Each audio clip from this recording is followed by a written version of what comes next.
ADHD test or the fucking IQ test. Did poorly in the IQ test, but I know if I took the IQ test again now, it'd score really fucking high. But I was just distracted because I wasn't interested because I was thinking about the diagnosis and I was just like, what the fuck is going on here? And then I had the follow up interview, and I'm been talking about like autism, ADHD, and she's telling me to take ADHD medication. It's like, have you thought about taking ADHD medication? And I'm just like, I really don't trust psychiatry because they're just trying to medicate me.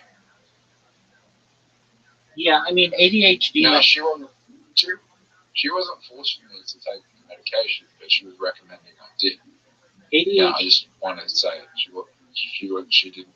It's my choice. I just want to say it's my choice to take the medication or not. Right. I mean, it's just a way to give people legal speed, amphetamine salts essentially, and the way that it works is that wealthy people who want to give their children an advantage are able to get them this diagnosis, and then their kids don't have to work as hard and they can focus better, and they are able to play sports better, and they're able to beat their peers and go to better colleges.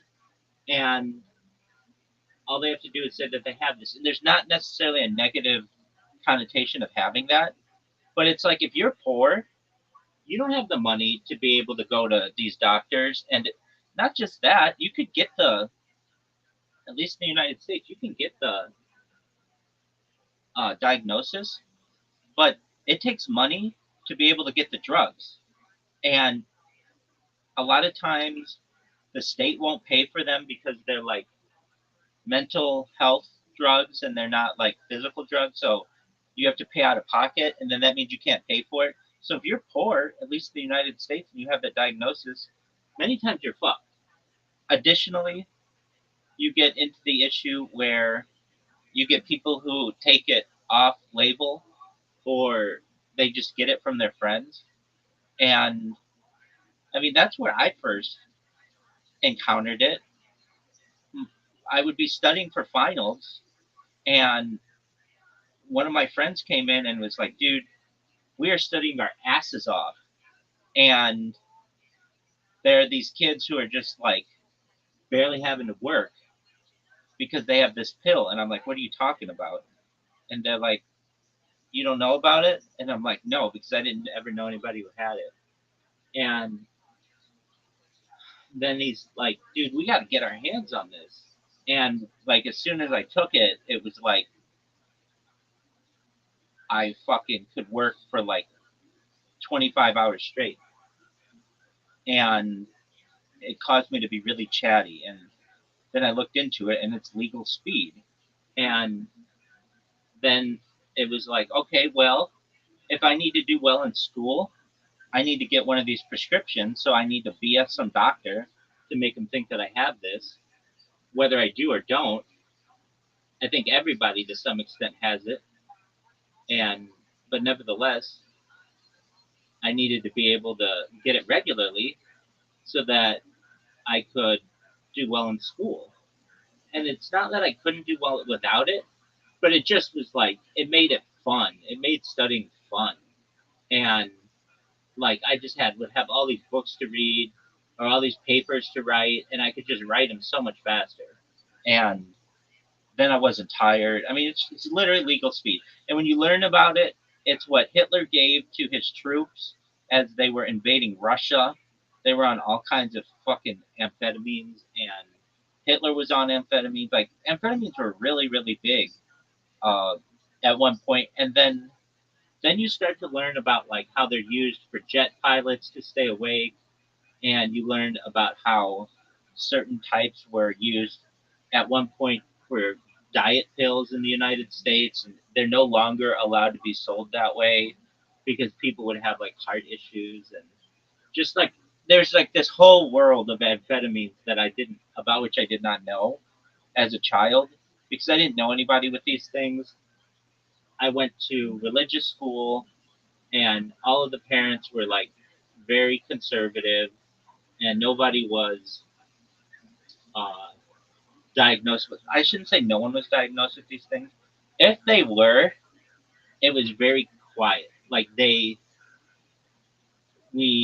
didn't know about it as students, and um, and then you would see it start to become a party drug, and people would take it so that they could drink longer and stay up later and do more things, and then it just exploded. It exploded from like 2010 to now, like the amount of diagnoses that they've had and um, different um, pharmaceuticals that have come out, because like one goes generic, and when one goes generic in the United States, they come out with a bunch more so that they can continue to make money. It's just what happens. I get it. But it just made me realize that, like, back when I told the doctor that I needed it, it was like if I had never said anything to him, he would have never recommended it ever, ever, not in a million years. But I recognized that the people around me were taking it, and in order to be able to compete, especially in high level academia, I needed to do the same or I was going to get left behind. So that was kind of my journey with it. And then do you think if you focus hard enough, and you weren't exposed to it and you weren't exposed to other people taking it, you could have done it yourself if you just got really, really interested into what you were studying? Yeah, I remember in college, um, like there were times in college when I did really well. I overall did well, but it was like, okay, I could do it naturally and have no friends and just study the whole time, which is fine. And I did that for a little bit. Not really, I always had friends. But I was having to turn down friendships because I would be like, I want to study. And that would have been fine. And perhaps I would have had better grades. But again, my grades were still good. Or I could have had the time of my life, had tons of fun, hook up with tons of girls, have really popular friends, be the big man on campus, and um, utilize these pharmaceuticals. And I remember, I was thinking about this earlier today. I remember the moment that a friend of mine came in and they were like, "You're really smart." And I was like, "Well, I don't know about that." And they're like, "Do you want to go to graduate school?" And I said, "Yeah, potentially." And they're like, "Do you want to go to Harvard?" And I said, "Yeah, I think so." And they were like, "You could definitely, with your grades, you could definitely go." And it was just a thought in my mind that, um, this is an opportunity. And had I gone to Harvard, I don't know. I mean, I my life would have been different, but I would have had to take on a ton of debt and probably still not necessarily gotten a degree in anything that was perhaps useful, because at least in the United States, colleges don't prepare you for jobs. The things that prepared me for jobs were the workforce. And then when I got into the workforce, getting certification, that's what really allowed me to make more money. It was definitely not a university degree. But in order to get the initial job, you need many times you need. Right. If you went to Harvard, would you have been with Mark Zuckerberg, or is it a bit older than you? We were friends on Facebook when he was at Harvard, so um, we were about the same age. But he was there for undergrad, and then uh, he did not go to graduate school. I think he was a couple years older than I am. But I remember being on Facebook in its first year, and it was just a small website. I mean, it was nothing like it is today. And they had this outline of this guy. It wasn't even his face. It was just like a silhouette. And the silhouette of Mark Zuckerberg looked like my friend. It looked a lot like my friend. And so I looked up who started Facebook.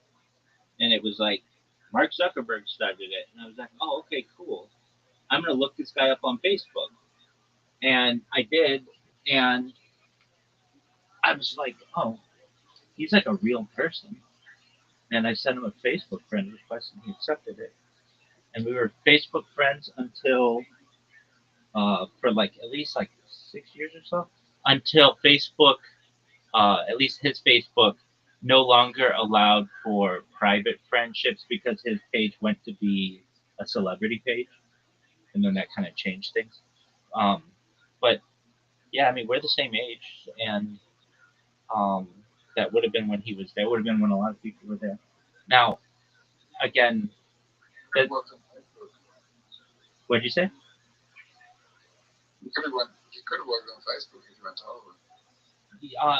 He would have been. I wouldn't have graduated at the time to do that. The place where I wanted to work after graduation was Google. Google was the place where everybody wanted to work, and I worked as a contractor for some Google projects, and learned that you make that you Zuckerberg would be older than you. that you make more money working as a contractor for Google than Google. It's interesting. Google does not pay that well. I don't know if that came through Google. Zuckerberg and Harvard got stock up. Can you hear me? Google doesn't pay that. Can Yeah, you? Google doesn't pay that. No, it doesn't. There's this idea that you work at Google so you can say you work at Google, and um, like I have neighbors who work at Google, and I've had friends who work at Google, and it's this idea that you work there to be able to tell people that you work there. Oh, I have a friend that worked for Google in Australia, in Sydney. Yeah, it's an interesting place to work. Okay, Zoot. But all that being said, all these drugs fuel that industry. And I personally, I find, like, I had a friend of mine, he's from South Africa, and his dad's a doctor, and so he could easily get a prescription for things. And he wasn't himself when he didn't have his medication. And he was very lazy anyway. He ended up going to Cambridge, and he you could just see his mood swings with these things, and not just to me. I would rather have a more normalized life. I'm not saying I won't ever take it again, but at this point in my life, I don't need to.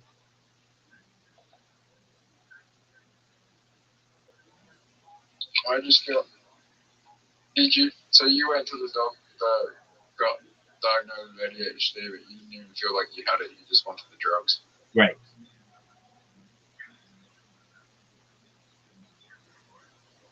And I feel that's why.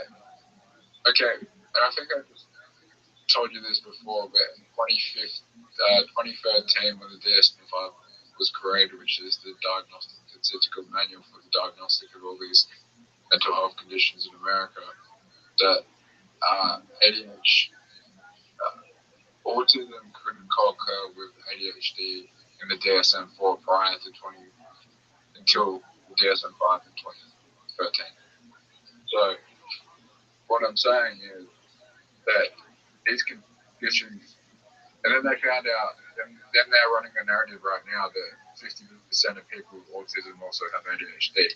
So they're trying to get people diagnosed with one, they get profit from that, and then they get the other one, and they get profit from the ADHD, and then they put people on so they can put people on ADHD meds. That's precisely correct.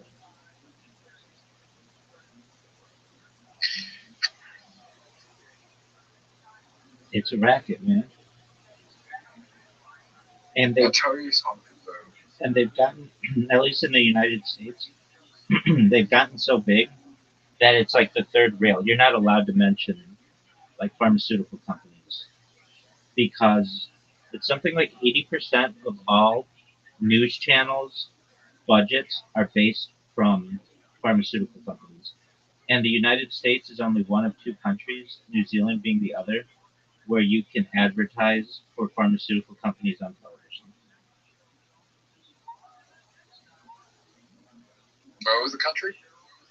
New Zealand, And what was the other country? the United States.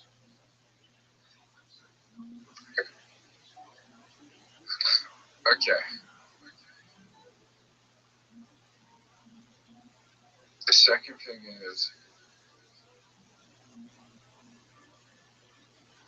I don't think Raymond had, or like, I think that most like severe cases of autism aren't actually autism. They're just people with fine motor skills issues that can't coordinate. And you say that they can't communicate because they can't coordinate. Because they can't communicate, you label that as autism. Yeah, I mean, again, I just think it's a situation where the doctor has somebody who comes in, they're told in all their medical journals that this is a thing. And so they just want them out of their office. I mean, there's a reason why doctor's appointments are never longer than an hour because it's about getting people in and out as quickly as possible. Like if that, It goes for 2 hours. My assessment was 2 hours. well, at least wait, your assessment, that's a different story. That's where you're taking a test, but you're not physically with the doctor for 2 hours. No, but here's the thing. Here's the thing, Rabbi. With adults, they just do an assessment. We're talking for autism, okay? With children, they do occupational therapy, like tests, to make or it's like rules out autism, something, not something else. They'll do a lot of other tests. But with adults, all they do is an assessment where they ask you questions. There you go. And you remember how you have that friend or that girl who was totally normal like 7 years ago, and now she has all kinds of shit fucked up with her? Yeah. That's you. That was me. 100%, dog. Welcome. Well, the difference. Yo, what's going on? Nolan lost YouTube. How you living, pimp? Yo, dog. You always come in here. The difference between me. How are you, Nolan lost YouTube? One moment, Zoo. How are you, Nolan lost YouTube? Yo, are you gonna talk to me someday? Nolan lost YouTube. Are you gonna talk to me someday? There you go. You were saying, Zoo? The difference between me and her is that she's right now she's kind of so far gone that she's believing the shit that they're telling her. I'm not. Well, you're pretty close, dog. What do you mean? I'm not believing the shit that they're telling me. You have. You come in here and you're like, I'm autistic, and I'm like, dude, I don't even know what that means. And you're like, neither do I. It's the same fucking conversation we have every night. All right, let's look up if Rain Man was autistic. He was, but I don't think he was.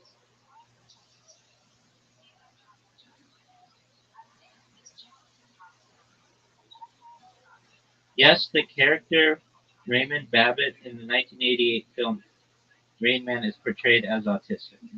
The movie depicts him as an autistic savant, exhibiting traits such as a strong need for routine, difficulty with eye contact, and exceptional mathematical abilities.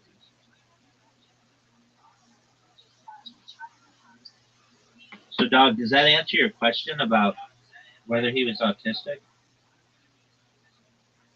Okay. Let me tell you something. Look up, was Rayman diagnosed as autistic? That's the real question.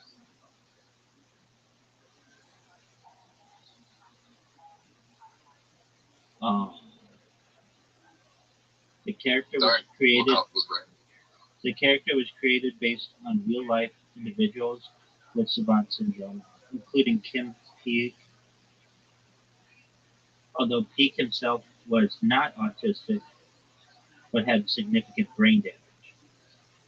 The film's portrayal of autism, particularly the focus on savant skills, has been both praised and raised public awareness and criticized for perpetrating stereotypes by presenting a narrow and often inaccurate representation of the autism spectrum.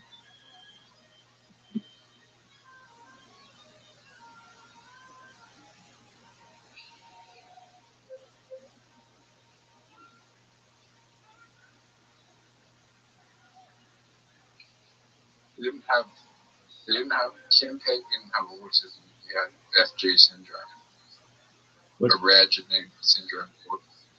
A rare genetic syndrome caused by one or more recessive genes located on the X chromosome, causing physical abnormalities and developmental delays. FG syndrome was named after the first letters of the surnames of the first patient with the disease.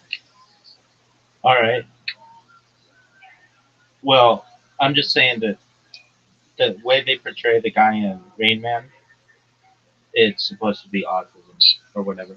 They also changed the name of it. When I was a kid, they called it idiot savant syndrome. Now they call it autistic savant.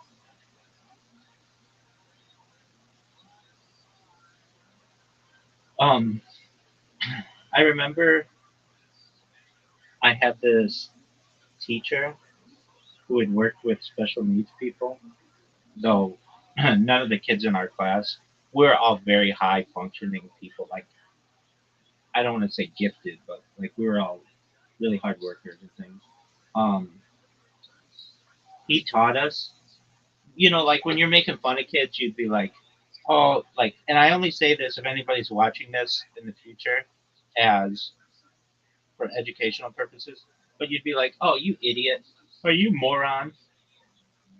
And he taught us, we did not know this, but those used to be, he said, don't use those terms, not just because they're not nice, but those used to be medical, um,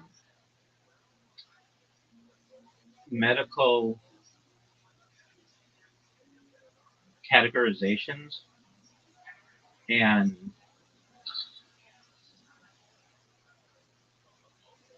yeah, so it's moron, idiot, and imbecile. And he taught us don't use those because you're not just calling someone, hey, you're being an asshole or you're being a dumbass. You're actually saying that that person is like not functioning correctly, and that's not nice to say.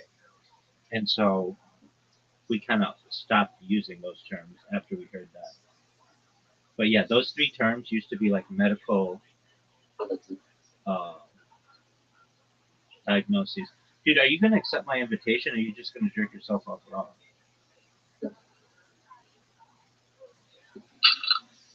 And I think the same thing in the future might happen with like autism, maybe ADHD as well. Nobody makes fun of people for autism though, or ADHD. It's a different world. When I was a kid, like I almost feel like Yeah. privileged when I there was no um bully movement. Bully movement started in like 2008 after basically I was out of school. Um, you could bully people as much as you fucking wanted, and nobody was gonna say anything to you. And then everybody became soft in 2008. And so, like, when I was a kid, you could call anybody whatever the fuck you wanted to call them. And nobody was going to accuse you of being a bully. But, um, after that, after 2008, then everybody got soft. There was this kid who I knew. I feel badly about this, but not kind of, but not really. So he was a really big kid. He was like 6 foot something, whatever, when we were young, and he was just big.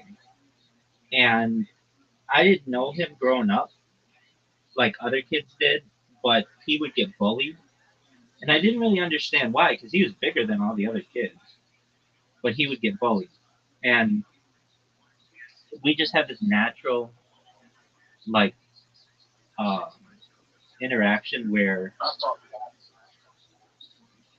I don't know if you put this like this.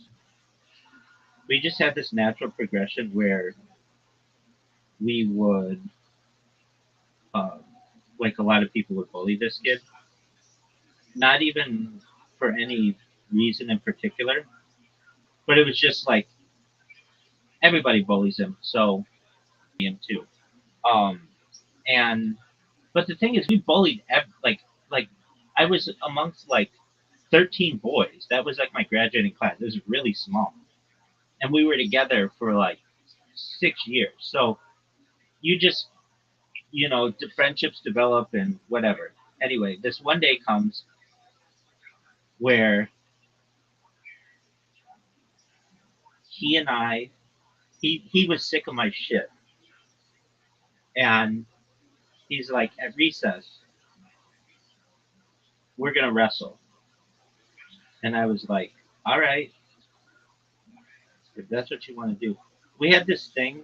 I don't know if this is the right term of it now, but it's called Indian wrestling, and it's like this way to wrestle where two people put their feet like next to each other, and you hold hands, and you try to use momentum to like knock the other person down.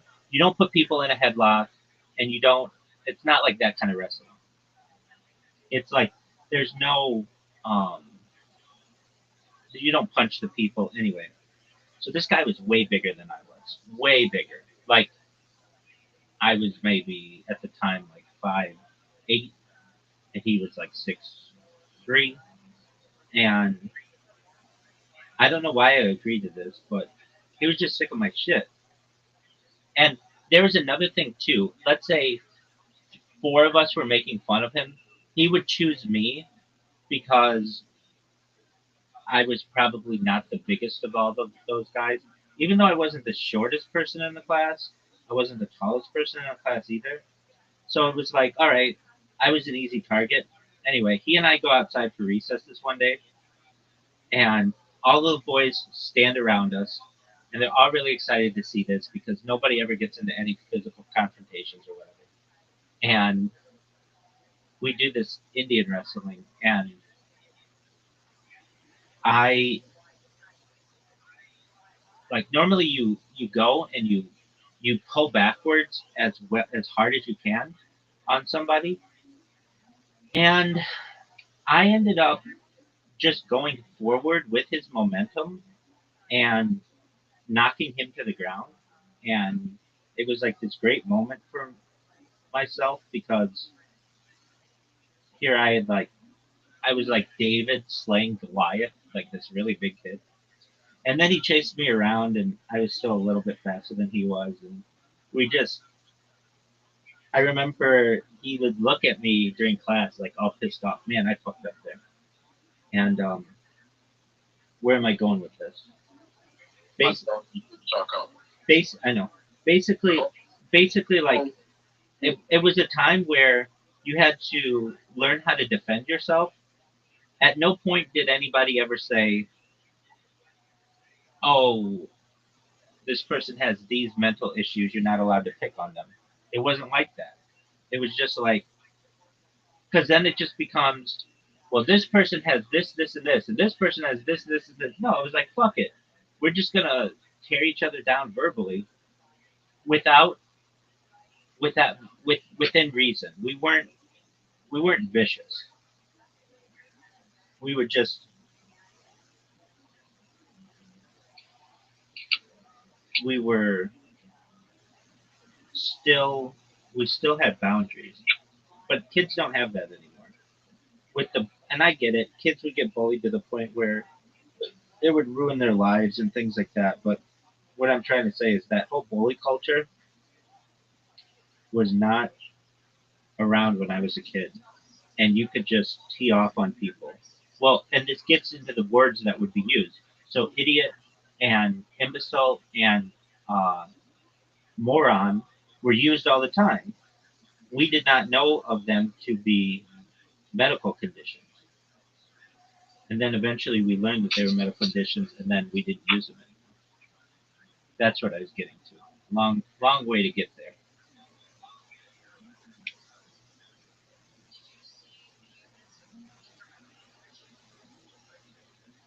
Oh, Zoot.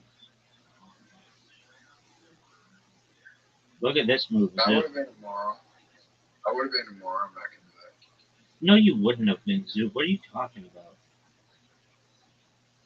I don't know. It's so really. Um, You want to be something.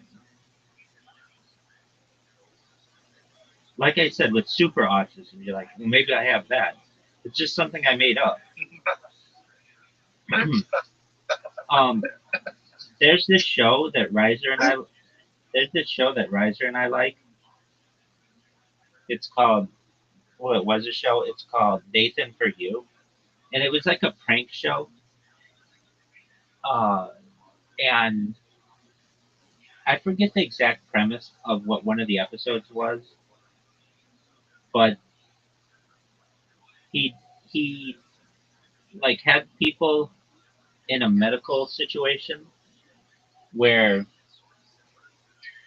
they were diagnosed with Klein syndrome, which is really a thing, but at least when the time of the show, they didn't think it was a thing. It was just something they made up, or they thought they made up, and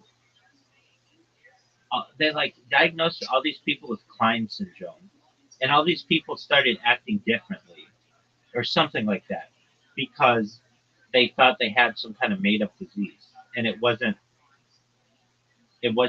a real thing. Anyway, that reminds me of what you just did with super autism, where you would act differently if we just said that, oh, you have super autism. It's like, oh, yeah, I think I do. so I'll tell you something. Tell Up me, until I was 11 years old, I didn't know this, but like when I was 7 years old, they told me that I had something called developmental dyspraxia, and I didn't know what that was, right? And then I started acting differently from there on because I had that and I could use it as an excuse, which I probably like. It's a coordination. I have really bad fine motor skills. Right? There's no denying that my handwriting's really bad. I do think that is real. But Doug, hold on. I disagree with you on that. Now, I could be wrong, but we play these games, and you're pretty good at them, so that's fine motor skills at its best. Just because you have bad handwriting does not necessarily mean that you have poor motor skills. It could just be that you're impatient or that you don't focus or you don't recognize what clear writing is. There are many doctors out there, in fact, some would say most doctors out there, whose handwriting is very sloppy.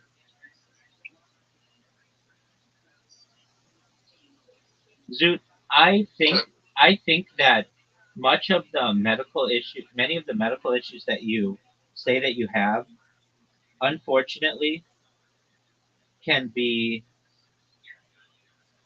the source of the issue is that your mother was in early childhood development, and so she was exposed to all these things, and so she was just able to say like observe them in her class and be like, oh well, that's what my son has.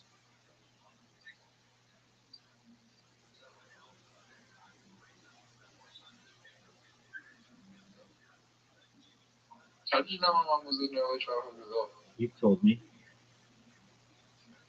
She works in childcare. Well, that's early childhood development. Mhm. And the fact that, like, she wouldn't know a lot of these terms if the parents didn't come in and say, oh, my son or daughter, they have super autism. Oh, your son has super autism? Well, maybe my son has super autism.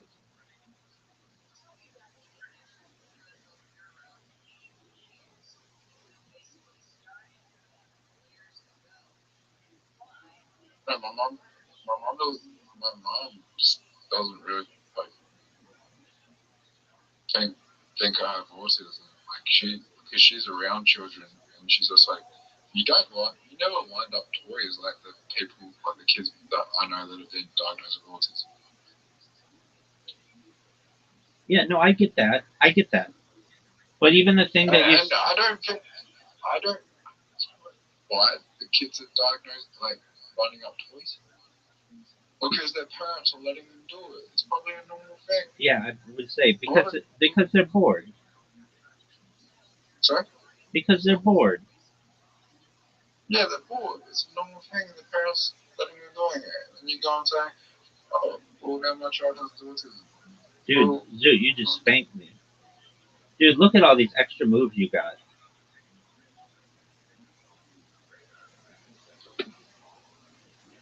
Yeah, no, dude, I get it. And I would say that if you study how many children, if you put screens in front of a child from, let's say, age of 3 to 7, and then you put screens, and then you had a group of children, like a group of 16 children. You had Okay. put screens in front of them every day from 3 to 8 years old, and you had a group of children, eight other children, and you didn't put screens in front of them. I would say that the group that doesn't have the screens in front of them would have a less chance of being diagnosed with autism and ADHD than the group that does have screens in front of them. Okay. I could see that.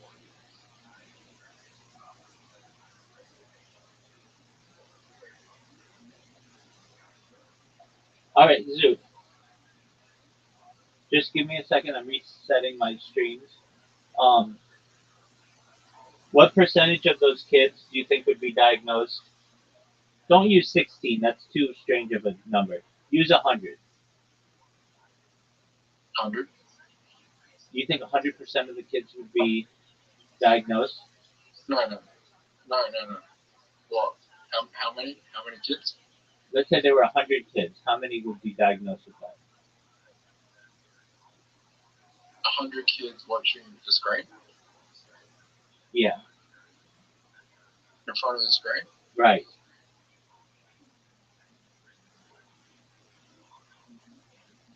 25 to 35? Okay.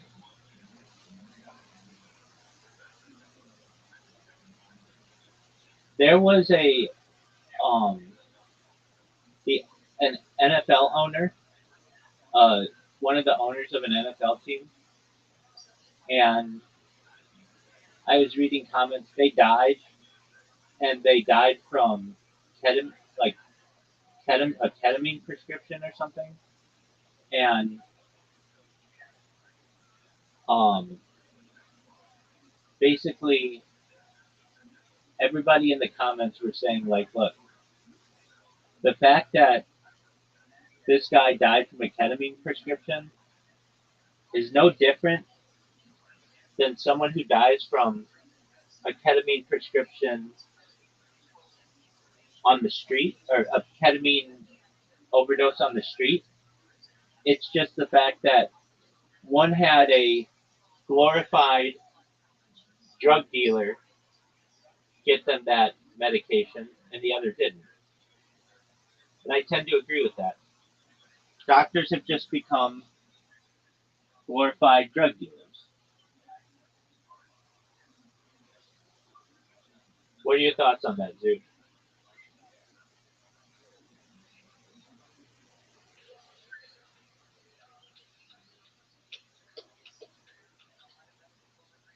Zoo, did you hear me? Yeah. Okay, what are your thoughts on that?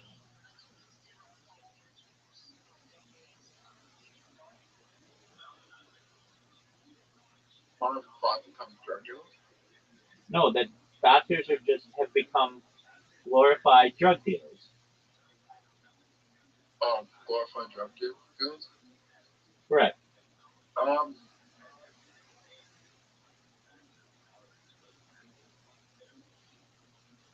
yeah, but they're not the dealers. The chemists are the dealers. The who are the dealers? The chemists. How are they the dealers? They don't actually procure the drug to anyone, At least in Australia, you have to go to the chemist to get drugs. Oh, you mean the pharmacist,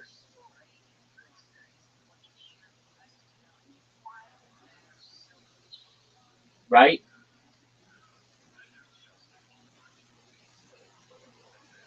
Zoot, Zoot,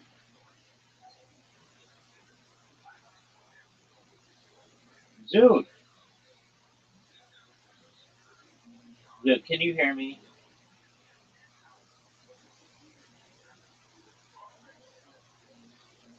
Zoot, are you just gonna disappear?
There he is. What happened to you? But you glitched out on my screen. I didn't glitch out. Then it must be me. Word dog.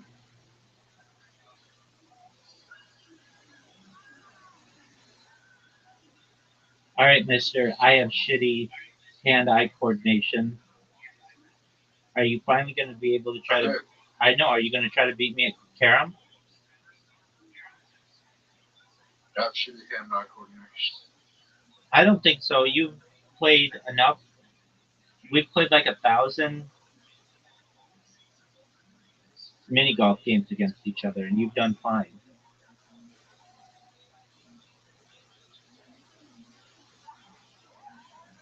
I never win. I hardly ever win. You, you. That's not because of bad hand-eye coordination. That's because you take like risky shots that chances are they're not going to do well. You almost beat me in this game the last time we played. Dude, where do I put this ball? This would be one of the greatest shots ever.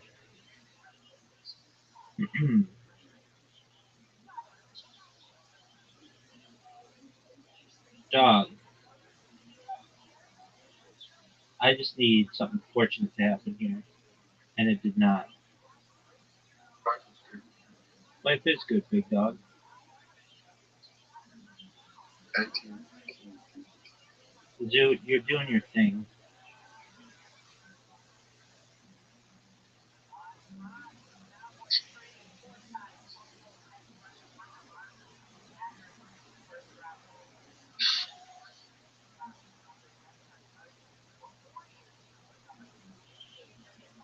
You're gonna put mine in. Maybe not.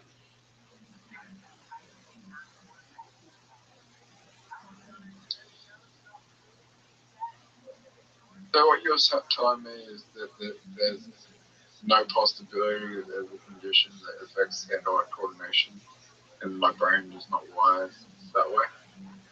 I'm not saying that there can't be a condition. I'm saying you don't have it. You have normal hand-eye coordination. No, I do not. Yeah, you do.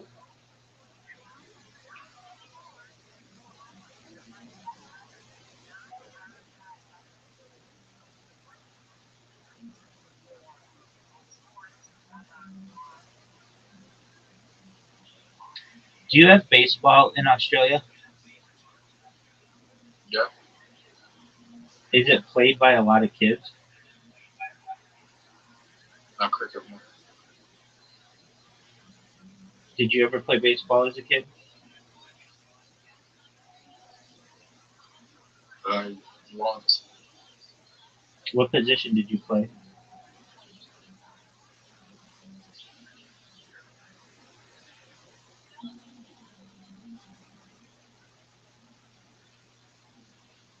Yo, Zoo, remember? Didn't play position. What do you mean you didn't play position? I only played it once.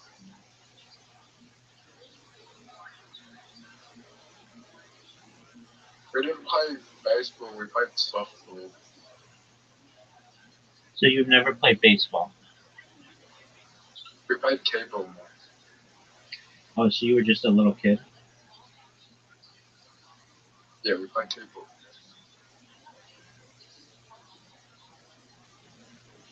Did you ever play t-ball? Oh, for sure, dog. Were you any good at it? Um, Believe it or not, I was a pitcher. And if you know T-ball, you don't have a pitcher, or a pitcher doesn't. You don't have a picture for t-ball. Yeah, no, I know. So I didn't know I was good at baseball until I would get older. And I really, I'm going to tell a story, and I really appreciate what this one friend of mine did. All right, so I would um, go to my friend's house after school, and we would practice pitching. And he was the catcher, and I was the pitcher. And then we went to baseball tryouts, and they had um, the the coach. We didn't really have like the coach just kind of picked who he wanted as the pitchers, and he picked the like number one, number two, number three guys because they were like big and they were like tall. And my friend was like, "Yo, coach, you should let Rabbi, was the Rabbi then, but, be the, you should see him pitch. And the coach is like, okay. And what I could do that the other players could not do is I could throw a strike consistently, and I became our number one pitcher. However, it was on a really bad team. So if you know anything about baseball, oh man, you could be the number one pitcher, but if you don't have any run support, you guys are basically never gonna lose, never gonna win. And I don't think we've won a game.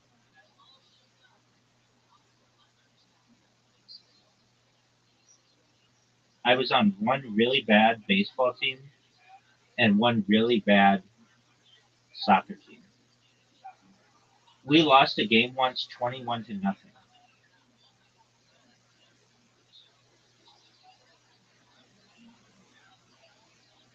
It wasn't really our fault though. We were in seventh grade and we were playing an eighth grade team and we were playing the best eighth grade team. And on top of that, all the good players who were in seventh grade, they put on the eighth grade team. So we didn't even have the best players that we should have had.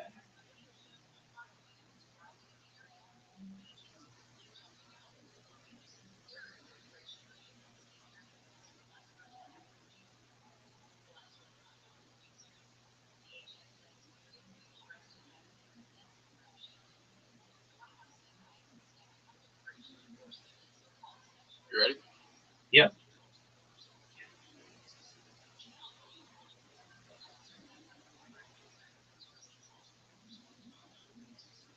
Dude, are you ready for one of the best shots you've ever seen in this game? That wasn't great. No, it wasn't. Good for me though. Let's see what you can do. Fucked up. I'm in a really bad position. You don't have bad hand-eye coordination. You're just bad at angles. Times bad. Not bad. I mean, you're making up an excuse for your bad play. You're not. If you have bad hand-eye coordination, you would like not be able to move the slider in the right spot and stuff. The fact that the slider goes, you just don't put it in the right area, is part of the game.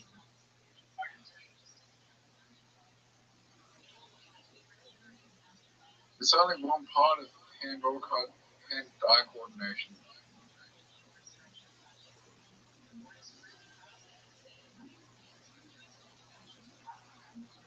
Have you ever had your hand-eye coordination tested?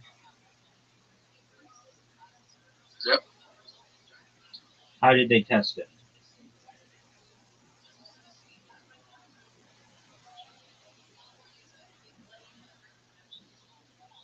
I was 7, so it was hard for me to No, remember. that doesn't fucking count. Talk to me this decade if you've ever had it tested. Like, somebody could have told you when you were 6, hey, you're gay, and you'd be sucking dudes' dicks now.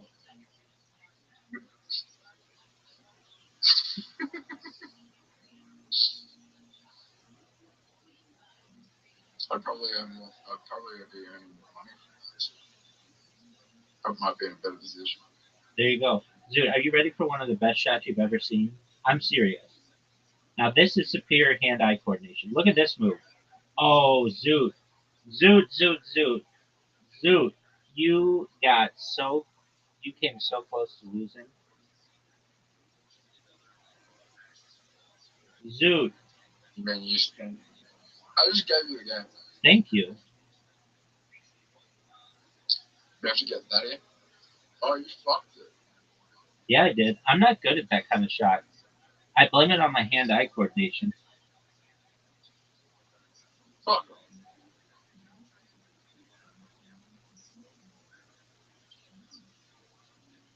Look at this move, Zoot. Yeah, I'm looking. Where you should be looking. Tack. Is that good as this, mate? That was amazing. Get in the thing. I got lucky. All right, dog. I feel like this is gonna be like, Dude, if you had shitty hand-eye coordination, you wouldn't get as far as you get in bounce. that's not true. Yeah, that's true. Zoo, fuck you, man. You're gonna win.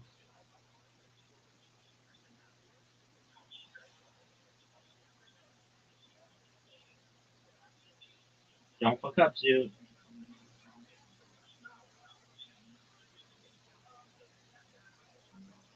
Remember how I told you I trip over a lot? Yeah, but I don't really believe that. But okay. You don't? Yeah, because you did a whole job for 2 weeks of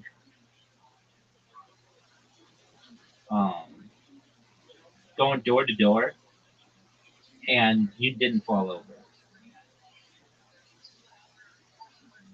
Maybe I should get my girlfriend in here and tell you how many times I've fallen over one day. All right, well, that could be because you're awkward or you're not paying attention. Dude, Oh, you have to get the red one. Yeah, I fucked up. No, you didn't. Dude, you could win. You inferior hand-eye coordination douche. Don't fuck up. No way, you won. Fuck you, dude.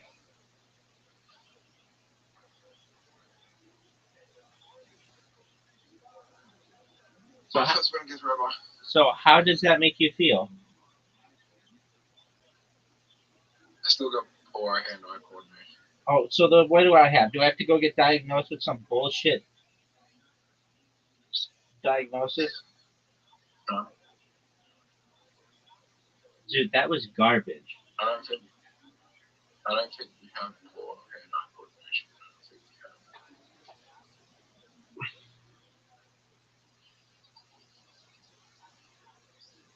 I think Einstein had what I had. Zoo, you want everything.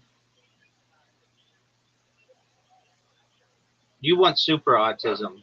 You want super autism. You want to be gay. You want everything. Oh, super autism? Yeah.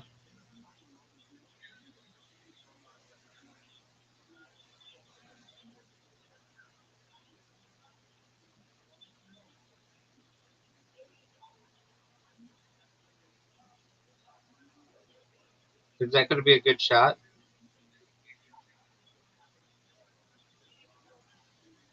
Zoot, that's a fuck up. Zoot, you fucked up.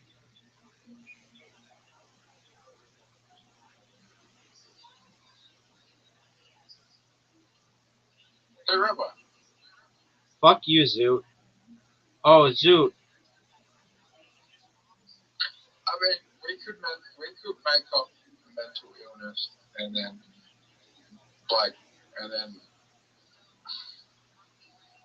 yeah, we could make up a mental illness and then everyone would want it. It's called Zoot syndrome.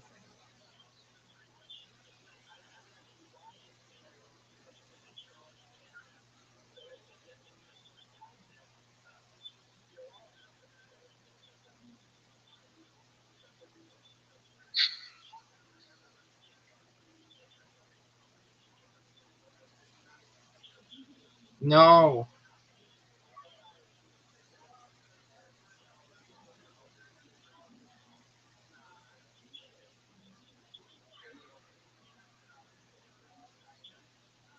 Zoot. Stop, stop, stop. Zoot, are you going to win this hole? You're going to hit the thing.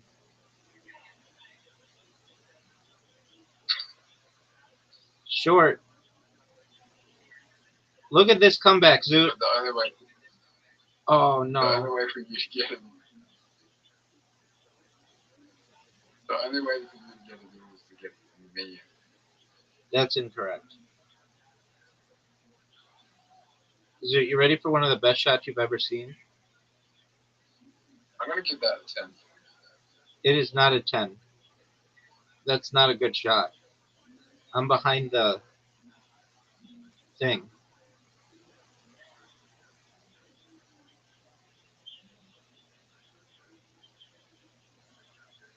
Are you proud of that shot?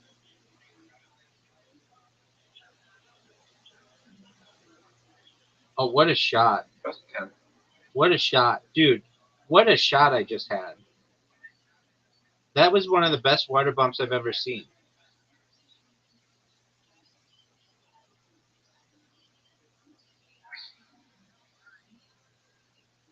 Rabbi. Zoot, look at this shot. Zoot, look at this shot.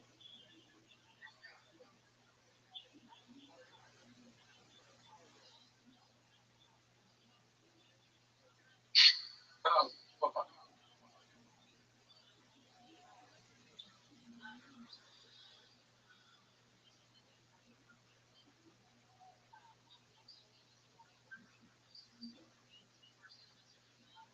Zoot,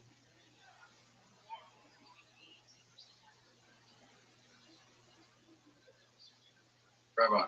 yo, pimp. I have super autism. I know you do. That's why I invented it, so that you knew what you had.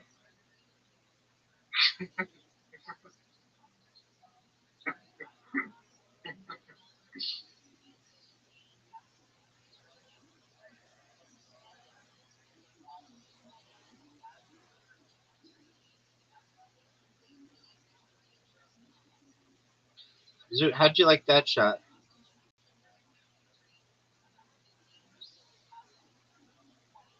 Not bad. Do you think there's anyone out there like me? Yeah, I think there are tons of people out there. You met one of them, that chick who you used to date. Didn't date her. You said you used to date her. We went on a date and date her. Well, It whatever. wasn't even a date. You went on a date. That's dating her.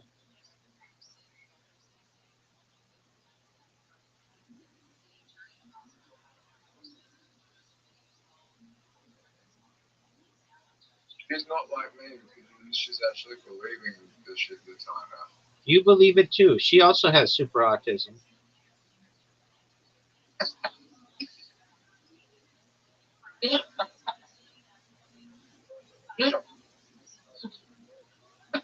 I don't believe it. Zoot, you were misdiagnosed. You don't have autism. You have super autism. I don't believe that. Oh, Zoot, I can't believe that didn't go in. What are you gonna do?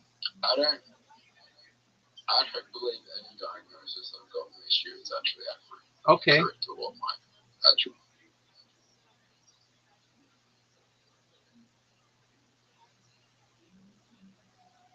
Zoot, are you ready for me to make this shot?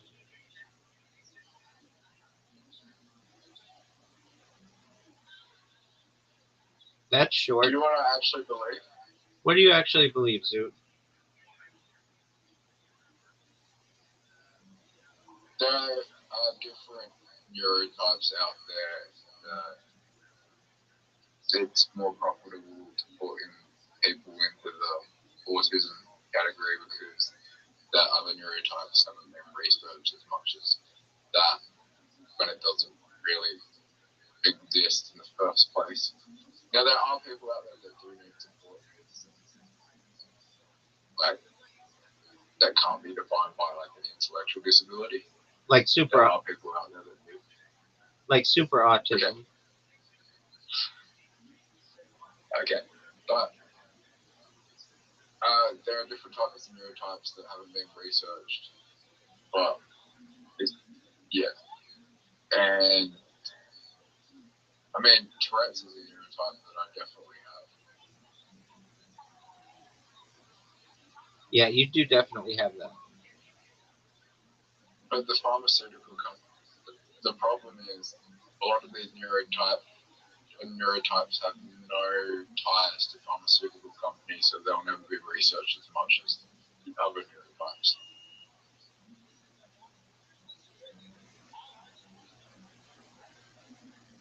Autism has such a large connection with ADHD, which has a very large connection with pharmaceutical companies, and that's why they want to push that narrative. Okay, Zoo, you're obsessed with this topic. How's Dog with Hat doing?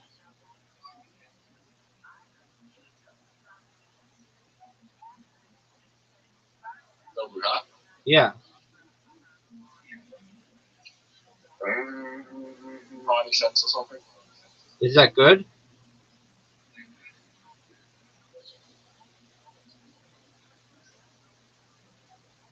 I mean, there was a time that I had 3% of the supply, and that would be like, what, $20 million right now, so that would have been good. But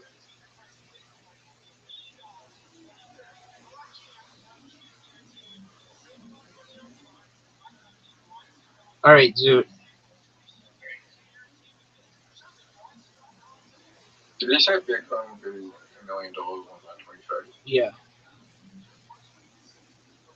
You believe that? Yeah. By 2030? Maybe. Easily. I wouldn't say easily, but strong possibility. Word, Dog. Hey, I thought you had bad hand-eye coordination. This is like the best game ever for hand-eye coordination.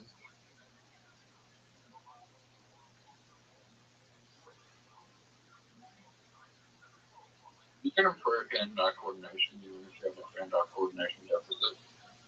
Yeah, you can. I don't think you do, though. I think you're normal. And I think it's sad to you that you're normal. I don't think I'm normal. Aside from Tourette's, you're pretty fucking normal.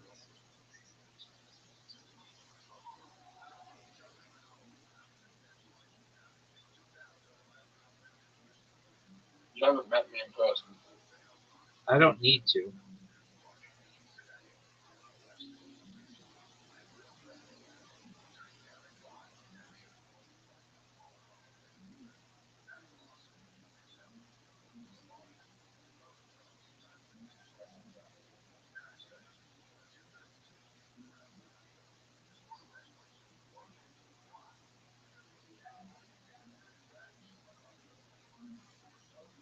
Do you think Bitcoin Obama's normal? He keeps on calling me every day. Yeah, he's as normal as anybody. He definitely has super autism, though. He was he would believe you. he was If you patient. were 100%. He was If you patient. paid him enough money, if you paid him enough money, he would start telling everyone else. Dude, he was patient zero for super autism. It doesn't surprise me.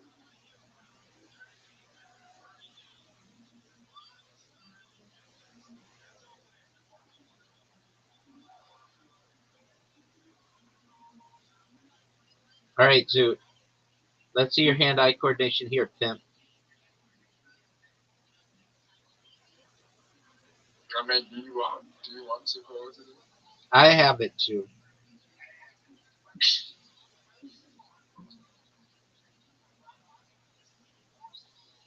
Dude, 2 bullseyes in a row. Here we go. We've never had this.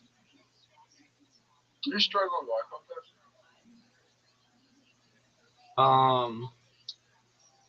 I didn't really recognize its importance until I got older, but then after that, no, I'm fine with it.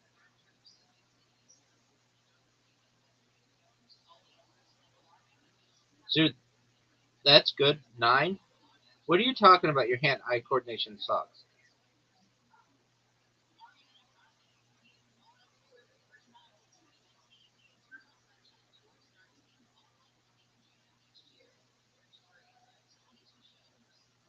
Dude, you just did really fucking well.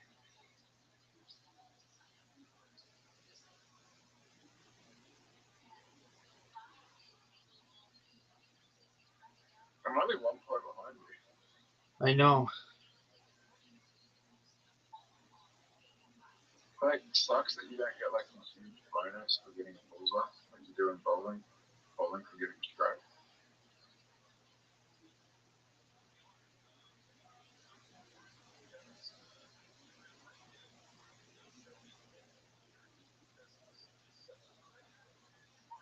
Rabbi. Make it, Zoot. And don't fuck up.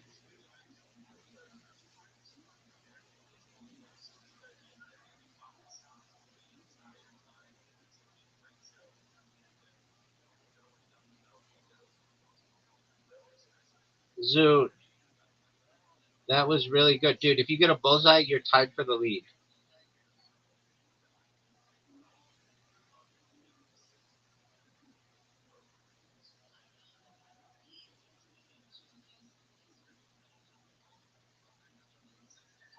Told you.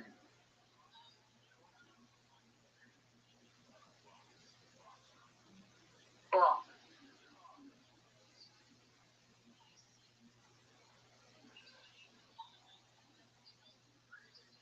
oh no. Rabbi,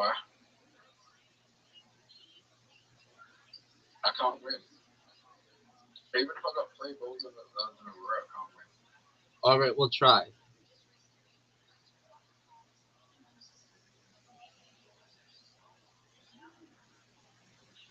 50 points. Rabbi, you played the best game you can play. I did really well. I think that's the best game I've ever seen you play. I think so as well. A perfect game would have been 90, and I got 81. Pretty good. All right, dog. It's time for darts. I didn't. Oh, yeah, you got. How many balls did you get? 1, 2, 3, 4, 5. You only have one. You only have 2 bad shots, really. All right, big dog. It's darts time. Let's see your hand-eye coordination. It used to be so good. I actually think it's the same, but I just got better at this game.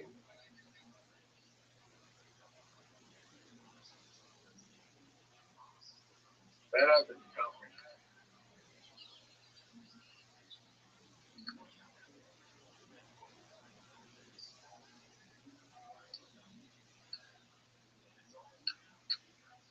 Fuck. Rabbi, double 20.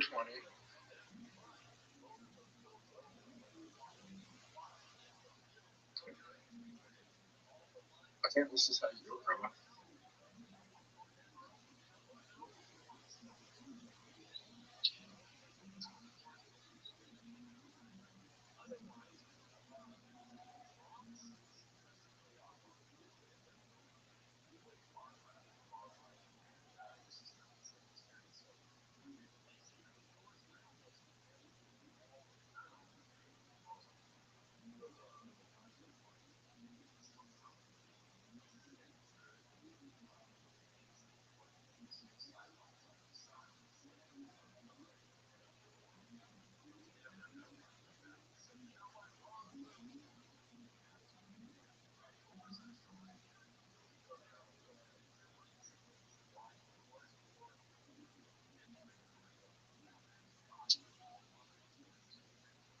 Did you know you just lost? Yeah.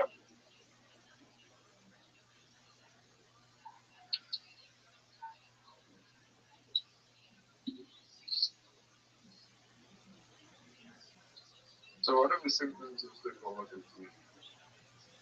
Huge dick is number one. Yeah, that happened.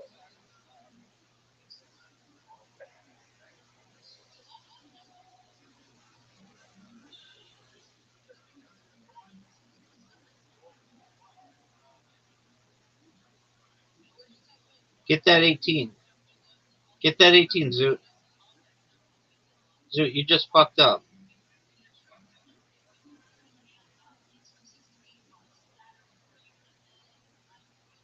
Zoot, I just fucked up. Get that 18. You just busted.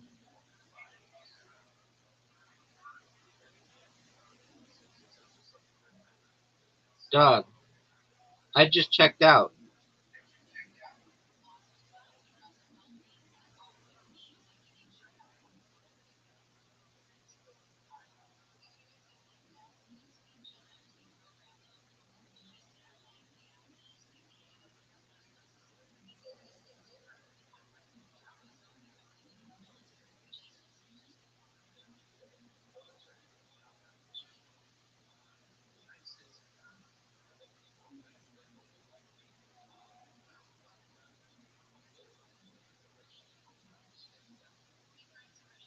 Zoot.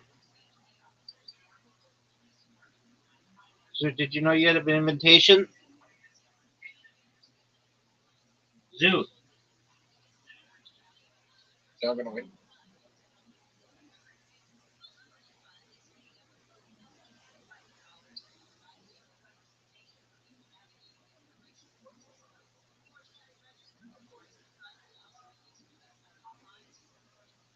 I don't think that's a good move.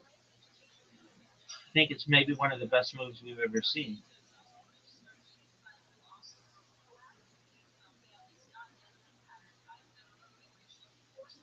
I don't think I made a good move. I don't think you did either. I think that your judgment sucks. Are you gonna go, or are you gonna jerk yourself off raw?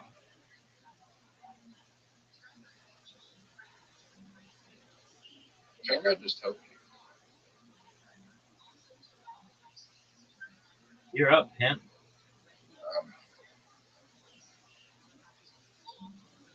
Oh, Zoot. That was good.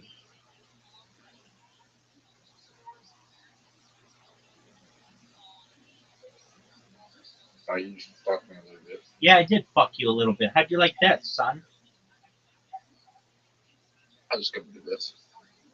Dude, fuck you.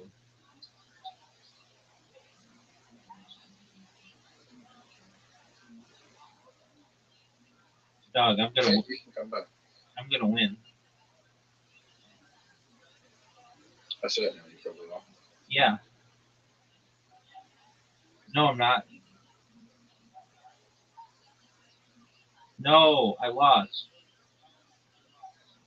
No, you got a move. I lost. That wasn't a move. Oh, you fucked up. In a major way. It's on the move like a move. Dog, you fucked up, Zoot. Zoot, you fucked up. Zoot fucked up. Zoot fucked up in a major way. Zoot fucked up in a major way. Rabbi just beat Zoot. Rabbi just beat Zoot. Rabbi beat Zoot. Rabbi beat Zoot. Rabbi beat Zoot. Rabbi beat Zoot. Rabbi beat Zoot. I said, Rabbi beat Zoot. Rabbi beat Zoot. A rabbi beat Zoot. A rabbi beat Zoot. Rabbi beat Zoot. And you fucked up. Could I have won that game? Yes.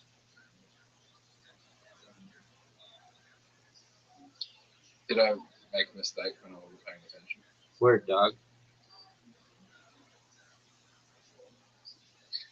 Terrible move. Dog, let's see you do a better move, son.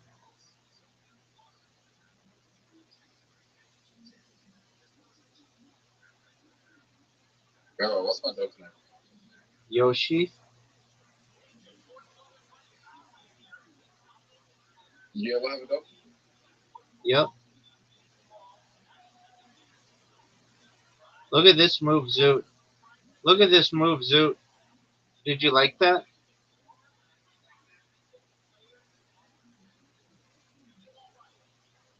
Alright, Zoot.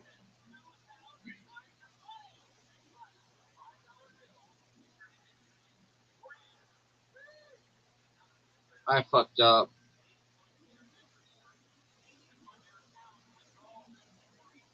You fucked up twice. Word, dog.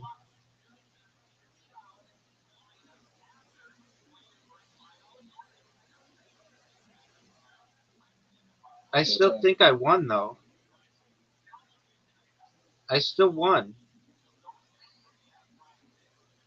It's over, Zoot. You're done.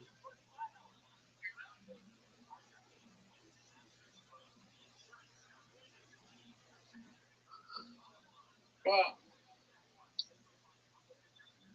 And I fucked up twice. I'm gonna win the next game. No, I don't think so.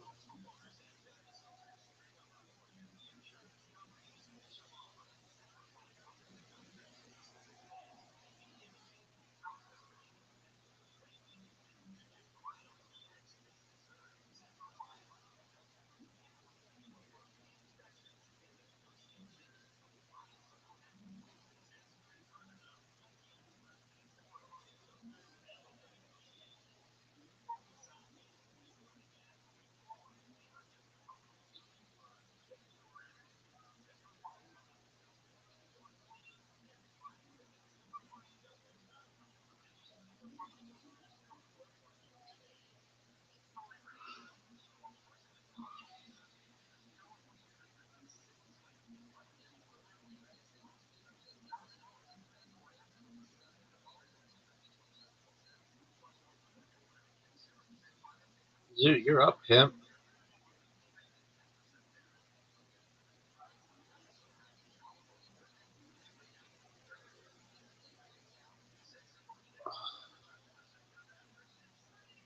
Oh, Jeff, I didn't tell you. Do you know what Lily Phillips' new stunt's gonna be? Having sex with 1,000 guys anally? No. She's gonna suck a dick while skydiving. Oh, that's cool.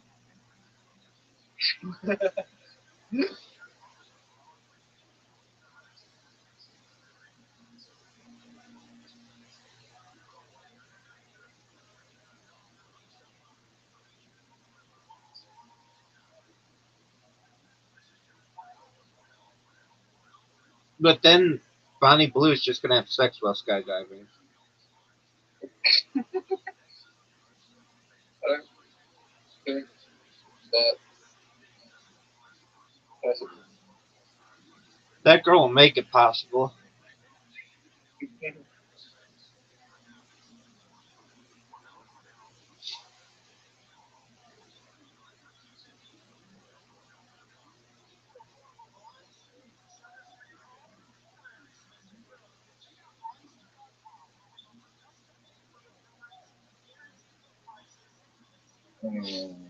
What's gonna happen, Zoot?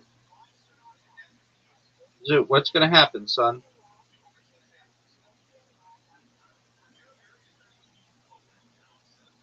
I give you a big lift.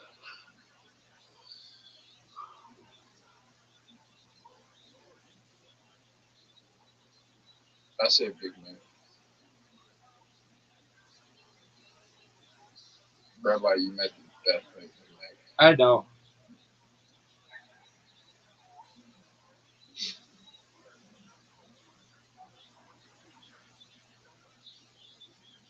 You might have fucked up. Oh yeah, I fucked up majorly.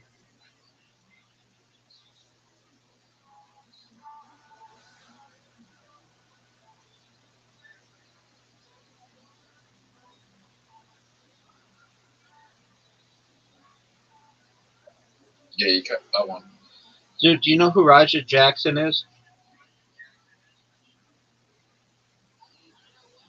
No. Dog. You don't know who Raja Jackson is? Who's the guy that died? Michael Jackson? Zoot, No. Zoot, look The up. guy that you Zoot, listen to me. Type in Raja Jackson, RAJA space JACKSON. Look what he almost killed this person on Kick, live on Kick, and he still hasn't been arrested, Okay. and he's probably going to get away with it. Tally's in prison, right? Yeah. For what? I think it was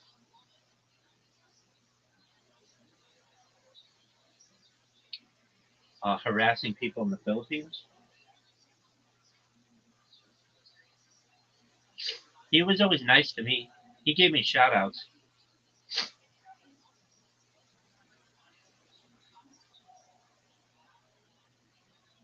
Zoot, are you watching Raja Jackson?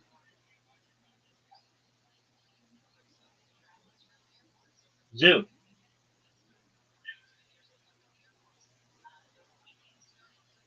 Zoot.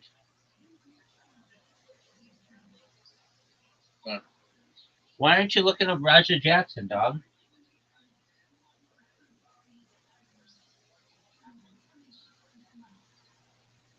Zoot, look it up.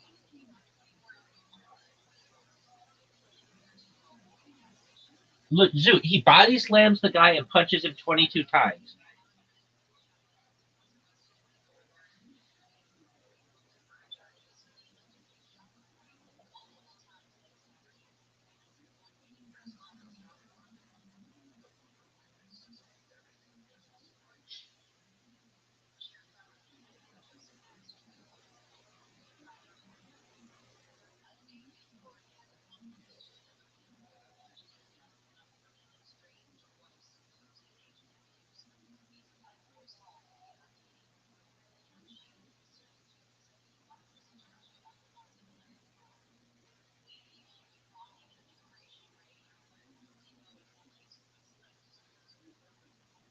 Dude, are you looking it up?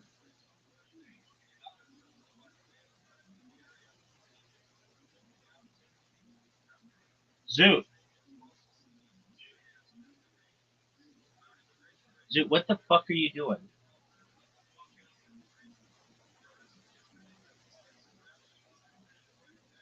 Dude,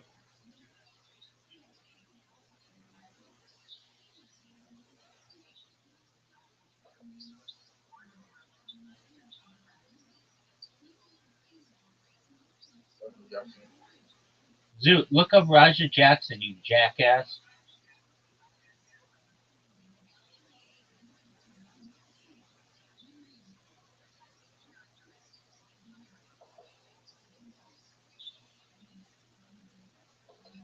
Are you looking it up?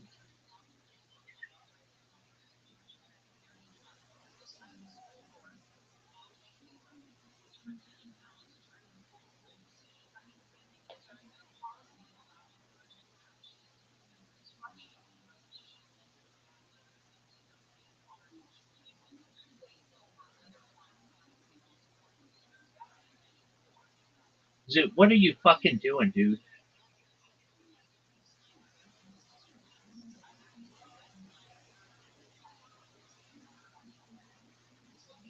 Dude, what in the fuck are you doing? Are you awake? What are you doing, dude?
again.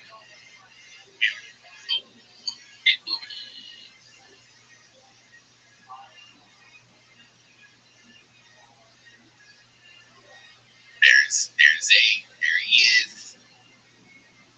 Sorry, he's probably still in the sauna waking up, so. Yeah, this man like does his little sauna every morning. Bougie.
26s, they're better than any other car ever. Any American car.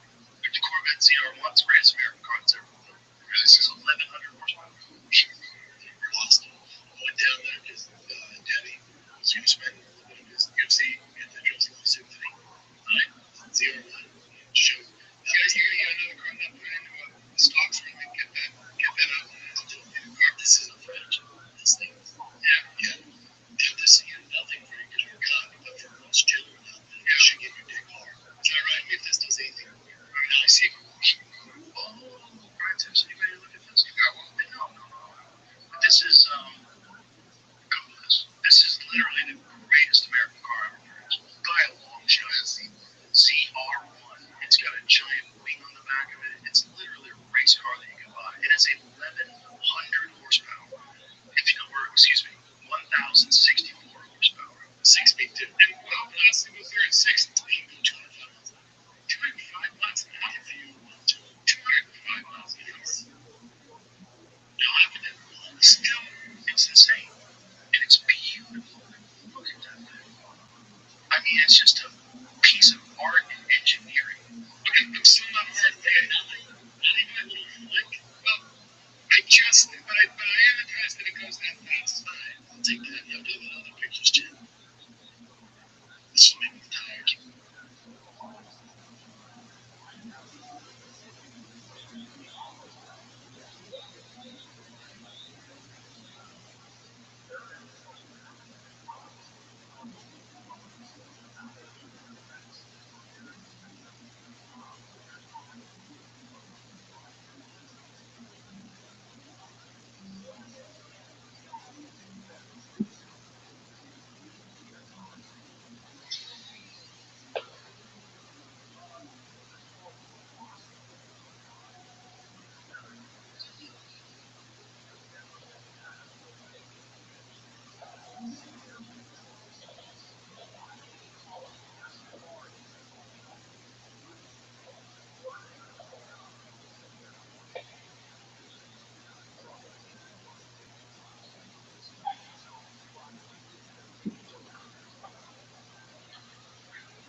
Shema Yisrael, Adonai Yisrael.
one of the historiographic challenges of studying the Holocaust is defining precisely what is it that we mean when we're speaking about the Holocaust.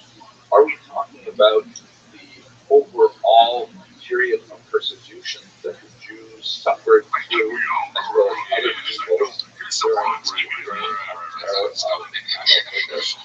That's been usually taken back to the early 30s. Or are we speaking about something more narrowly focused, like the persecutions that came along with the invasion of Poland in September 1939? It's also quite a possibility. But the Holocaust and World War II are overlapping and not together. Coming to the core of events that we associate with the Holocaust involve two major periods in that decade. The period of the mindset movement and the period of redemption. This is the era in which the Nazis enacted actual murders as opposed to the horrific conditions that were endured by during the period of the So let us look at those themes. We recall that one of the prerequisites of the beginning of hostilities in September 1939 is the sealing of a non-aggression pact between the Soviet and the Third Reich, which allowed both Stalin and Hitler to invade Poland and the Baltic states and divide up the territory.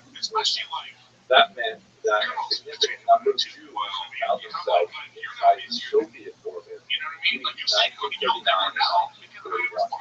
I have a longer lecture on that topic specifically in a different series in my YouTube channel on the Holocaust for a longer discussion of what happened there. But basically, Jews there, like the surrounding people, were subject to rapid communization, collectivization of farms, arrest of intelligentsia, and so on. The Holocaust per se really begins, in my humble opinion, with the end of that Soviet period. With the launch of Operation Barbarossa, which was the Third Reich's double crossing of the Soviets, abrogated that non-aggression as it was a surprise Stalin with a massive, rapid, and rapid Soviet territory.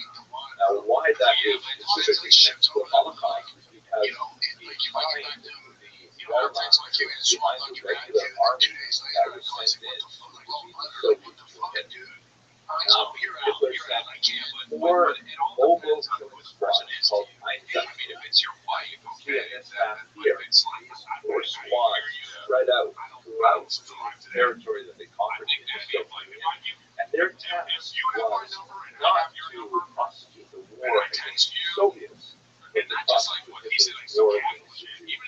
They would go into these local villages in Petra, the Jewish townlets that dotted the countryside, round up the local Jewish population, along with other enemies of Hitler, such as communist leaders. The Einsatzgruppen would march these Jews and others out to these local ravines. There were no dry riverbeds in the vicinity. They would have the Jews dig their own graves, and then they would simply shoot them by firing squads. This is sometimes called the Holocaust by bullets. It's represented as a remarkably large number of casualties, civilian casualties of the war. Estimates range from 1.5 to 4.5 million Jews were killed in just 1 month. Here you see a map of the Holocaust memorial here that gives you a sense of the scope of the townlands that were attacked in this nature. Kiev, which was not itself a rather large city, had one of the largest of the 33,000 Jews killed in the space of 2 days. The ravine called Batyar was used for a larger number of Ukrainians and other enemies of the Third Reich. The so-called Holocaust by bullets, however, proved to be a very psychologically a very interesting form of action. So the Nazis looked to a new way to rid themselves of the Jewish problem, so to speak. This was discussed at an important conference that took place at a resort in Wannsee on January 20th, 1941. note the rather late date. The war began in 1939, Operation Barbarossa, which represents the first mass killings of Jews. The only thing that comes close to it before that would have been Kristallnacht in 1938, which has about 260 Jews killed. Now we're talking about hundreds of thousands, millions of Jews killed in Barbarossa. But that was not fast enough. Hard on the psychological makeup of the soldiers who engaged in these killing squads. So what Fonse was accomplished was chaired by Adam shown here. They drew up a list of all of the Jews in Europe, a terrifying list. In my humble opinion, perhaps the most terrifying document of Islam, hard time of the period. And you can see from this list of countries that included countries that had not yet been conquered by Turkey, such as, for example, the United Kingdom, and it included even 200 Jews living in Albania. Gives you a sense of just how terrible Nazis were behind them. Every last piece of Europe. They counted up 11 million Jews, and from the Fonse conference, it appeared that the the main use was gas poisoning, which they had already been experimenting with for some time. Galvano was one of the regions where a gas chamber was constructed in order to see if they could scale this up, and in fact, the self-use so had that concept. Here is a map that shows you the thick so-called extermination camps. I first write that term.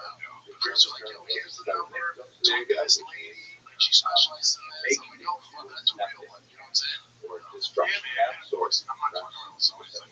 death camps. These 6 death camps, were situated in and around the ghetto, which still had a very large population of ghettos, and they were very different in terms of camps from the concentration camps, which Hitler had set up in the early 1930s. Unlike the concentration camp, which held largely non-Jews, particularly the early period and very enemies of Hitler, the concentration camps were prolific, awful places with a significant death rate of people dying from starvation and abuse, but they were nothing like the death camps. The death camps were intended primarily for the purpose of creating death. They were factories of death. Many of them had satellite camps that were used for slave labor. They only represented a very small proportion of the intern death.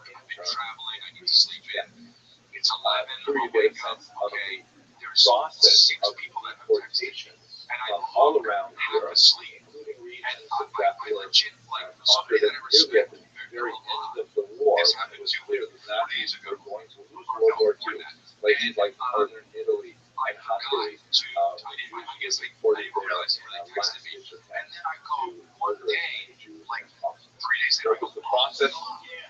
Jews were rounded up and placed on cattle cars, some 6,000 a day, leaving Warsaw. And when they disembarked, often after a terrifying and horrific long journey from places as far away as Paris, where many of them died actually en route, they disembarked and they were subject to selection, where those small numbers of Jews who were healthy enough to work in the slave labor camp were isolated and sent away to those satellites.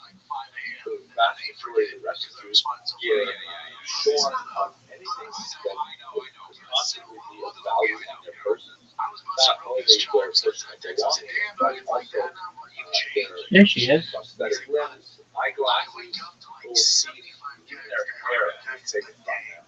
And they were sent to gas chambers where they were made to think they were being sent to delouse lice removed from their bodies. This is very common in many of these camps. That even American slavery to find lice from Yes, ma'am. How did I sleep? I slept well, thank you. How did you sleep? I slept okay. I checked on you and I saw your tummy. Oh, that happens, girl. I I'm like a big bear. It happens. What's new in your neck of the woods? My booty was all last night. These legs keep riding off my booty when I'm trying to curl into my little ball. And I was very cold. Yeah, but it's okay. I didn't have any socks on. And I need to get some. Yeah, get yourself some socks. Socks are important. Please, please. Absolutely. You're a hoe. Biggest sport on earth, baby. Usually I would argue with that, but I'll let you know. I am a hoe.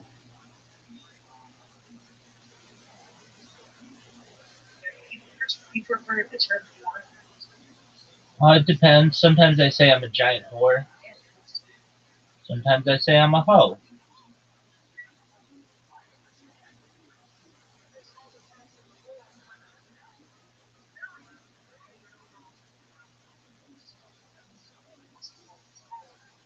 Oh, I love sluts.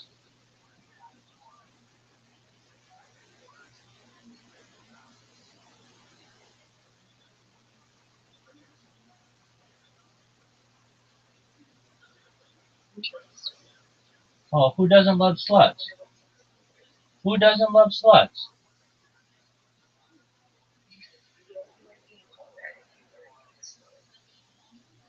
There you go. I don't understand why sex is so taboo.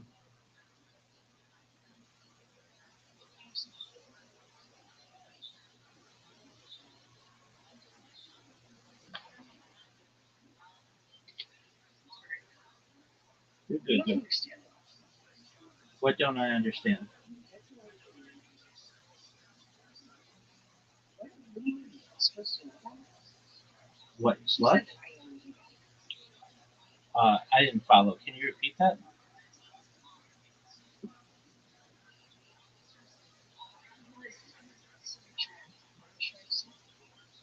she's talking shit to you.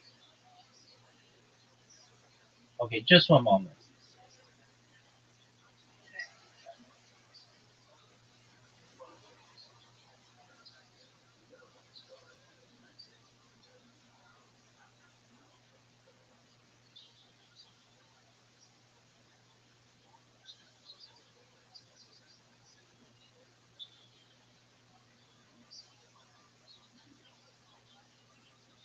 Okay, what'd you say?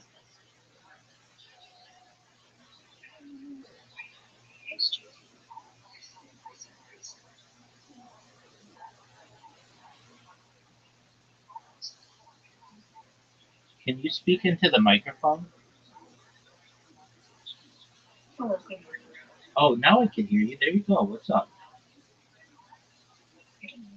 I thought I said talk about, and the part where I definitely said more, I forgot. It wasn't interesting, I think. Word, girl. What's on your agenda for this weekend? It's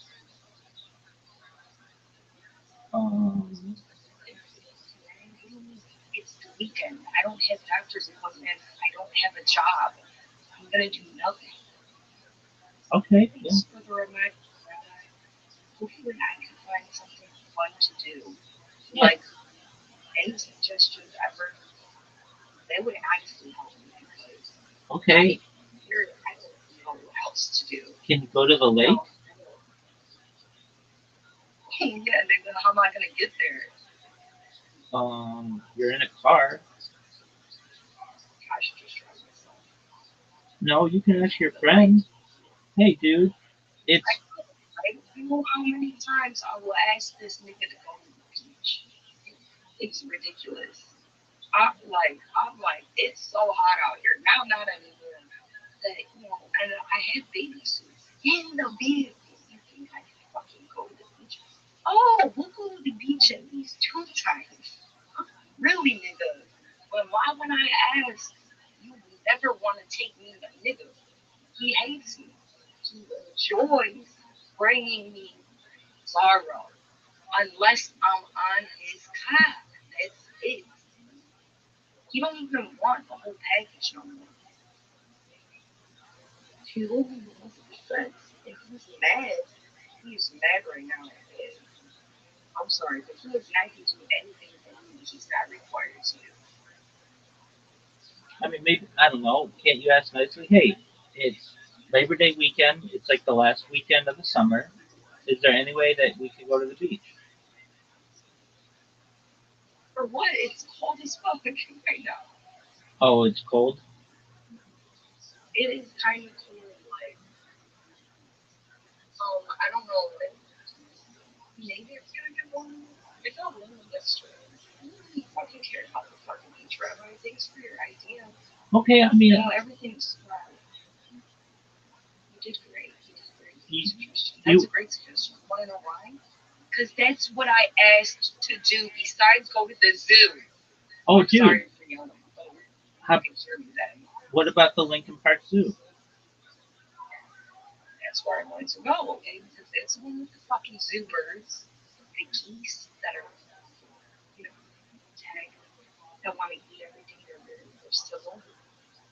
It's free. And they have good popcorn. And they have the puppies that are in there. Okay, so why don't you go to the Lincoln Park Zoo? I wish I could tell you, bro. I went with our son and took pictures of the lions for him. I don't think you like lions like you say you do. First of all, nigga, and he Okay, calm down. Calm down with the N word. I know you want to sound tough, but it just makes you sound lame. I'm not trying to sound tough. Well, you sound lame. Okay, well, if the way that I speak when I'm upset is lame, then that's how I speak. I don't feel shame about that. The fuck? Right. It's my vernacular, and that's how I speak quickly because that's how the people that were around me spoke. I was not raised by my fucking white mother. I was raised by a fucking Puerto Rican man that was not just Puerto Rican, he was also Haitian. That's how I fucking talk. The fuck? Do not. And he didn't fucking speak to me like that either. This is a fucking amalgamation of who I am. So you didn't grow up speaking like that either. You didn't grow up speaking like. No, I'm not. I'm gonna hear your bullshit. I didn't grow up what? Tell me what I didn't do, and I'll tell you what I did. Okay, I'm saying that you just said that you didn't grow up speaking like that either. Nigga, I didn't grow up speaking at all. I grew up getting my ass fucking beat. I didn't speak, nigga. I cleaned and I cooked, and that's it. And I shut the fuck up. That's it. Because any answer was not a right answer. I'm not playing around when I say that. Did you ask around type of shit? Look, I have one question for you and one question for you only. Here's my question. I'd love to be the autumn that I want, that I created for the world, because I had to create that autumn. Okay. You know what I'm saying? I was a certain autumn already. Yeah, the one that we all like. Yeah, that was me. I created her, and they destroyed her. Okay. This is the fucking calm down. One. This is the one that they deal with. The one that everybody gets when they stop appreciating the fucking nice autumn and then want to test her. This is not a fake person. This is not a fake voice. Why do you think it comes out so quick and like that? I just have one question for you. Look, I don't give a flying fuck. All I want to know is that, have you ever seen Chappelle's Show? I've seen some of it. Okay. All right. Well, I have a light on, so you're actually going to have to just hold on a second while I'm trying to get this light. Wait. Don't talk.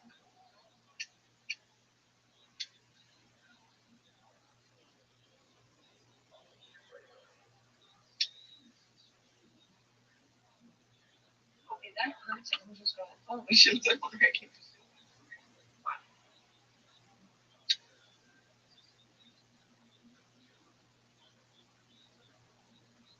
May I please speak? Yo, may I please speak? Don't ever talk to me like that. Yo, may I please speak? Just start talking, Rabbi. Okay, Shouldn't even listen. you should know that when you use that word, my streams get What word? What word? the N word. When you use the N Then word, use the N word. my streams get marked as mature. So that's all I'm saying is just try not to use it. Mature already. I'm just Every saying. time I come in here, it's telling me about 18. No, I know that, but I'm saying my YouTube streams. So maybe you have some mature people. No, I understand, but then they're not available in the search engine. Let me make that explanation. It makes sense. I understand. I appreciate I it. mean, I can cognitively try to not use it, like as if I were at work or in school. Perfect. That would be appreciated. I understand. I understand it. I understand that it slips. I understand that it slips. Okay. So, do you think there's a chance you could go to the Lincoln Park Zoo? Yeah, see, I'm so I already brought up about how much I would love that adventure so many times, and I brought it up for years now. That's my joke. And we just haven't gotten around to it. I don't know, I hope that one of these days we get around to doing something. Like, you know what, we can probably, we will only go on food days. You're only good on food days? Like, there's got to be something else that we can do together. Yeah, don't you guys, do you enjoy each other's company? No. Okay. So you don't really like each other. No. You just No. have. No, not at all. It's like, it's definitely fake. We can tell that it's fake on both ends. And that's why it's like, it's why he's willing to let me just go out there and die. Then, like long ago, you know what I'm saying? So, that's like, How did you guys meet? like me because I felt on these lies. I understand. How did you guys meet? We met at his job that I just got fired from. She was working at him. Wait, And I went there because I needed hours for my DUI. hold on. And at the Hold on. Calm down.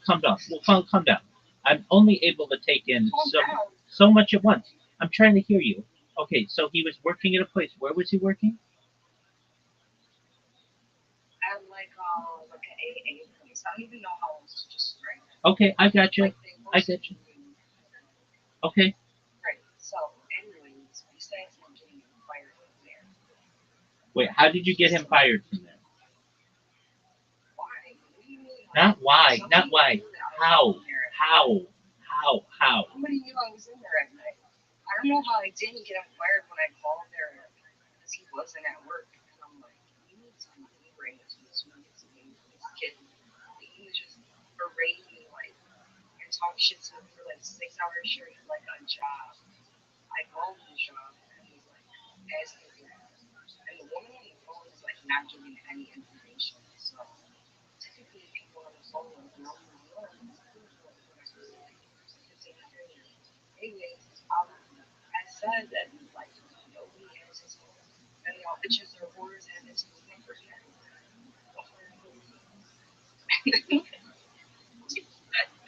Hold on. Bitches and whores. And I said, yeah, that's right. Right. Telling me you don't know who that is right now. Right. That's you, bitch. Anyway. You hoe. He didn't get fired then. But, what did he get fired for? I don't know, but I know how to search it. I want to get appearances. But you'd actually show up where he works? Hell yeah, 100%. The fuck? Because it's a public place, dude. It's fucking AA meetings all day and shit. Just with that, but people would see me like in the office and shit and downstairs and they'd be like so suspicious and like they knew I was like his partner, but apparently I was down there too much and Did he say that you're the one who got him fired? No, he didn't say that. No, like literally like his boss like is just not paying him right now. And I'm trying to tell him that his boss is just a piece of shit. So you're fired, you're done, you're not working. So you fired him, but he's still his employee. He's still employed, but I fired him because I said you're not doing anything. Absolutely. But now that's telling me the other people, like when they're like asking me questions, I have no sensation. Did you have an alcohol or a drug DUI? Did you have an alcohol or a drug DUI? No, well, I know. Not really. I think I was just young. But how I got over there was I was in rehab. At that time, I was in, well, every time when I went to rehab, I thought it just decided to change. Was it alcohol or drugs? Because it was too heavy of a moment. Dog. Oh, it was like drugs. Okay. Well, that's not like. Drugs. It was mostly weed. Yeah, Mostly which. weed, and I had like a problem with just overall being risky, like at that time. The time previous to that is when I had some more serious issues. Because when I knew that I wanted to do drugs, when I started smoking weed, I knew that there were certain drugs that I never wanted to do. And I'm proud to say that I never intentionally did any of those drugs. Or meth or heroin. I never intentionally did any of that shit. But I ended up doing like Xanax and Oxy and shit like that, and like taking other pills and like not really knowing what I was taking. And that's not something I was very comfortable with. I knew that that was an issue. Also at that time, I didn't realize that my diagnosis was PTSD. I still thought that my diagnosis was just depression and anxiety, which never made sense to me because I will only have like I can be depressed like very easily because I'm like a very emotional person, but I'm not like depressed. So now that I have the right diagnosis and I understand that weed wasn't the problem, but like me being a little bit too curious sometimes, and I end up taking stuff and being in places where I don't want to be. But I can thank my family to exposing me to that at every end when they're doing drugs and it's just or selling it, and like I'm aware of it at a very young age. I mean, I don't. That's another reason why I went like to rehab too, is because I didn't want to end up like people in my family like with a really bad like drug problem, and I was seeing weed like that at the time because again it wasn't legal and people were not like it was like 10 years ago. I'm talking about like 10, like 8 years ago. I understand. People considered it to be much more serious than it is. Yeah, that was a long, not even, I think it was the last time I was. But yeah, still, even then, like, when it was like just becoming recreational, it's so hard to find, like prior to it becoming recreational, I didn't like find any like doctors that would tell me that that was okay. So I was never feeling encouraged to like be open about smoking the weed with the doctors. Right. A lot of times they'll. Even though I worked in a weed clinic where one of the doctors was writing people weed prescriptions, and I would go to work high and knew I was high. I feel really stupid looking back because I thought nobody knew I was high. I was so fucking fried. I couldn't even like. I was just filing papers, and like you'd get like two different versions of all of them. So yeah, well at least I was getting my medicine. They didn't care. I needed that medicine. I think it's obvious. Okay, hold on. I'm gonna be right back. Bye. This girl is cray. Cray cray in a wild way.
you're that busy, you're that like you got other stuff going on.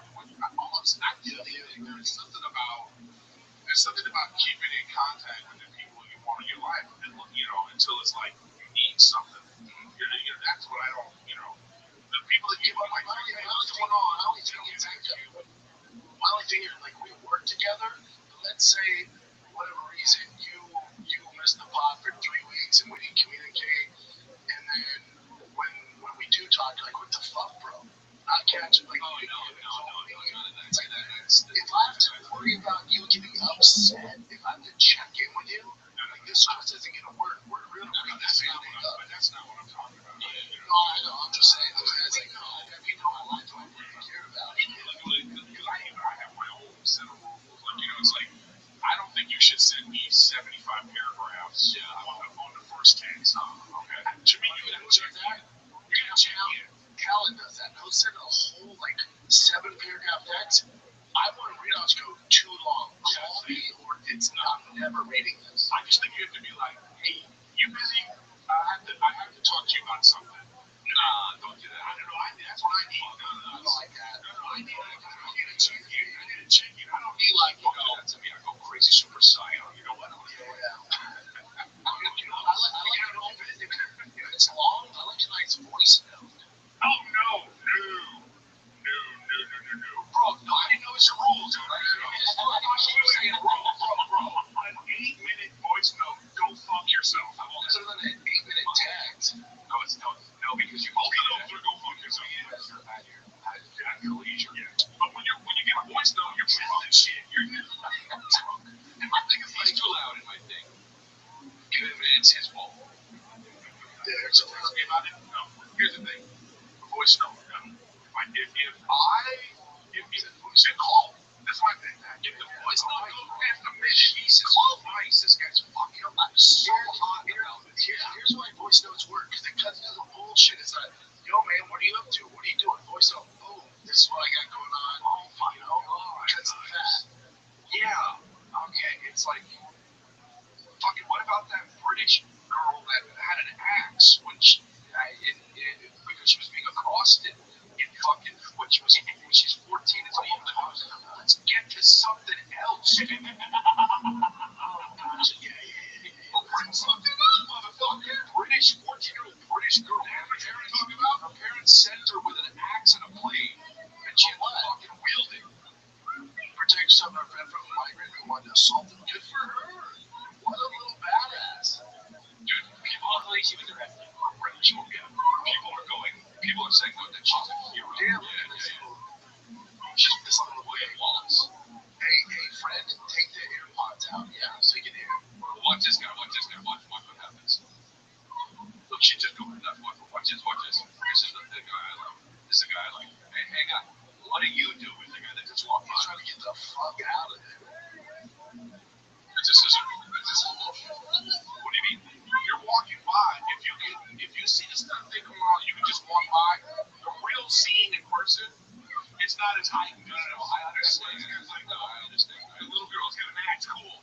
This guy's filming, and this one's doing nothing. Nothing's happening here, man. No, I bet that guy was like, internet bullshit. That girl's tweaking with an axe. Internet. Get me the fuck out. She got arrested, and then also, there people are using this. This is crazy. How people are really. It's crazy how something like this is used and polarized. But they're making her a legit hero. Like, this is the woman we need in our. It's insane what they're doing on that. She's doing it. I'm proud of her. It's insane. I'm proud of her. How about this one? Have you seen these memes that are showing up where some girl is saying, we need to date me. You gotta pay me $500. To date me, you can pay me $1,000. Like, those memes. Anybody says to date me, you go away the other direction. To date me, how about the thing? Yeah, no, how about the thing? Where the lady was like, did you ever see that one thing where the lady was talking to the camera and she was like, no, we're not gonna do coffee, we're not gonna do a hangout, we're gonna go to a dinner, you're gonna pay, and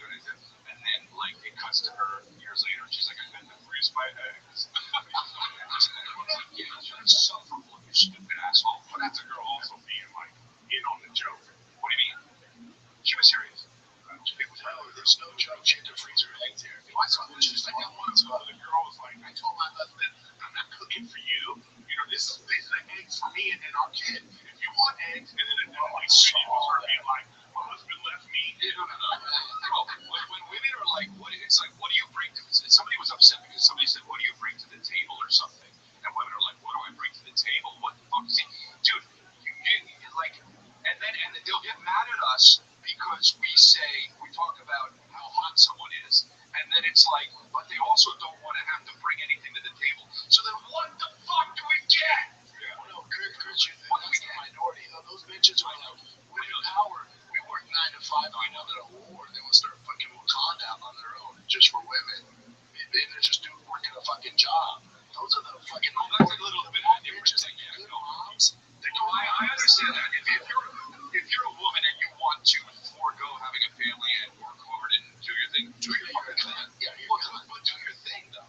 Like I don't give a fuck.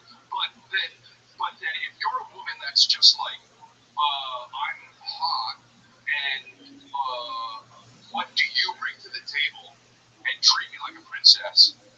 No. Depends how hot she is. But here's the crazy part about it though. Wait, here's the crazy part about it. Time. No, you're a dime. Everything together. Yes. No. Yeah. You're not a dime. No, bro. Have you seen my personality? It's crazy. I know, but you're 4 and you get 2 points on down. Dude, everything behind the talk about. You know what? I would say. I agree with your 4 and your skin. You have a good pie of stuff. Yeah. Fuck yeah, that's what a guy needs. The looks are the biggest part of the pie. Looks. I would say your hand. You weigh it. It's a dime. Weigh it. Weigh my pie. It's a dime. Because it's a good. You put it all together. Yeah. My attitude, my charisma. We get it. Yeah. You take one of my features and you show it to somebody. Take my feature off of me and you show it to somebody. You go, that guy's gonna be ugly. You put them all together. You know, all right, with the charisma and all the stuff and it's rich. I'm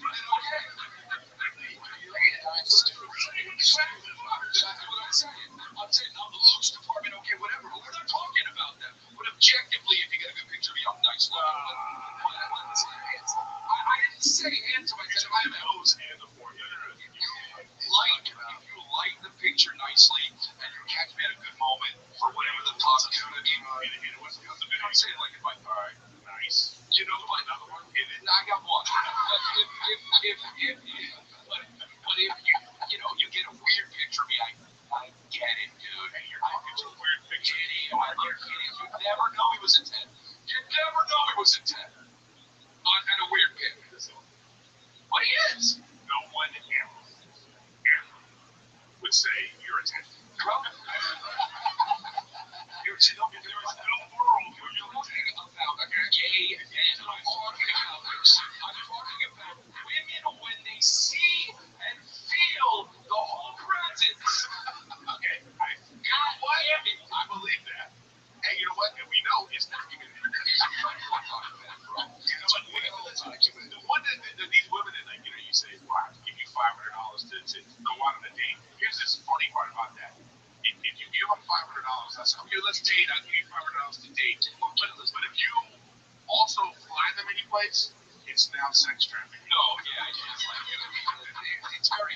It's not crazy. It's not crazy. You're a guy, really. You know what I mean? All of a sudden now, I'm just sex trafficking you. You're like, no, you charged me. And I have to give you $1,000 to do you, but we're flying to Vegas. So all of a sudden now, I'm sex trafficking. You know what I mean? It's like then you're like, can you imagine a girl like if you're gonna date me, it's $500,000. Like, where the fuck are your parents? Who raised you? Oh, yeah, she's a you're all congratulations. Congratulations. You're a street walker. Let's take a little break here because college football, my absolute fave, is back. You have Texas. You have Texas playing Ohio State this freaking weekend. Everyone here's going crazy about it.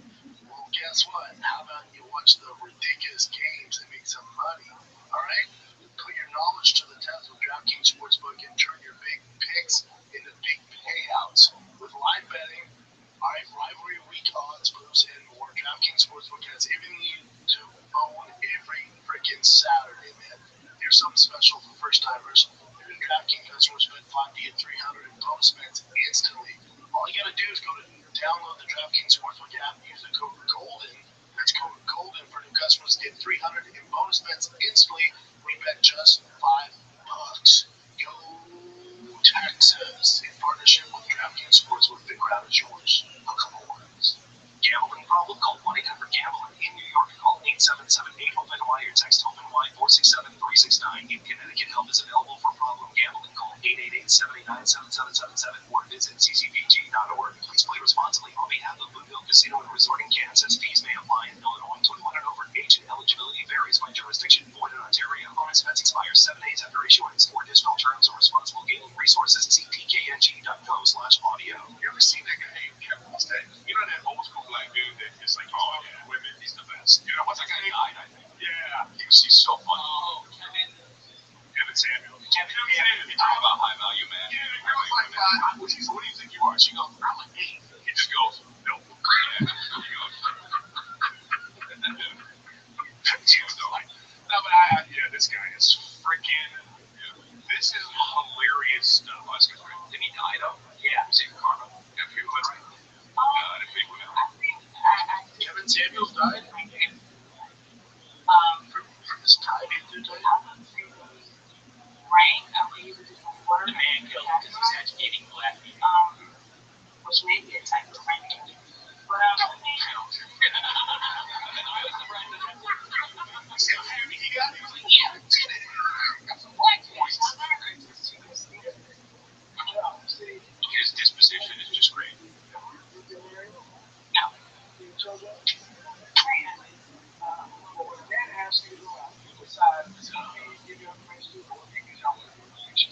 That's a rate. That's all it is.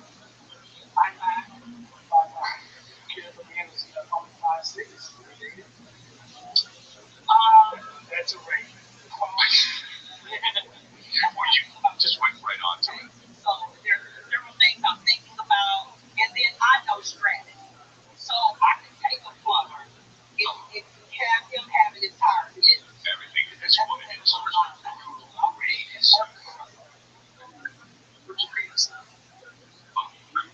What? I don't know what that means, but that is the that is the illest statement I've ever heard. You see what you just did? I just See what you just did? see how I gave you a man who's just you got to go make him earn one. And put your, did he say put your penis up? What does that mean? I'm in love with it. Yeah. That's what he's talking about. What does it mean? Wait. Say it like, wait. The podcast? We will take a break until we figure out what put your penis up means. You say it like you're like man up. Oh. You say it like you're trying to man this relationship. 12 out of 10. What's it mean? Your penis. I was going to say that. Just going to go home for no reason. My wife. Yeah, I knew it. Sweetie. Because I put your penis up. You only say that when she says sorry. No, it's like that. That's like, damn, you weigh more than a man. He's half his job. I know.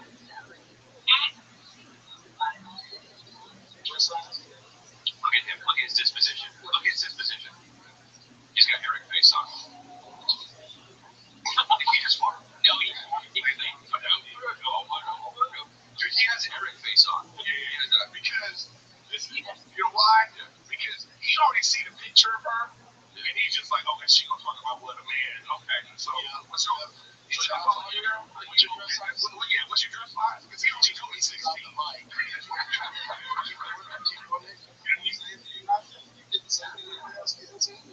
man. So 5'10". Hold on. 5'10".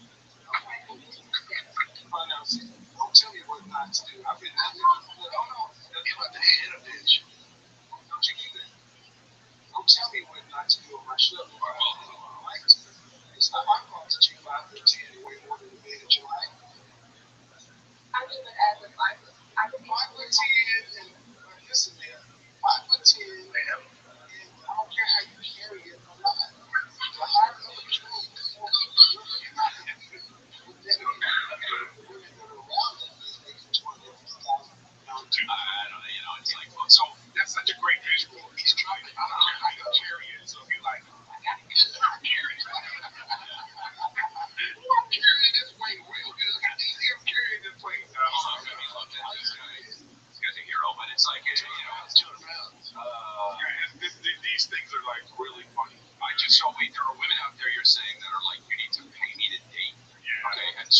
just like, and like, just, I'm not trying to be funny, they're not saying they're hookers. Right, no, they're saying it's like the way men act these days. I should get paid to even go on a date. That's their whole. So these bitches are single.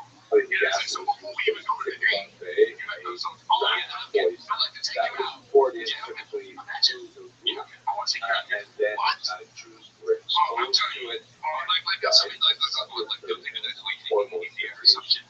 Like bodies were sent to crematoria to get rid of the huge number of corpses during the 1,500 days in Auschwitz that would pile up.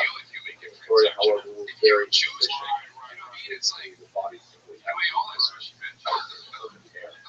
Those small number of Jews who were sent for slave labor were sent to the barracks and labored under unimaginable conditions. The vast majority of them died within a very short period of time because they were considered disposable. But those Jews who survived the Holocaust, these camps were typically Jews who are not immediately processed or gassed as crazy part about it. They were essentially reversed. Other Jews were selected for medical experimentation or genetic experiments were injected on children to figure out if they were identical twins. Again, when these liberated camps came back, emaciated Jews who had just barely survived the war. This is the most horrific chapter of Jewish history, world history. Thank you very much for that. Think of the first hooker ever. It's either a woman who was just like, I don't want to really deal with this. How about just can we just do this and I gotta get out of here? Or the guy doing it like that, just being like, I don't really like your personality, but it's skinny. I mean, you know what I'm saying? So it's like, but anyway, as a guy, you can never. Oh, you saw it. Can you even question what you get for that? You know, it's like, all right, take out a date, but here's 500. Okay, is there a menu? Can I go? What's happening on the menu? Okay, so I just okay. Also, the dinner money doesn't come out of the 500 I gave you. Oh, 500. Okay. Oh, so that's fair. All right. So the money that I pay is like burning it. That would be like you're headed to Vegas and you just throw money out the window before you got there. You know what I mean? It's like, I'm going to Vegas. I just don't. You know, what am I doing? It's like, and look, obviously you don't have to. I genuinely think it's a little weird because like the internet made everything so weird. Like now when you take a woman out, you know, I guess the guy is still to pay, you know, I think, and well, that's how you're right, but I mean, like, you know, that's how you're raised, man. Listen, my mom, R.I.P. rest her soul. Something she Hello, told me. fellow students of Jewish history. Welcome to another lecture in the Jewish History Lab series. We are now continuing our discussion of the Holocaust. Yeah, and that doesn't even necessarily mean monetarily. One of the historiographic challenges of studying the Holocaust is precisely what is So it's like, exactly I don't care, I've always been about the Holocaust. like that. Are we talking about overall serious persecution that the Jews suffered through whereas other people during the reign of terror of Adolf Hitler? That could easily take us back to the early 1930s. Or are we speaking about something more narrowly focused, like the persecutions that came along with the invasion of Poland in September of 1939? It's also quite a possibility. But the Holocaust and World War II are overlapping, and that, I think, is a problem. Coming to the core of the events which we associate with the Holocaust involves two major periods of mass activity. The period of the Einsatzgruppen and the period of the death traps. This is the era in which the Nazis enacted actual mass murders as opposed to the horrific conditions that were endured by the period of the Ghetto. So let us look at those two. We recall that on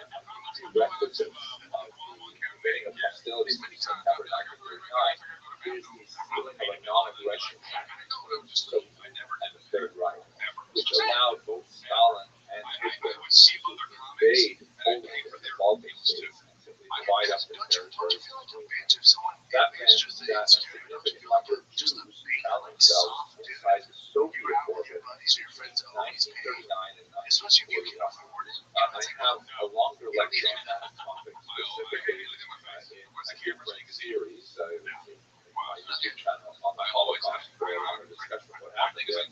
But basically, Jews there, like the surrounding people, were subject to rapid penalization, collectivization of farms, arrest of intelligentsia, and so on. The Holocaust per se really began under the end of that Soviet period of 1941 with the launch of Operation Barbarossa, which was the Third Reich double crossing of the Soviet Union, abrogating that non-aggression pact.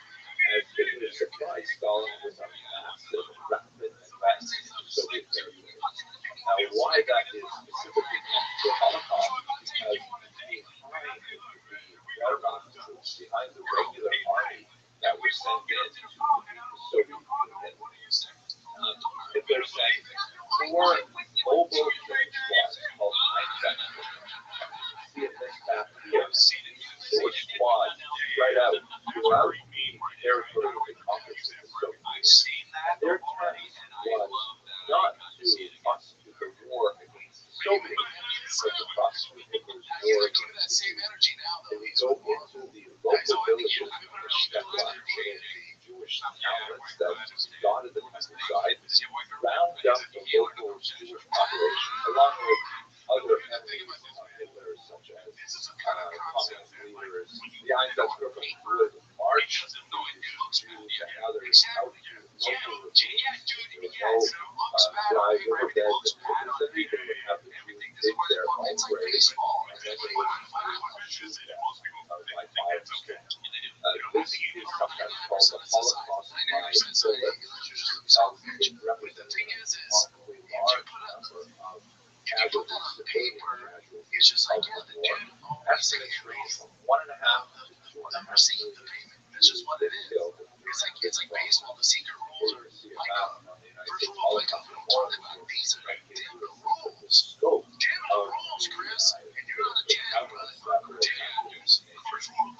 yeah, it's not a town, but rather a large city. Of one of the largest mass killings, 33,000 Jews killed in the space of 2 days.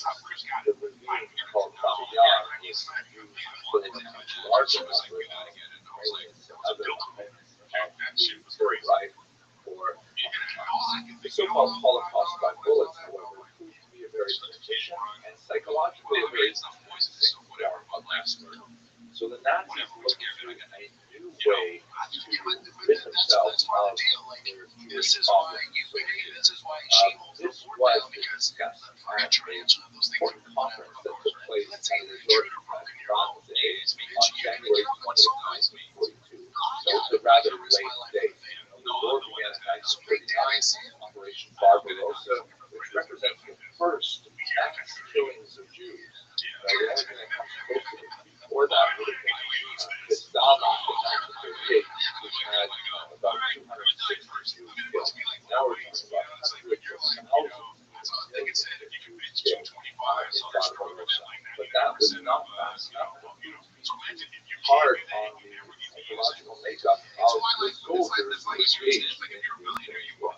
So like Fonse, this conference, which was chaired by Adolf Eichmann, shown here, they drew up a list of all of the Jews in Europe, a terrifying list. In my humble opinion, perhaps the most terrifying example that survived the pressure of the archives period. And you can see from this list of countries that included countries that have not yet even been conquered by Germany, such as, for example, the United Kingdom, and included even 200 Jews living in Albania, giving you a sense of just how determined Nazis were to hunt down every last Jew of Europe. So they counted up 11 million Jews, and from the Fonse conference, it appears that they intended to massacre all of them. The means to be used was gas poisoning, which they had already been experimenting with for some time. Telno was one of the regions where a gas chamber was constructed in order to see if they could scale this up. And in fact, the Nazis permitted themselves to do so at Fonse. Here is a map that shows you the 6 so-called extermination camps. Don't like that term. The Germans terms of kind of influence. There you go. Making people feel nothing camps or destruction camps or death camps. These 6 death camps, Hell-No-Trip, the Soviet Majdanek, Belgrade, and Auschwitz, were situated in and around the Yemen Gulenov, which still had a very large population of Jews in the gallery of the discussion in the previous video. And they were very different in terms of camps from the concentration camps, which Hitler had set up from the early 1930s. Unlike the concentration camps, which held largely non-Jews, particularly in the early period, and political enemies of Hitler, the concentration camps were horrific, awful places with a significant death rate of people dying from things like starvation and abuse, but they were nothing like the death camps. The death camps were intended primarily for the purpose of creating death. They were factories of death. Many of them had satellite camps that were used for slave labor, but it only represented a very small proportion of the Jews who were to get a sense of the process of exploitation from all around Europe, including regions that were conquered at the very end of the war. It was clear that Nazis were going to lose World War II. Places like northern Italy and Hungary were based there in a last attempt to murder Jews. What was the process? Jews were rounded up and placed on cattle cars, some 6,000 a day leaving Warsaw.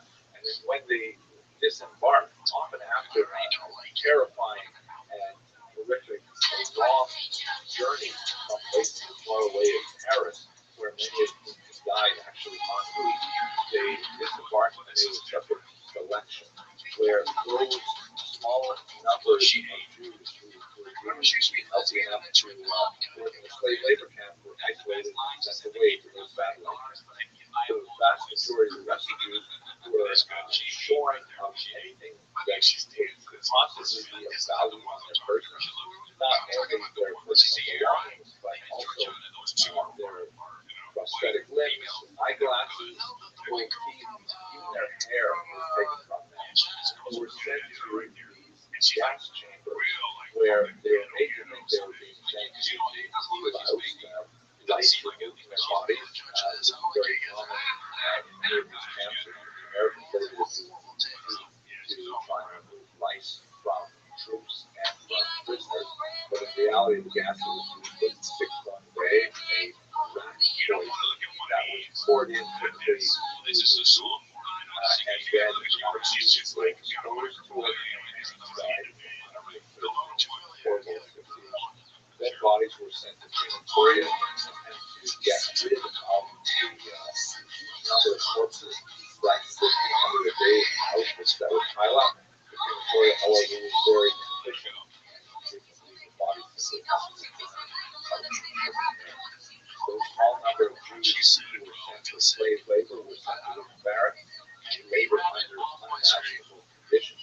The vast majority of them died within a very short period of time because they were considered disposable. But the Jews who survived the Holocaust in these camps were typically who were not immediately processed or gassed and managed to live other Jews were selected for medical experiments or genetic experiments were conducted on children in particular. They were identical twins. In the end, when the nuclear camps were found, she's on sway in the morning and she freestyles. It was so just barely survived. Really, this is a horrific chapter in Jewish history. I didn't know that. This was, I love this girl's music. Okay, she got two styles. When she does her chill, like, weird elevator music style rapping, it's so good. This is good. I don't know what's what, but I wish I could hear this. Make that lakefront to the lakefront. And right on time, like, this is awesome, bro. Hey, can I be honest? I feel uncomfortable. Can I say something about this? What I thought weird about her is her voice does not match her. You know what I mean? At all. Like, if you close your eyes and play that, you and then open your eyes was thinking, did she look like this? I can't even describe what she sounds like to me, Eric. Like Nick. Like if Nick was rapping. Nick, look up the Wild 'N Out white girl. She's good. In the morning. She's good. She's got a whole style. But this is what white rappers have to do. This is the thing that's great about like what's happening in society in terms of being able to make money and this kind of thing. I think that women have an advantage when it comes to like if you have a great talent, and you look like that, which is Steve Allen. That's what I don't want to hear about. I don't want to hear about like how hard it is being a female comedian. Like, dude, like you can get on stage and you can get on every show. Okay. What up, Dave? Like that might be good too. But most of the show can't be me in a bikini. Exactly. Yeah. It's hard to be a comedian. My titties aren't gonna sell. People coming to my show. You'd be surprised. What's tougher? A white boy trying to make it in the NBA or a white girl trying to make it in rap? The difference is rap's not a meritocracy. Yeah. Justin Valentine goes hard. I see him get here. I've seen this. Is she a rapper?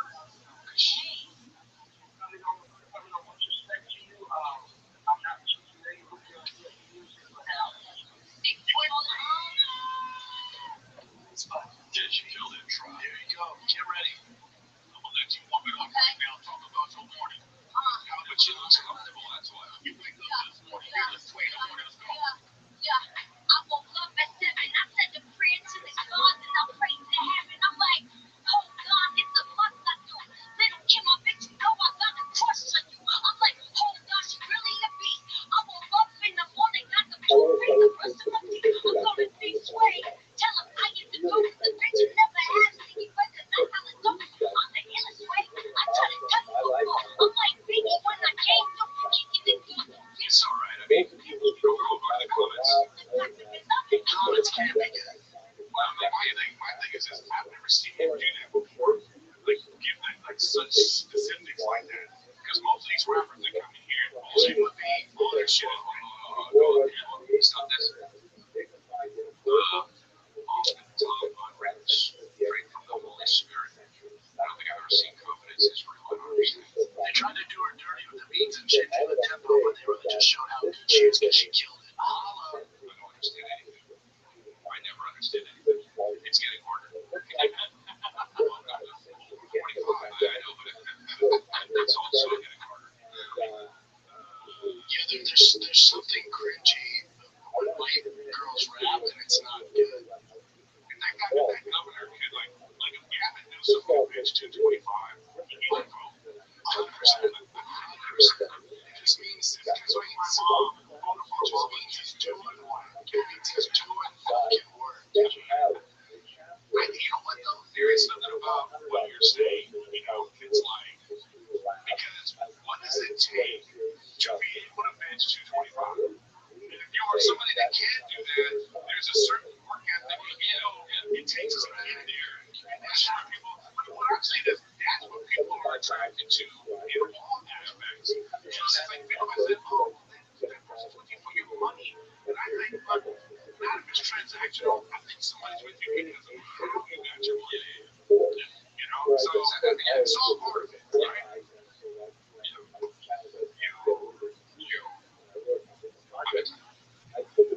Massive. What is it?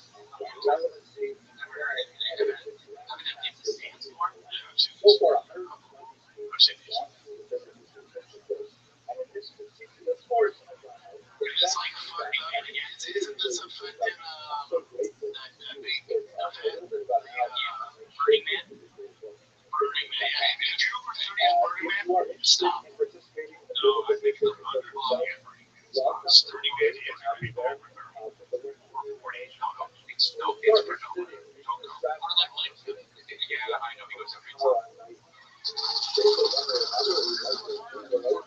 But it's this simple. Listen. It just put him on the out. You know what I'm saying? You get here and you're like, oh, we can't even breathe. Okay. This sucks. This sucks. Imagine trying to have a drug deal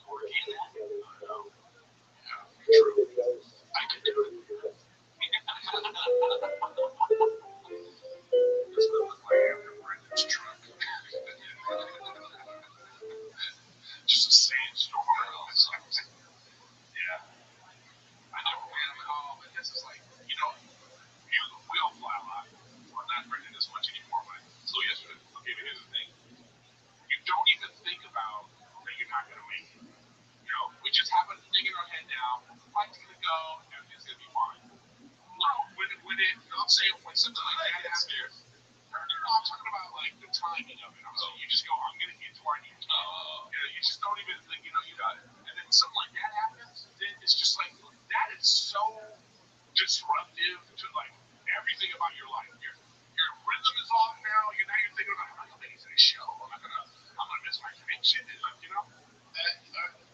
Eric, aren't you glad you lost weight? Because did you see Southwest made it? If you're big, you have to put two flights now. You have to put 2 chairs. Right now, this is my problem with that. Hot take. They should be weighing everybody anyway. Yes.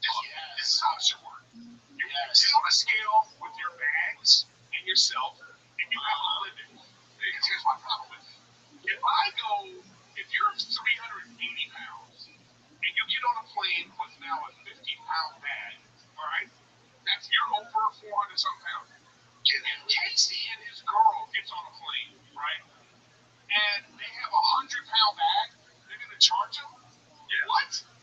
Casey and his girl in the bag. That's like 216 pounds total. You know what I mean? And you're like, I just think that's unfair. I'm thinking if you're gonna charge for overweight bags, but a big motherfucker can get on the plane, like I'm like, no. Well, it should be. You should pay my weight. No, you should pay my body percent fat. No. Yeah, because it's not because it's just because you're way off. Because 6'2", it's not his fault that the guy's 5'6". You know what I mean? If somebody is their God-given, their birth weight, it's different. If you're a fat fuck, okay, you know what? Okay, you can add that in, fine. Yeah, but that's just I'm 6'2". I gotta pay the same as a fucking roly-poly 5'4" fat guy.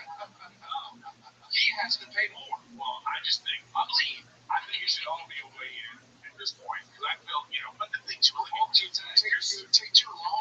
Take too long. It would not because when you go to check in your bag anyway, they make you weigh in. So I'm saying that you would just walk up. They should just have a policy. I can solve all this. They should just have a policy. No fatties get to fly. Or they have fat air.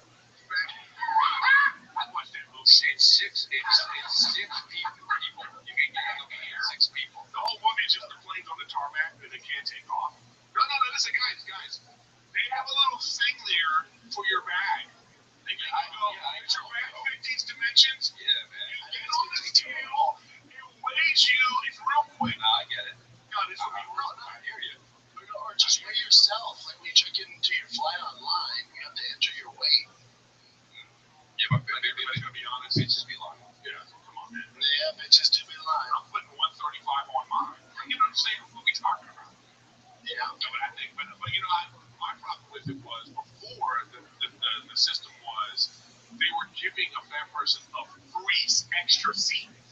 That I really had a problem. Oh yeah. It's just about fairness. This has nothing to do with fat shaming or anything like that. It's about fairness. Well, they shouldn't be charging for bags like that anyway. But my point I'm making again, if you have to pay for a bag that is over 50 pounds, then what are we talking about? If the total weight of the person in the bag is less than the fat fuck. Pay for your gut too. Yeah. What they literally call it baggage. How many bags you got? And then your baggage. Your fat? Okay. It's gonna be $50 more. I like the body fat percentage. They just go, okay, you're 30% body fat percentage, so that equals that's an extra 30%. Yeah, percentage. It's a percentage shape. It's a percentage they add on the thing. I mean, I'm with it, man. I would encourage people to get you. If you're over 300, you ain't flying. Or you're flying with fat air. Well, haven't you been on an airline where they were like, you've been on those flights where they go, hey, we need everybody to, we need like some people to volunteer to go to the back or something. If that's an issue, then that's why I say, no, I know, right? Weigh everything in. Person bags. And if you have you have a 500-pound limit, then it's this amount. If you go over the 500-pound limit or whatever the limit is, it's this amount. But actually, Casey and his girl suffer. All right. Well, they should suffer. He deserves it, Hello, fellow students of Jewish history. Let us introduce you to this new episode of but it sucks, man. Even when by looking at you're saying 6'2", very important says, oh my God, and this bigger than me guy, they had sitting in the middle seat next to me. And we were just looking at each other like I was like, oh man, it's going to be a tough flight. I know, right? But luckily, the still happens to you contact the fan here. It's quick, that's good. Yeah, it also looks cool. Yeah. I would rate it just to go. I mean, you're talking about the meal on this. It's I mean, it's just like a big. You're walking a fat hair. What do you call the pilot fat? They just have like a, they don't even give you drinks. They just have you open your mouth. All of these people, I'm love to fly around here. Hell yeah, dude. Look at that. When you pick up the morning, it's like, all right, we're going to start with big bitch.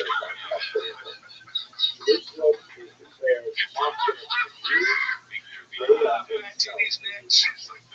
Would you have the steward said too? Would you have the island? Because the steward's got these so all the people can get over it. It's like an apartment. When you like tallest lady beach, that's part of give me a fat stewardess and fat pilots. It's just like we fat all around, baby. There's no shame here. Yeah, exactly. But then you really got to get like a fat getting plane. However, you just have it like 20 seats instead of 60.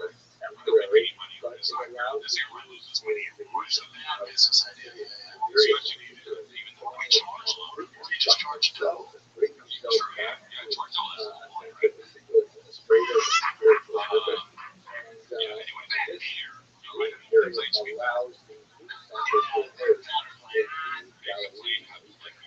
You know how the 747 had the thing over top?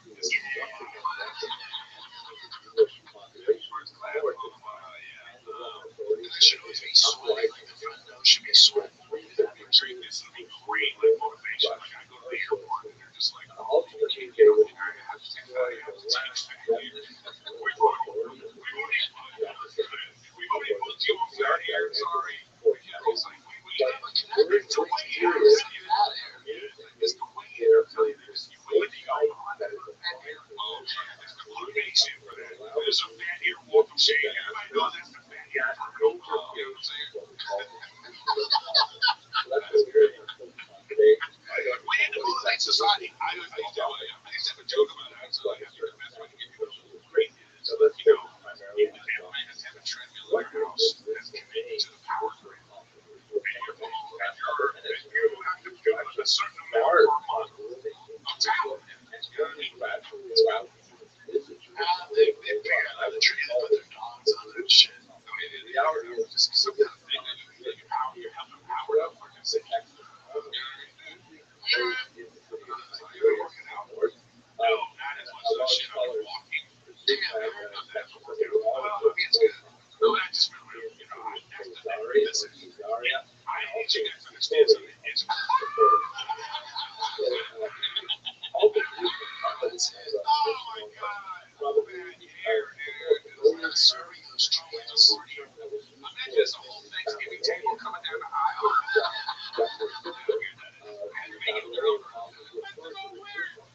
I tell you, this is like a Will Smith concert. The hardest thing, there's something else weird. The hardest thing is like discipline to AI the crowd. Discipline to not to when I hear I see how hard that is.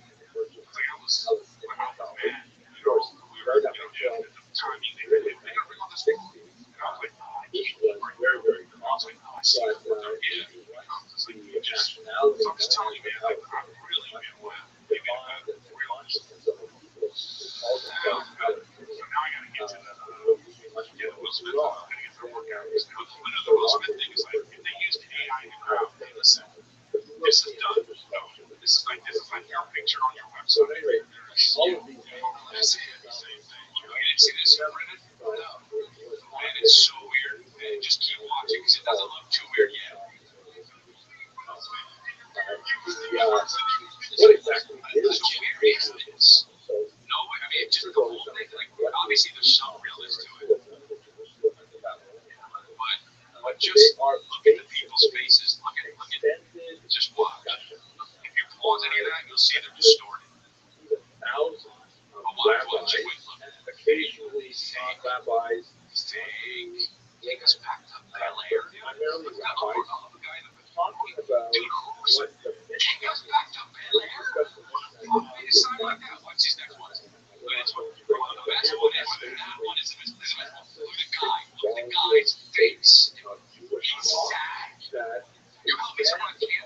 explain it all for you. Say this with my you can make it. Wait, we'll post this. Yeah. Look at you. It says you can make this. You can make it. What's the quote? You can take it. Everyone said you can make it. Will Smith said you can make it, and that's what helped us survive cancer. Yo, If that's how easy what it up, is to Cluster? get motivated, it's gonna be dead a long time ago. How you living, pimp? Personally, like those really big mango oranges. So if I want What's good, son? Hello?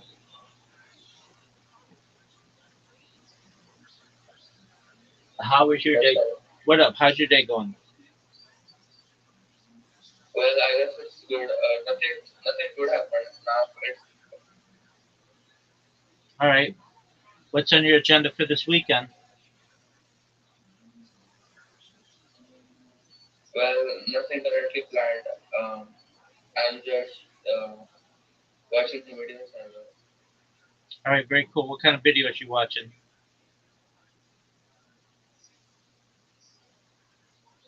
music videos. I guess music. Yeah.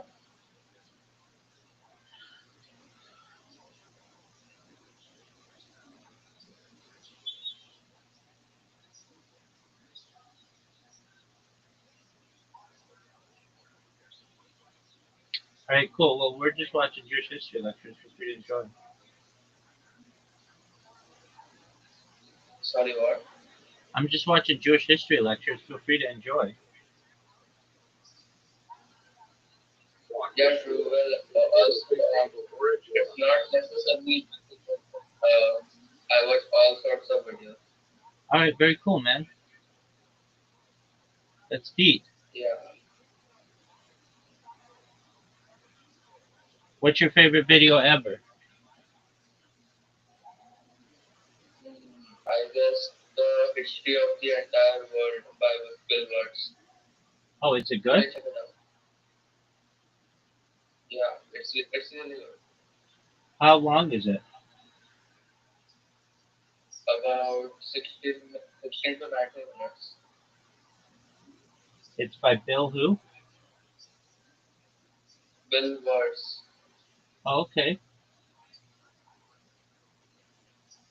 It has like 100 to 200 million views, and it's considered really good by the person. All right, I'll have to check this out. What are your other favorite videos?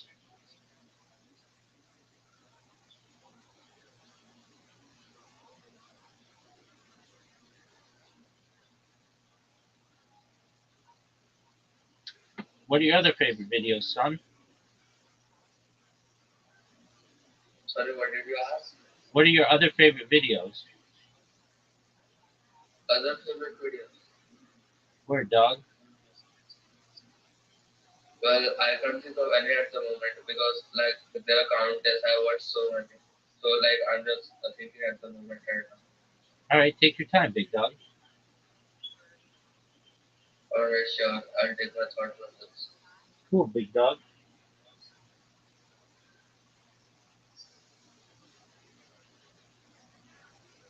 How old do I sound like by the way now? What'd you say, pimp? How old do I sound like to you? How old are you? Well, first I will let you guess. No, just tell me how old you are. I mean that. What's the point of the question? Then I'm asking like, what do you think? How old? Because of my voice. All right, you sound 65 years old. How old are you? Okay, I'm 18 years old. All right, very cool. Yeah. Cool. What about you? I sound 65 years old as well. No, no, not. You're actually like seriously. Stop kidding.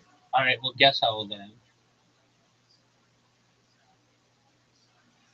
Well, you didn't guess mine before I told you. Yes, I did. I said 65 years old. Uh, I'm old enough. That's the answer. Yeah, cool. Sure. Excellent. All right, here's Jewish history lectures, big man. Sideways now. It's the real fruit is an etrog, kind of a lemon-like plant called a citron. And the Mishnah is where we get this oral Torah that explains a lot of these allegories. If there's a lot more to say about the Mishnah, please go back and watch the video wherever you are. So the Mishnah itself, although it represents a tremendous advantage in clarifying how Jews are actually supposed to live their lives, all aspects of the experiences of the world, both in terms of their ritual lives, their financial lives, their civil lives, and all kinds of things like that is detailed in the Mishnah.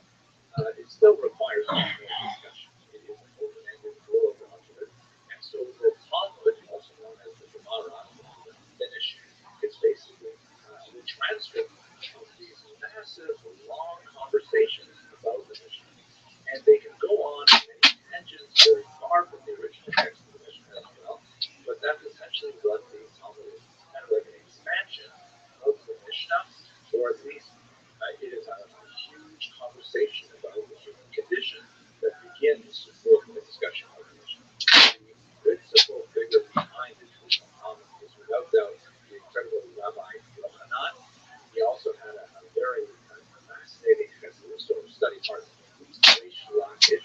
and the two of them in particular sort of coordinate much of the discussion that happens, although it really involves hundreds of rabbis pitching their opinions about one thing or another. It was eventually codified into a fixed text that will become the Talmud itself. The text also includes a lot of documents called maraitot, from the Rises. These literally translate as outside texts. These are texts that are much older, they're the same age as the Mishnah, but they didn't make it into the Mishnah itself. So it really expands this clarification of the Mishnah by saying, here is a fragmentary literary piece that tells us a little bit about what the Mishnah actually meant and so on. There are some scholars who argue that the tangents in the Talmud are so big that in reality it should be considered independent work, not essentially an elucidation of the Mishnah. I remain unconvinced.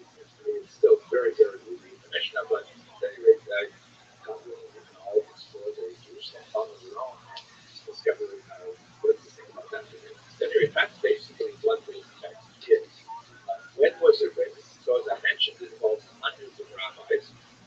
These rabbis are His caption for this was my favorite part of the tour is seeing you all up close. It's like they're trying to make me generations. Yeah, so it's fucking called the Tanai. love you, Fresh Prince. And it involves Like, 6 generations of them. you're going too fast. No, he's doing all right. I'm saying there's so much stuff on the screen that you can also point get to. involved Yeah, in I know. For that girl in the apartment here, that was pretty. conversations extend It's just there's all the same concert, concept. which would be I don't think so. It's not even. the It's early third all. century. Is he Right okay? up This is the one. about This is the one. 400. From That's West when the Straight to big West spaces. flows, and we have From West Valley to West is Swiss. Well, the guy's face is all found distorted. out I know. It's really weird. the Babylon. If you have a look at this map You're here, going to the guy, you're looking to the guy that looks like me, but if I do, oh, look at the far left, he has a big nose. and No, circle look, on the right big is noses are okay. Mesopotamia, where most of There's no the speculation. This is AI. So located in Babylonia, and that's how does this happen though? So Look at that. there was a significant amount of It's so communication egregious in this day and age too. the land of Israel and the land of What's he thinking, man? He's probably just like, yeah, you guys run with it. Like, all right. Maybe it's like it wouldn't be that nasty. making that trip back. Jail footage. Sharing ideas Everyone's hiring them now. from their respective I just don't get. The Jerusalem Talmud, however, is the older system. I mean, I don't know. Here's the problem with AI now. Now it's like even if it is real, people are gonna say, "Come on, 20,000 dislikes. Smaller, it tends to have much well, more if you just like that, I would like." proportion of dealing with halakha or Jewish law. There's also or Why is legends, things like that. why is this fake? Why are you in the crowd getting on anybody? You gotta trust. Oh, you know, you should put us three in the crowd. So we'll do it. signs are the worst part because no fucking, they don't, come on, bro. Nobody's releasing them on tour. Well, yeah, not this one. Well, I don't think it was, what was the tour? Wait, hold on. Whether people have paleo tonight will be a score. What is that? It's just, it's all distorted. It doesn't make sense. So it's all fake.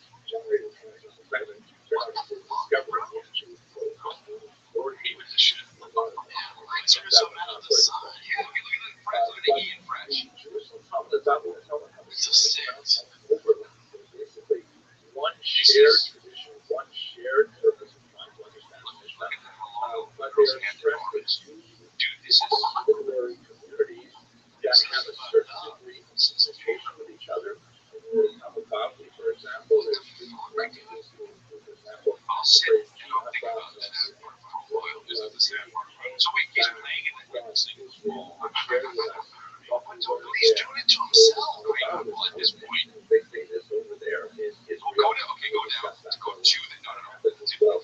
Where's he playing? He's playing the O2 Arena. Go down. It says right there. ultimately Go click the show. There, go down. There. somewhere around the year Like the London.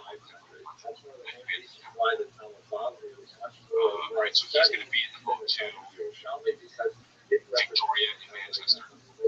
Singing live. He's got a new album. Oh, does it slide? Yeah, just keep all these songs from before. Yeah, just don't understand. That's a banger. Sure. You do know he was a rapper first, right? Of course, we all do. Yeah, but he's got songs, yeah, but who's going to put Bible there? But you could be in thing, like American thing, right? There's no way it's going to be Backstreet Boys. They got to go international. They're doing an energy center in fucking Houston. But go ahead. So good in general vision. So, reception.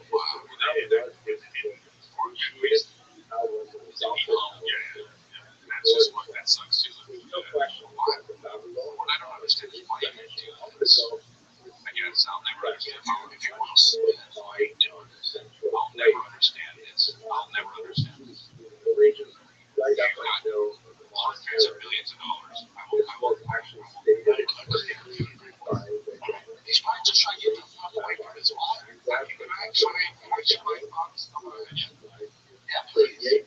When you're someone, I'll be an example. I'll be an over new age. Someone is a bad famous for that long and like that level. It's one, you know, never wanted to go away. You never wanted to go away. And you continuously chasing it. But part of the thing of chasing it is how you achieve that famous. And there's nothing in you that fails. I'm still not that guy. Will Smith is like an athlete that like should retire already. Like Aaron Rodgers, or like, you know what I mean? Like Tony Ferguson. Yeah. Someone that just fucking brings out. I can still do it. I remember Jordan's the Hall of Fame speech. He was like, I still think I can play. Like, he was like, I still want to want to, you know, he still thinks he can do it. And you see these comes up in the gym and his camps and stuff, and he's still out there, like, you know, trying to, you know what I mean? He probably still thinks he can play the NBA. You know what I mean? Well, I made him so good. But that's what I'm saying is, I know. So it's like Tom Cruise is going to go out like that. Tom Cruise is going to die on a set. He's going to die, and, you know, it's going to be like, it's going to be me and a bear, and we're going to parachute together, and, you know, they're going to be like, Tom Cruise died. We should have lost it with him, too. And we should have 15 and do a ski ramp with a bear, and, you know, so I think that's what it is. But I'm going to be a Yo, what up? How you living? What up, Ruthless? How you living, pimp? Why are you always imitating social life? Oh, why not? Because look, Am I not they allowed? said they need you out there at 5 o'clock. Who? Social life. What did they say? They said they need you out the server. Why? Because you're sitting there doing nothing. Okay, nobody says I have to be out of the server. Yes, they did. Who did? Mr. Social Life said that. Okay, that's not a real person. Yes, it is. No, it's not, my friend. It's kind of like the Jerusalem Summit have become a value add. Get your tickets, Oxnard. And I'm also going to be at the Den in Chicago. Come check me out there at the House of Comp. No manuscripts. It'll be like a goddamn, like, what are we doing? What are we doing? Dating? We're going to date. You want to go to Novo? How about this? Here's $500. It's a hooker store. Yeah, like the girl was like, your own car. Here's some rocks right here. It's fine. Oh, Jesus, you were just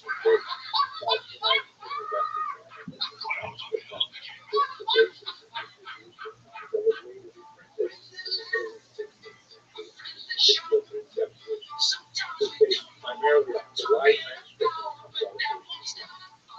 there is some significant promise that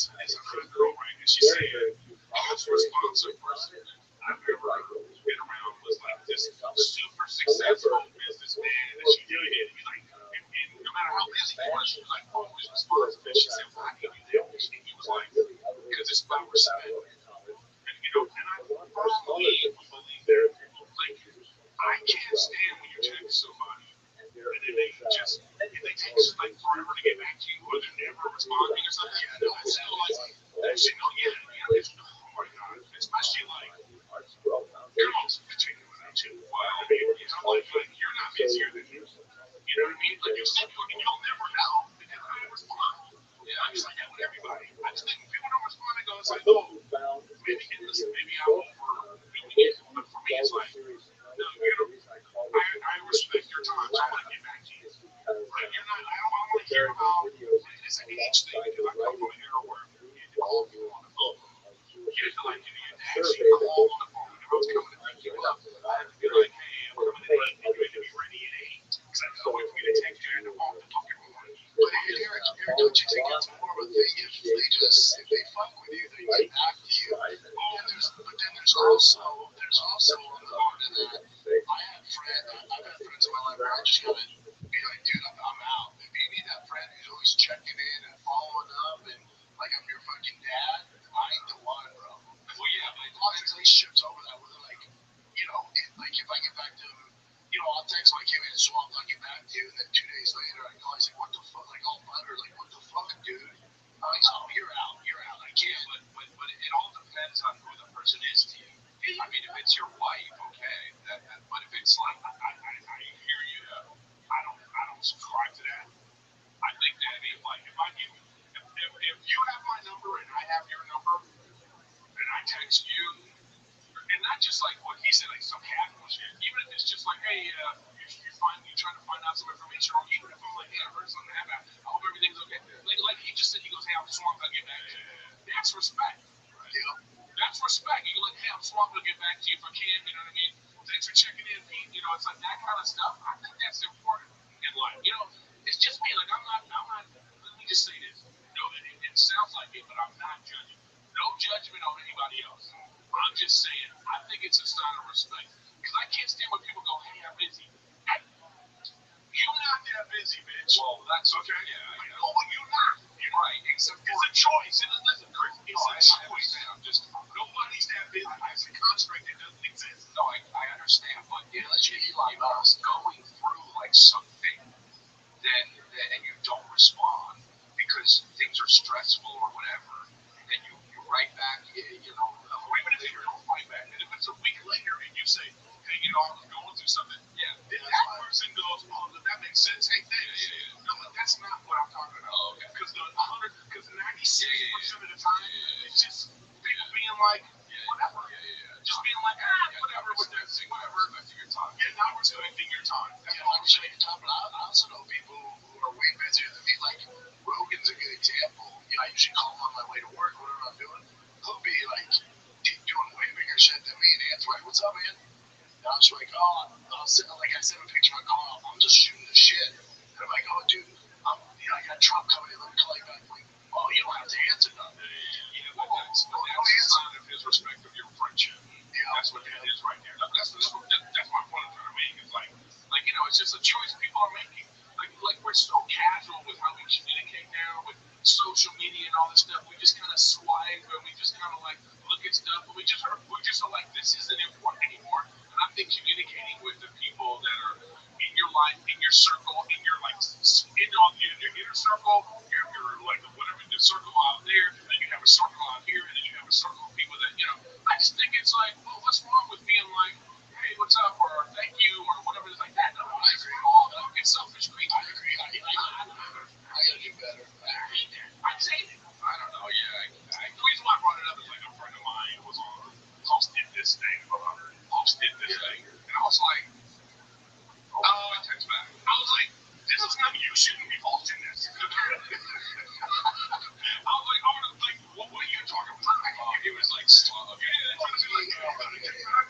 like, hey, this ain't you, bitch. This ain't you. That's just they don't. Yeah, sure. I mean, I don't know. I think that we all do it. Yeah. I'm just saying. I think it's a sign of It is, but you know what I liked it so kind of Frank Chris is. He's always been great. Like my baby girl's going through more health issues, right? It's been a nightmare. Now Chris can a million people text like the only reason God asks my wife posts stuff on it, but a million people can text like, oh man, sorry what you're going through. Like I don't respond to that. Chris responded, man, heard what happened. Hey, I have a friend who can help out. This big pediatrician. So I'm like, oh damn, there's a resource that actually is gonna improve what I'm dealing with. But if you do like, hey man, let's talk about it. It's like, bro, for what? You have kids. What the fuck am I gonna talk to you about? But Chris was like, yo, here's the number. Talk to this lady. She specializes in this. I'm like, oh fuck, that's a real one. You know what I'm saying? Yeah, man. And of course, I'm not talking about somebody who's like, hey, happy birthday. You don't have to be like, well, thank you. I mean, I'm like, oh, my baby still better to text me on Thanksgiving. If you text me on Thanksgiving or Christmas, hey man, I'm not 14. Let them know. Who texts every Christmas and Thanksgiving? Eric is my brother. You must be busy all day. If you're texting my dad and my brother. What's up, Bill? His face on the turkey. You know who I text every year like that too? Anthony Jesselman. Just because it bugs him. Yeah. He just goes, what are you, 6 years old? I go, love you too, baby. It's like, I just, but don't it make you feel good when you see it? It's something, no, I like you just being on. I like you prepared. I like your sometimes I wake up. Okay, here's another example. Okay, sometimes I wake up late because it's like I've been traveling. I need to sleep in. It's 11. I'll wake up. Okay, there's 6 people that have texted me, and I look half asleep, and I legit like somebody that I respect a lot. This happened to 4 days ago, or no more than that, and I forgot to. I guess I didn't realize he really texted me, and then I go one day, like 3 days later, I go, oh fuck, yeah, I do that. That happened in the middle of my sleep, so I wrote it back, and he asked me something legit. He was like, needed my help with something, and I was like, oh my god, bro, I'm totally sorry, and it's all good, but like that doesn't mean I don't respect this guy. No longer friend, right? Yeah, but it's from the guy that like I would go eat with him. And then if you're 5 minutes, it's minute 1, you can hear 1:05. He's already ordered and he's already eaten his food. Yeah, absolutely. I'll give him some text, and usually I wake up so early, I'll respond, but it'll be like 5 a.m. and then they forget because I responded so early. Yeah. It's not a. I know. I was busting Rogan's chops because I text him and said, damn, dog, it's like that now, but you've changed. I give him shit. He's like, but I wake up to like 75 texts and 100 texts a day.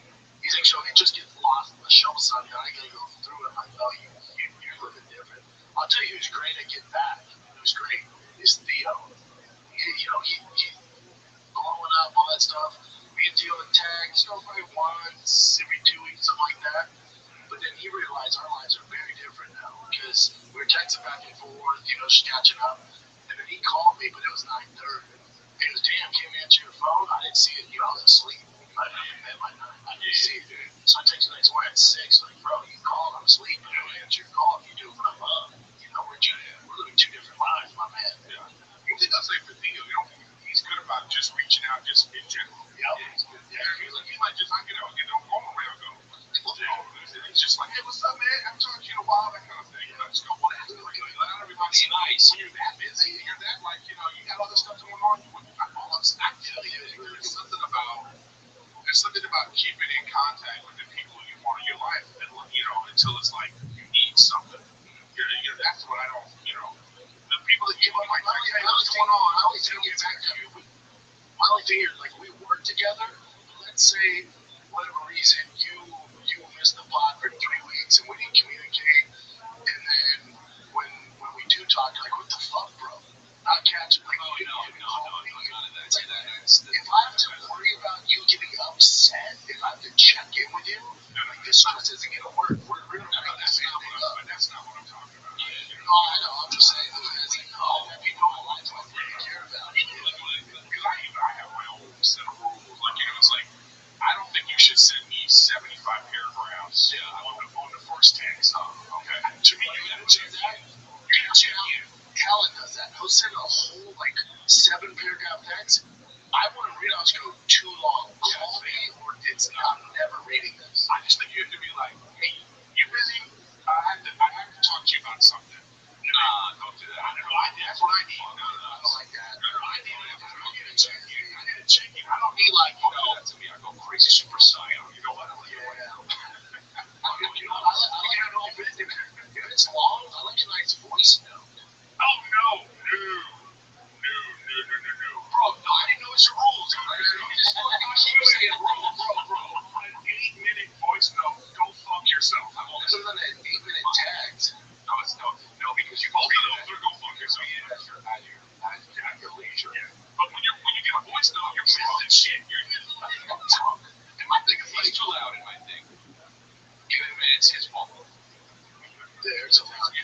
No. Here's the thing. The voice note, no. Right? If he's a voice call, that's my thing. If the voice note goes past the mission, he says, nice, this guy's fucking up. I'm so hot. Here's why voice notes work, because they cut through the bullshit. It's like, yo, man, what are you up to? What are you doing? Voice note, boom, this is what I got going on. Cuts to that.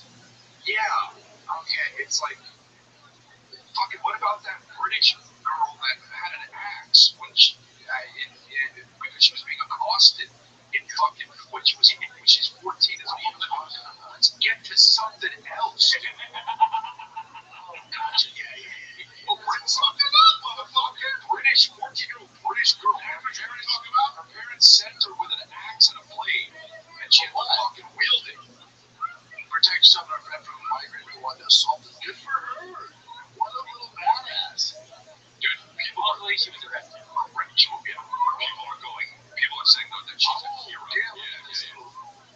She's this little way. Hey, friend, take the AirPods out. Yeah, so you can hear. Watch this guy. Watch what happens. Look, she just going nuts. Watch this. This is the guy I like. Hey, hang on. What are you doing? The guy that just walked by. He's trying to get the fuck out of there. What do you mean? You're walking by. If you see this thing going on, you can just walk by. The real scene in person, it's not as heightened. No, I understand. It's like, no, I understand. The little girl's got an axe. Cool. This guy's filming, and this one's doing nothing. Nothing's happening here, man. No, I bet that guy was like, oh, that girl's internet bullshit. That girl's tweaking with an axe. Okay, internet. Get me the fuck out. She got arrested, and then also, there people are using this. This is crazy. It's crazy how something like this is happening. But her, like shit, like hero, like this is the woman we need in our. It's insane what they're doing on the. She's doing it. I'm proud of her. Yeah, it's insane. I already posted the meme. Yeah, how about this one? You've seen these memes that are showing up where a girl is saying, like, we need to date me, you gotta pay me $500. To date me, you have to pay me $1,000. Like, those memes, anybody says to date me, you go away the other direction. date me? How about the thing? Yeah, I know. How about the thing?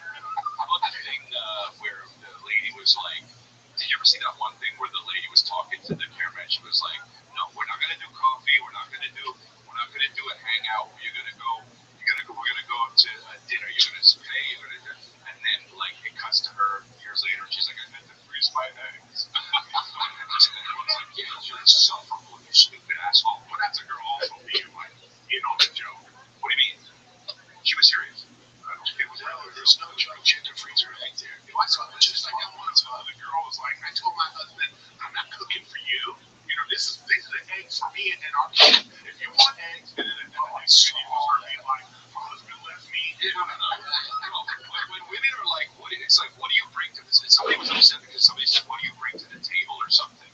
And women are like, what do I bring to the table? What the fuck? See, dude, you like, and they'll get mad at us because we talk about how hot someone is, and then it's like, but they also don't want to have to bring anything to the table. So then, what the fuck do we get? Yeah, no, good. That's the minority. Those bitches were women power. We work 9 to 5 right now. They're at war. They want to start fucking Wakanda out on their own just for women. And they're just working a fucking job. Those are the fucking. That's a little bit different. Yeah, moms. I understand that. If you're a woman and you want to forego having a family and work hard and do your thing, do your fucking thing. Yeah, but do your thing though. Like I don't give a fuck. But then if you're a woman that's just like, I'm hot and what do you bring to the table and treat me like a princess? No. Well, that's a hot. But here's the crazy part about it though. Wait, here's the crazy part about it. No, you're a dime. Everything together. Yes. No. Yeah. You're not a dime. No, bro. Have you seen my personality? It's crazy. I know, but you're forehead. You get 2 points on down. Dude, everything behind the something about me. You know what? I would say.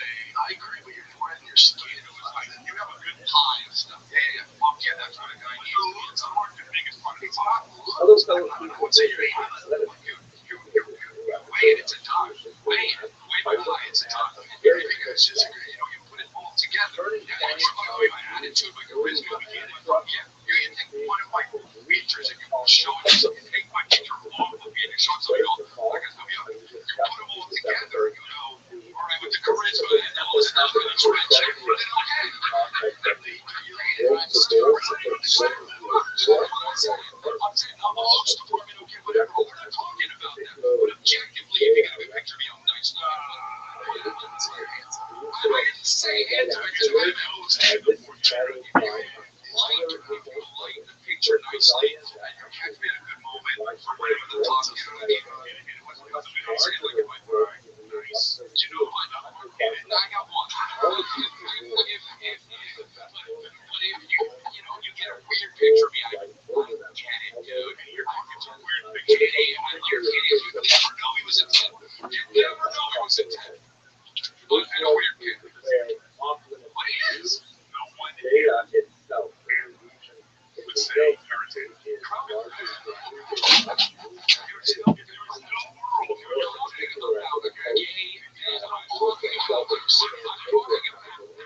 When they see and feel the whole presence. Okay, I believe that. Hey, you know what? And we know it's not going to be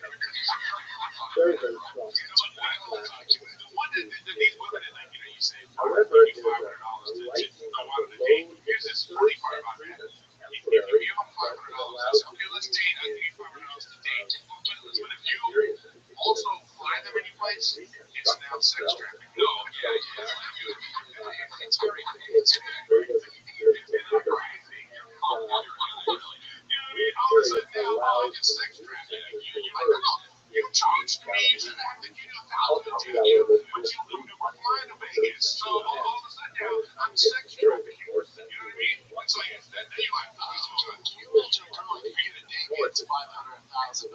They give you your parents who raised you. Oh, she's a congratulations. You're a straight woman. Let's take a little break here because college football absolutely is back. You have Texas. Texas playing Ohio State this freaking weekend. Everyone here's going crazy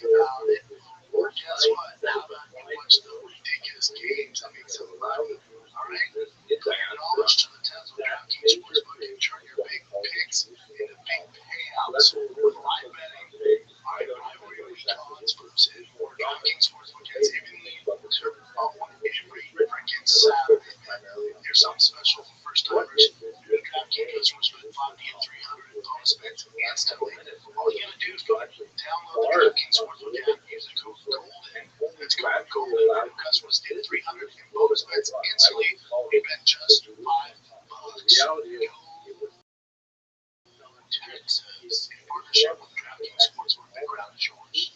Code is Gambling call 1-800-GAMBLE in New York. Call 877-8-OPEN-Y or text OPEN-Y 467-369. In Connecticut, help is available for problem gambling. Call 888-789-7777 or visit ccpg.org. Please play responsibly on behalf of Foothill Casino and Resort in Kansas. Fees may apply. Illinois 21 over age and eligibility varies by jurisdiction. Void in Ontario. Your expense expires 7 days after issuance. For additional terms or responsible gaming resources, see dkng.com/audio. You ever seen that guy named Kevin? You don't have almost go by dude. It's like, oh yeah, he's the best. Yeah, with the guy, he's so funny.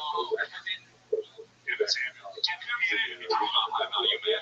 What do you think you are? She goes, he just goes, no.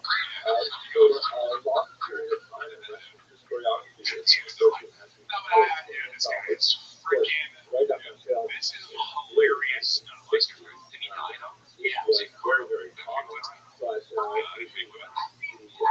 Kevin Samuels died?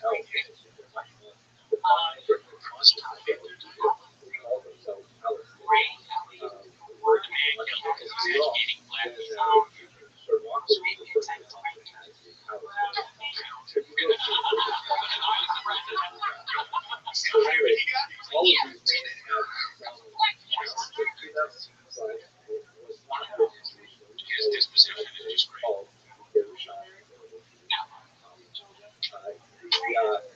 What exactly is so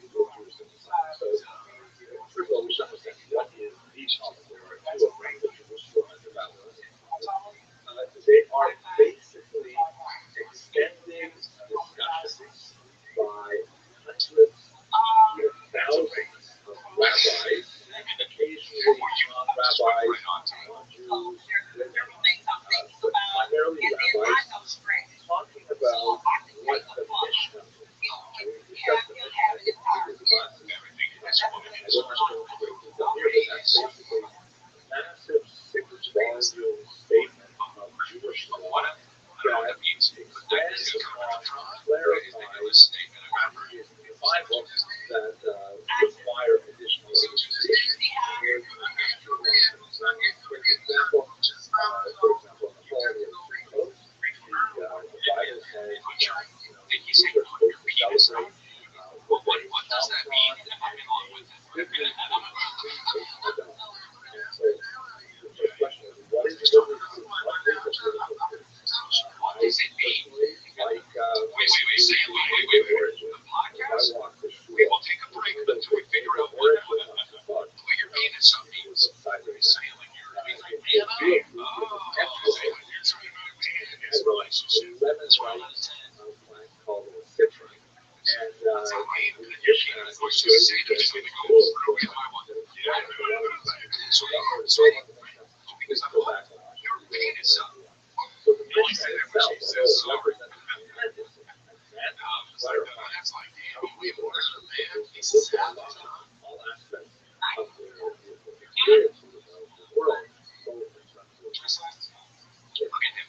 spiritual lives, financial lives, civil lives, what that is dealt with.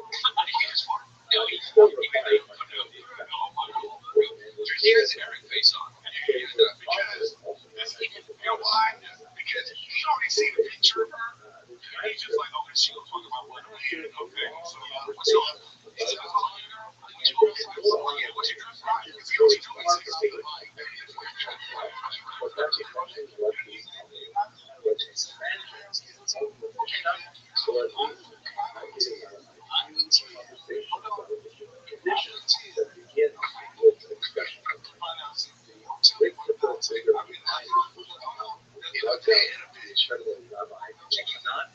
He also has a very study partner, Rachel Lockett, and the two of them in particular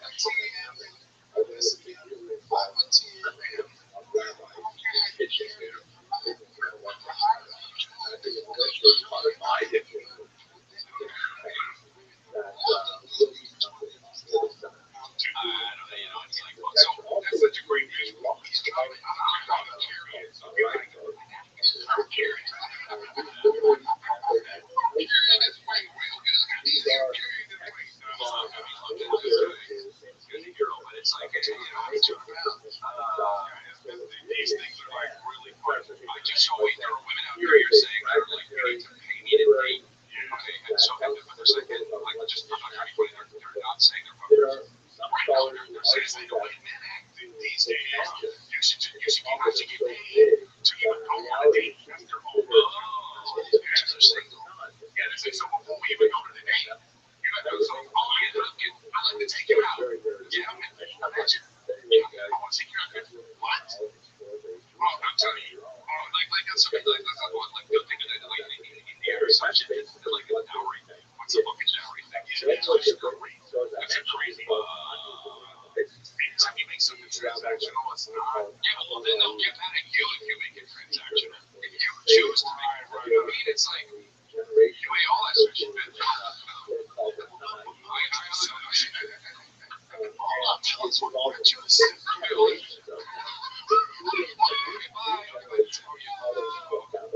She's like, it's $500 to take me out. I'm like, oh, definitely get my dick sucked. Well, at least, well, you know what they want to tell you really nicely and flirt with me. You know what it is? That's the part that we're not supposed to ever say, of course, right? But that's the crazy part about it. You know what I mean? Because it's like, just anything in reverse. Because it'd be like a guy being like, what are we doing? Like, what are we doing? Dating. We're going to date. You want to do an elbow?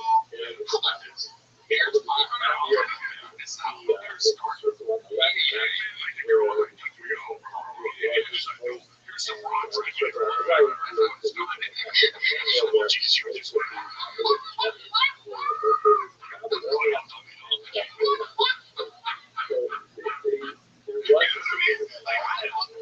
Okay, think of the first hooker ever. It's either a woman who was just like, I don't really deal with this. I'm gonna just do, can we just do this and I gotta get out of here? You know, and or the guy doing it like that, just be like, I don't really like your personality, but it's skinny. I mean, you know what I'm saying? So it's like, but anyway, yeah, the guy you can never. Oh, sorry. You can, well, you know your question when you get for that? You know, it's like, all right, I gotta find my is there a menu? Can I go?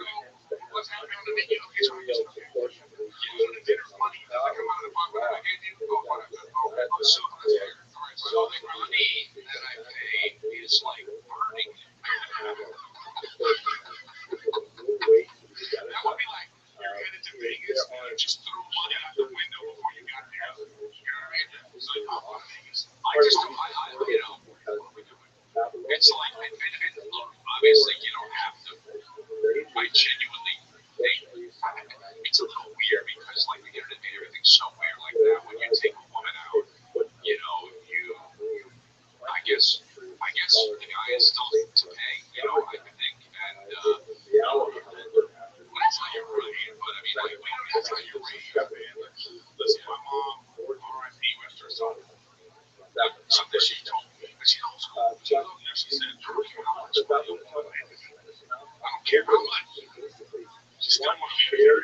Yeah, and that doesn't even necessarily mean monetarily. That just means spirit. Just no. I understand. Yeah, like, but it's so it's like I don't care. I've always been like that. Like, you know, you go and you got guy. You know what I mean? So you know, it's like and I don't know why somebody gets offended. Like if you're offended, then no. Because one thing is like if you're scared, I can pay my own way. To pay, bitch. Yeah. It's like no joke. If I get my wallet out, she's like, what do you think I'm weak? I can't afford it. Right? What has that ever happened? That's not going to be. Like, none of this is real. Yeah, that's what I'm saying. That's what I'm saying. Nobody actually really does it. You might get a woman that's like, oh, I can pay that. Like, I don't know. She's being generally, yes, I need to go, Charles, don't worry about it. Really? Yeah, that's what I'm saying. I just like when somebody just does it, you just do it. Yeah, that's like, I went to brunch with maybe a trainer and her brother, right? She's like, she paid. I didn't even know. She's fucking better. Who you doing? I'm playing some better, Jimmy. Which isn't what I'm saying. It's like, even if I'm going out with my friends, I used to do this. College would go out to like something. College would go out to one cafe. As many times I'd be like, where are my guys are going to go to McDonald's? I would pay the bill and then be like, hey, I gotta go. And I would just leave. I never did pay. Ever. That's what I'm saying. Never. I see other comics, and I'd pay for their meals too. Don't you feel like a bitch if someone it's just insecurity? Don't you feel like just a like soft dude if you out with your buddies or your friends always pay, especially if you can afford it? You know, it's like, bro, no, you don't need it. I my face. Where's the camera? So you can see me. I always, my thing is, I don't think about it. Because you know what you got? You know what you got? You got my fun at dinner. I was making jokes.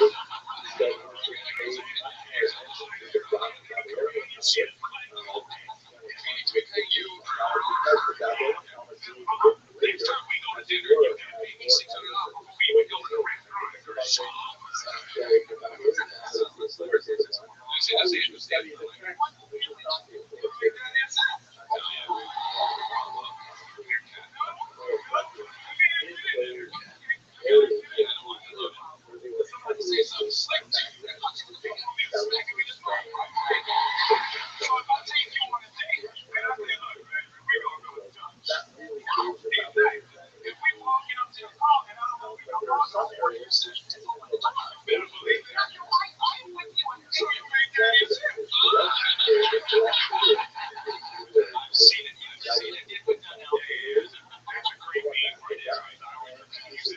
I've seen that already, and I love that I got to see it again.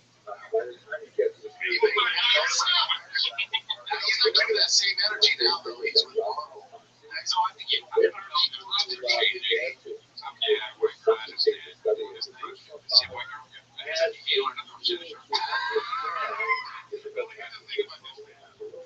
this is a kind of concept that, like, when you put it on paper, it doesn't know it looks bad. Yeah, exactly. Yeah, dude. Yeah, it looks bad on paper. Everything looks bad on paper. Everything. This is why it's like baseball. It's like most people. 99% of society. 99% of society.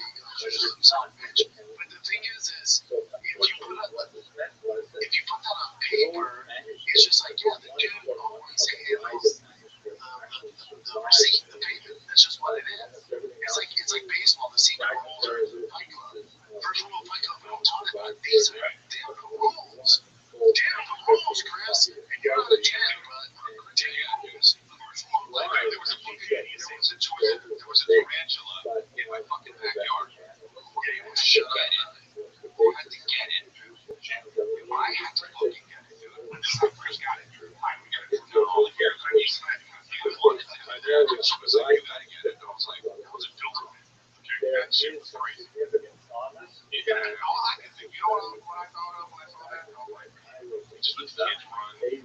Well, I mean, it's not poisonous or whatever, but like, whatever, we took care of it. You know, yeah, but that's part of the deal. Like, this is why you pay. This is why she holds the fort down, because the fucking tarantula, those things are whatever. Of course, let's say an intruder broke in your home. It's because you're gonna get up and solve it. I gotta risk my life for the family. No, I'm the one that's gonna do it. So make daddy a sandwich. And I'm gonna do it for friends and family. Here's what they're doing.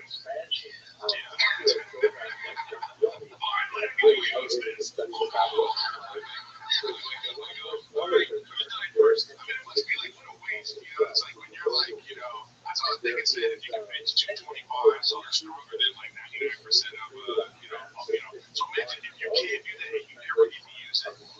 It's why, like, it's like if you're a billionaire, you want to just buy shit, right? You can't buy the home because you can. You see, you're ready to use that, at all times. Did you see that dude running for, what is it, Governor of New York? That communist dude, he's just a weirdo. They peer pressure would have been 135 and he had no shot left. Who cares, though? Who cares how much a mayor can bench? No, I do. You're trying to change. I'm trying to fix the law in the inner city. He's like, oh, yeah, it's 2035. Oh, we have nothing to do. It's interesting, though, what you're saying. It's interesting what you're saying. He's just as a man, but it was mentioned 135. It is interesting what he thought, though, because here's the deal. A guy that isn't interested in physical strength at all, right? It does mean something about him. It does mean something about that guy. So this is also liberals in a nutshell. Like, 50%, and then that dude's carrying another 50%. Right. No, this is liberals that are not chill. Black Lives Matter. Black Lives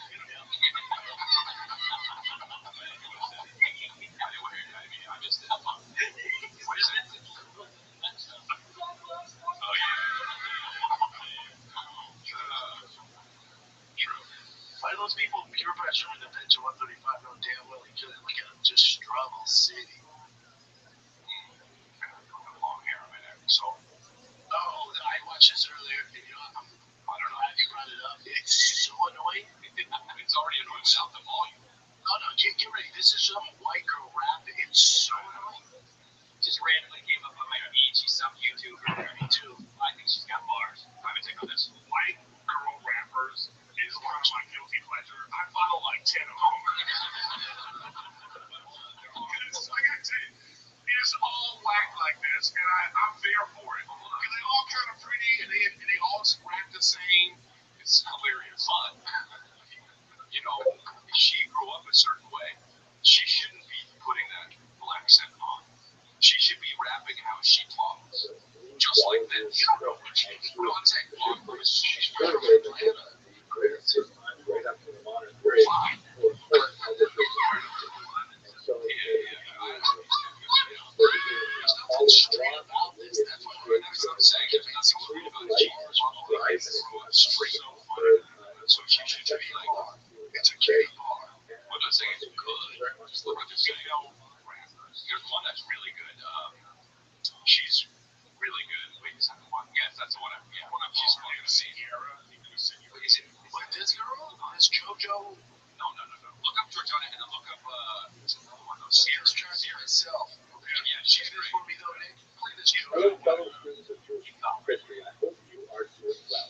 One of the things that frequently comes up in the I don't like it. video has to do with the word Jew. A lot of people think that it's relative to this word, but it applies to us, them. They also your younger brothers. That's different. She ate. Remember, she used to be lesbian, and then she went, got a man. Especially because That's lying. She said they came from outside bars where they can buy a full price. It is good. She ate right there. She ate. I think she's Jay-Z. This is the one I'm talking about. I'm talking about the ones Sierra and Georgiana. Those two are white, female, and they're good. The white girl from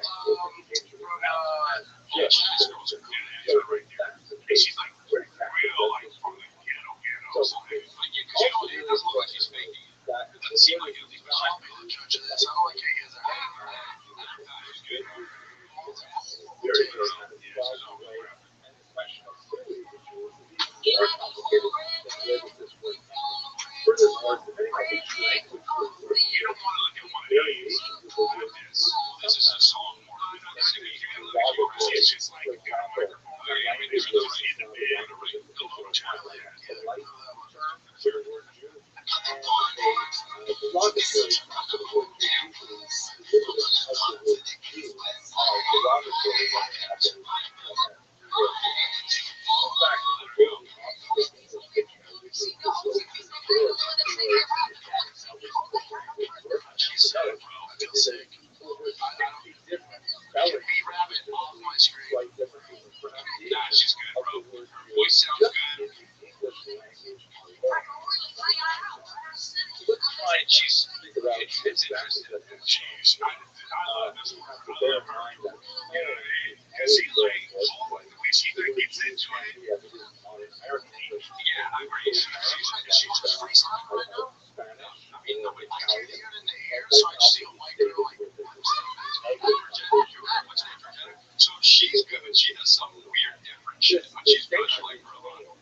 She you need to go to the white girl from Wild Out when she's on Soy in the Morning and she freestyles. It goes so fucking hard, really. Oh, buddy. You gotta check yourself on white girl rappers.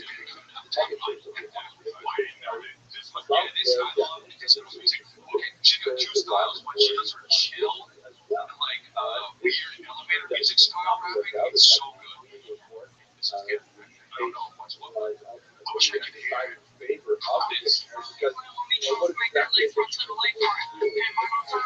is awesome, bro.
flight's gonna go, everything's gonna be fine. As a result of that, When it comes to what's the time, I'm talking about like the timing. So you just go, I'm gonna get to where I need to go.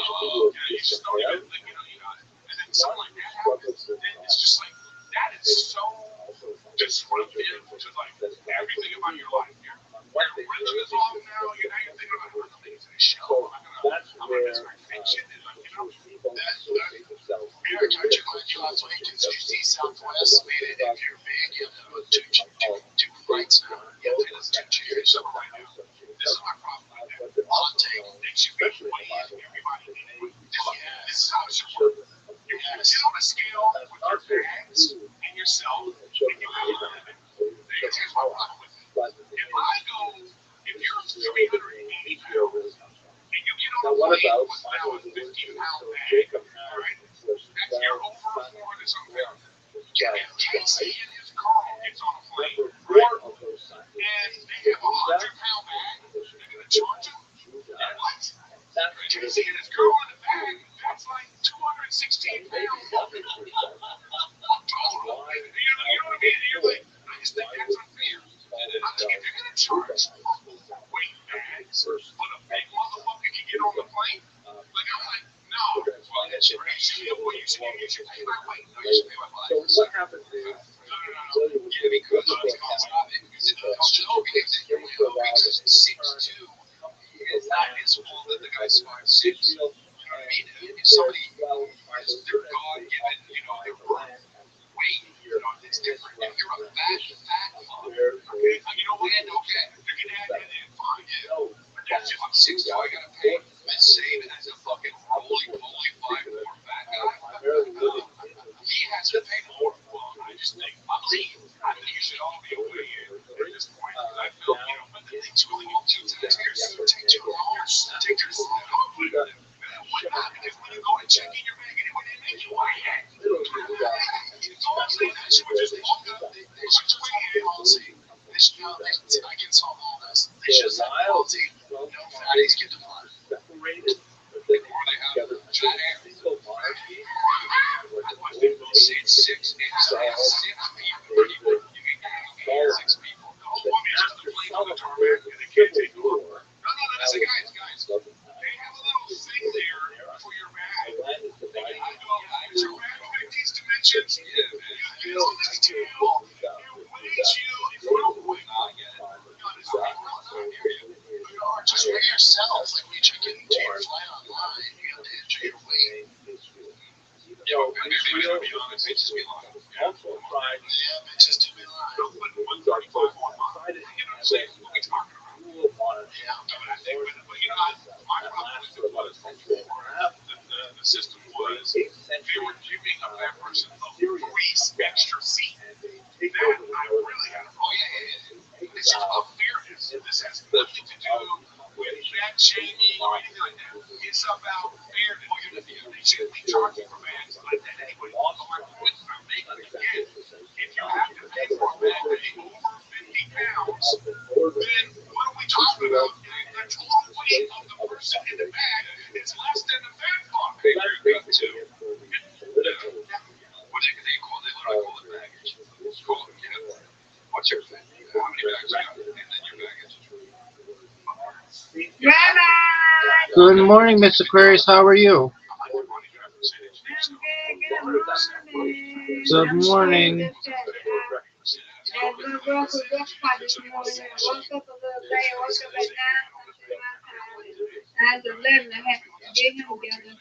Had a rough morning with him this morning. But I'm good. We ate breakfast. Now I'm here. Gonna chill out.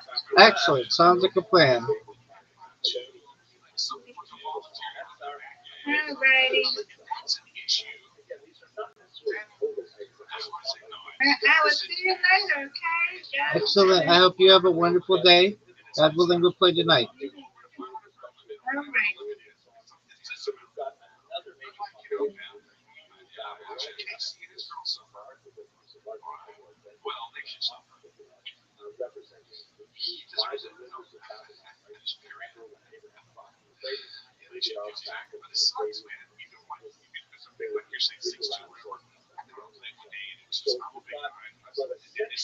bigger than me guy. They have some little things that you get what you said. Oh, this little bitch, I'm like, but then see something. They can do that. I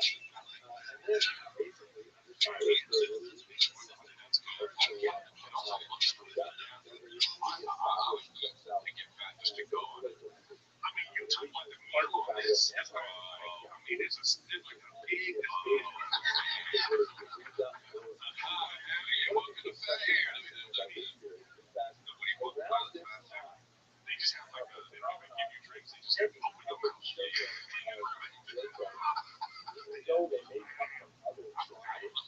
Identifying Hell themselves yeah, as dude. Look at that.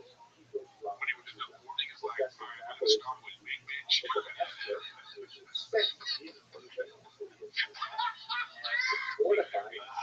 Titties next. It's like that. Too. It's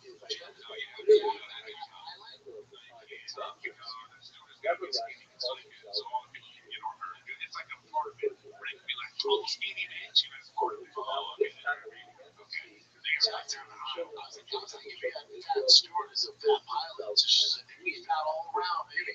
There's no shame there. Yeah, except for then you really gotta get like a heavy duty plane. No, you just have like 20 seats instead of 60. I don't make any money from this airline loses money everywhere. It's a bad business idea.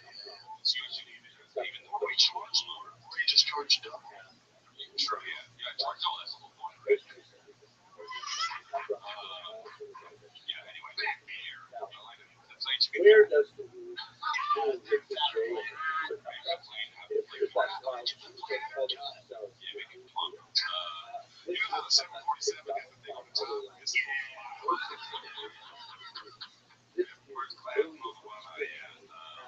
Should always be sweaty, like the front nose should be sweating. After drink this, it'll be great, like motivation. Like I go to the airport and they're just like, oh, you can't get on here, you have to take fat beer.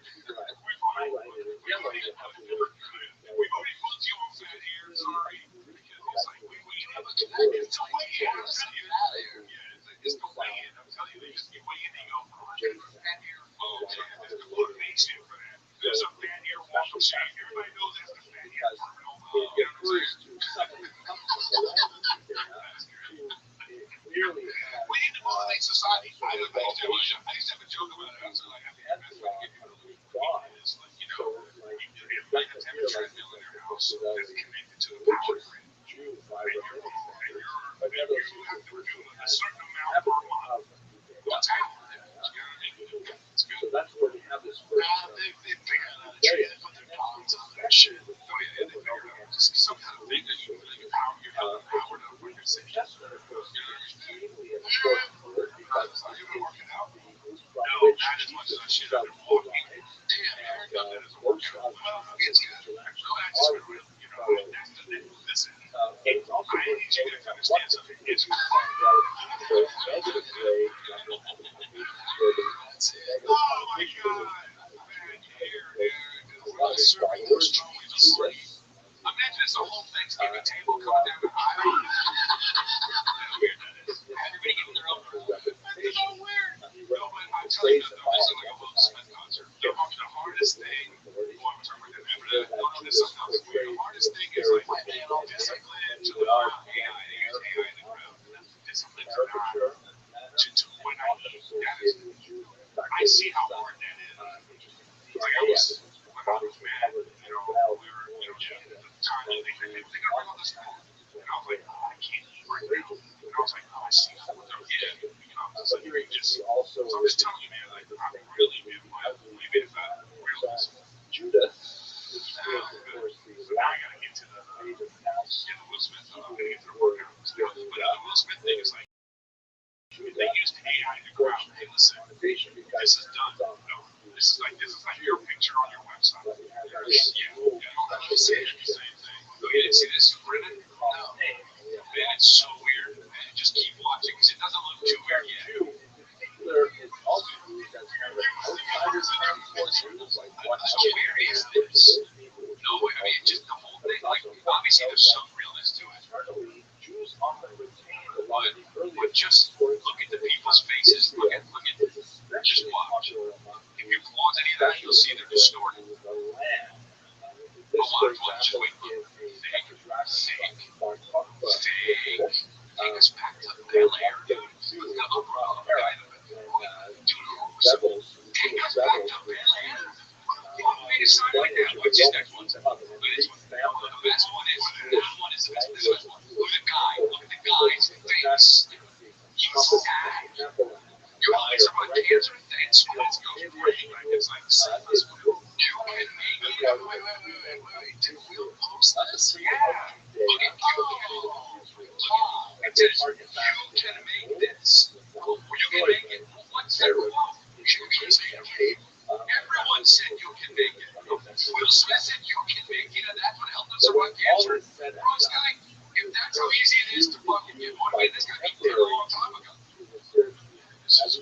his caption was my favorite part of the tour is AULF.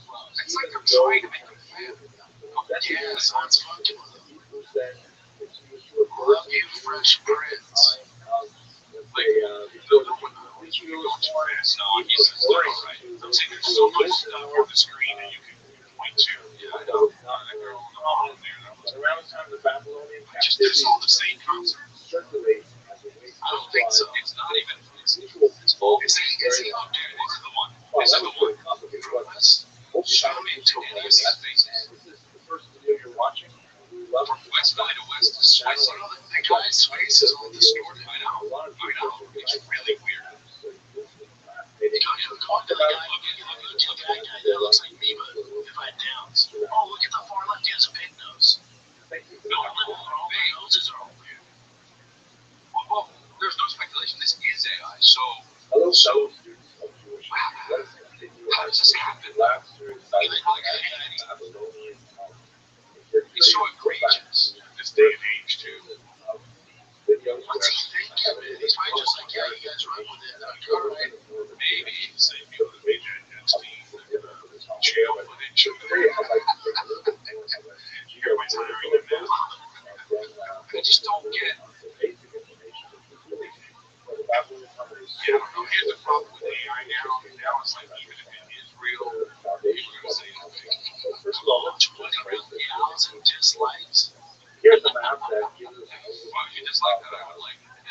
entire Mediterranean basin. I'm just sorry, but he didn't like it.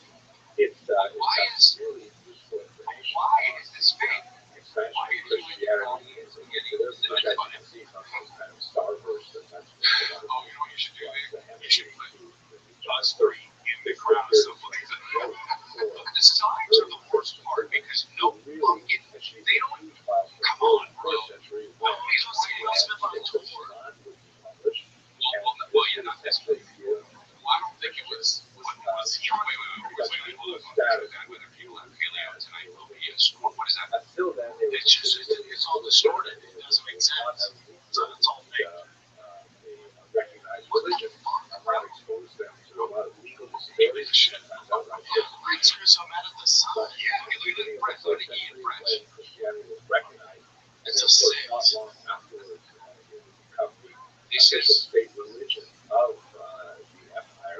look at it for long, the girls get the photos. Constantine, Dude, this is, after the emperor Constantine, It's really fucked up. that would have a distinct impact on the temple of Judaism. I'll sit and I'll think about this for a while. This is the sad part. So wait, he's playing in the winter sing. But he's doing it to himself. I know at this point. But what I'm going to focus on Well, go down. Okay, go down. Go to the no. Where's he playing? He's playing the 2 arena. Go down. It says right there. Go click the show. It barely had in there. Go down. There. There. Click like the London one. what's happening on the eastern side of Right. So he's going to be in the O2. that's essentially the region of Mesopotamia. Victoria in Manchester. Singing. Very similar to What are you going to do out? that's where the Babylonians Does it slap? There's another map that's You just keep going this sort of from man. Yeah, just don't understand it. Like, that's a man. You're you do know he was a rapper first, right? Of course, we all do. That's all. So he's got songs, yeah, but most of my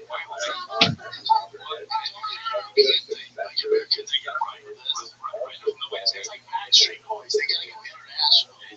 Energy center in Houston. But go ahead. So go to general mission.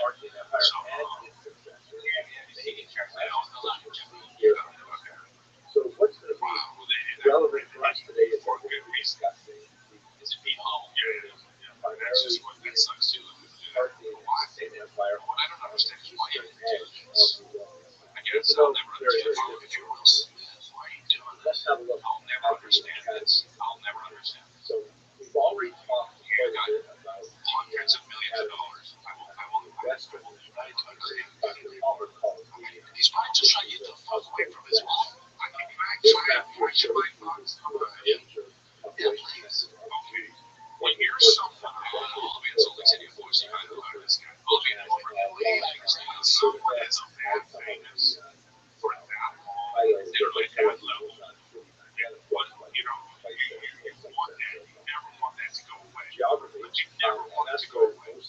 continuously chasing it. The first century, But part of the thing of chasing it is how you contain that fitness. And there's nothing in you that thinks, I'm still not that guy. Will Smith is like an athlete that like should retire already. Like Aaron Rodgers, or like, you know what I mean? Like Tony Reyes said, somebody that's just fucking great. I can still do it. I remember at Jordan's Hall of Fame speech, he was like, I still think I can play. Like, he was like, fit. He was like, I still want to, I don't want to, he still thinks he can do it. I used to see his clips of Jordan in the gym and his camps and stuff. And he's still out there, like, trying to, you know what I mean? He still thinks he can play the NBA. You know what I mean? Well, that's what made him so good. But that's from saying small things, man. I know. So it's like Tom Cruise is going to go out like, Tom Cruise is going to die on a set. He's going to die, and, it's going to be like, it's going to be me and a bear, and we're going to parachute together, and, they're going to be like, Tom Cruise dying. It's very possible with him, too. But if it's around 15 and have a ski ramp with a bear, and, you know what I'm saying? So I think that's what it is. But I'm going to be in Oxnard, y'all.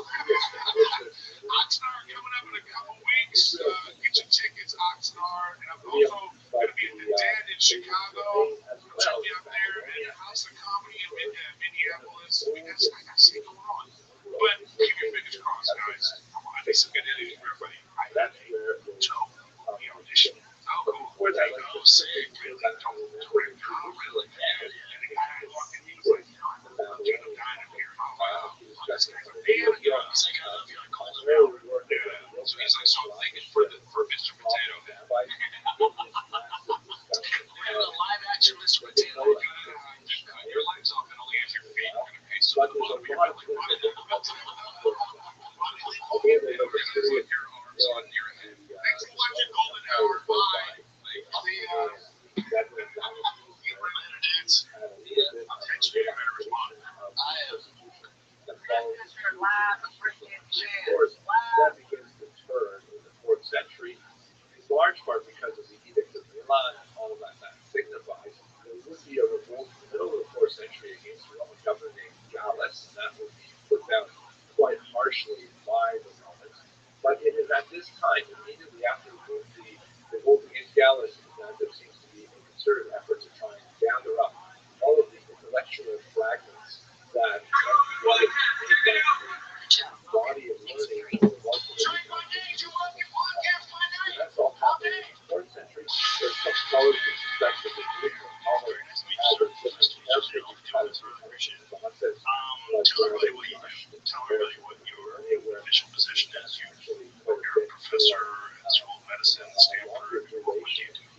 So my day job is cancer research and cancer biology, mostly immunology and cancer. And much of what my laboratory does is not so much the biology of cancer, but developing instruments that allow us to analyze the complexities of how the immune system interfaces with tumors, and how tumors basically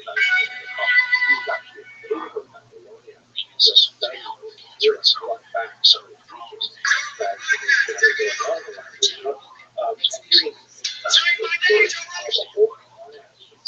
so parapathetic rabbis for decades, so probably for the last 20 years, I've developed a number of instruments to compilation that allow everybody to access a level of information they couldn't get before. So explain that the immune system allows the tumors. So what happens is that there's sort of a dance between mutations that initiate the tumor and then sort of an evolution of how the tumor eventually learns how to trick the immune system to not recognize it. So we have all kinds of experiments literally every day. Every person develops cancer-like objects inside the immune system. And your body has already shown it. every now and then it comes to But with enough time and enough variation, tumors will eventually evolve in a way that trick the immune system not only to not recognize it, but in fact to help them defeat them.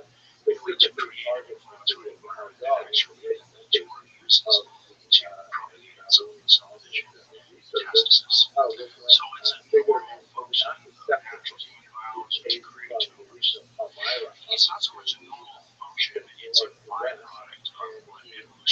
now the genes and you take Android in time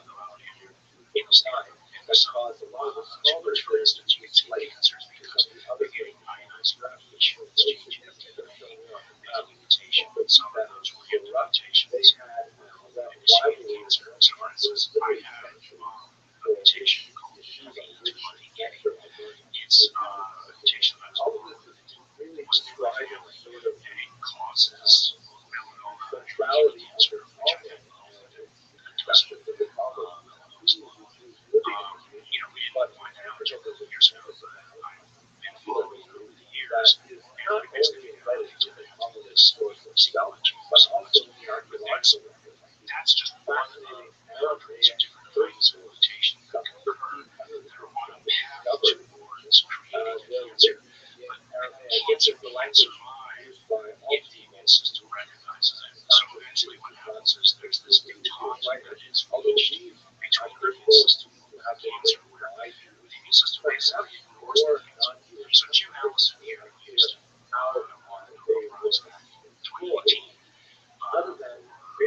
understanding one of these turn-off signals in the immune system, and the cancer is used to turn off the immune system, and then by showing you can block it is why I'm showing a bunch of clinical trials of 80% and showing that it can actually turn a 5% survival of disease to a 50% survival, and then they create a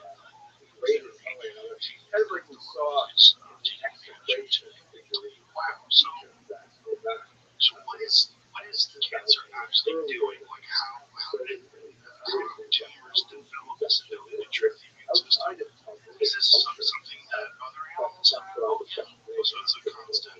it's a constant battle. So for instance, there are proteins on your cells. This will get genealogically deep. They're called major history complex proteins. So for instance, if I were to try to just randomly tissue transplant, it's very likely that it would be rejected, and it's because of those MHC proteins that it's rejected. What's happening is that your cells are presenting your internal cell biology to the immune system, and it's saying, okay, you're a threat.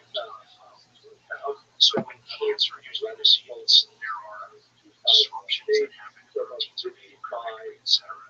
And so what these MHC proteins are doing in some cases is they're presenting the internal damage to the body by saying, oh, something wrong with this cell. These same proteins are what the immune system uses, for instance, to go after viruses. So you get a virus infection inside the cell, the body has a way of chucking those proteins on that side, so presenting it with MHC, and the immune system attacks it. So one of the first things that actually tumors do is they learn to turn off the MHC proteins inside of the cell. So the ability to show that I'm damaged is shut down. And so the immune system doesn't go on the margin for that. And there are other mutations that they find when you're not supposed to. Like this kind of induces cell death called apoptosis, and others. And so cancer doesn't just like start the next day. It's a progression of events. You have these precancerous lesions. You have a benign tumor, which basically becomes a metastatic tumor. And so the immune system is in every stage of the development, because if you reactivate the immune system just the right way, then you can prevent the cancer from basically spreading or metastasizing more from essentially. Is there a potential for, given the understanding of this, is there a potential for using this for organ transplant patients where locally would stop recognizing this as a foreign? That's exactly what is done in when you get a tissue transplant or an organ transplant, you're suppressing the immune system. The problem with that suppression is that you put yourself at risk of cancer, because what you're doing is you're turning on the immune system's ability to combat and go after a cancer you already formed. So most people who are under immune suppression are at risk not of, let's say, virus infections, bacterial infections, but also for cancers. So would the potential be to turn them off locally so you can turn them out to a specific organ, that would be a great thing to do. Because right now, the only things that we have are systemic. So yeah, for instance, if you could deliver to the organ that you're transplanting, basically immunosuppressives locally, that would be great. We don't have that yet. That would be a form of gene therapy. But the problem would not be that if you, like, let's say you had a lung transplant, if you had a lung infection, it'd be catastrophic. You're excited to a graduate student at Stanford College. Discussion of the discussion of Mishnah, A few friends that itself, it's, not a precise analogy, but the Mishnah is sort of like a commentary medications that they have to take in order to body takes out the transplant.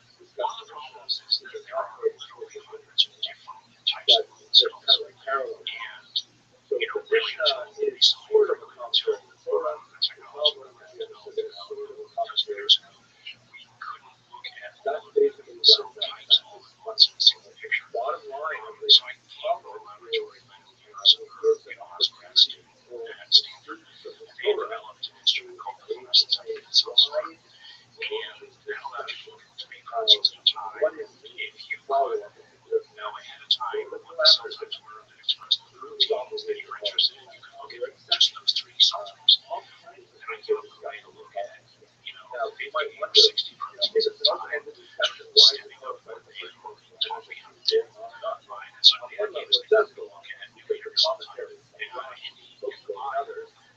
nuclear cell types, and then that gave us some raw data. but another level is like Models that we could do these are the predictions of guardrails.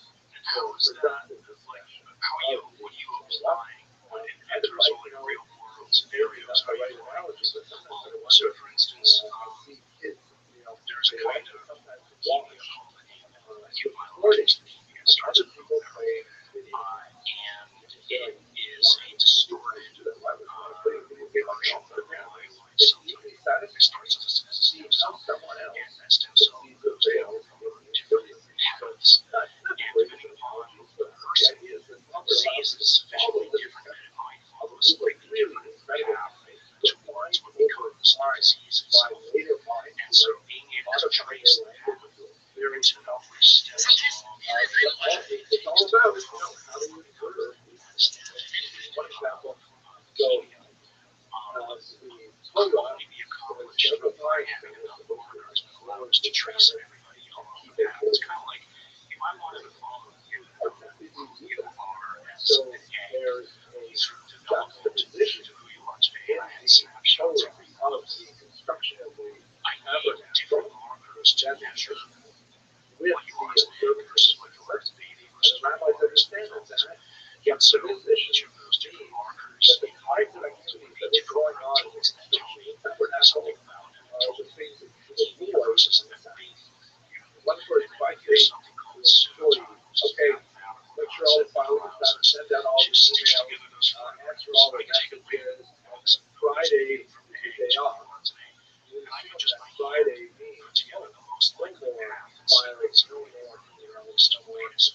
But we need the data that we are needs the instruments to collect now we gotta go back information. and say, okay, So so that that's the balance play. This is the fascinating thing that goes about to a massive human beings discussion is the of biological all the variable. activities involved in Is that this. everybody is we're so the same.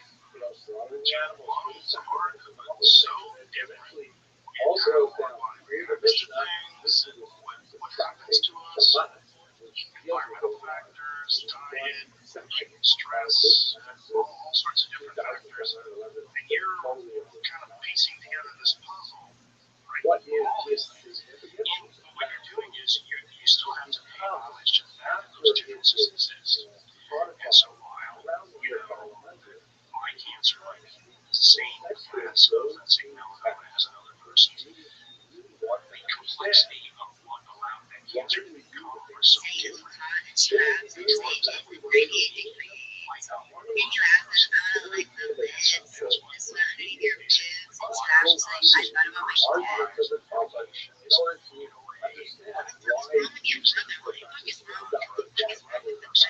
So I've started probably half a dozen companies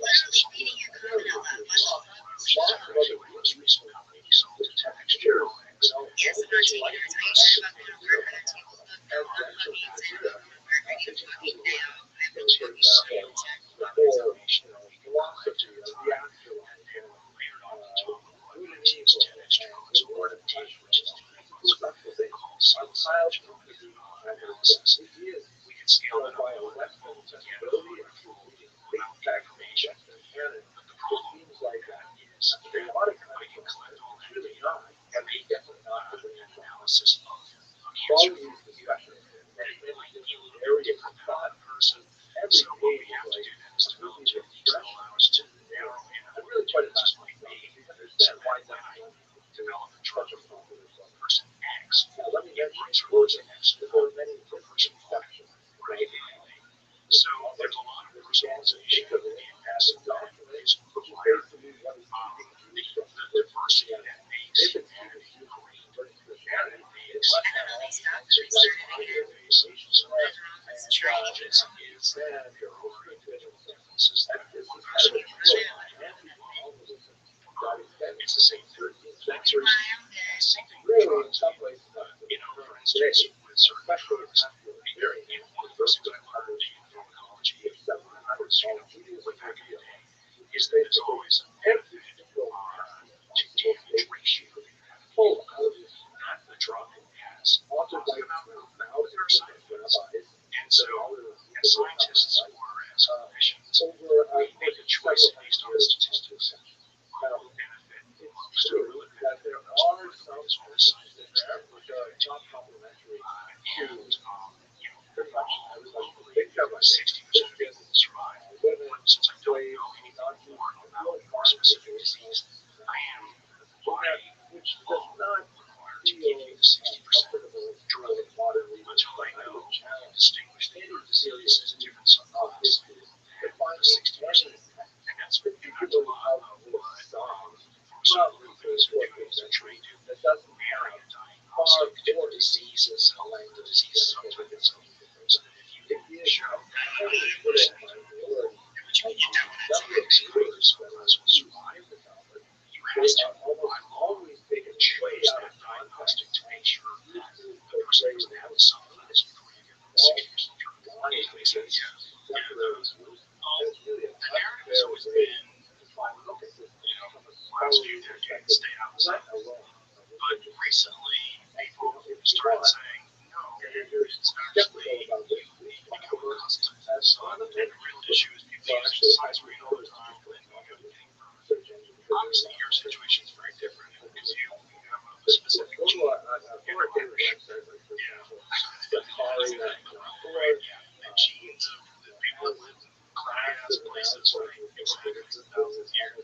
And my mother, when we were kids, was 64 years old, so when I was a kid, we had some pretty good something. Nobody really felt like the oven done it. Well, yeah, fish oil, everybody got barbecue. Yeah. Plus, I worked in the fields as a kid. I really worked at the farm. And as I was beginning, especially damage to the skin, that manifests itself as cancer probably in your life, right? There's all these subtle, let's call them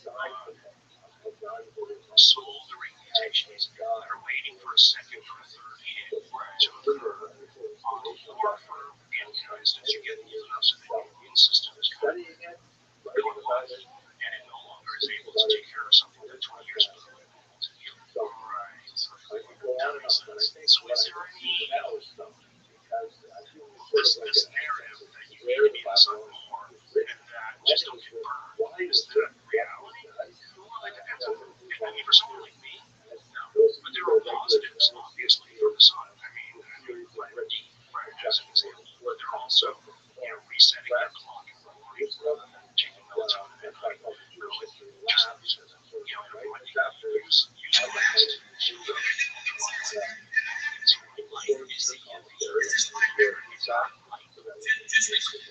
So, for you, you don't ever just go sit in the sun. I was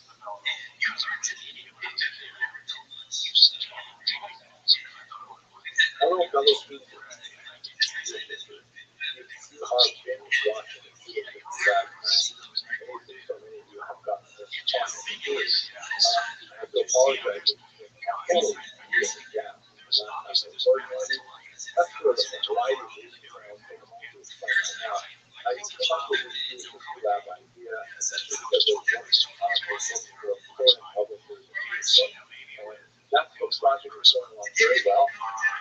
First, a pre-projected volume is a history of the Jewish people from the earliest times to the present day. First volume is this title shows is on the back and things like that. So it is making its way through the publication process, and I am heavily influenced on volume 2. So that's going okay, but the last year has been a huge hiatus. There's a lot of changes in my personal life, and of course the amazing awful distraction that October 7th has occasioned for anyone who has any connection to Israel. That's really required me to spend a lot more of my energy in my years on videos of different topics. But let's hope that situation in Israel is resolved as soon as possible in an acceptable way for all parties, such that we will return to peace and prosperity in the region for every population there, and especially the return of the hostages.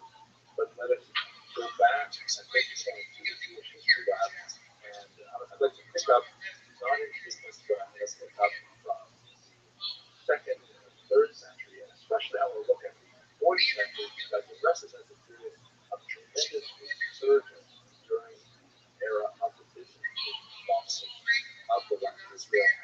That's what I'd like to spend some time talking about. So let's go to that period here. If you have a look at this map here, you see the nature of the Jewish dispersion as we approach the 4th century.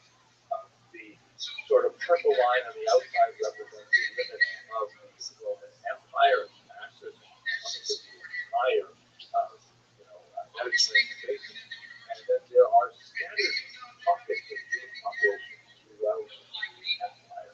There is, of course, a very strong population still in the land of Israel. There was massive deportation after the Great Revolt ended in 70.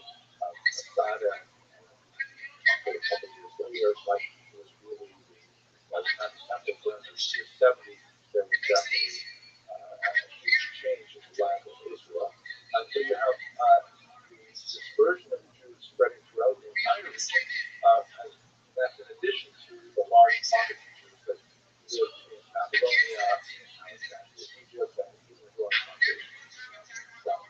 The starbursts in this map are especially important because they show very important centers of Christian activity, because of course Christianity was growing during the first few centuries after the revolt, and Christian communities tend to expand around Jewish communities. So St. Paul, when he would be traveling throughout the region and proselytizing for the new faith, he would typically go quite frequently to known communities where there would be perhaps an audience of Jews open to the message of Christianity, but as well many sort of fellow travelers who were, drawn perhaps originally to the Jews.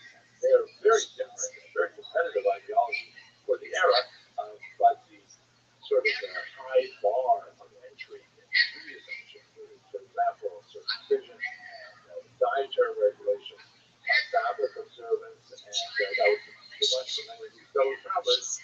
But the message that St. Paul brought was really quite a bit more palatable because it did not have those demands, but it did have the great benefits of life after death, personal God, things like that. So you tend to see a lot of strong Christian communities developing around the nucleus of Jewish communities, for example. Looking more closely at the land of Israel, we can see that after the Bar Kokhba rebellion failed in the 4th century and 2nd century, the region is divided up significantly. You have the renaming of Judea as Syria Palestina. That's the entire region really reaching from what we would call today Israel into the region of Lebanon and Syria and a bit of Jordan. The region associated specifically with the land of Israel divided into three parts: Palestina Prima, Palestina Secunda, Palestina Tercera. The first, the second, the third Palestine. This term Palestine really comes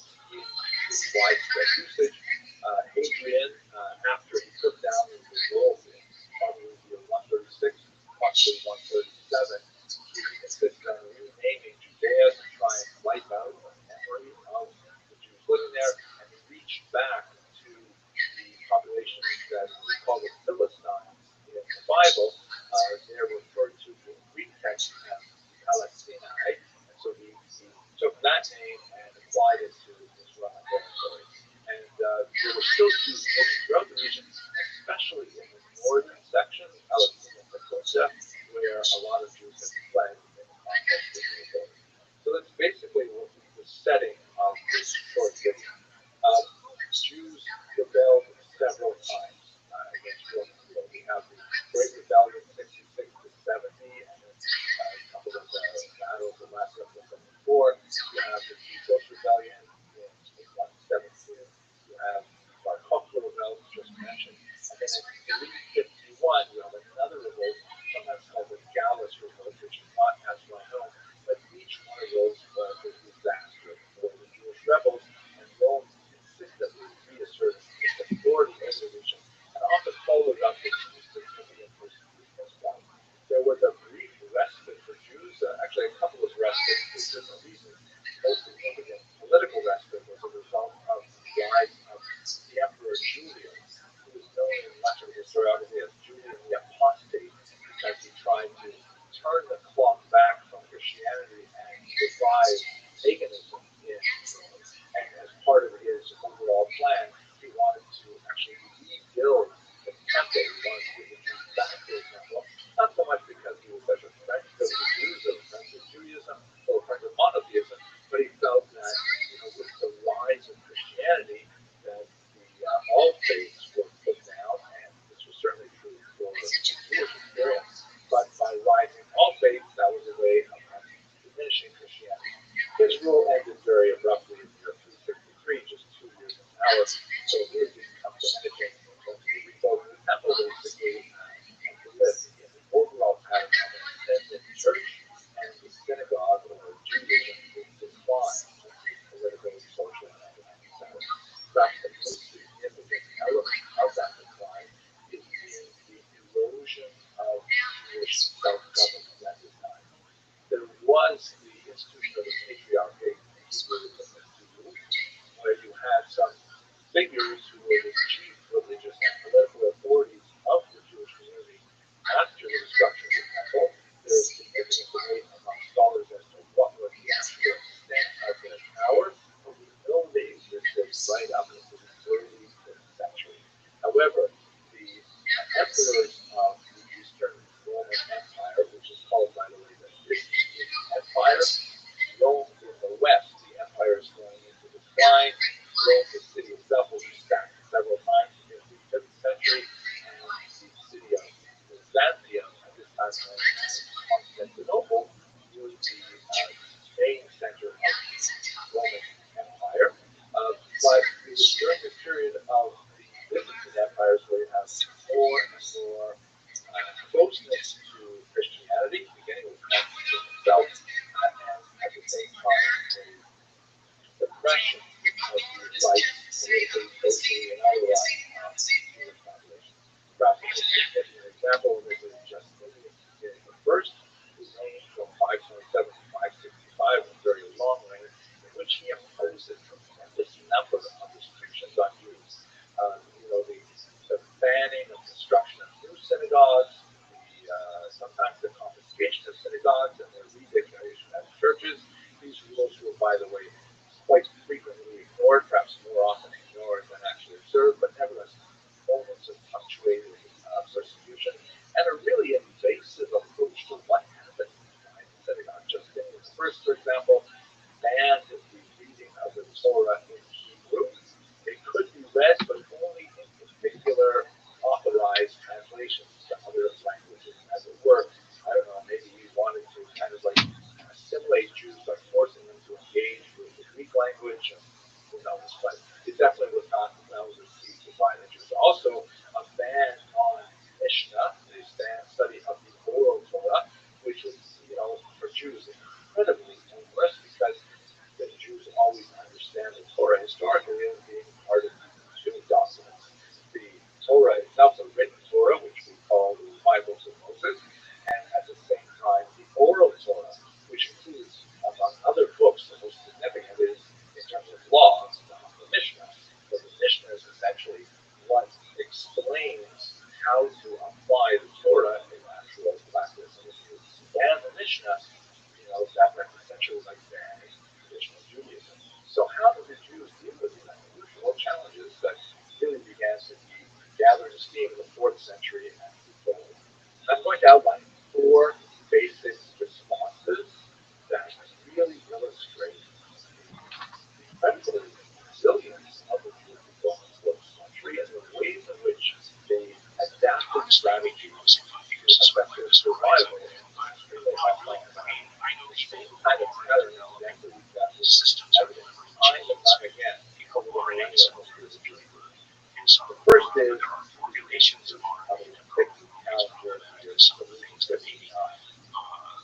calendar is incredibly important, especially if you have a diaspora population that's spread out far apart, slow, poor communication, and how do you know what day the holidays fall on?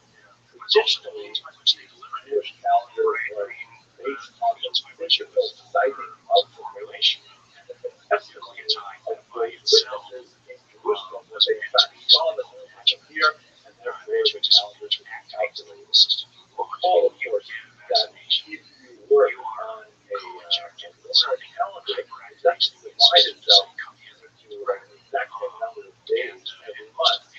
Here in the West, because we use the Gregorian calendar, we tend to not even have a sense of when days are but the Jewish calendar has a strong rule out it, such that the first of the month is always when we have the 15th of the point, and so on. And since the days are not exactly 30 and 31, they have to be calculated every month. Moreover, we have the number of lunar days full for a season. It comes up short looking at 354 information from it. So that's the answer to days confidence to make every hunt more successful. It's about 330 odd days of lunar calendar. Which means that every year of a solar calendar, which is roughly 365 days, you are losing some days. Now, the month, by the way, is sort of strictly that's why their holidays for 20 years you're short 5 days. If you learned earlier, you have Ramadan in October, you have Ramadan in April. That's just the way the lunar calendar works. The Jewish calendar is actually both lunar and solar because the Bible requires the observance of the holiday of Passover in the springtime.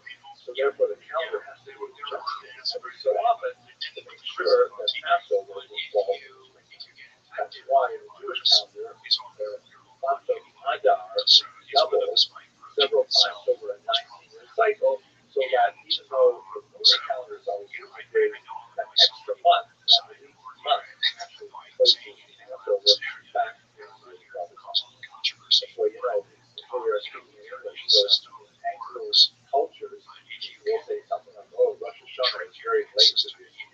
The first break was never early October, as opposed to late August, late September.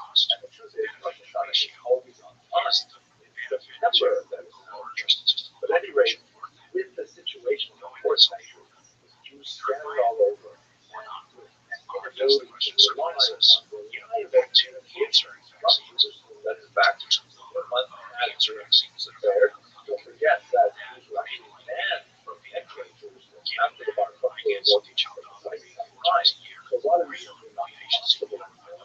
So therefore, in the year 359, Jews responded to this uncertainty by creating a fixed calendar that is still in use today, possibly a divine strategy that helped them weather the challenges. Second stage is the automatic stage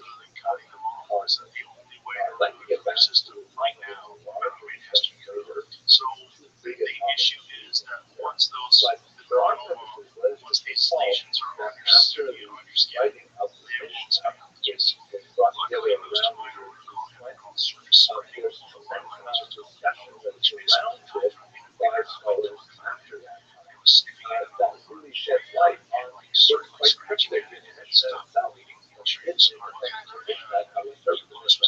Just as the Mishnah incorporates the Torah, not a precise sense of the Jerusalem prophets will also interpret the Mishnah. And this was a remarkable achievement because by putting it into text, actually writing it down as a manuscript as opposed to a body of oral teaching, it suddenly made this massive amount of wisdom, many times larger than the size of the Mishnah itself, and many times larger than the size of the Torah. It made it accessible to more human innovation far out into Babylonian and ultimately it would play a role in creating a larger story. Babylonian. To clarify, by the way, that we call it the Jerusalem prophets, but that's a bit of a misnomer. Most of the writing of the prophets happens in north, around the city of Nigeria. You also have a significant amount of this constant information. Certain people would have, Another term that's know that they have a giant in scholar literature tumor. is So, for the instance, I had Palestinian problem, when I had which kids, up until I was recently eating at a restaurant with friends doing a business equal deal, term Palestinian and I went to the and bathroom. a region of geography so labeled by Romans that everybody understood what they were talking about.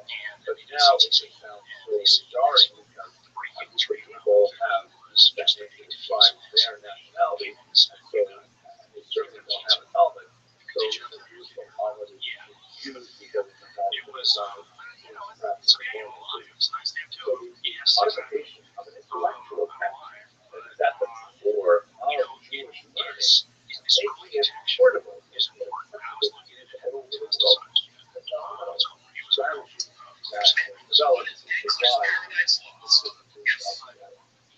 third of course, thought about this before, but I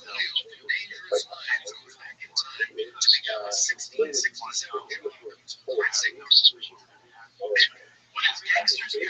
kind of switch poetry that has origin and they have a lot to do with what I mentioned earlier about the importance and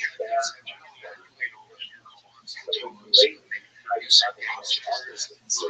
students. I get mostly Yadai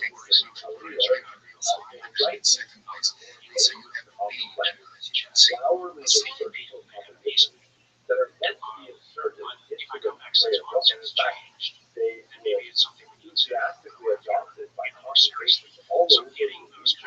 They are published in this prayer book to this very day. And we should understand the function that they play. If Jews were prohibited from public discussion of the teaching of their text, that they felt were bad, and the original Hebrew text of the Torah was also bad, then the authorship of these poems with their embedded references, which were used by the authorities, but readily available to the educated, would be never ever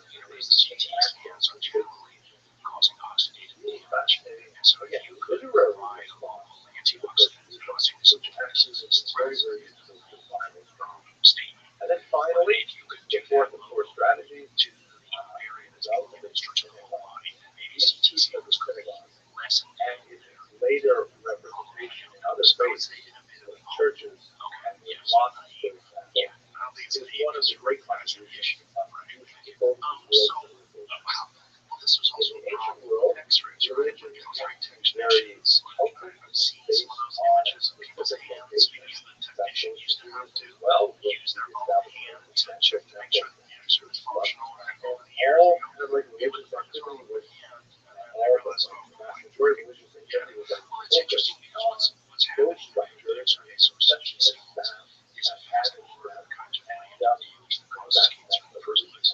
However, because it's before the temple was destroyed, an example of Jews creating smaller houses, not take the entire temple for themselves. That would happen, by the way, in the 90s. The reform makes a particular distinction between synagogues, which are like temporary prayer houses, and they are like secondary to the great temple of Jerusalem, by remaining the local worship temple with the way of saying, no, this is it, we are here. You don't necessarily have to be back to the temple of Jerusalem. Orthodox synagogues do not call it their house of worship temple, they call it much more humble, because the word synagogue just means place of gathering. The Hebrew term basically is the same, and so the dictionaries of many other words like this, ecclesia, gatherings, much like the temple, Jews began to create these people around the temple, which is that sort of like a spontaneous desire to have a place to gather, that's the system. Communally cancer is wild, that's something that seems to have been very much, embedded deep within the Jewish faith, and it begins to show itself in the first century Common Era, perhaps the first century before the Common Era. Here's one of the earliest pieces of archaeological evidence we have for the so-called Pale Joseph inscription, which comes from large nationalized block which has the street contracts, which, if you have been in synagogue, you will recognize it in right? This is something which is like, it is kind of ironic. It's the very first, earliest example we have of a synagogue has a plan thanking a donor for making a free contribution. Synagogue, Theodotus is this man, a Jewish man, writing in Greek, which was like the high literary language for the educated classes, of how he's paid for the building, paid for the plumbing system, and all kinds of things like that. It's just fascinating. You're not exactly sure how it's dated. It's roughly dated to the first century before the Common Era, to the first century of the Common Era. It was found at the bottom of the well, so it was not at the place where it was originally built. Possibly the synagogue was destroyed in the context of the Roman Jewish War, and then this was thrown into a well like that. But anyway, we have these plaques. We have some evidence of synagogues in this very period.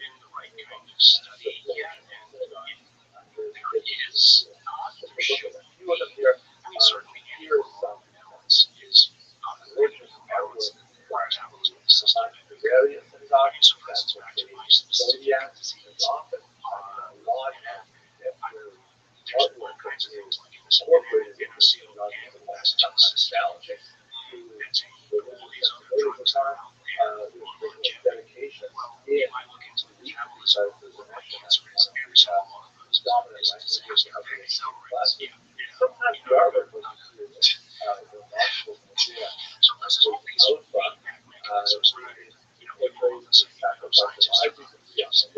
Sacrificial altar, and then Abraham is large figure on the right, holding a knife in the right hand, and Isaac in his left hand, and just the rest of Abraham's rather symbol of a hand, as the word reaching out to stay Abraham's water from his son. Genesis 22, the ram is there, and the other two figures in Isaac are oil, but still, beautiful period. We actually see also a big alpha once again, a zodiac, which is very, very common in Jewish artwork from the period to the time of cancer. We have 4 really big survival strategies that demonstrated Jewish resilience and creativity in the face of persecution of the era that not only gave the Jewish population survive the persecutors of this era, but also carry forward as creative demonstration of Jewish spirituality as appreciated to the best. Yeah, I think there's a good video, and thanks for coming back to the Jewish History Lab, and I'm looking forward to making more stuff. As a society, as a civilization. So, but that's the issue, though. Is is it burden? Yeah, I guess percentages. So you're making all kinds of it's a witch's brew. Nastiness. That tastes good. But the reason why it tastes good is because the humans who survive learn to use fire to kill the bacteria and run meat. And so the flavor of that probably was engineered into artificial. But again, it's good. The cooking also allows some sort of protein. I'm sure about that. I believe so. Okay, I believe that's the case. Cooking actually allows it to more easily absorb food and certainly it kills bacteria. So, the deal is a 3-day protein they weren't sort of yeah. So, we're not vultures that digestive systems are capable of that. So, huge and eat less meat. What else? Do avoid sugar, which seems to be a real problem with cancer. Yeah, I avoid too much sugar. There's that sugar plates are sugar-free ones. No, because the sugar-free ones are still all the others. Stevia. I don't think so. Like I said, I'm 64. It's way too late. And every time that let's say scientists make some grand addiction.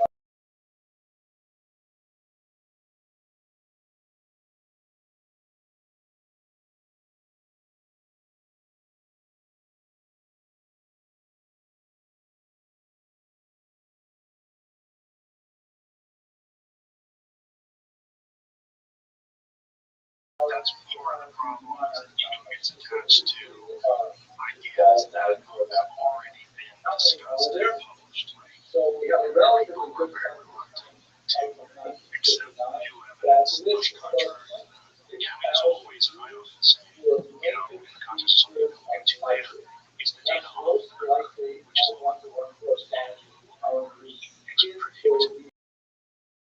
Predictions are great, but there's data on the curve to violent. That's what we said when we started meetings, is trying to figure out what the data points on the curve is going to change from.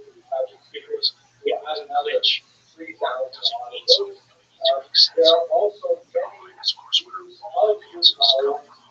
Science is by the fact that the data on the curve somebody is curious enough to go after it and say, now that I've stepped back and seen the bigger picture, now I can create a little influence and data point of This is an ad for BetterHelp. The internet is a breeding ground for misinformation. Even a simple search for ways to get rid of a headache can produce millions and millions of results, from taking pain relievers to detoxes to medication to cold compresses. It's overwhelming. And even when you do find something that's true, that works for other people, it might not work for you. In some cases, it's better to just ask a living, breathing Susan. If you have a headache that won't go away, go talk to a doctor. If you're struggling to get through the signal, consult with a credentialed therapist. You can learn a lot about yourself in therapy, like how to be kind to yourself, how to be the best version of you. Whether you want to learn how to better manage stress, improve your relationships, gain more confidence, or something else. It starts with therapy. Try for yourself with BetterHelp. Millions have benefited from their services, and there's a reason people rate it so highly. As the largest online therapy provider in the world, BetterHelp can provide access to mental health professionals with a diverse variety of expertise. BetterHelp.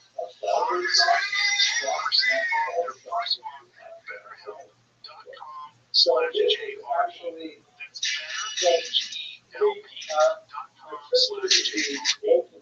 One of the reasons why I'm really excited to have this conversation with you about the research that you do is that I think it's really important to make the general public share some facts. I'm trying to figure out what is going on with all the different things that go wrong with life. It requires this fucking insane amount of effort by many, many, many, many people. And, with the amount of data that had to be collected, and so here's the difference is that there's data, there's evidence, there's conclusions and non-conclusions, and then on the other client. But proof, the next one is my lab has been largely responsible, at least partly responsible for the data calculations of your health, how to do tissue biopsy analysis, how to do single cell analysis, etc. And, data felt good for a while. It was like this, this feedback loop of like, get all this data, and so you go, and so humanity has this habit of backing itself into a corner that commemorates the slowly finding that you become and gets broken. So are you become disappearance of artificial intelligence? Or suddenly I have the ability to interact with the rest of the world because you will have effective suppressor cells from one ear, deregulatory cells from one ear, and calipers and zeros to a local expert, so Stephen Candace or trying to get some information out of them.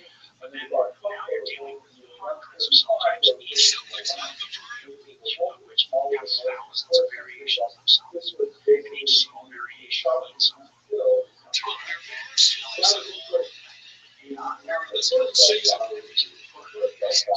suddenly I have 22 million papers published, all the fields of science.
tests on AI minds. So now, from A to Z, we have any agentic AI that you give it raw data, it knows what to do with the data. It then generates hypotheses for you, and then it literally tells you the kinds of experiments you should do next to prove or disprove the hypothesis with the raw data. Because the genius in the lab, exactly, it's all the AI learning from this agentic AI. So there's a mutually beneficial relationship. Yeah, I mean, we're not working with it directly. I use it because you use it with your AI and stuff. And first and foremost, it's turn it into a company. That's kind of what things we do with my lab. So I've always thought that it's important to give back to your taxpayer for the many invested in us. And this will do that is commercialization. So, how does it affect the by now essentially commercialization, primarily regulated by and so Omar, which is distributed to the second party, actions but most likely are later Omar and early so this fact was ultimately thought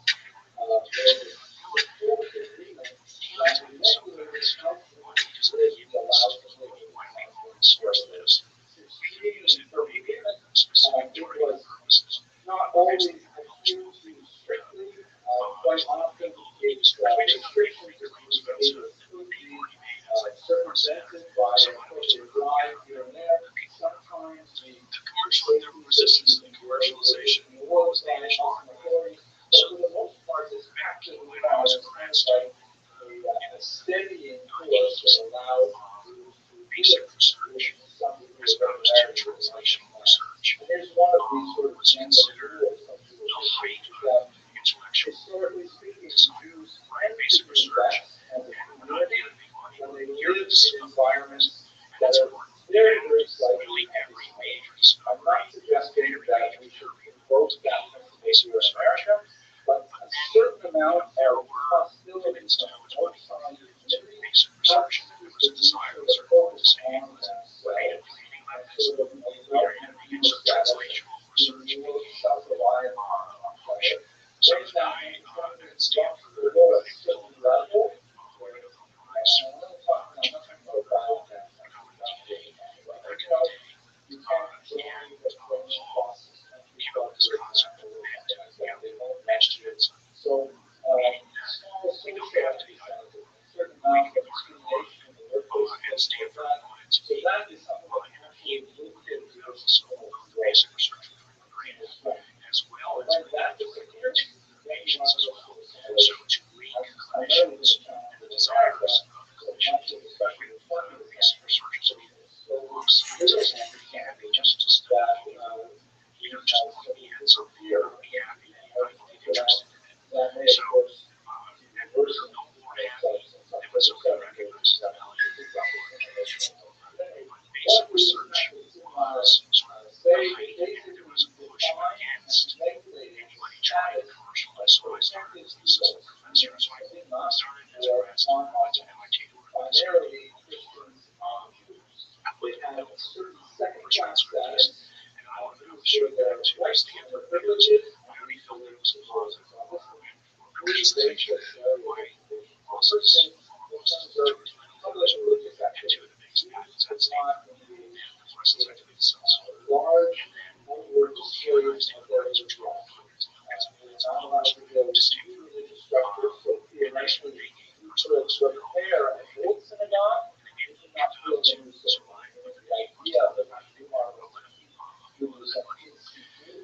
So I had learned, about how to still do basic research and commercialize on the side. And so I wanted to bring that back. I wanted to keep it to knowledge zoning officer, I was part of many research to all commercialize inside a company that we and many of those individuals came back to me years later.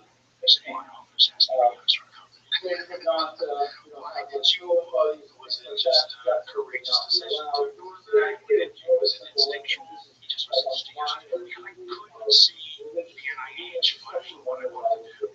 So I had developed a way, this sounds scary, but I developed a way to use retroviruses and fibers of retroviruses to reverse the process of evolution. And rather than viruses hurting cells, I set it up so that viruses would help the cell. And once they helped the cell, I would figure out what they did. And so we solved hundreds of $1,000 with targets that way, using retrovirus to basically find targets and use some of the benefits of viruses, which are advantage. Just the concept of forcing evolution is fascinating because it comes with some ethical implications. But at the end of you can do that large scale. Why did all this report there? It's called Texas. It was a way to make large nodes and really follow up this future. It was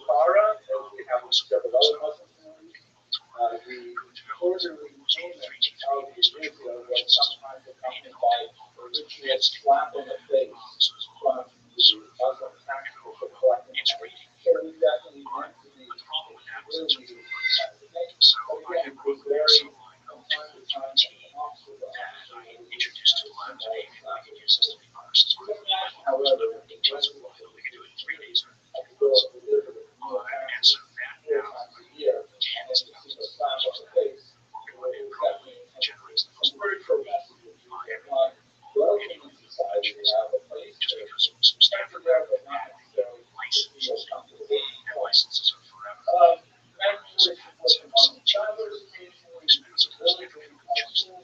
was just a bias, an academic bias. Like we shouldn't be focusing on money, we should be focusing on the work. Yes, and that's the fortunate traits. But the people are very much learn.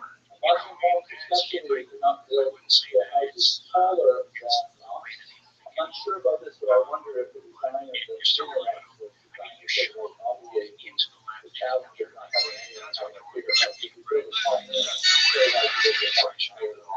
and so in the early days, very kind of like once you start an knowledge, and you're not licensed and intermediate to the code, you can still be involved. But there's not a lot of technology now for so I set up an oversight board for each these licenses to make sure that students are not being used. You don't want students, you don't want getting your students to do something thinking about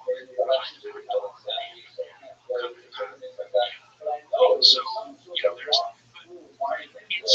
it's so interesting that there's often very logical great, and that's what happened. But frankly, it's the case that the company doesn't need the inventor anymore. In fact, I can't tell you the number of times that once the company set up, they were looking for because they have their own thing to do. They don't want to go lazy and get having a company and veto their ideas.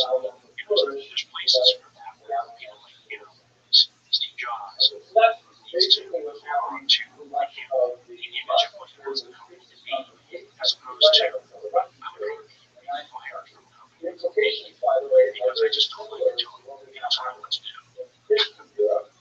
That's just a fact. Yeah. So where you're at right now with this cancer research, when will this be applied in real world scenarios or in theories? I mean, we look at this one time that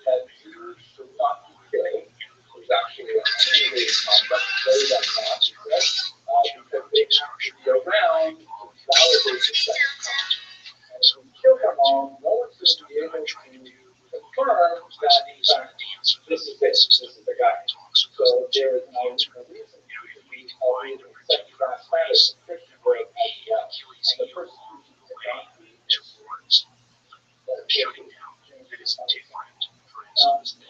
Fascinating about the drugs, we should name it. There's so many more opportunities that are still able to come in front of us because AI and the data is letting us look at that part how the system is working. Before, it used to be look at a computer chip and you see just a computer chip with a few wires. Imagine now that as a scientist, we have a microscope that's looking at the complexities of the wiring diagram that's connecting this resistor to that capacitor. That's where we are now. So now suddenly we can say, well, I don't want to do that because it'll kill the chip. But the chip is malfunctioning, so I'm able to plug here, put a little bit of pressure there, and now I can reactivate the system or the chip to work in the right way. So when you're talking about things like with your particular issue, when you're talking about CRISPR potentially developing some sort of topical solution that you can put on that would fix whatever issue that you have, is this something that this AI that you developed, or this overlay AI, would actually assist CRISPR in figuring out how to create some use of this? Yeah, because maybe it's not one place you need to CRISPR, two or three at the same time. And so when we're talking about what's being done there, so you're in Texas, people think a lot about it. You're getting insurance out here, and there, so they can report just like because something's wrong. And so that's really what this is where AI has the, let's say, the omniscient view that no human can. And that's what excites me about it, is because I believe in technology. I want to do it, I want to know, but with the right question, the prompt engineering, and then with the right structure behind the scenes that agentic AI is now providing. Now we have the ability to ask the questions and get answers in real time. And so, I wish I was 30 years old because I would consider myself fast. I can already see the room for doing dozens of potential target opportunities. Texas with AI and with CRISPR, 20, 30 years. I would love it. I would love it. I think that's on the menu. I'm just being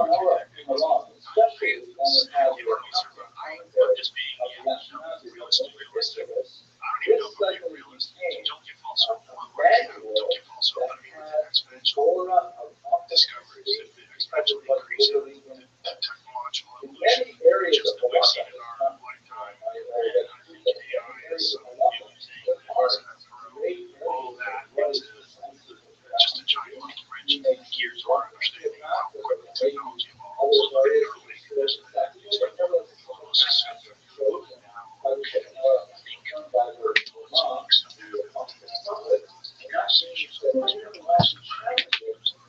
Yo, dog, how you living, pimp? What's going on, Alan? Yo, dog. What's good? Can you hear me? Can you hear me? Just one moment. Can you hear me?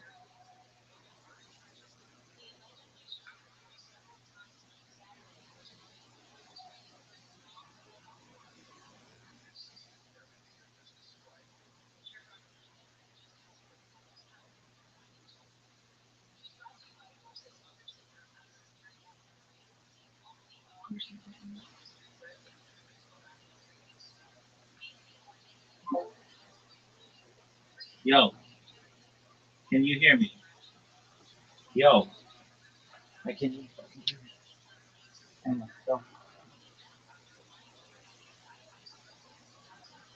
Pushing AI will help us accomplish some of these things faster.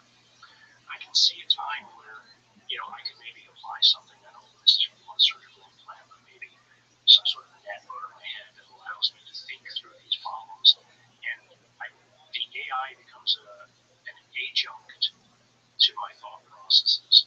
Not only what it is that I think, but maybe even provides information back to me, back into my system, without having to go through the years, so that I can much more quickly come to conclusions. Now, there's all kinds of apocalyptic scenarios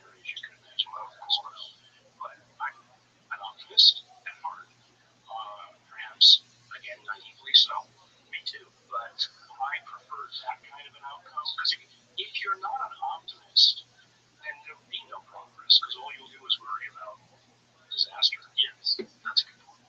But also realistically, we might be giving birth to a new life form. Yes. And I think we are a superior one.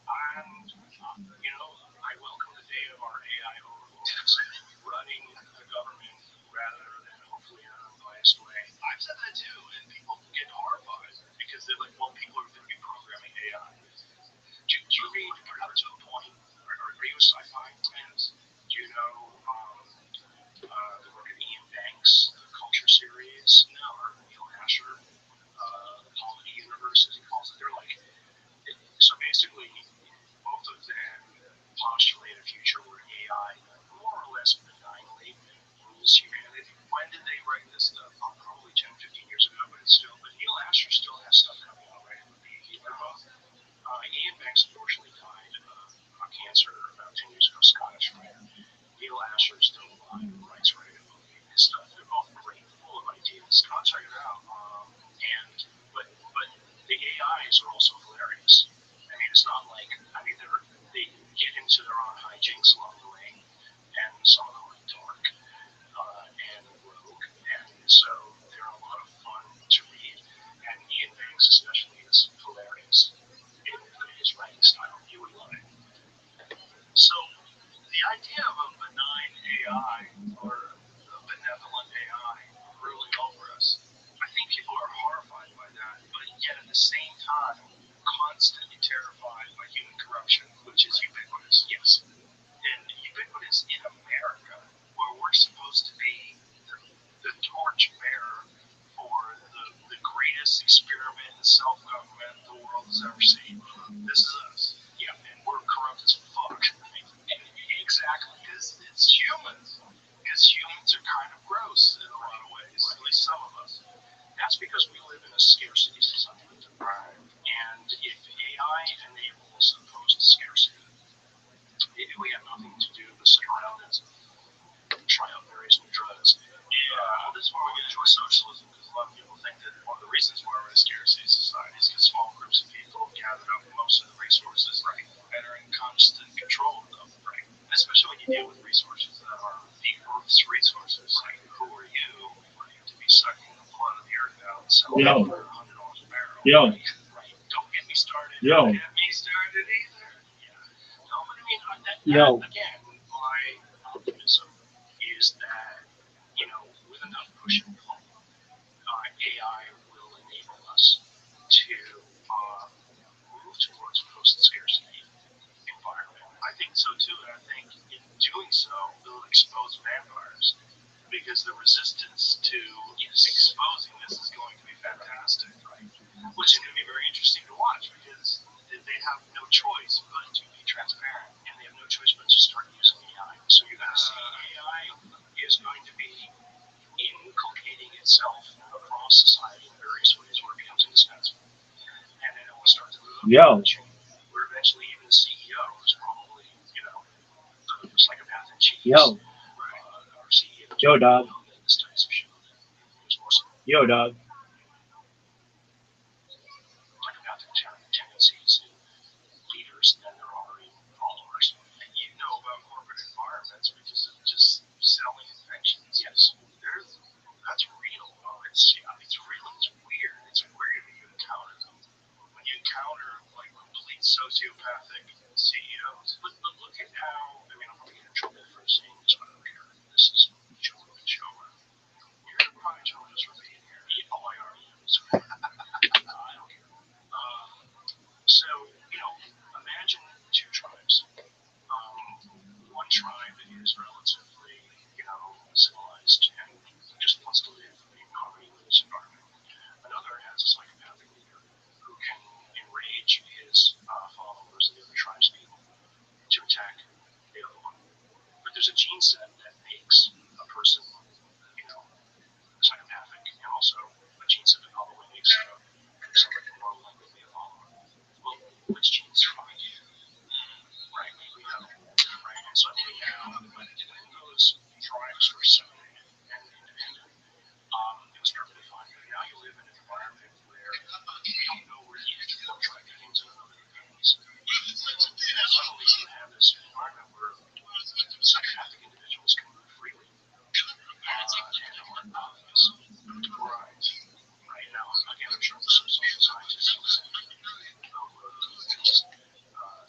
Exactly. It is. I don't think it is stupid, but I think also when you're dealing with office environments and the culture of a specific corporation, humans have an ability to act like they're supposed to act in that world. And it makes it very difficult to discern the sociopath, right? Because you're all kind of following an act, right? Yes. The rules, there are the rules that you're supposed to follow, and then there's the edge of the rules. Now, that's not how I lived at the edge of the rules. I mean, I followed my rules as told to me by the chairman of my first department. Then I went. So I ignored him, and I basically found I got commissions from deans to do what I did. And they basically moved me to the chairman. But that's only because I dared to do it. Yeah. Because you have to believe in the value of what you're trying to do. Right. Well, that's see, this is the problem that I have with corporations. I think it has a structure. When you have something that has an obligation to its shareholder to consistently make more money every quarter, every year, constantly, you're in a constant growth cycle, then you have to do whatever it takes. Like, you have to survive. If you want to survive as a CEO, we don't want some fucking kumbaya shithead ruining our stock portfolio. Get shit done. And if you want to survive and succeed as a CEO, it encourages sociopathy. The stock market, as valuable as it is the great whitewashing money laundering system that allows you to separate your morals from what it is that the stock market is doing around you. And if you're running a corporation, there's this diffusion of responsibility because if the whole machine might be doing evil, but I'm a good guy. I just work in this department. I'm an unapologetic capitalist. You know, unlike many of my colleagues. Good for you. That's for me. It's like you do it because it's the best thing for now. But I hope to live in a world where there will be this kind of post-scarcity environment where we do let AI do a lot of the stuff that would otherwise be a place where corruption manipulates the system. My only fear with AI really is automation and the complete removal of a gigantic swath of the American workforce. Yes. The global workforce. Yes. That scares the shit out of me. That's coming. Yes. That's why it scares the shit out of me. It's because I think it's inevitable. And I just don't think any solution other than universal basic income is going to remedy that. And even that, the problem I have with that is that goes against human nature. Yeah. And that's a problem. And it removes people's identity, removes their sense of worth. Yeah, I agree. No, I don't. I'm in some ways happy that I'm 64 years old, that I'm not going to have to deal with some of the problems. I think you're going to have to deal with it, dude. I think you're going to live. Also, you're privy to a lot of information. You're going to know when things are really valuable and working. Yeah. When you think of the potential for AI, I think there's a balance, right? There's a battle. I think there's a real problem with AI in terms of military objectives. It's a real problem because it's not going to make moral and ethical decisions. It's just going to say, like, well, the decision that they have very clear answers to do. Yeah, if you want me to succeed, I'll just kill everybody there, and then you'll have the land. Get minerals out of it, right? Yeah, that scares the shit out of me. I think it should, and I don't know what the answer is, but there's plenty of people working in the area. I mean, I try to keep to the positive aspects of what I think AI can do in science. And I mean, for instance, it's enabled me to take my lab from 30 people down to 6. Right? I don't need to produce. I mean, so it's actually already reduced the workforce in my own lab because I don't need to produce any more data anymore. I need to make meaning of the data. I think every invention that's been truly groundbreaking throughout human history has scared people, and they've worried about the potential negative side effects, including the printing press, right? There's a lot of people at the beginning that said this should not be a thing. This is terrible. It's going to ruin society. People thought books were going to ruin things. Like, there's a lot of people that thought writing was going to ruin your memory. You shouldn't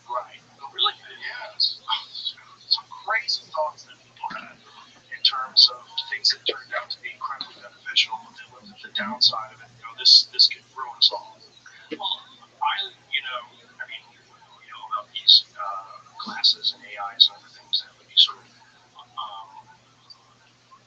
see into your environment and therefore allow you to remember we're in it's right. Let me rewind my personal hard drive. I would want that, but I don't want it up there. You don't want anybody in control of it and offering you ads for things, right?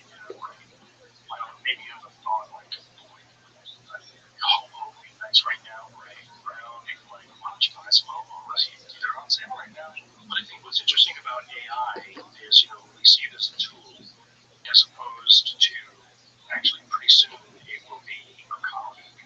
Pretty soon it will be an entity that maybe has rights. We already see it talking about people saying that AI have consciousness. Right. Whether it has consciousness in terms of consciousness that's all think about it's space-time as opposed to the things that we look like consciousness is almost irrelevant to me. I look for a function that I can get rid of or help. So whether it's conscious or not, or whether it acts like it's conscious, it doesn't matter so much to me as to I can do this fairly new. I'm an introvert. Edges out all the time. So I can talk to people. Especially I'm interested in where they have small talk at a party. When you think about the evolution of this stuff, one of the things that kind of freaks me out is that it seems like integration is our only option for survival. And what we're looking at right now, we see just a normal biological person like you or I without any sort of electronic interface that's permanently part of us. I think that is going to be as weird as someone today who doesn't have a cell phone. Yeah, I agree. And I think that's good. The cell phone is like the best thing. Eventually, it'll be glorious. It's super efficient to actually have to look things up and use your thumbs and type up stuff. It's just going on. And even talking to it, asking questions, waiting for your response. It's efficient. In comparison to a human neural interface that allows you to instantaneously access large language models like that. Not only that, but then why do we have 100 different fucking languages do we have? I don't even know how how about one universal language that everybody with a chip gets? And then, boy, do we have a soup of ideas flowing around. No problem with language barriers, no problem with cultural barriers. But then do you have a problem with the edge of who you are versus who the person is? I think that goes away. I think that goes away and we become alive. I think that's ultimately the evolution of human beings. And look, I know you've done a lot of work with UAPs and the like, and I think you've done some really fantastic work, and you're very objective in your analysis of what this whole situation is.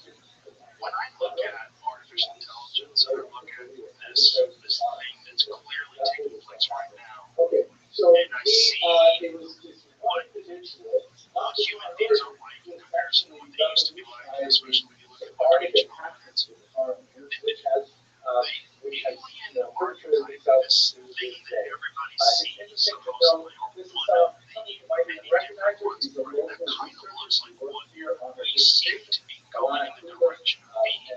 Right? Yeah, which is one of the reasons why I find it so odd. So, if you just for a moment take UAP aliens out of ET, interdimensionals, whatever you want to call them, especially fast forward what humanities will be able to track in 1,000 years, and evolve and expand into a lost galaxy. We're not going to go as ourselves. We're going to go as alien conjoined entities that have a code. And so when you go somewhere, let's say you go on a long drive, you're not going to send yourself. You're going to send AI to either establish you and your awareness within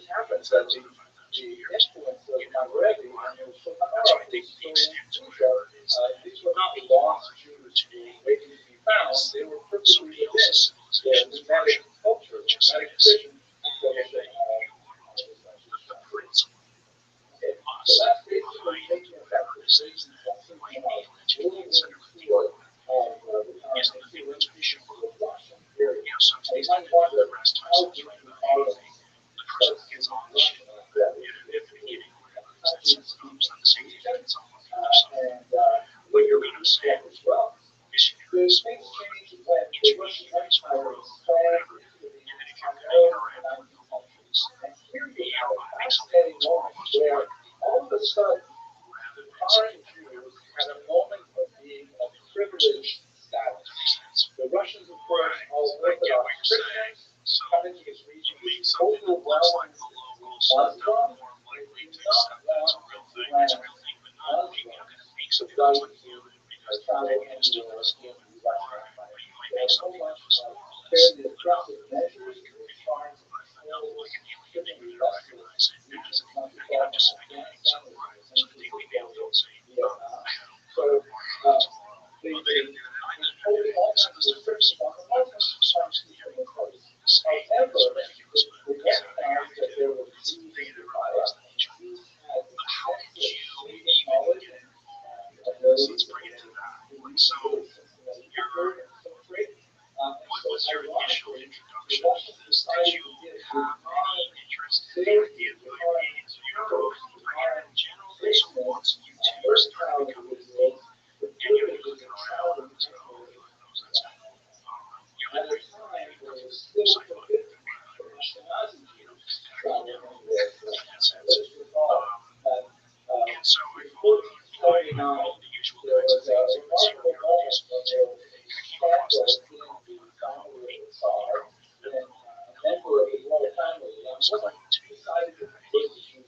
because this is the it was the most the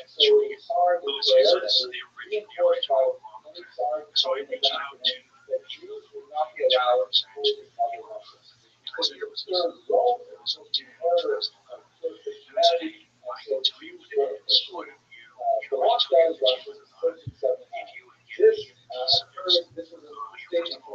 this send me some x-rays. Great. So again, the first day I did those x-rays was turned out at Stanford. He had world's expert pediatric disorders.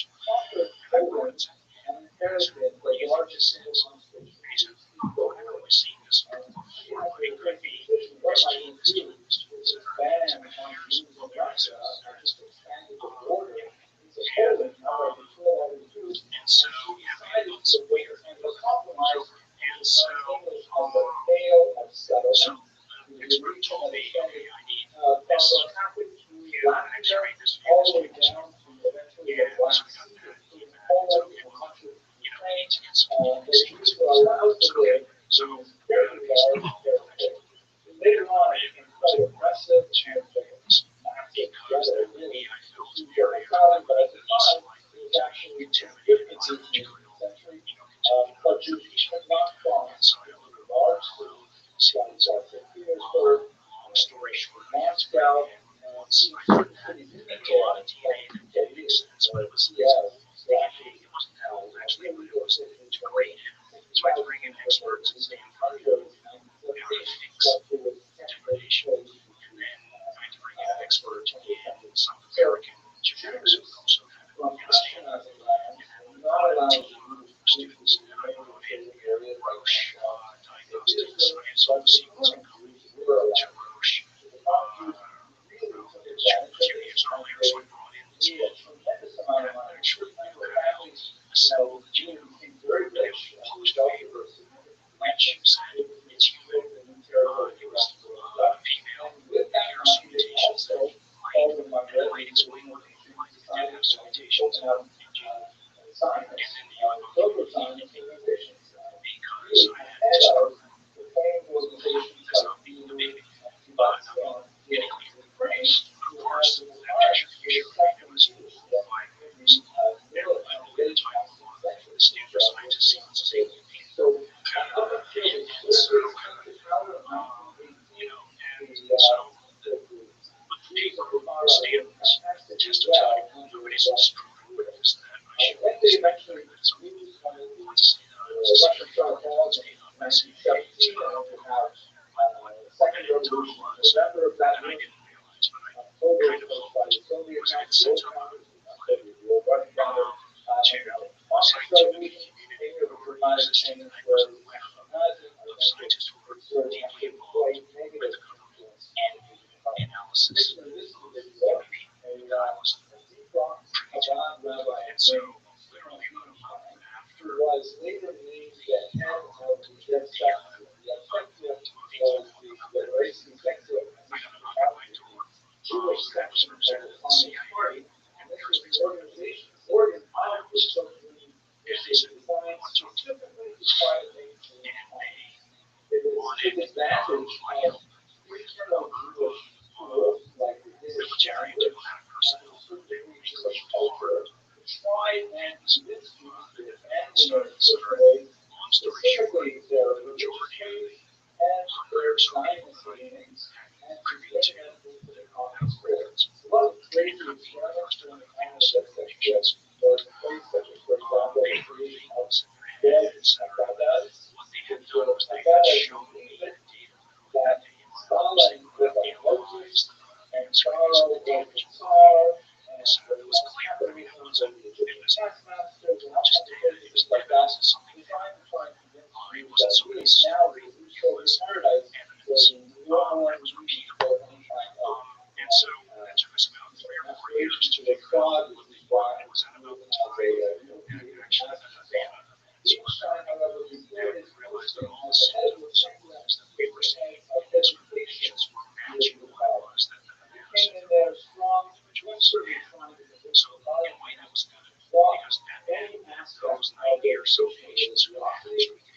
They heavily bombarded us with all kinds of anti-Jewish propaganda. There was actually a Jewish minutes and all these things where people found out that we were actually an organization sponsored by the Spectra. They published magazines like this one called Happy Flores. The Heretics, David Rothschild'S, the Russian version, graduates. And these are like tremendous amount of energy to go trying to get the foreign Jews to return to their non-religious, non-Zionist, secular culture. It was a same policy called solidarity, which meant that it was okay to express the culture in terms of like things that didn't involve religion or any kind of economic aspect. Like it was okay for these things to have various churches, but not good. We cannot do that. And we see all kinds of different things. Because, for example, basically keeping the conscious language different characters. They said it's okay to have your language, but first of all, you have to make it so very you have to be able to be led by regular approach. You have to therefore be first they decided to put in Latin characters, which was very on Roman letters, but in the English language, and they put it in so really language was people who did us afterwards. And lasted up until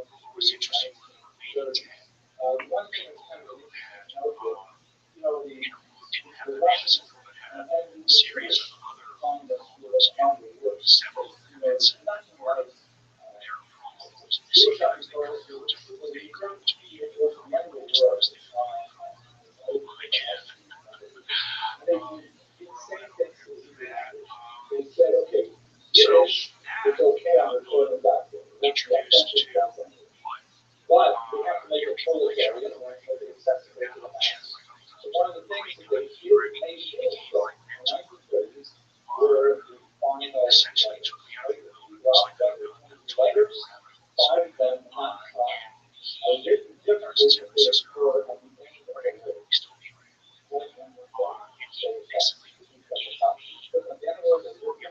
The best of evil. And anyone who tried to reprint and publish anything that had the letters would be sent to Cuba just for printing those letters. The Ukrainians also had a problem. Ukraine is very close to Russia, but there are certain letters that Ukraine don't use Russia. For example, the letter G has been from the United States. Ukrainians, the letter G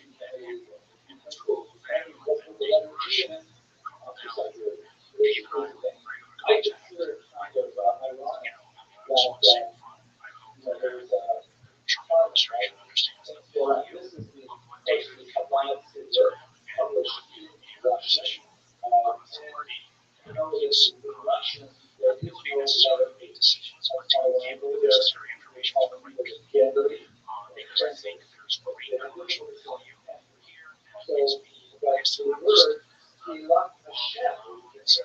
I think there's extraordinary commercial value. Imagine facilitations of academics, athletes, revolutions, allow these objects to move as we clearly see something they try to take away our letters. So if we could screen just the tiniest bit and understanding of the top of that, what would that do to change our own civilization? Okay. I mean, some of the sand makes us who we are today. Everything that is that's around me right here is all around the facility. Right? But imagine if there's other inventions, other ways of manipulating reality. Watered down. We appreciate you and scientists as a theory. We can understand that. So, great idea. Let's the government can say, well, we need to keep this behind closed doors. Globalization, disrupt energy production. This was actually not a terrible idea. Maybe just in time for the Nazi invasion. Unfortunately, Stalin did not like the idea. Well, it's not black and white that we keep something secret about what it is to build a debate, because we build a public-private partnership opportunity, and actually that's now Carl has now adopted this at least in part, that maybe companies come to the fore or investment is to come to the fore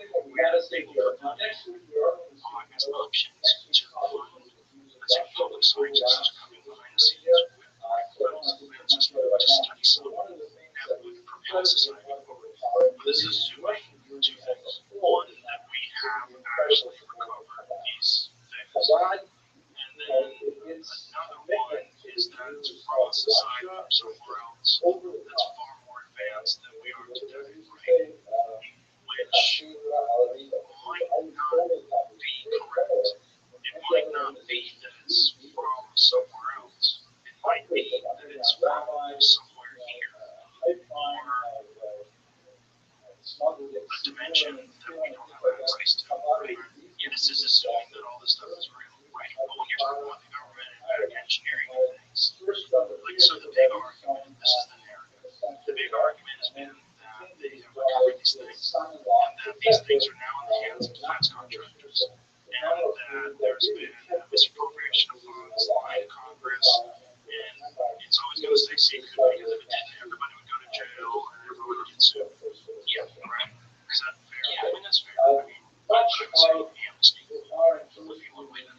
This is, were you in the Age of Disclosure documentary? Yeah, okay, which I thought was very good, and I can't wait for that to come out and talk to people. I don't know what, whatever it is. Go to Netflix, go buy that. It's really good. Yeah, exactly. It's really good. It's a great show, and it has a number of officials. Public works, like building dams, things like that, like collectivizing agriculture and ensuring that they put something like essentially a feudal peasant society to a modern industrial society.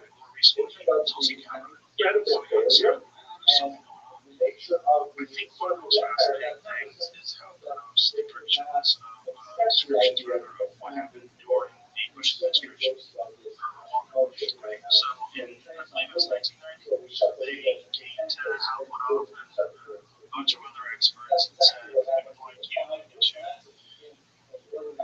want empirical values based on all the positives and the negatives of disclosure, because we have acquired these crafts from somewhere else. We live in out of this world, and we have not made them, and we're talking about letting them general public right, and they overwhelmingly said that the positives were negatives, and the negatives being banking, religion, governments,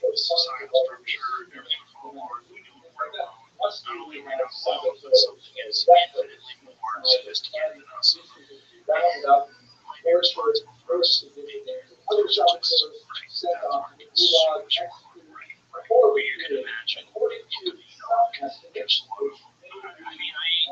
think it's a little bit overbroad as to what humanity's reaction would be if people were worried today about putting food on the table than they would be about, the ethereal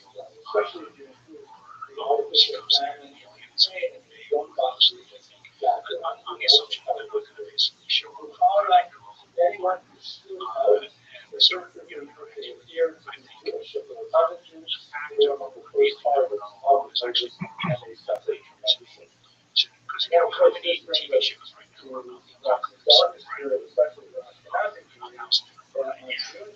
It'd be nice to know that something like that, yes, that there's not a cliff that we all have to walk over. Right. And if so, how do we not walk over the edge of the cliff? That to me is a hopeful outcome. Now, how America all the people are all focused, and how it's pulled for all of the things that he says positively is one of the tightest clam I've ever been in terms of making sure that he doesn't call me. He knows too much. That's the thing. He has to be very careful. Welcome. What he says. I like to How you doing, Ben? That's good, Sean. Oh, it's the hedges. What up, big dog? You're doing well. I like your board.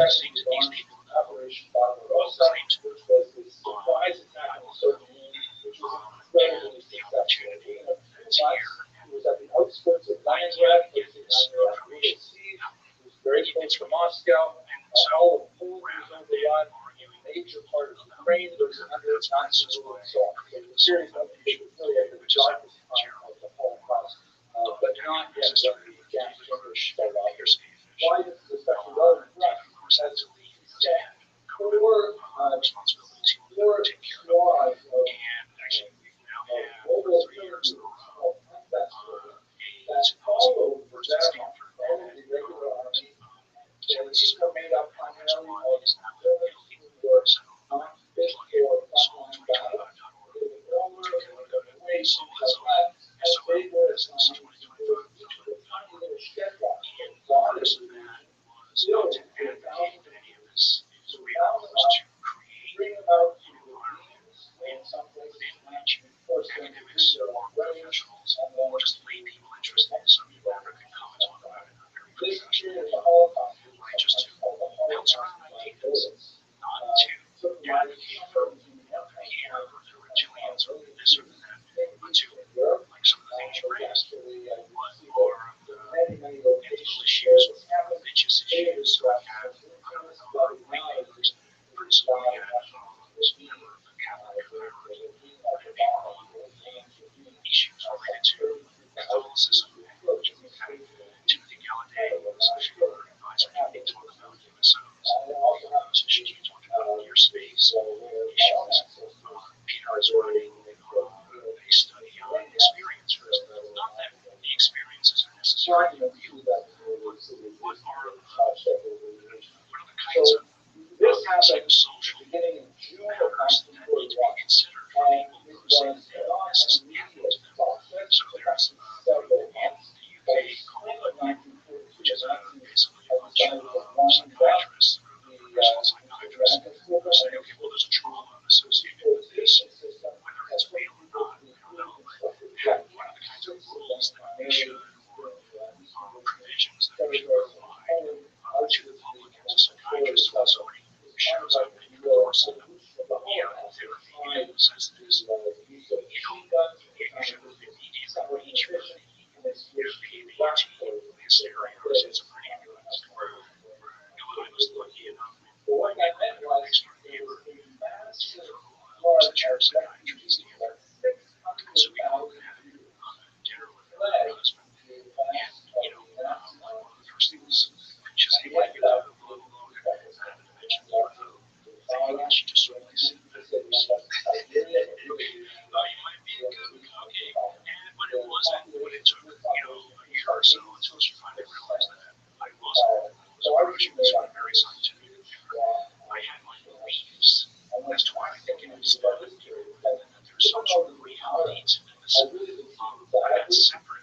scientist that says, well, that's what the sun typically hear things that it's pretty whisper.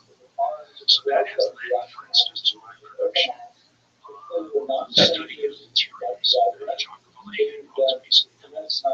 things that James Barrett is associated with me and some UAP landing.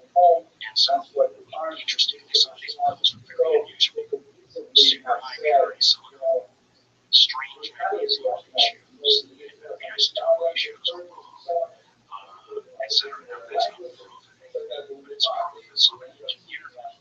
So, it's that plus the medical. Those are the kinds of reality-based tests I can do to provide to my colleagues to say, here is data and evidence. Evidence isn't proof of evidence of anything.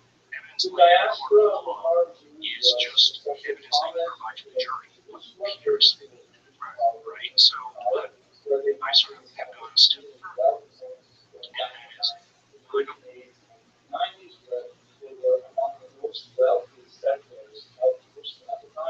Early Zionists, much earlier than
parents were truly adopters.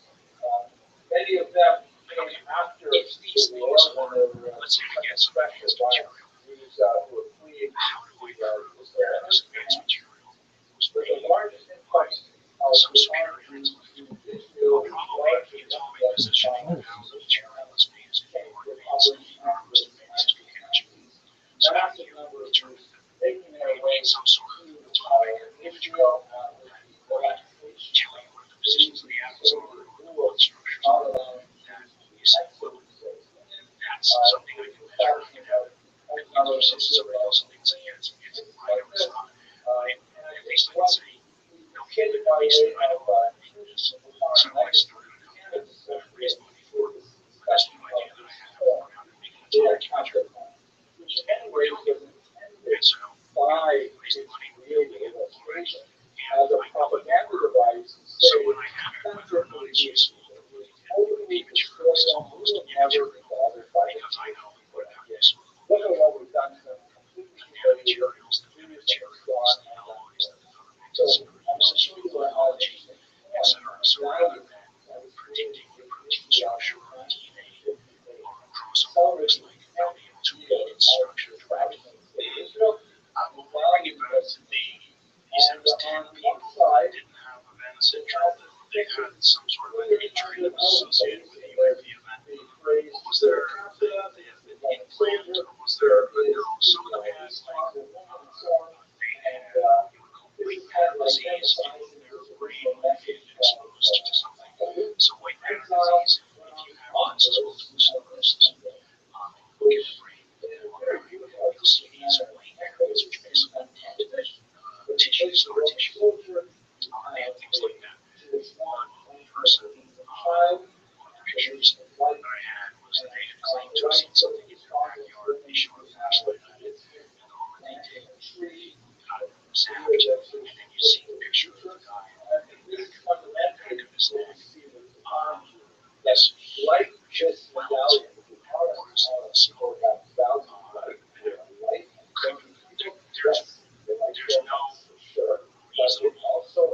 would come to something like that. Just an exposing yourself to, as a for instance, torch. And so it's these kinds of events that the unfortunate issue is that they're not repeatable for a while if it occurs. And you certainly can't put a person in a place where they become paid for these kinds of events to occur. And so some people go to this. So you might get back to it. Do you know about the Travis Walton story? Yeah. What did you he's kept his story over all the years. That's what's so confusing. Yeah, I mean, he's had no reason. I don't know that he's profited enough of it. He, Hello, my I name is find Henry it Anderson. I'm a fascinating, historian, but and I have been obsessed with the Holocaust for much of my adult life. I have resisted providing lectures on the Holocaust in any significant manner on YouTube, primarily because it's very difficult to convey in an appropriate fashion the material that I'd like to discuss with you over the course of the next 30-odd mini lectures.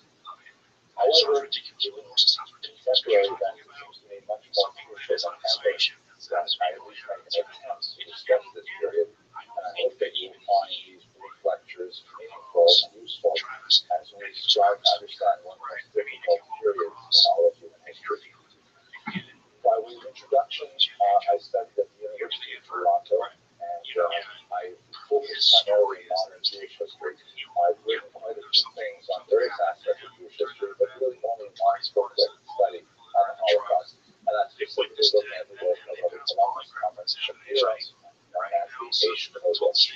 My teachers at the University of Toronto were Professor Emil Frankenheim, who is later now philosopher, and Michael Maris, also a very well-regarded historian, particularly of the Jews of France during the Holocaust.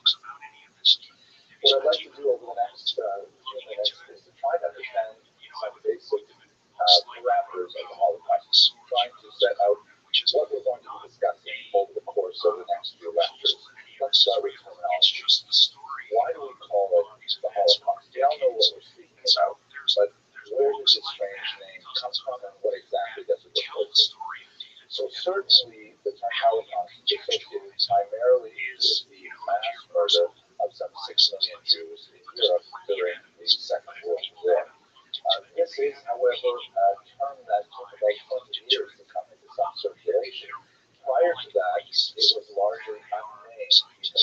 lacked the vocabulary to describe an event of such magnitude and such horror. One might think similarly of the words that Americans uses or the terms that Americans, one might think, in a similar fashion, one might think about one of the defining moments of this century, of course, I'm referring to the attack on the Twin Towers and on the Pentagon. That's known as 9/11. That's hardly a name that's descriptive of what is going on in those attacks, but for lack of a more appropriate word to term it, and therefore they call it 9/11. Perhaps in 50 years we may have a different word to describe those events of the early 20th century, but for the time being, single Holocaust is the standard term used to describe the mass destruction of European Jewry.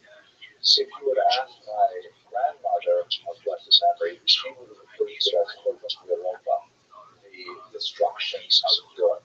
And the term Korban is very resonant within the Jewish tradition because it's used to describe the destruction of the temples in Jerusalem, the first destruction in the 6th century before the Common Era, the second destruction in the 1st century of the Common Era. So by using the term Korban, or Korban in modern Hebrew, that evokes a kind of lineage of thought, somehow a historical continuity between the great destruction of the temple that were antecedents to the exile, the Babylonian exile and the Roman exile, and so the Korban Europa is on that same level of magnitude. However, this has strong religious connotations that others have not felt comfortable with this term. Let's look at some of the other terms that we use to describe it. Perhaps the most significant term was first coined by Rothschild'S, who was a thinker who was very troubled by the mass murder of the Armenians at the beginning of the 20th century. And he coined in 1944 the term genocide, which he used to, he coined that term based on the Greek term genos, meaning people, and fide, meaning killer. We have the terms homicide, which means to kill a man, or suicide, to kill oneself, terms like this. So genocide is a new term that he had coined to try to describe the destruction of an entire people. As you can see here on the slide, it's not necessarily the physical destruction of all of the individuals that make up this genos, but it also can have a cultural element as well, which is, we'll come back to that perhaps when we return to this topic at the end of these lectures. The term Holocaust became especially popular, although it was in circulation in the 1960s, it became very popular in the 1980s with the result of this feature-length film, Holocaust, starring Jim Belushi with Michael Moriarty. But where does the term actually come from? So it's actually a Latin term that appears in the Vulgate translation of the Old Testament of the Hebrew Scriptures. The term Holocaust is actually a Latin translation of the Hebrew term Olah, where Olah means to rise up, and it refers to a burnt offering that is completely destroyed, right? In the sense of Olah, everything that was like just becomes smoke and it disappears into the sky. You can see here the term Holocaust, that was actually referred to in the Vulgate. So this is a very powerful term as well, but it has some drawbacks. First of all, it is also, like the term Korban, religious in nature, but it has even a more difficult connotation because the passages in which the term Olah appears in the Hebrew Bible are usually referred to in a very positive sense, meaning like God as a will smells the burnt offering, and if we're it gives a pleasing odor. So if you were to follow this metaphor to its conclusion, we would have a theological conundrum that's very difficult to comprehend. And in fact, that theological conundrum will continue, but I'll hopefully address it later on in this course. There is one more difficulty with the term Holocaust. If it is somehow pleasing to God, does that mean that those who bring the sacrifice for the Kohanim, the priests in the Bible, do they have a counterpart with the murderers of Jews? This is very, very difficult thought. So Holocaust has its objections, and in fact, many observant Jews prefer not to use the term Holocaust for that reason. Another term very popular in Israel is the term Shoah, also popular famous one by Klaus Bachmann. Shoah is a Hebrew word that means just generically destruction. It occurs several places in Tanakh and Hebrew scriptures, but it does not have this specific connection with somehow choosing God. It can be used in many different contexts.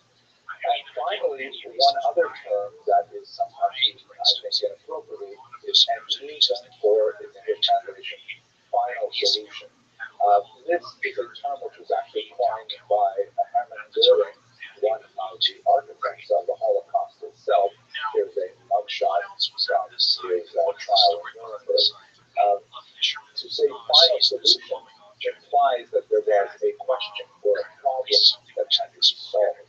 And that in itself is deeply offensive. Not only is the borrowing terminology from the Nazis, who themselves were known for being masters of euphemism, of trying to find more appropriate terms for the horrible acts that they committed against people, there's still these difficulties of meaning the word itself. The final solution implies an original problem, which was not the problem.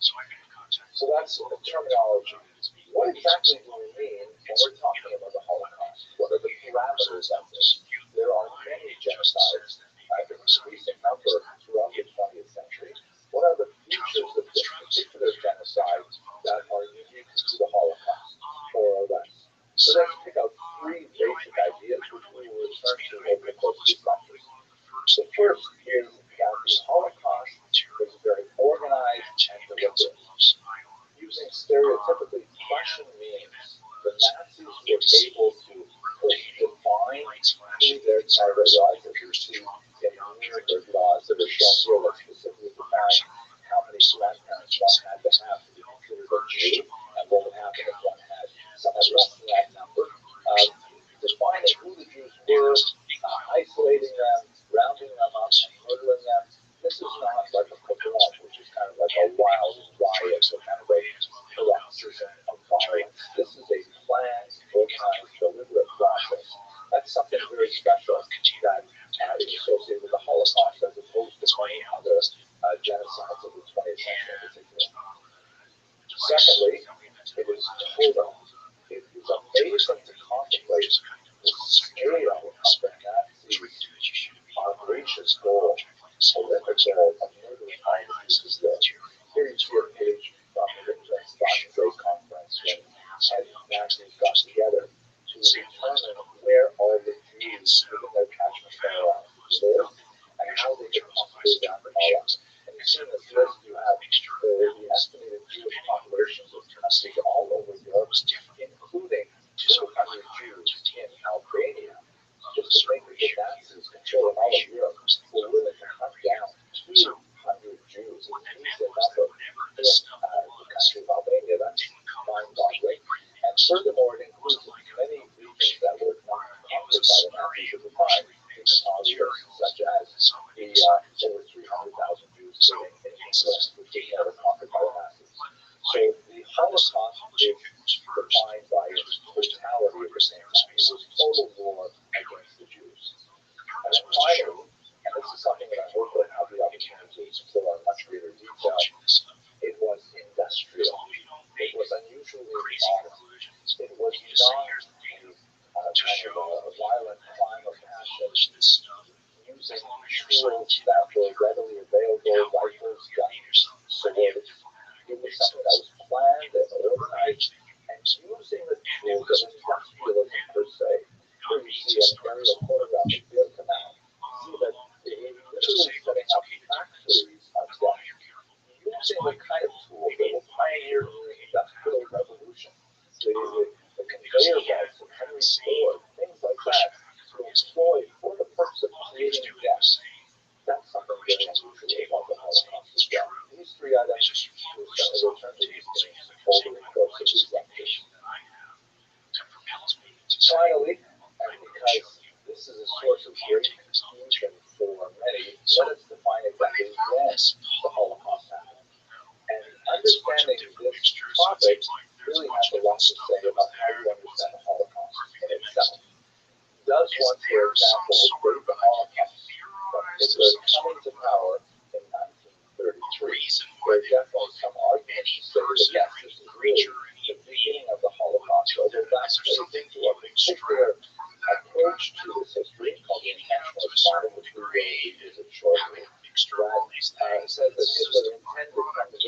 the following years of Europe. So a lot of good arguments indicate that this was not, while he was certainly a very terrible anti-Semite, but this was very, very close to his core identity. He did not actually think it was possible to achieve this until quite a bit later, in fact, well into the hostility itself.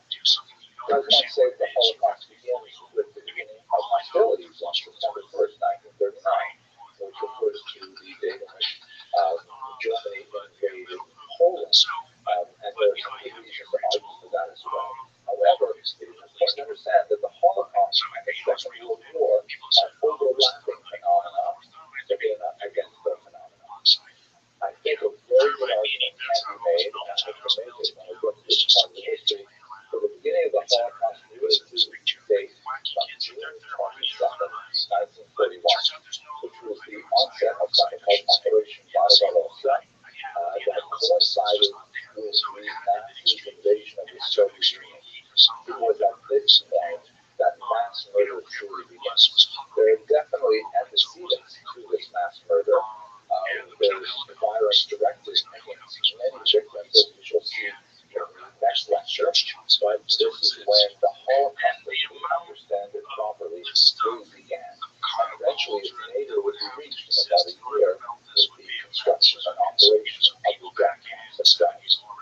And just to bring us to the end of this story, of course, 1945 is the end of the war and the end of the Holocaust per se, but its legacy lives on to this day in many ways that we'll approach at the end of this class. I hope that you will have the patience and the fortitude to make your way through these lectures. It is very different material, but I think it's deeply meaningful and very important to understand this in order to ensure that we all act as responsible citizens in a global society. Thank you very much for watching.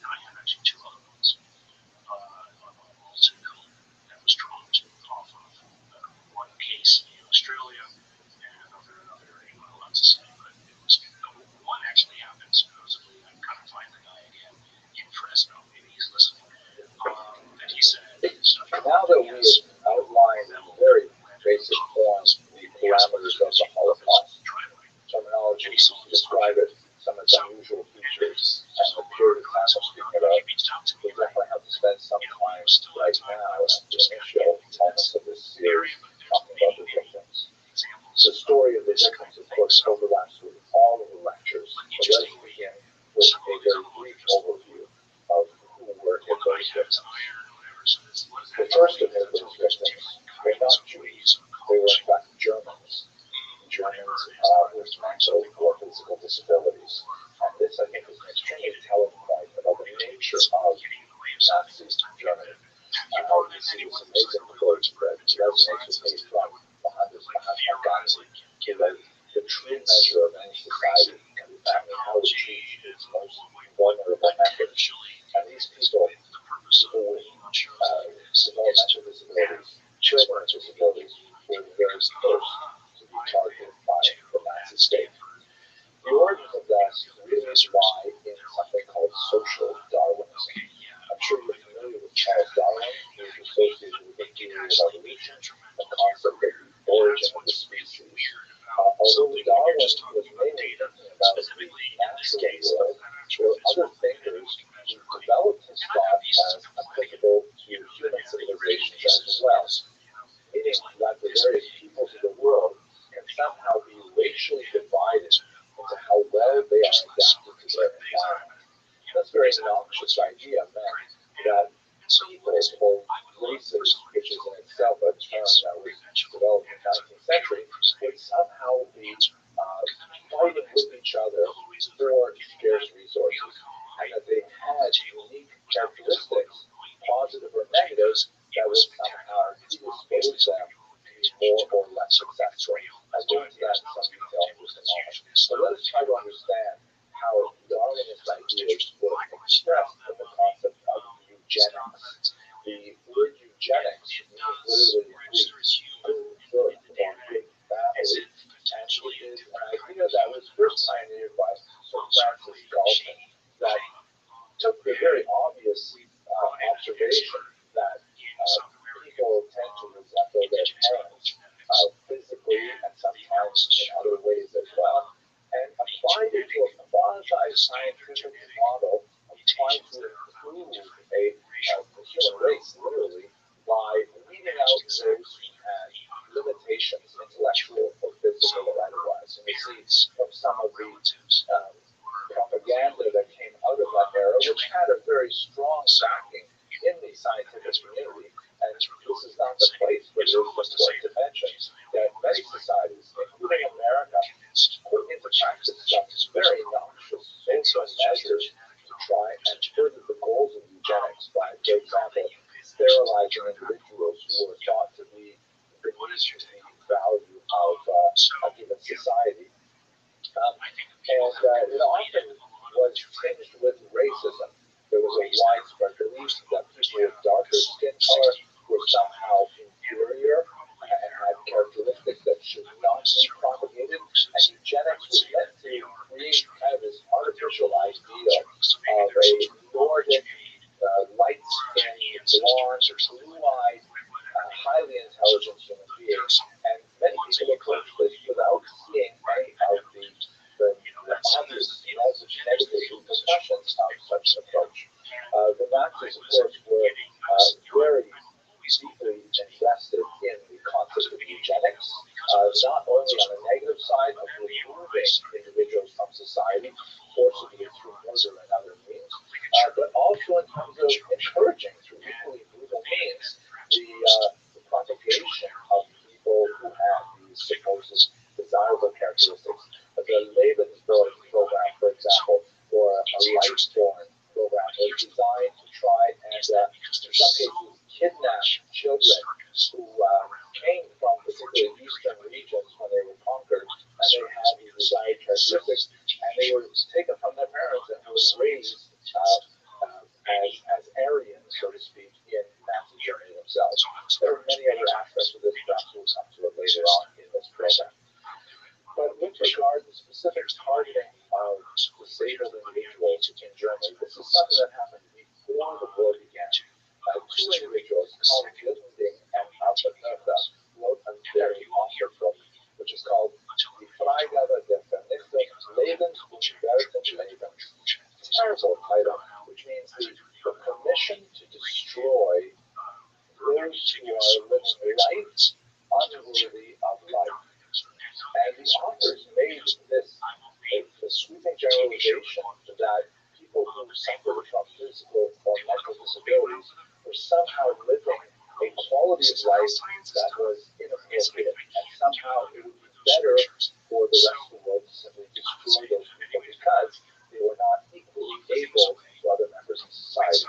This horrific book had a tremendous impact in Germany, and in fact it's still available even on Amazon today. You can see here this is from a German Amazon website.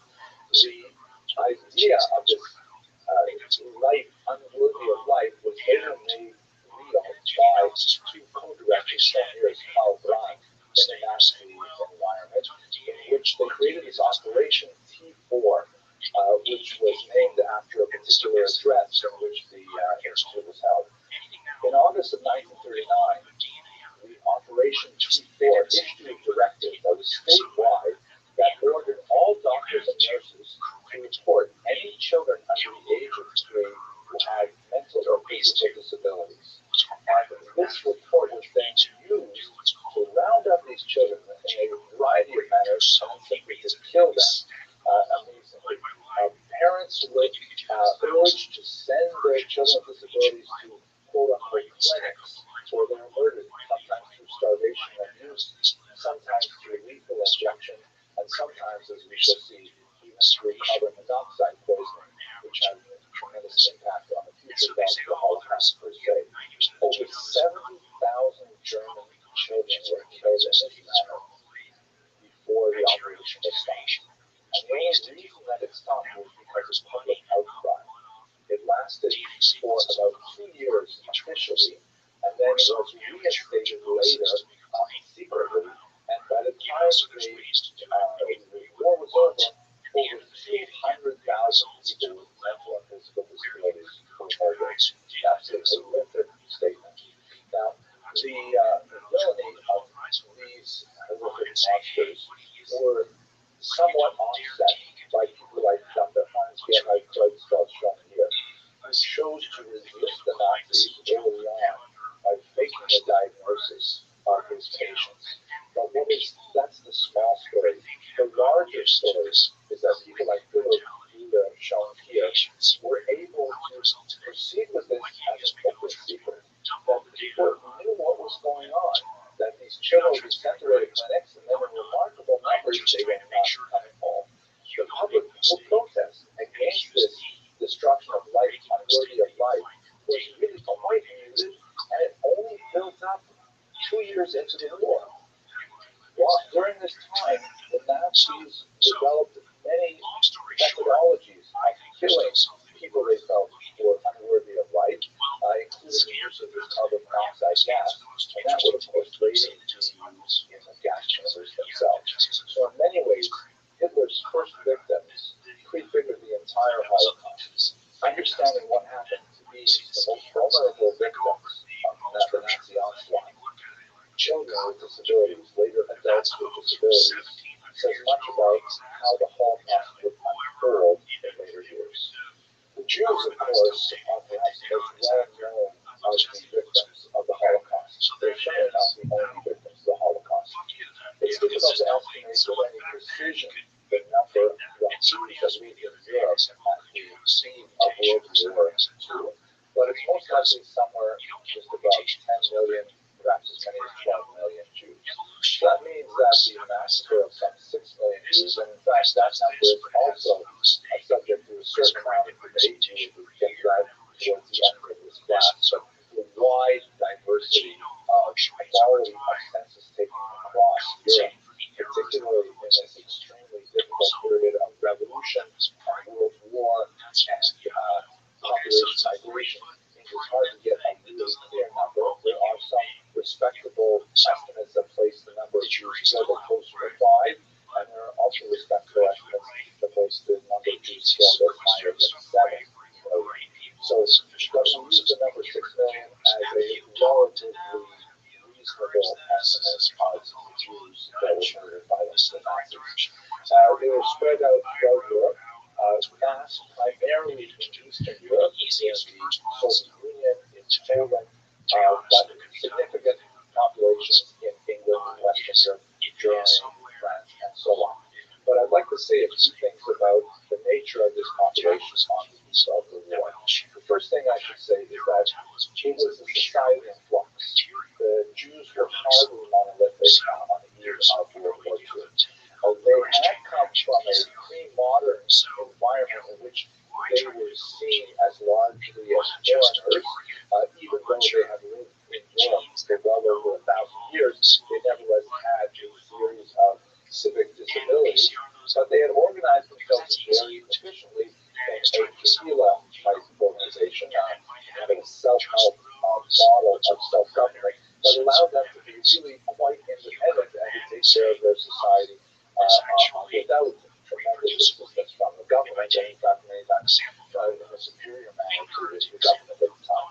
This began to break down very significantly in the 18th century with the development of a new notion of citizenship, perhaps most well illustrated by the French Revolution, which occurred in 1789, and then 2 years later, all of the Jews of France were emancipated, meaning they were made equal to non-Jewish Frenchmen and French women. And this meant that the internal organization of the Jewish community had to cease, because it wouldn't make sense to have, a state within a state, as it were. So Jews were forced to make decisions about how they wanted to affiliate with the Jewish community and how they would relate themselves to the state as a whole. There's a lot more to be said here, but beyond the scope of our lecture. Over the course of the next 150 years, they rapidly modernized. The Jews were always very urban people, always very literate and very numerate, and so they were well poised to advance themselves during the period of modernization that followed on with the granting of citizenship. But the granting of citizenship was hardly uniform. In France, it was granted basically in one fell swoop, first to Spartan and then to Ashkenazim. In Germany, there was quite a bit of a back and forth over the next 150 years, whether or not to grant Jew citizenship. And I'm colored in many ways the specific experience of German Jewry in relating to the larger events. In Russia, it was not granted at all until 1917, when the Russian Empire fell and was replaced by the Soviet Union. So the way in which they modernized was really quite different as you move from west to east. Similarly, huge varieties of religious observance. The notion that European Jew was monolithically Orthodox is absolutely false. The Reform movement, the conservative movement, all had their origins in 19th century Europe, particularly in the western regions, and had created many different modalities of religious observance with significant tensions with traditional observers as well. And then finally, we should understand that to a large degree, particularly in Eastern Europe, it was emptying itself of Jews as we moved towards the turn of the 20th century. A wide-scale, massive migration of more than 2 million Jews away from Eastern Europe and to the New World, the United States, to Canada, to South America, Israel, Australia, South Africa, and so on. So the population that was very dynamic, very diverse, and very much changing as a result of these migrations. But by and large, I think one of the most useful ways to think about the Jews of Europe at this time is to divide them into Eastern and Western Europe. This is, by the way, something that will be very relevant for our understanding of Nazi policies, because they pursued very different approaches to the countries in Western Europe that they conquered, as opposed to the countries in Eastern Europe. And when I say Eastern Europe, I'm talking primarily of countries like Poland, Romania, the Baltic states, Estonia, Latvia, Lithuania, of course, the Russian Empire, the Soviet Union, and so on. So what's the major differences between Eastern and Western Europe when it comes to the Jewish population? First of all, the population of Jews in Eastern Europe was much higher. This is a result of migrations that occurred from the 13th to the 17th centuries, and so you have a significantly larger core population of Jews in Eastern Europe than in Western Europe. Secondly, as I mentioned earlier, they're highly organized, more so in the West than in the East, but they're very much attuned to the centers of cultural, economic, social activity. And since they tend to arrive in many of these places very early on in their history, populations going back over a millennium, they tend to be located in the downtown cores of many of these cities. Religiously, as I mentioned earlier, the Western European Jews tended to adopt many other non-traditional forms of religious observance through this conservative and reform movement. Those are the American terms. Of course, back then they were called social positivist and liberal. The language was also quite different. In Eastern Europe, the overwhelming majority of Jews spoke a Jewish Creole language called Yiddish, which is basically medieval German mixed with a high number of Hebrew, Aramaic, and even Romance language terms, and also written in the Hebrew alphabet. Yiddish was by far the mother tongue of the vast majority of Jews in Eastern Europe.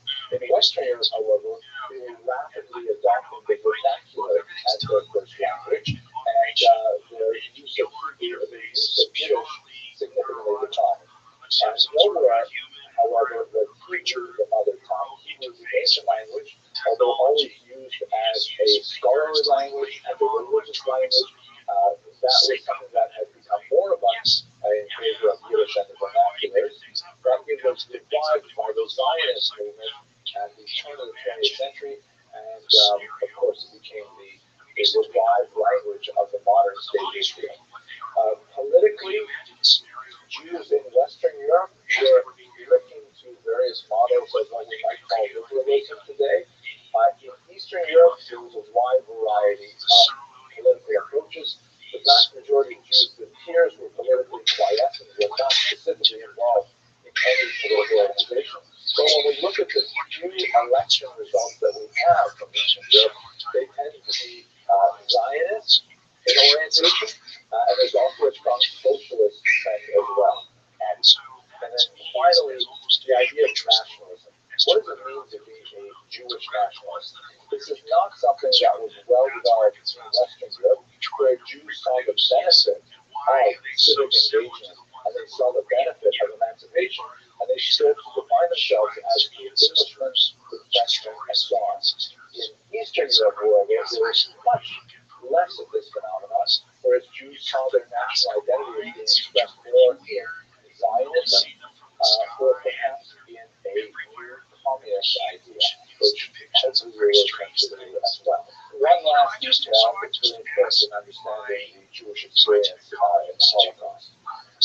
One of the major sub-ethnic dividers of the Jewish people are between Ashkenazim and Sephardim. The term Ashkenaz is a biblical term that was used to describe the Jews of the Rhineland, that is in northern Germany, and their descendants who overwhelmingly constitute the bulk of European Jews, especially in Eastern Europe.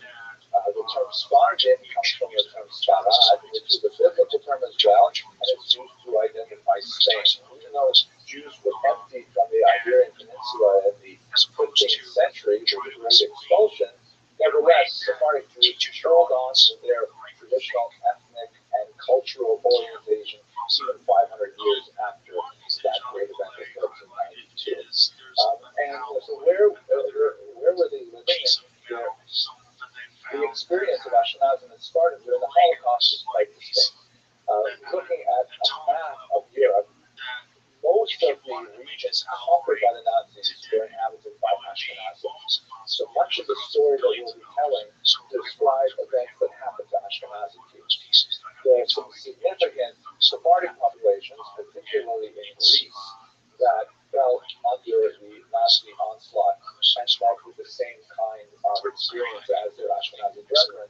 But for the most part, Sephardic Jews were living in North Africa under Nazi rule. And the nature of the Nazi domination of North Africa was really quite different.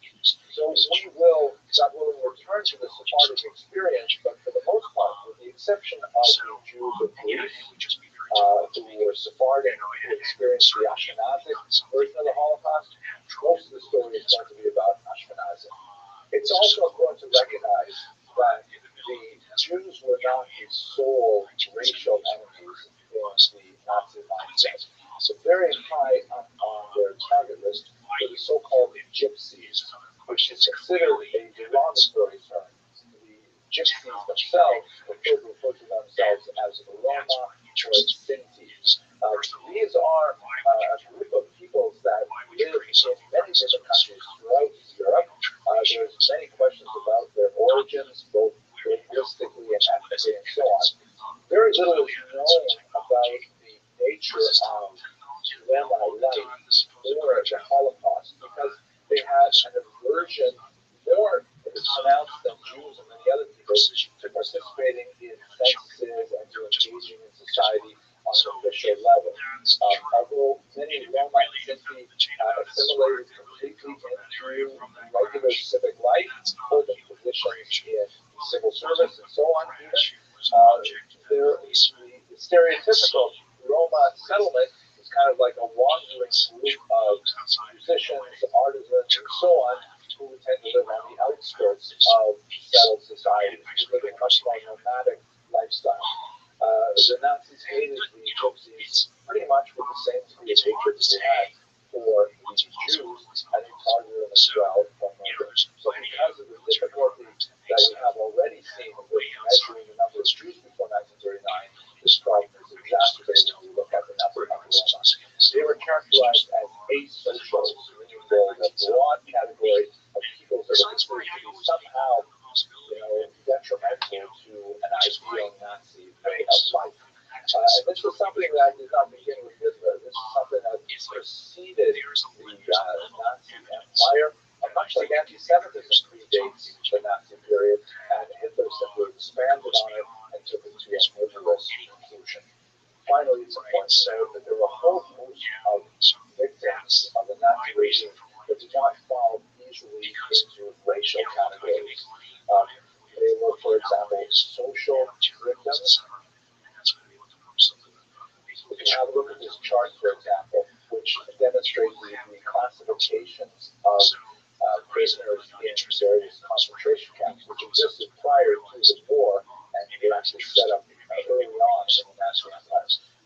You can see that they were assigned typically triangles, colored triangles that were fixed to their clothing while they were prisoners, and it indicated the kind of crimes that they had somehow committed against the Nazi state. There were political enemies, that's primarily communists, but also socialists, and also people who simply don't like Hitler, journalists, and so on. There were people who applied, who were common criminals, even in the Nazi code of criminality. If anyone was branded as a criminal, they could be thrown into these concentration camps. Were Israel or those which is essentially Jehovah's Witnesses. Evangelicals of various stripes were targeted by Nazis, in particular Jehovah's Witnesses. Homosexuals, of course, were targeted, and they were given a pink triangle, which is used here in modern times by many gay movements to assert their right to exist as homosexuals. And then there is the generic category of asocials as a whole, anyone basically that Hitler did not like. So there's so many different ways to fall into the trap of Hitler's murderous rampage against German society, and many people actually fit into several categories. You can see here the badges would have to be modified to include if the person was, for example, a Jew and a political enemy and possibly a criminal and so on. So this just gives you a sense of the expanding scope of victimhood that was applied to German citizens by the Nazis. Instruments that were, I felt, inevitable, but not yet possible. But I could see a path to making them, and so I said to those people, get out of my way, I'm going to do this, because I know once I've got it, it would really become valuable to everybody, that's what made my career in immunology. The Holocaust, of course, was built on centuries, even millennia of anti-Judaic prejudice. What I'd like to do over this lecture is to give you a very brief introduction to the nature of anti-Semitism that Hitler inherited and developed. In the following lecture, we'll look specifically at themes that are especially prominent in Nazi anti-Semitism. So it's important to understand that anti-Semitism is one of these bizarre types of hatred that has remarkable resilience. It is perhaps, as some have argued, the oldest hatred, and we see that it is able to somehow persist over centuries and in widely divergent cultures with tremendous tenacity by shifting to the needs of that particular place and time. Meaning, the ideological reason that forms the substrata of hatred of Jews changes depending on what the society is telling you. And in this, scholars have identified several different ways to break down the nature of anti-Semitic ideology. Rabbi, for example, has identified a difference between what he called conventional anti-Semitism and generic Jew hatred. Conventional anti-Semitism is kind of like the natural hatred that we see in all kinds of different people for whatever reason. And certainly, as a whole educated people, that people will hate each other for one reason or another. But generic anti-Semitism, this is based on the Greek idea of the chimera, the monster that is created by putting different parts together to bring it in real life. This is kind of like a pathological, bizarre type of anti-Semitism that emerges in particular in the Middle Ages. We'll see that shortly. Others have pointed to the unique, quote-unquote, redemptive aspect of Nazi anti-Semitism. That, unlike many earlier anti-Semitism, somehow, by becoming an anti-Semite, or Hitler's worldview, he somehow saved the world. And that added a tremendous amount of impetus to this hatred and made it much more palatable to people to adopt this ideology. So this is shortly. The four basic theories that we're going to cover, however, are as follows. First, xenophobia, which is characteristic of the ancient period. Secondly, early Christian anti-Judaism, which is something that is born from the practice of Judaism as a mother religion and emerging Christianity as a daughter religion. And this is associated with the antiquity to the medieval period. And then third, Jew hatred per se, which we find in the medieval period. And then finally, modern anti-Semitism, which dates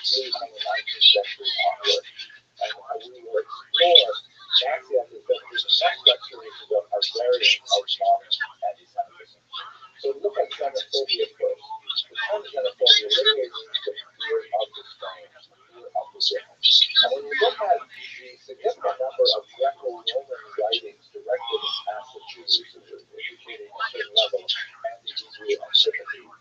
We see that there's a phenomenon in which it seems the Greeks and Romans just don't understand Jews and resent them for their halakha conformities. Like, for example, the fact that Jews would not sit down to eat non-kosher meals with Romans. This was considered very impolite. The fact that they would not bow down to statues, which was considered, typical civic religion for the Romans. This was considered impiety. The fact that they took off one day in 7 to rest, the Sabbath, which is perhaps one of the Jews' greatest contributions to human civilization. The fact that they would take off one day in 7 meant that they were slothful or lazy. So these kinds of misunderstandings of Jewish culture led to a certain degree of hatred, but this is the kind of hatred that you look at, basically a normal kind of hatred. Just to give you one illustration, this is the Arch of Titus, which was constructed by the Romans after they were able to quell the rebellion in Judea in the 1st century. And this was a victory arch that was designed essentially to commemorate the Roman conquest of Judea after the rebels had taken the temple. As you walk through the arch, of course, there's this famous frieze here. You can see there are Jewish captives taking the roof from the temple off the Roman, including the golden menorah and so on. And many would argue that this is an anti-Semitic depiction, but I think that would basically be a misunderstanding. The Romans didn't hate the Jews per se, certainly not in the same way the Nazis would. They viewed them as political and military enemies, and when they crushed their political enemies in the year 70 after a long and drawn-out provincial war, they celebrated with this kind of monumental architecture. This is something that virtually every civilization has done throughout human history. So it's hard to understand that to be somehow as an unusual or strange type of hatred. Here, by the way, is the colorized version after some research by my colleague Stephen Stein at Michigan University, who was able to analyze flecks of paint left behind to see this is the way Romans would have observed that same scene. The second major period, and a big shift in the nature of anti-Semitism, is early Christian anti-Judaism. Let's recall that Christianity was essentially a Jewish movement made up entirely of Jewish figures that eventually reached out to the non-Jewish world and became a massive world religion by the 4th century.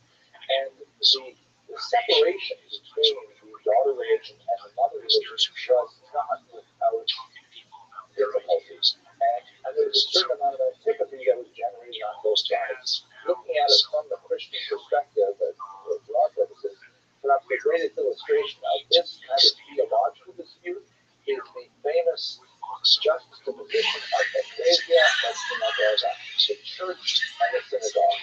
This is a form of art, really kind of a stroke, that was designed primarily to communicate a complex relationship between Judaism and Christianity to a largely illiterate audience of Christians throughout the Middle Ages. We have literally hundreds and hundreds of examples of the ecclesia and synagogue issue.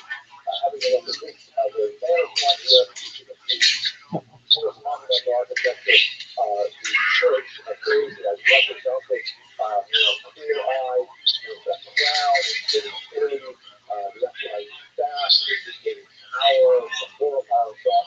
And to this contrast, this ecclesia, who is shown here, blindfolded by a serpent, there's a strong kind of metaphor there, the devil has those boots in her upon the roof. She's not wearing a crown, her staff is broken. Often she's depicted as having the Ten Commandments fall from her hand and so on. And the whole metaphor is meant to say that God no longer favors the mother religion, Judaism, and has transferred God's favor to the daughter religion, Christianity. Literally hundreds of examples, sometimes more violent, such as this example that shows ecclesia mounted on a horse, literally jousting with the synagogue. You can see on the right synagogue is depicted wearing the uniform, but this is a kind of a hat that Jews were forced to wear in Europe from the 13th century. And the church is literally killing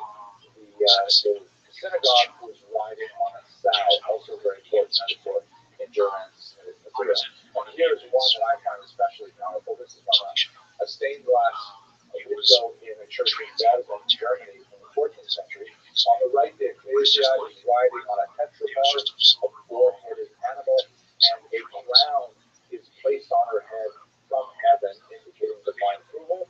The contrasting image of synagogue, on the other hand, shows a sword being driven through her head. She's blindfolded, the crown being knocked off her head, and her staff is over, all indicating a strong level of discipline. Now, even though these images tend to be rather violent, they're essentially church images that are couched within a theological vocabulary to indicate that this is an argument between ideologies, not necessarily an argument between people. It's talking about Judaism with a capital J, Christianity with a capital C, not necessarily individual Jewish people and Christian people.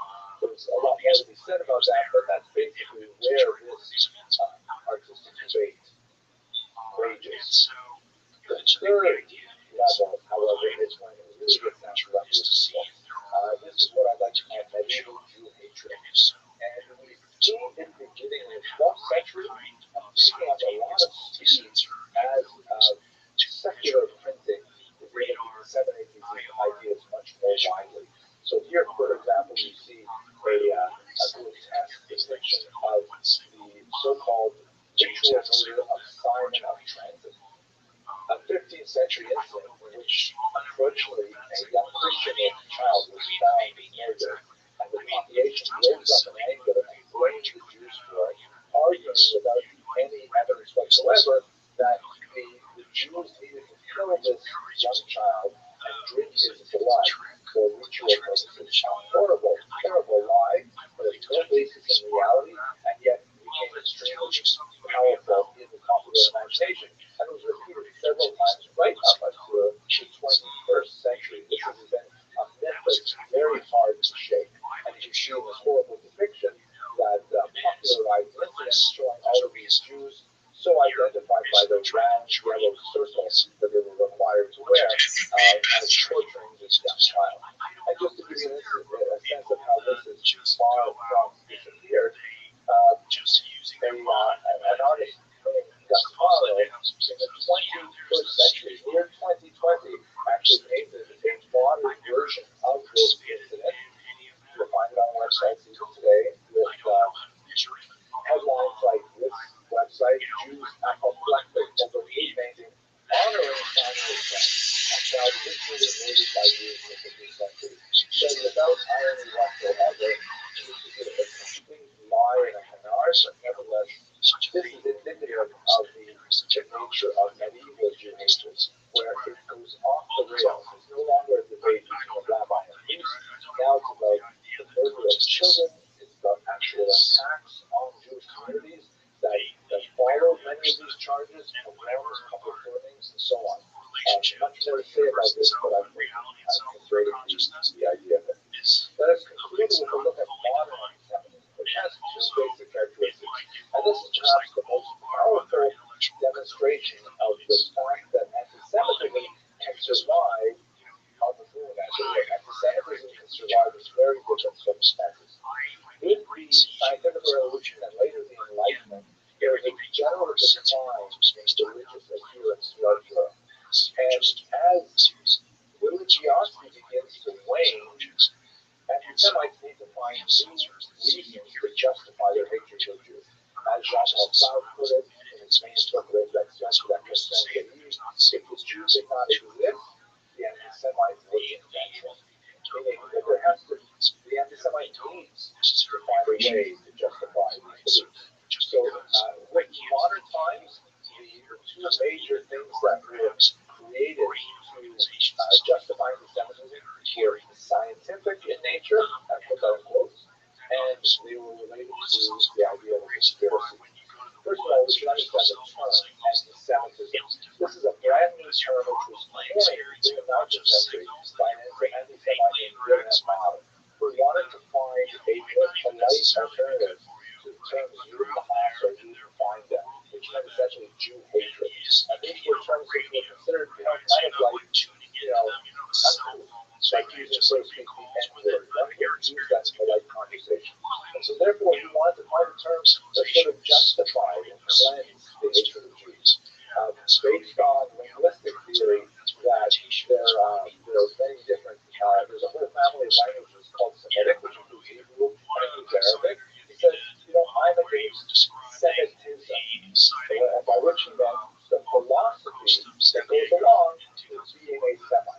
and by Semite he meant only Jews, not Arab.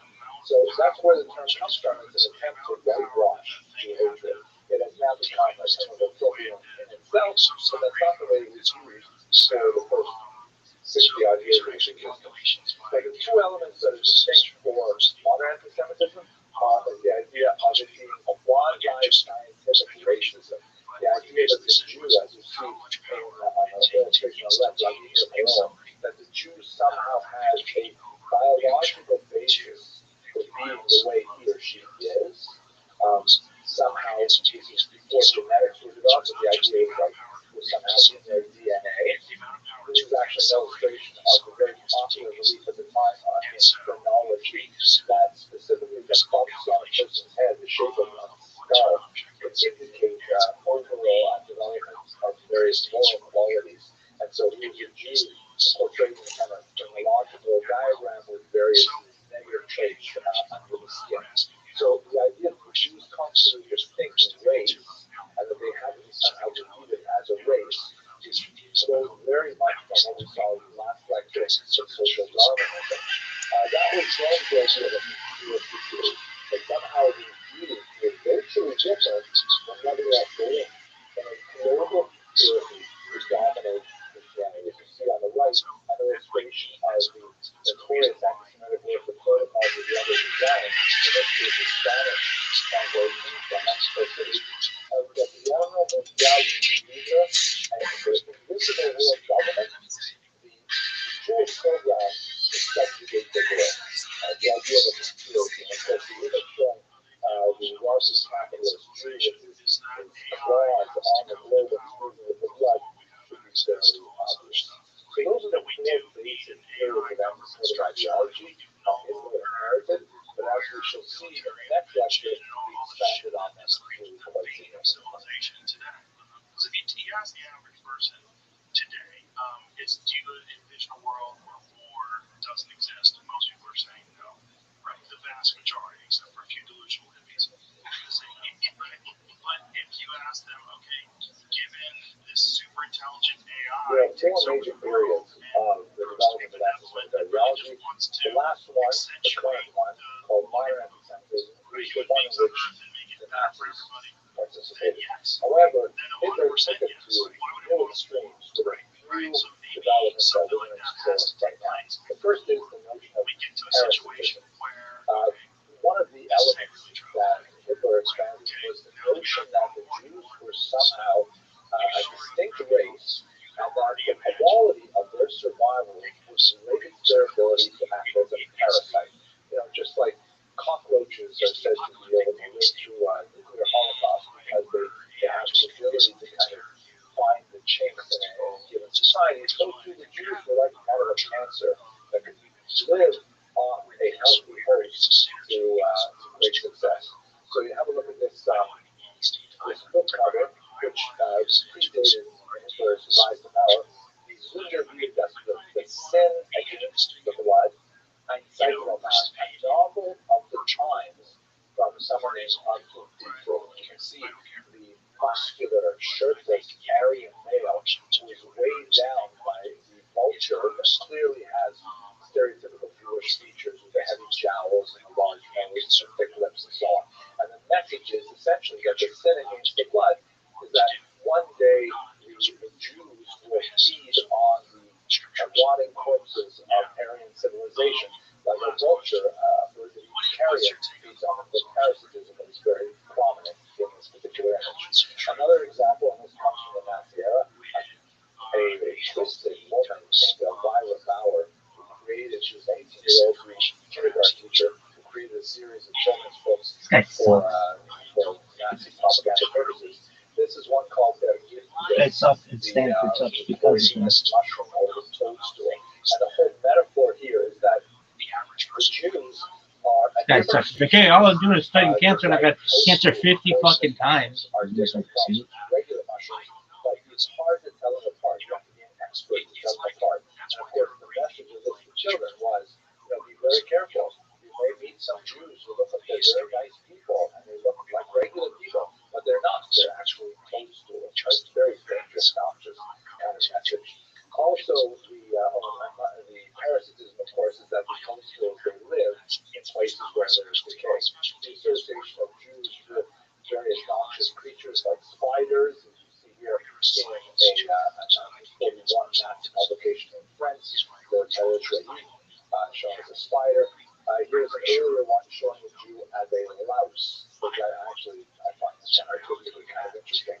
The Jew as a louse. And if you look carefully in the pupils of the eyes, you'll see that there's a dollar sign in the louse's right eye and a hammer and sickle in the left eye, which alludes to the related charge of the conspiracy theory that behind the American dollar, behind the Soviet power, is in fact the Jew who is acting as a parasite, like a louse. This actually comes from Jewish strikers, Der Stürmer. Here's a propaganda poster from Warsaw in Polish, and the Germans were using propaganda to tremendous success all over Europe, and it associates Jews with fleas and with typhus that was carried by them. A very strong image there. Here's another example from France that identifies Jews with the microbe itself. It reads, tuberculosis, syphilis, and cancer, they're all curable, but we have to make the grand finish of all of them the Jews. We have to wipe out the Jews themselves in this microscopic image of the Jewish microbe, so to speak. The Jews are identified as kind of like a germ, a bacillus, some kind of infectious disease. And by the way, I'm giving this lecture right now in quarantine during the coronavirus condition that's happening across the Europe right now, pandemic, to show you a couple from our own times in 2020. Here is a contemporary image. It's not Chinese, it's the Jew flu, right? And here the anti-Semitic artist is trying to associate the Jews with the horrible pandemic that's affecting all of America right now. Here's another one. If you have the bug, give a hug, spread the flu to every Jew.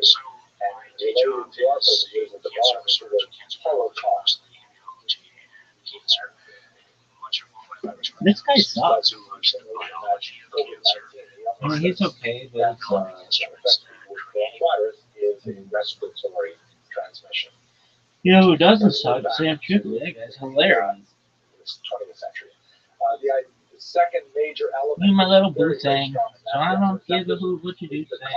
Jews are linked in an international conspiracy. That's in fact what this particular image is titled. And you can see there's all these kind of like dramatic lines connecting the Jew to several figures who are not necessarily Jewish themselves. You know my little blue thing. So I don't give a shit. Roosevelt, I don't give a America, hoot what you do say. Soviet Union, and the Jews somehow playing them like a puppeteer. Very, very strong image. Here's another example of anti-propaganda that you see behind the British, the American, and Soviet flag. Trained by Dave Joe Rogan podcast by night. These are the allies fighting against. Oh no, this is Sam Tripoli. Behind the enemy's curtain, the Jew is what they're capturing. This the guy? The Jewish capitalists. Notice the same kind of images we saw last week with the corpulent, bureaucratic capitalist with the watch fob. In this case, it has a Star of David on it. The heavy Joe podcast, check it out. Trained by Dave Joe Rogan podcast by night.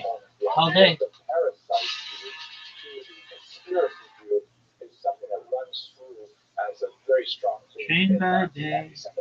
Element, which I think is quite distinct in Nazi themes, and you see it also in the medieval period. But the Nazis really pioneered the modern terms is brilliance. You know, I'm not going to show you images that convey Joe Rogan podcast, check it out. Nazis understood that this kind of Trained by Dave Joe Rogan podcast by night. All day. Elemental power of pornography. That there's a kind of can't look away from this history, like when you're passing, when you're driving on a highway and you see an accident, you can't help but look at the accident. So they capitalize on this very hard. One of the most horrible and most egregious examples is this terrible publication called the Stürmer, the Stormtrooper, published by Julius Streicher. In this particular one, which I'm just using as a sample, but not necessarily to illustrate this point, it says, you should multiply.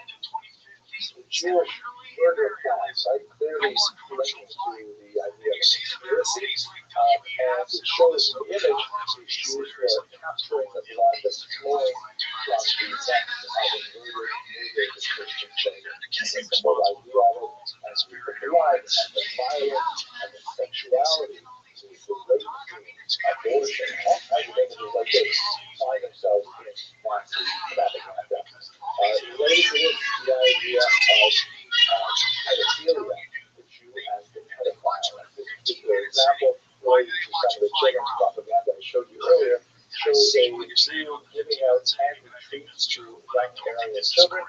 The caption on shown here says, when I have children, I have much more candy, but you'll have to come inside to get it. And of course, luring them to a horrible fate. This is the kind of pornographic and violent elements of the Nazis exacerbated with their anti-Semitism. It should be noted as well that one of the things that perhaps to obsess Hitler personally was the concept of Rothschild'S, or race shaming, which is the notion of intimate relations between Jews and non-Jews in Germany. And quite often, couples that have these kinds of relationships were specifically isolated and publicly humiliated, like this couple here, which who of course will wear these placards that specifically relate to the nature of their relationship. Finally, we should return to this one idea that's very, very powerful in many of those speeches in particular, this idea of identity anti-Semitism, a concept that was articulated by the historian Rothschild'S. The notion is that by becoming an anti-Semite, you can save Germany, you can rescue Germany. Everybody knows Hitler once said that there is this good Jew or that good Jew. I can only appreciate the hard work we put in murdering all of these Jews. But nevertheless, it has to be done. This is the way we are going to go for the sake of Nazi Germany. This particular image was based from 1920, and I'm very tempted to think it's actually anchored by Hitler himself. He was something of an amateur artist. You can see at the bottom, there are initials KH, and very primitive words lost a bit. This is before the Nazi movement even accepted Hitler into its ranks. So the image is portraying a new Aryan influence in Syria, and behind it is this leering movement of the Jews. And the idea is that the Jew is eventually going to have his way with this Aryan woman if someone doesn't step in and somehow avert the tragedy.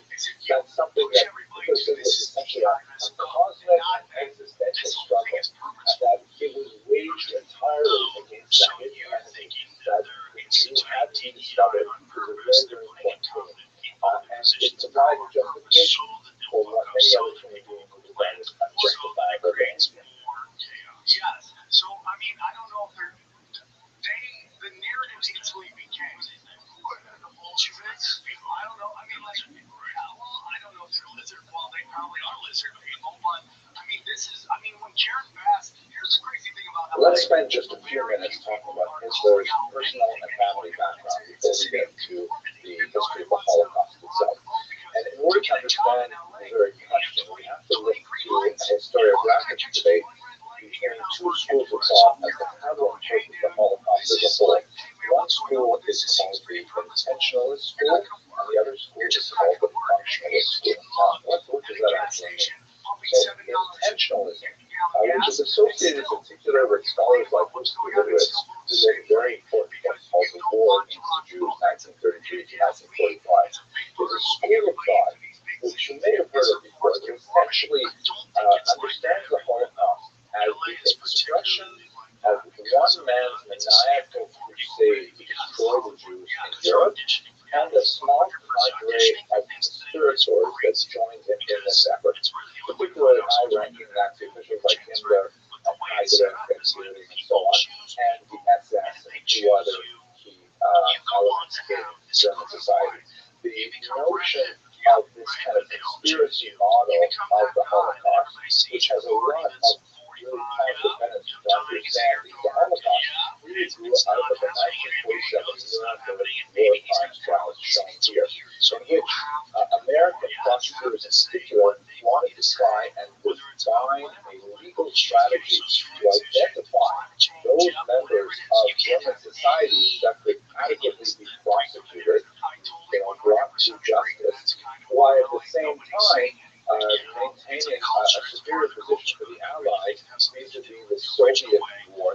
the Cold War. There's a lot more to say about this, and I hope that we shall return to this at the very end of this course when we look at the aftermath of the Holocaust.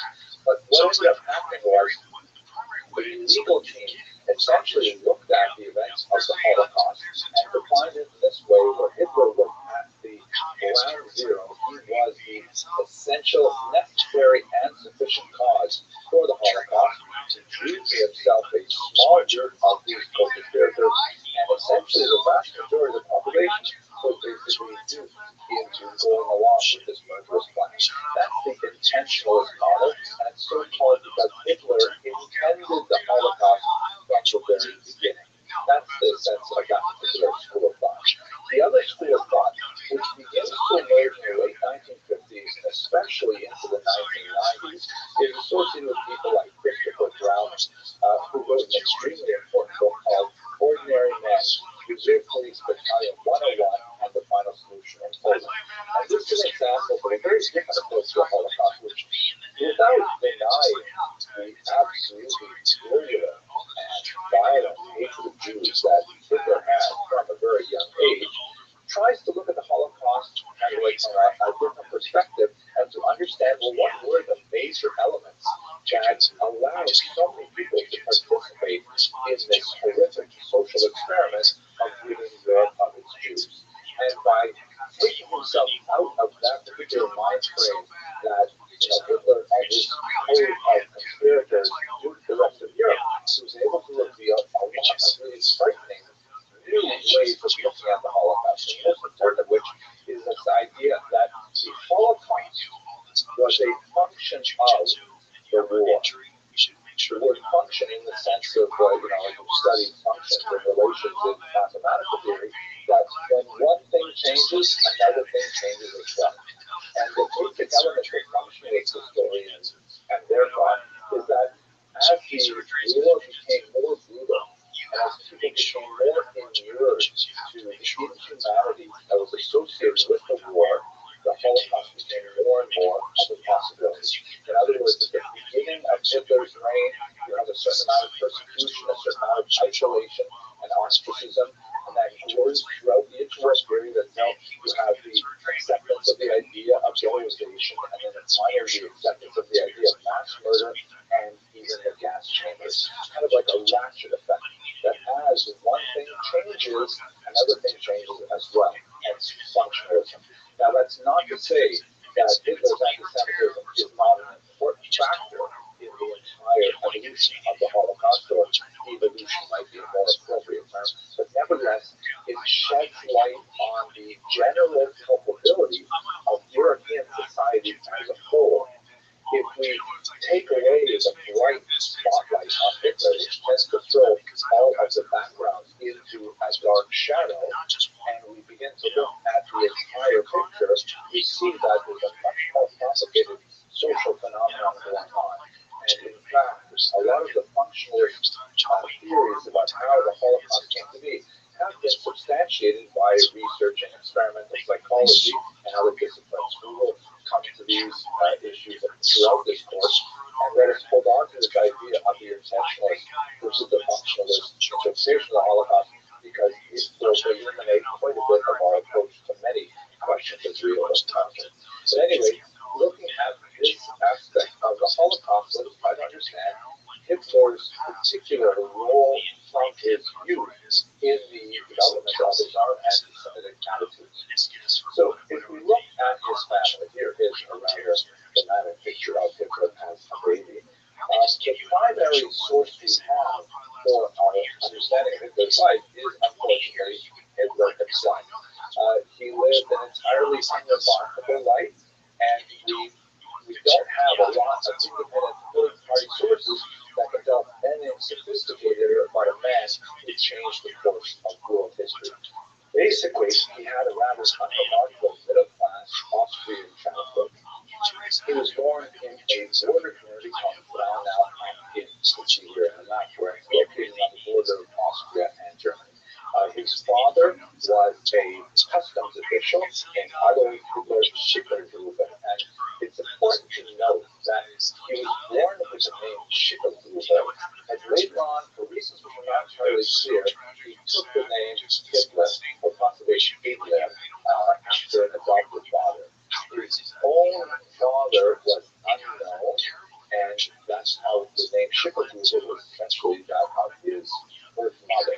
The fact that his father was unknown was something which we will return to in a moment, may have plagued Hitler in his own notions of race purity. It's interesting to contemplate, perhaps, one of the ironies of history. What would have happened in World War II if Alois Hitler had never changed his name from Schicklgruber? Would there even have been a Holocaust if one had to say Heil Schicklgruber instead of Heil Hitler? But it's really more relevant to alternative history than to modern critical studies history. He married and married 3 wives in the space of 3 years. His last wife was Clara Hitler, significantly younger than Alois Hitler, and Adolf was her child. He was very close to his mother and very far from his rather distant father, who actually died when he was quite young. Hitler, as you can see here from this class photo, dated about when Hitler was approximately 10 years old, historians are quick to point out the rather defiant posture with the crossed hands and the slightly upraised chin that would be indicative of the pose he would take in all kinds of public photographs for the rest of his life. Nevertheless, did not stand out from his peers. We know that he had a very difficult relationship with his father, and when he was orphaned first from his father and then shortly thereafter by his mother, he decided he would pursue training as an artist. The most respected school for the study of art was certainly the Vienna School of Art, and Hitler tried repeatedly to gain admission to that school, but he was rejected. In fact, this would loom large in his own self-image. He frequently looked back with resentment on the multiple rejections that he received, and according to the philosopher Jean-Paul Sartre, this was really at the root of Hitler's anti-Semitism, the notion that a Jew had taken his place at the Vienna School of Art, but really he was good enough to study at the Vienna School of Art, but somehow he had been displaced by Jews who were unfairly allowed access to the school. Sartre also wrote in his famous Réflexions sur la question juive, if the Jew did not exist, the anti-Semite would invent him.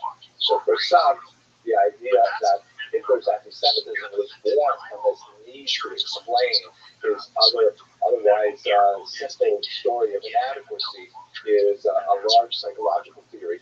Perhaps we'll come back to it later in life. But anyway, as an artist, his work has been preserved to some degree, and it's rather, it's rather non-special in every way. You tend to make things like this, floral arrangements and landscapes and things like that. What is perhaps more fascinating are the true self-portraits that we have, such as this one, which shows him sitting alone on a bridge with a little X over his head. Not certain whether he added that himself, but it looks a little bit, if you can imagine, sort of like adolescent skills.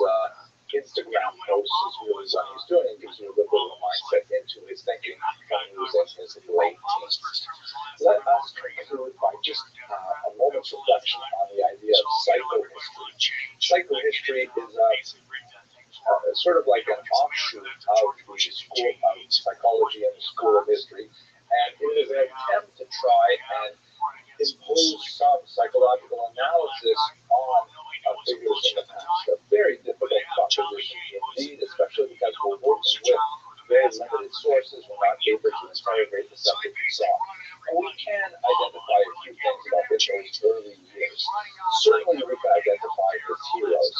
For example, he waxed quite poetic about Richard Wagner, who was a very important composer in the 19th century, who you may have heard the Flight of the Valkyries, for example, a very famous piece of music that is included in the movie Apocalypse Now and things like that. And Wagner tended to be sort of like an Platonist who wanted to return to the Norse gods and to the kind of Aryan nobility that they represented, and wrote these massive operatic pieces. This stuff was so they and things like that. I think they really enjoy that kind of movement, imagination, and like this larger than life picture of what Germany and Germans should want. Wagner, of course, was an inveterate anti-Semite himself, hard enough to see that they're being influenced by that thought as well as his music. Another major influence on Hitler in his youth was Karl Rüge, shown here. Very charismatic mayor of Vienna.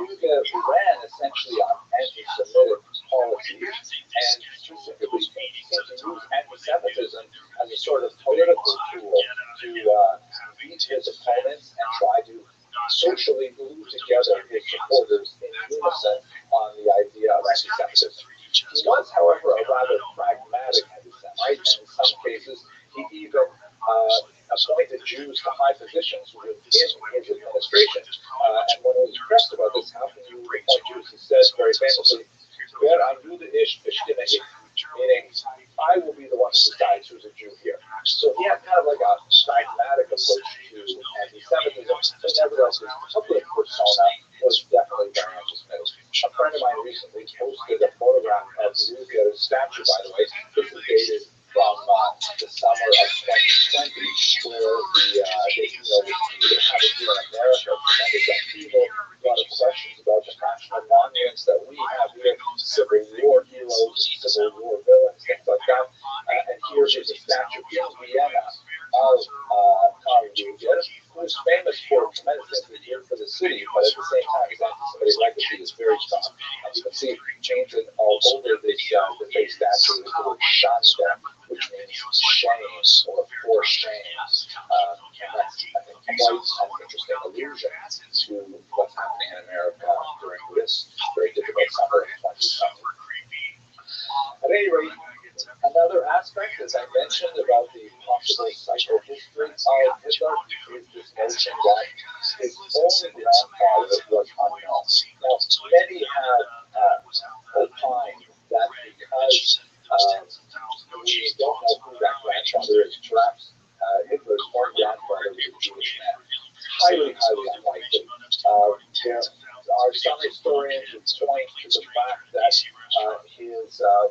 his biological grandmother was treated once by a Jewish physician. Who knows, that kind of thing.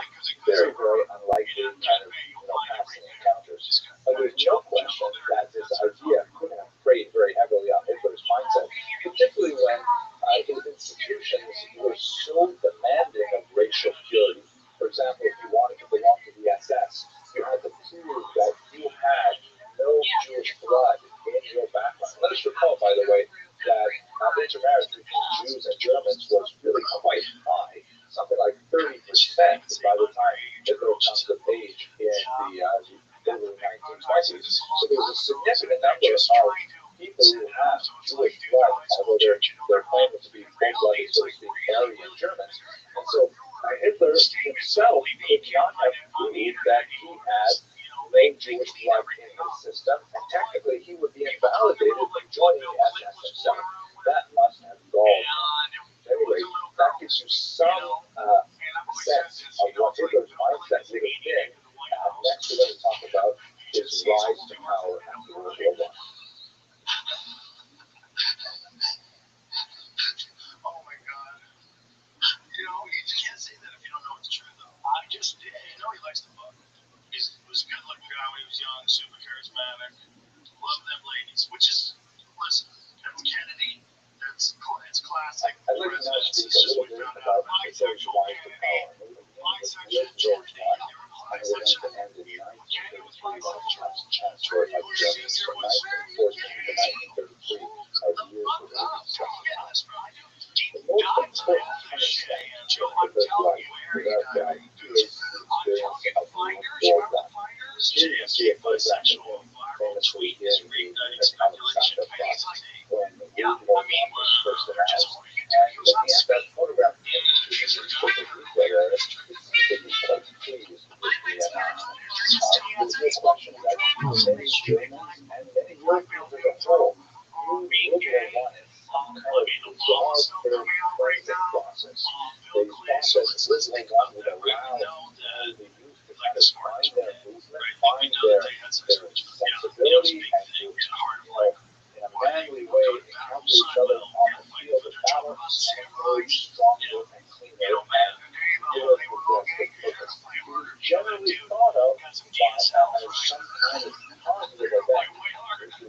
viewed with the same horror that we look back on the beginning of the century now that we've lived 100 years of genocide ever since. A big part of the reason is because people didn't have a sense of what this kind of global conflict would be like.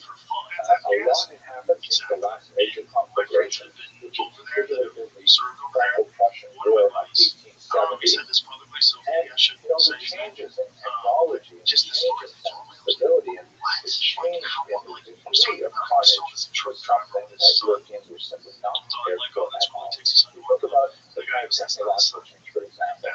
This is the first war in technology that is intense with first destroyers. Can you imagine what it would have been like when you're used to facing that force draft cavalry on horseback, and all of a sudden there's this unstoppable log-shaped type device that can cross trenches and knock down trees, things like that. Airplanes were not heavily used during World War I, primarily for reconnaissance and things like that. And the idea of war by air was much more significant during the course of the war, and was also a tremendous terror. The use of the machine gun, which had been developed earlier, in fact it was used in the American Civil War in the 19th century, now reached European shores, and the idea of this rapid fire engine of death that could cut down swaths of people rather than, single shot muskets that would have been used 100 years earlier with the pods stacked up with gunpowder. This was an entirely different order of death. People really didn't to the sense of it. The idea of gas.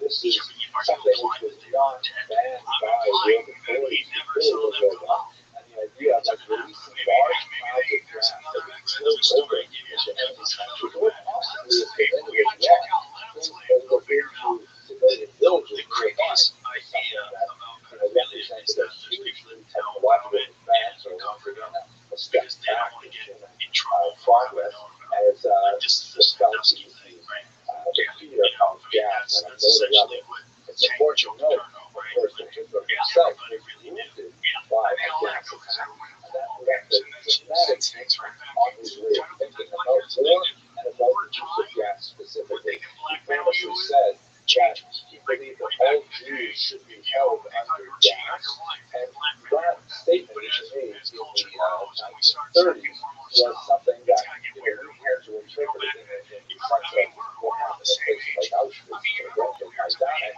but it's quite possible that Hitler was thinking there and how he suffered with a gas attack in World War I, not necessarily thinking of the various sections that would come later on, which didn't have support.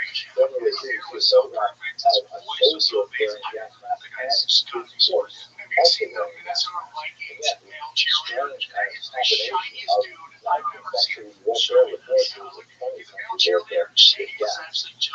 When there's a sheer degree of shelling, especially over very narrow spots of territory, was overwhelming. Here's a field that still shows the scars, even in 2020, of the battleground. There's a number of craters that indicate how heavily this region was shelled during the course of World War I. So the people who emerged after World War I name quite often, this bigger section, using lips, things like that, came back to the European society with a tremendous sense of malaise over the direction of society. There's no question that what happened to that kind of marching forward of progress, human civilization, and so on. And this generation is called the lost generation for that reason. And we all know to say about that, but I'm going to have to keep this video short. Another major thing that had a very dramatic effect on Hitler's way of thinking is something called engagement. The most dramatic element of the post-war era was certainly the redrawing of the borders of Europe. If you look on the left-hand side of this map, you see that Europe was basically dominated by large empires before World War I. On the left, Germany covered large amount of territory. The Austro-Hungarian dual monarchy, which covered a whole slew of ethnicities, and the Russian Empire commanding much of Europe. After World War I, in the peace treaties that were signed, Germany and Austro-Hungary were the big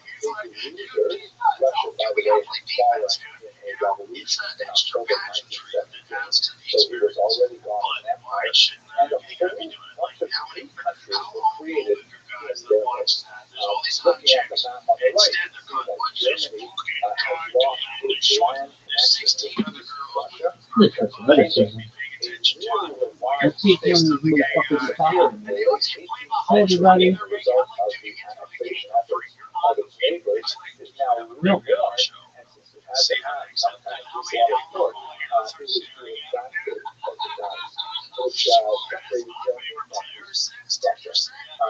Austria-Hungary, which ironically only had about one-third of its population was Austria-Hungarian, was suddenly built on Czechoslovakia, which they called a dagger pointed at the heart of Germany. Yugoslavia is moving through. Lithuania is large. And towards the east, the Russian Empire loses its territories in Lithuania, Latvia, and Estonia, and Ukraine is added to the new Poland. So there's this dramatic mixing up of the borders. There are some big winners, like the Czechoslovaks. Oh, baby, this fish is over.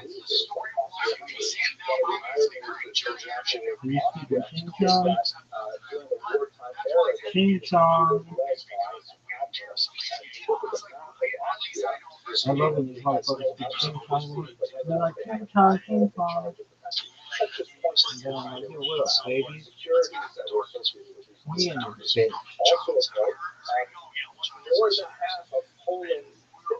Look at this lotus.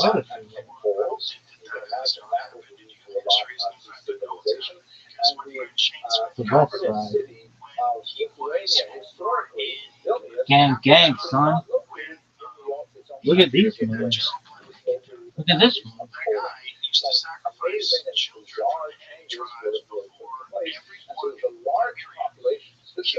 one. What is this bullshit? Which is used, by the way, in other contexts later. Today, when people speak about Holocaust resolutionist, these are non-scholars who want to try to undermine any of the scholarly historical understanding of the Holocaust and to revise it to make things look less anti-Semitic. But anyway, in this context, there's specifically the desire to revise the post-World War I treaties so that some of the countries that lost territory or lost status would somehow regain. Germany, obviously, was a major revisionist country who wanted to take back a lot of what had happened during World War I. And Hitler was very closely allied with his revisionist thinking. In particular, Germans referred to something called the Rothschild'S. This is a term meaning the stab in the back. And in the short video, I'm not going to go into the really small details about why they believe this was the case, but many Germans who were in a mindset felt that the reason they lost World War I was not due to the ineptitude of their armed forces, rather it was due to some kind of betrayal that happened in the heartland, specifically associated with Jews. There was, in fact, a lot of inside Germany that the war should Look at this one. prosecuted. It lasted from 1914 to 1918. It was a 4-year-long global war with massive costs on both sides.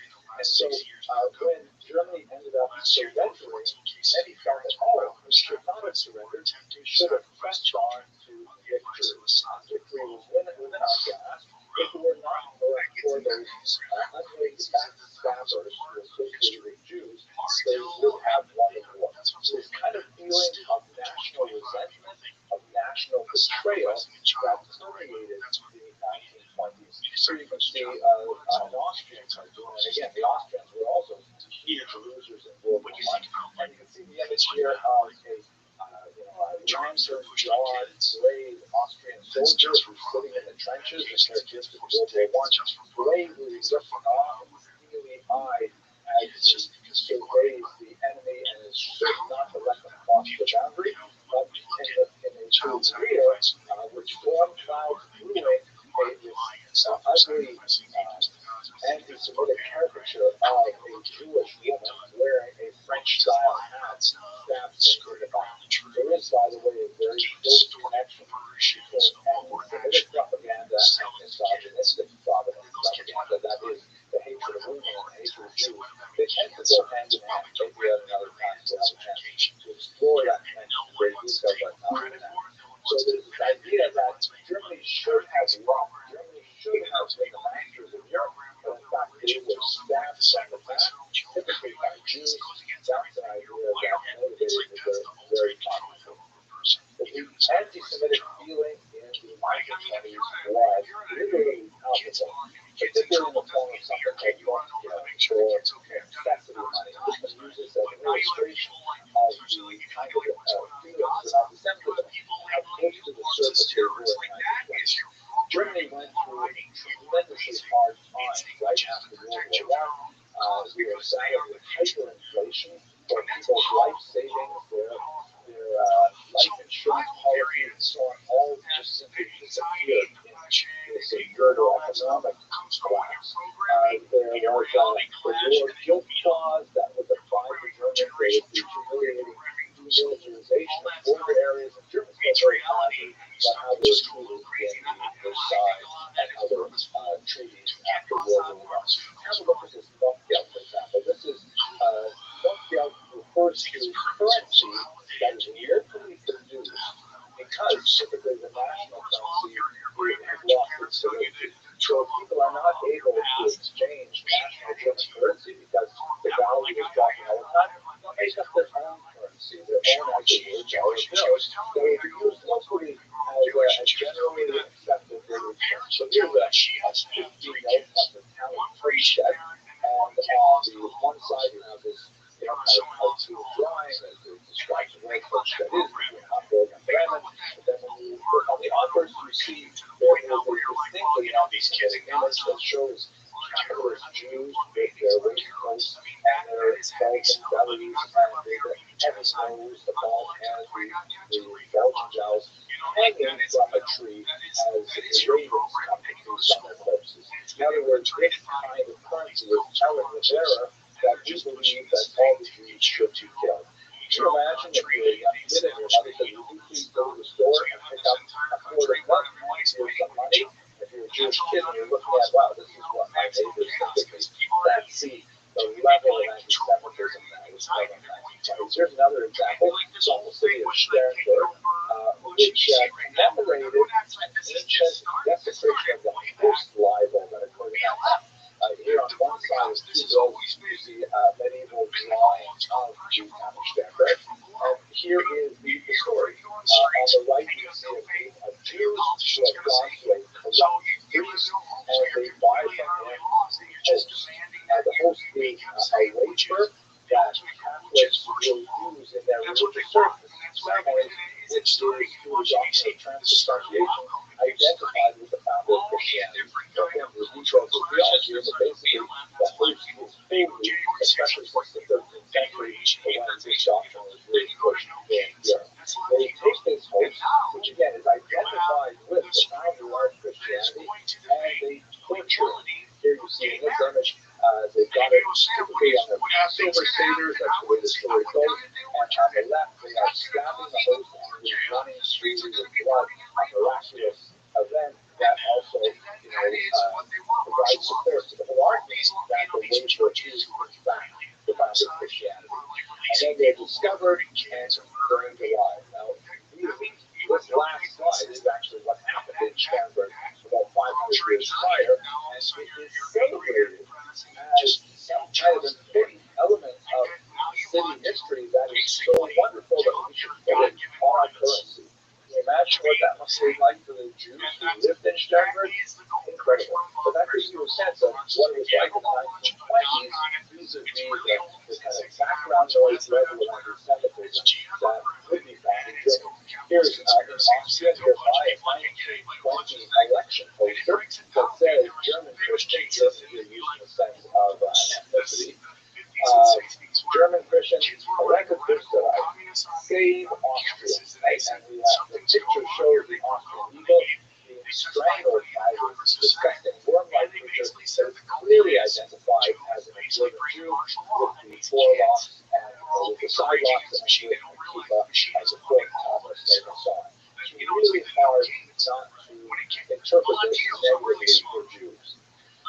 So Hitler was definitely very much part of this kind of feeling. He joined the nascent Nazi and it was the Munich Near-House Putsch. The word putsch basically means like an attempted violent takeover of the government. The putsch which Hitler participated in was short-lived. The Nazi Party was rife with informants, and the police broke it up very easily. And Hitler tried and sent to jail. However, he met with a very supportive judge who essentially identified with much of Hitler's ideology and much of the Nazi Party's political aims, and so he gave him a very cushy ride, less than a year in prison for attempting to take over the government. Imagine that. And interest, as you can see again here, actually in the Landsberg prison, he was allowed to have visitors, he was clearly not wearing prison uniform, he had a personal cook, he had a personal valet there, and he was able, while he was in prison, to compose his autobiography, Mein Kampf, which is literally My Struggle, which is essentially a chance for him to gain some notoriety. And kind of like you have today in certain types of urban cultures, by going to jail for his beliefs, earned street credibility, street cred. When he came out of jail, he was like a rock star. He was hugely famous. His Mein Kampf book was well read, even though it was scurrilous. Hard to put together arguments with lots of screams against Jews, things like that. Nevertheless, he emerged from that period as hero and was able to parlay this popularity into the leadership of the Nazi Party and ultimately to all of Germany. Here's a photograph of the so-called Sturmabteilung, the brown shirts as they're popularly known. This is one wing of the early Nazi Party who were later destroyed by Hitler in 1934. He tried to gain a little bit more respectability for his movement, the so-called Night of the Long Knives. But throughout the 1920s and into the early 1930s, these brown shirts were like kind of thugs that would march around and intimidate Jews, intimidate moderate Germans, intimidate journalists, and so on, with their military expressions. And people were afraid to stand up to Hitler because, among other things, he actually had a kind of a quasi-army at his disposal. In the elections, you can see that the power of the Nazi Party proceeded apace. In the election of May 1928, you can see the early claim the Nazi Party only got 2.6% of the electorate, but by September 1930, that had risen to 18.25, and by July 1932, a very strong 37.27%.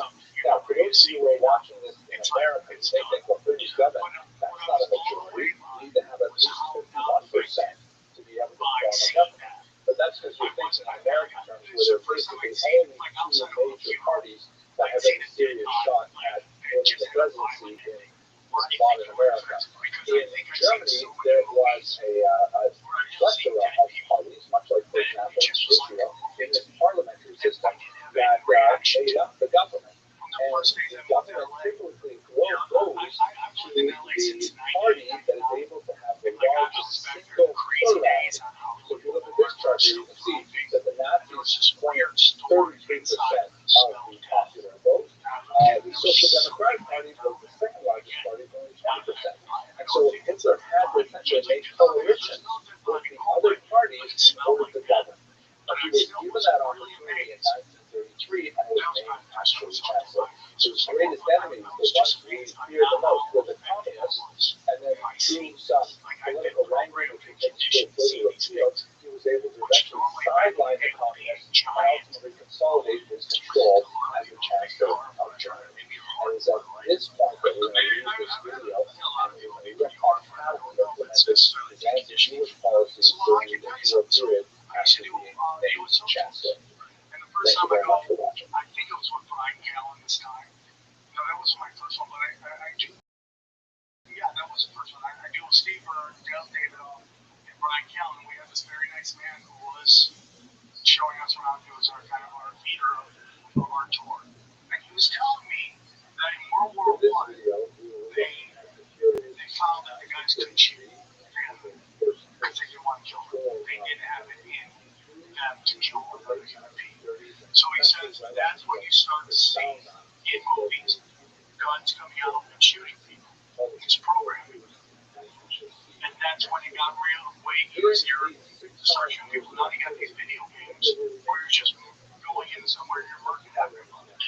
In movies or in video games, tons of movies, tons of video games. We were just talking about that the other day when you see people getting in fights or parking lots and shit. It's almost like people think life is a movie. Like you don't really understand what a fight is, like how dangerous it is and scary it is. And you're doing it like it's like you're in a movie. And I wonder how much of that is because people have seen people fight in movies. And they just don't understand how crazy it is when there's no rules. And you're just hoping this guy fights worse than you do. You have no idea. You don't know what you're doing.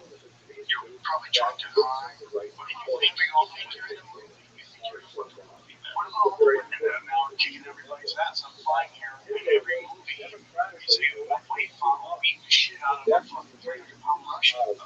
Every movie, you see videos where girls just go up and start swinging on guys, and I'm like, dude, it's Ryan Holtzman's been. They used to do way back in the Charlie's Angels. Everyone, that's a great band. That's a great band. Holtzman's the best. It's so nice having him out here. I love him. He's so crazy. I want to get out here. He's the best. But yeah, that's a crazy thing to show in movies. I mean, it's one thing if the woman has like superpowers, but if it's just a regular cow, she'll dress up as a 250-pound Russian dude with a neck as big as my waist. What are we talking about? This is great. You're not going to hurt him at all if you hit him. I was watching, flying over, I was watching the latest Mission Impossible. It's insane, dude. Have you ever seen it? It's amazing, bro. Oh, it just gets cranked up. But there's like two chicks in there who weigh more than 100 pounds beating shit out of everybody. And I'm like, this isn't, you need a cyborg type chick. Right. You're going to have somebody like, yeah, seriously, no neck, cyborg, like that woman. Cyborg is like the Will Chamberlain of female MMA, where like you could drop her 20 years in the future and she's still working people because she's like that well built and she's that skilled. But that's who would be doing it, not like 100-pound women. Jalen Harrison. Yeah, she can fuck up some dudes. What is she, 135, 140? Well, she has to weigh 135 for a very small amount of time. She was the 155-pound champion of PFL. She's a big lady. Yeah, she's a juggernaut. She's super powerful. And she gets hold of these ladies, it's like the difference is so big. She's so fucking strong, man. So if that lady was in a movie fucking people up, I'd be like, totally make fun of it. If I was a henchman, I'd be like, I'm running this bitch with some supermodel wave and beaded shields, this fucking throwing sidekicks that are perfect. Like, come the fuck on. I used to have a joke about Keira Knightley, Pirates of the Caribbean. She's like fighting everybody. I'm like, looking at you, she's fighting this anorexic, here we go, yeah, so she, it's just everything's a program. Well, it is, but I wonder if it's because we like that stuff, because it fits in our head, like Joseph Campbell's hero's journey, like it fits in our head. We want someone to kick their ass, and you're winning, you go through your trials, he hit her, oh my God, she's bleeding, Jesus. Yeah. There's this thing that we want to see, we want it all nicely tied up in a bow. It's usually like Sigourney Weaver used to do, but there was something about her where you believed it. You're like, that's a bad bitch, and she don't fuck people off. But she did it in the greatest science fiction movie of all time. She did it in Alien. Alien is the greatest sci-fi horror. So I'll say sci-fi horror. Greatest sci-fi horror. It was amazing of all time. And you didn't even care that it was a woman that was the lead. It didn't even come up. It was so awesome that no one like made a big deal. Sigourney Weaver, finally a woman takes the lead role. And that's no one cared. It was just awesome. It was just awesome. She was awesome. The movie was awesome. She got credit for being awesome, but just for being awesome, not an awesome woman or any caveats. It's like, come on. You could do that in 1979. You could amazing movie because there was no fucking social media. There was no hen house. They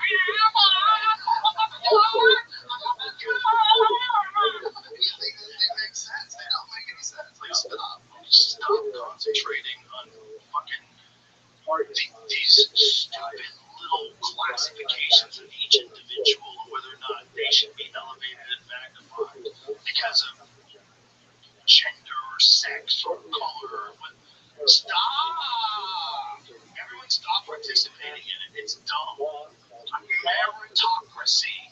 Meritocracy for personality. Meritocracy for the way you get all the conversation with people. Meritocracy for being a better musician. Meritocracy for being a funnier comedian. Meritocracy. Everybody's the same. Even playing field in terms of acceptance of what you do in the world. Just do your best. Yeah, we want them. Let the best rise everywhere. I don't know, because maybe we didn't know as much about it, but like when I hear you or someone look like you came to see my brother, I don't even give a shit. A lesbian is more comfortable when I see someone looking like them. What? Well, my house is on fire. I'm not going to be comfortable. What are you talking about? You can't carry back from my life. What do you do? Well, you should have thought about that. You're so really. It's crazy. Like, Apple TV is putting out insanely great programming, but you don't realize how woke it is until you're already captured, right? And then you're like, whoa, what did I just watch? Like, I was watching Hijack, and I forget the name of the guy. No, it was a TV show on Apple TV, and it was a black British actor who was in The Wire. I forget what his name is. He's such a great, he's phenomenal, right? He's awesome. But I'm watching this show, and then about 5 episodes in, I realized this is a story of a black man who stops white hijackers from hijacking a Middle Eastern plane. I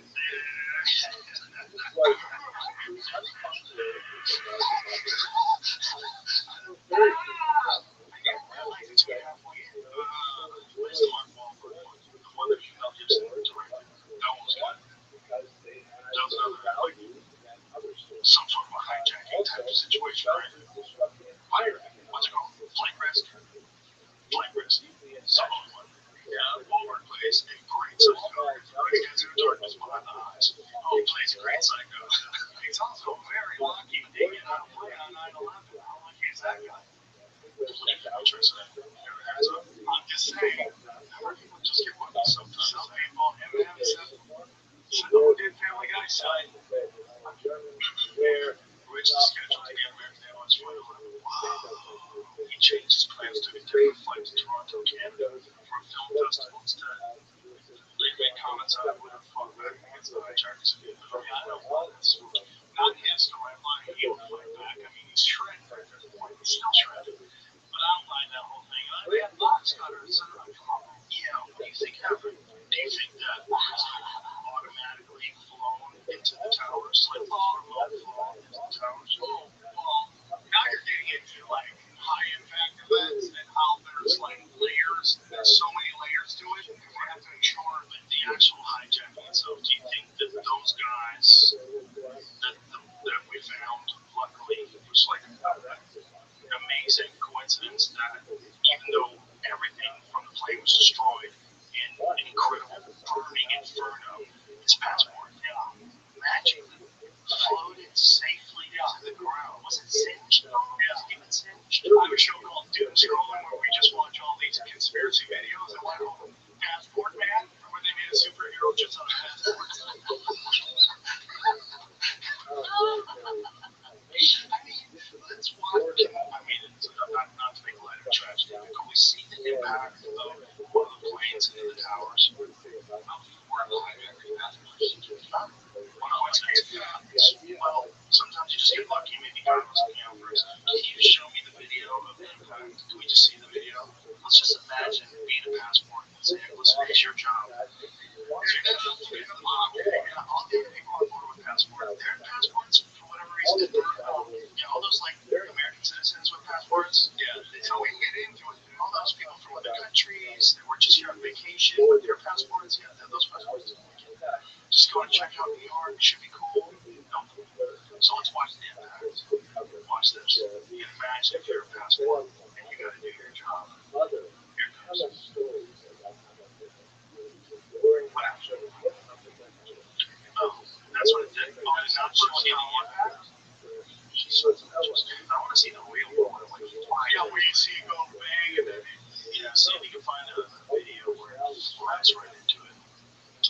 So, both those four were found in World Trade Center, and the three were not there. How about 18 views of Miami effect on South Tower? This is like, those compilations on board. There's too much watching. By the way, 26 days, I'll look at this. I'll get that one and flew into the backside of it so you couldn't see it from that. But you have that one where it's kind of like here, and then it goes in, and then it like, it's some weird. Okay, so now we're seeing it from the other side too. But I've seen it from the other way.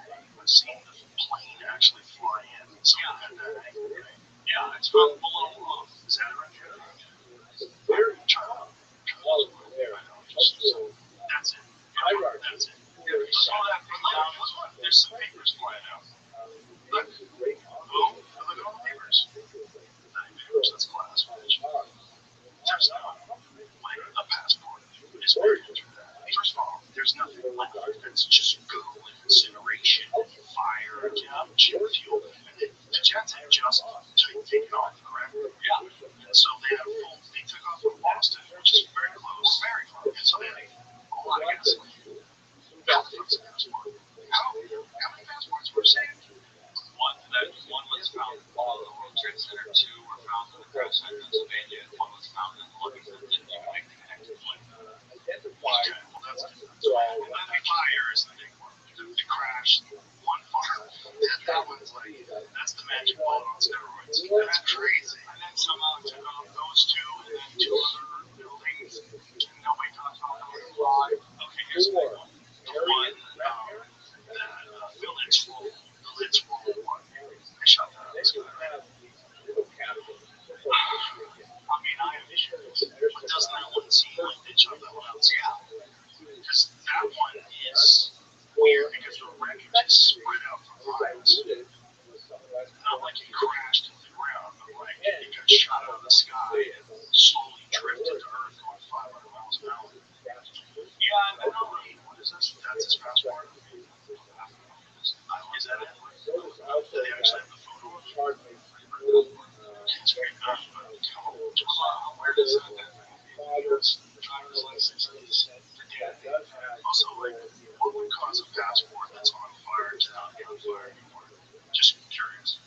Why would it stop at its face? Just curious. I mean, once things are on fire and they get out of paper and plastic, generally, they don't stop being on fire until there's nothing else to burn. How does it stop? Going back to his face. Well, how about all these fires? This is a big debate. I'm on tinfoil hat. We debate it all the time. You have all these houses that are incinerated, and then there's all these trees that are perfectly fine. So then you get into the debate, like, what causes fire? Well, it's drought. Okay, well, why are the trees okay? Because they have water. Well, is we in a drought or do we have water? And that's when you get into vibrations. Like high, like vibrations, like radio waves and stuff like that. Everyone thinks it's a direct, and that's a big part of this, that people think it's direct energy. Fires across the radio waves, this Richard, well, some people are going down. Okay, so I want to tell you this story. So, right around the Paradise fires, right after that, Eddie and I are doing tinfoil hat. We do Bakersfield first, and then we go to Sacramento. And both shows, someone from PSG shows up. What's what is it? PG&E, excuse me. The people who have the smart meters on all of these houses, they're the ones who are running the electricity and the power for all of California. The first show we do in Bakersfield, a bunch of guys look up, they show up, or PG&E, I'm like, oh, that's super interesting, because that just happened. And then the next time in Sacramento, and I remember this very well because it was the last night I ever drank alcohol ever in my life. There was some hobble with a fat rag. And I'm like, today's my sobriety goes away. So I have a shot with her. She tells me she's from PG. So both nights in a row, we have people show up to our show from this company that everybody says could be behind with these smart meters. Okay. So I ask you a question before you go on. How big were today's? This is here in Bakersfield, is what you're saying? The first show is Bakersfield. And what's the second show? Sacramento. And where do these people work? Where's their building? I mean, PG&E's all over California, right? So they were in different both of those places, a lot of people don't go to, right? Like it's when people go, oh, we do a show in Bakersfield, I know it's not like, oh shit, so we get out here. But no one goes out there. Yeah, that's, I would imagine if you're at PG&E, you're stuck in some fucking town. I mean, it's possible. It's very weird to do shows in 2 nights. I'm just saying it's super interesting, but it's also like those people that work for these organizations, they would probably just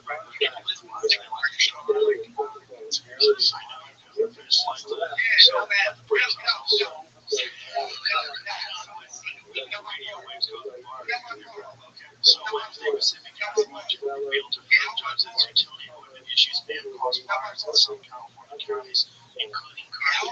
Of course, the court documents May 30th and 31st.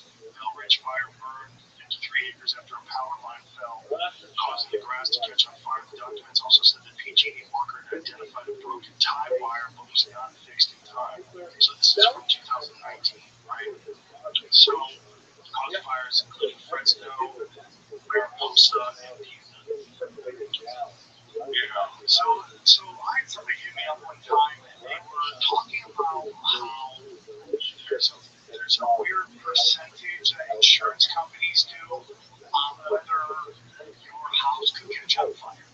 Yeah. And fire insurance is cheaper in California that you can't get fire insurance. She was telling me that everyone on her block had like a really high rating except for her house. And I go, well, does your house have a smart meter on? She goes, no. Yo, what's up, Greek Freak? How you living, little pork chop? Long time no speak. What's good? So what's really interesting about the Sacramento show besides the big Oh, that's fun. is I'm outside of the balcony. Slaying a dick like it's going out of style. Just watching history lectures, some podcasts. So you guys were in here. Figured I'd say hello. So just checking in. I'm gonna have to do that.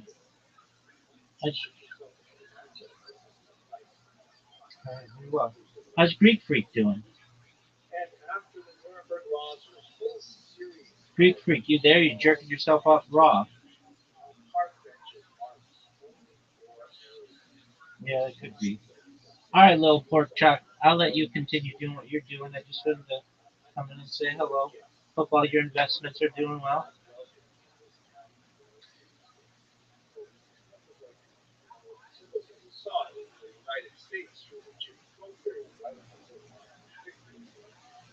Yo, little pork chop. I was just saying, I hope all your investments are doing well. You take it easy, okay, my friend? Peace.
most important dates in the history of the Holocaust is the 9th and 10th of November 1938. This is also known as the November pogrom, or more popularly, Kristallnacht. Kristallnacht was a term that was actually coined by Joseph Goebbels, who wanted to try and create a kind of a positive spin, a heroic sound to this night of violence, or two nights of violence. And the term Kristall, of course, means a crystal or really broken glass in this context, the night of broken glass. This refers to the wide-scale looting and damaging of Jewish-owned stores in cities throughout Germany. Kristallnacht is remarkable for many reasons. First off, it represents a dramatic escalation of state-sponsored attacks on the Jewish population as a whole, with literally hundreds of smaller attacks occurring throughout Germany and Austria as well. And it represents a dramatic escalation in terms of the violence of the attacks as well. The precise number of those killed is not certain, but it most likely is in the triple digits. There are also an unknown number of rapes and certainly a wide-scale damage of property, which is perhaps the most prominent feature of Kristallnacht, the destruction of synagogues. Nearly 300 synagogues burned to the ground. There's also a massive collection of Jews who are in concentration camps that have been growing throughout the 1930s, and this represents actually the first time that Jews are actually seen strictly being Jewish in the Nazi Empire. Some 66,000 Jews were rounded up in the context of the atrocities of Kristallnacht and sent a chilling message to the wider Jewish population that they were definitely not welcome to videos now are popping up all over Twitter. Let's take a minute and go through the events that led up to Kristallnacht, and specifically the pretext that the Nazis used to justify this organized statewide pogrom. It's very clear from archival documentation that this pogrom was long and that there were plans laid in place simply waiting for some kind of pretext to justify a wide-scale damage. It happened that the date of a pretext occurred quite close to the anniversary of the year of Bush that we discussed earlier, and so this happened to fall very nicely into the major propaganda victory. But the night's pretext focuses on the activity of a young 17-year-old, Herschel Grinchband, shown here in the photograph.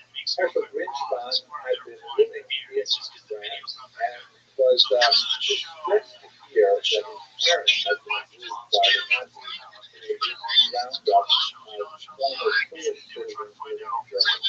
Basically, Poland had revoked citizenship of those people who had left the country a few years earlier, and this actually applied to quite a few Jews who were of Polish origin who are now living in Germany. Fearing that they would be saddled with a large number of Polish Jews in their territory, Germany retaliated by expelling them to Poland.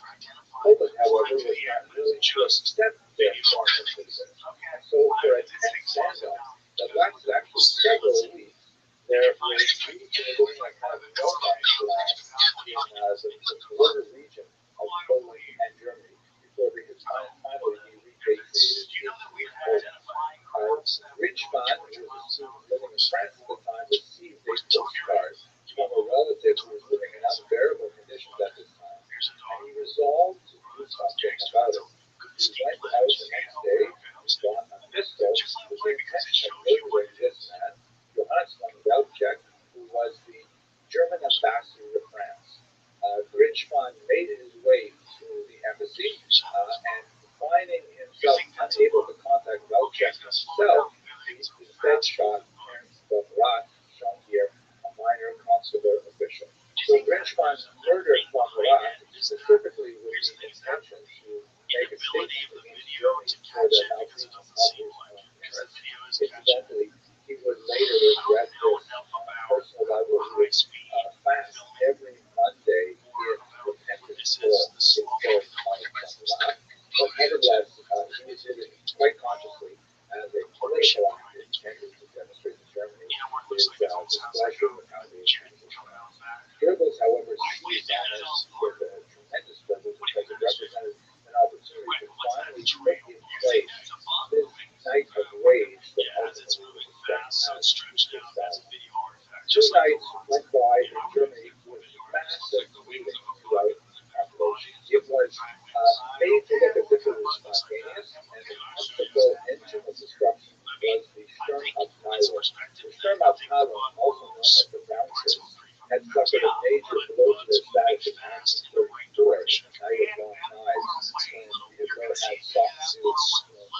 push them to the side to make his Nazi movement more palatable to the German population as a whole. But nevertheless, the Semi continues to exist. They're known in English as the Storm Troopers.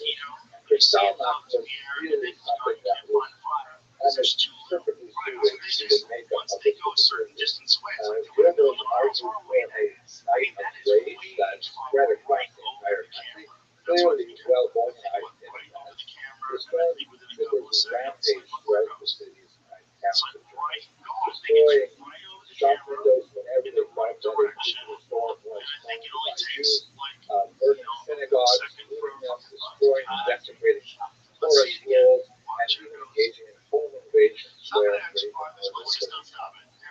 again, the number of Jews killed is a matter of some debate.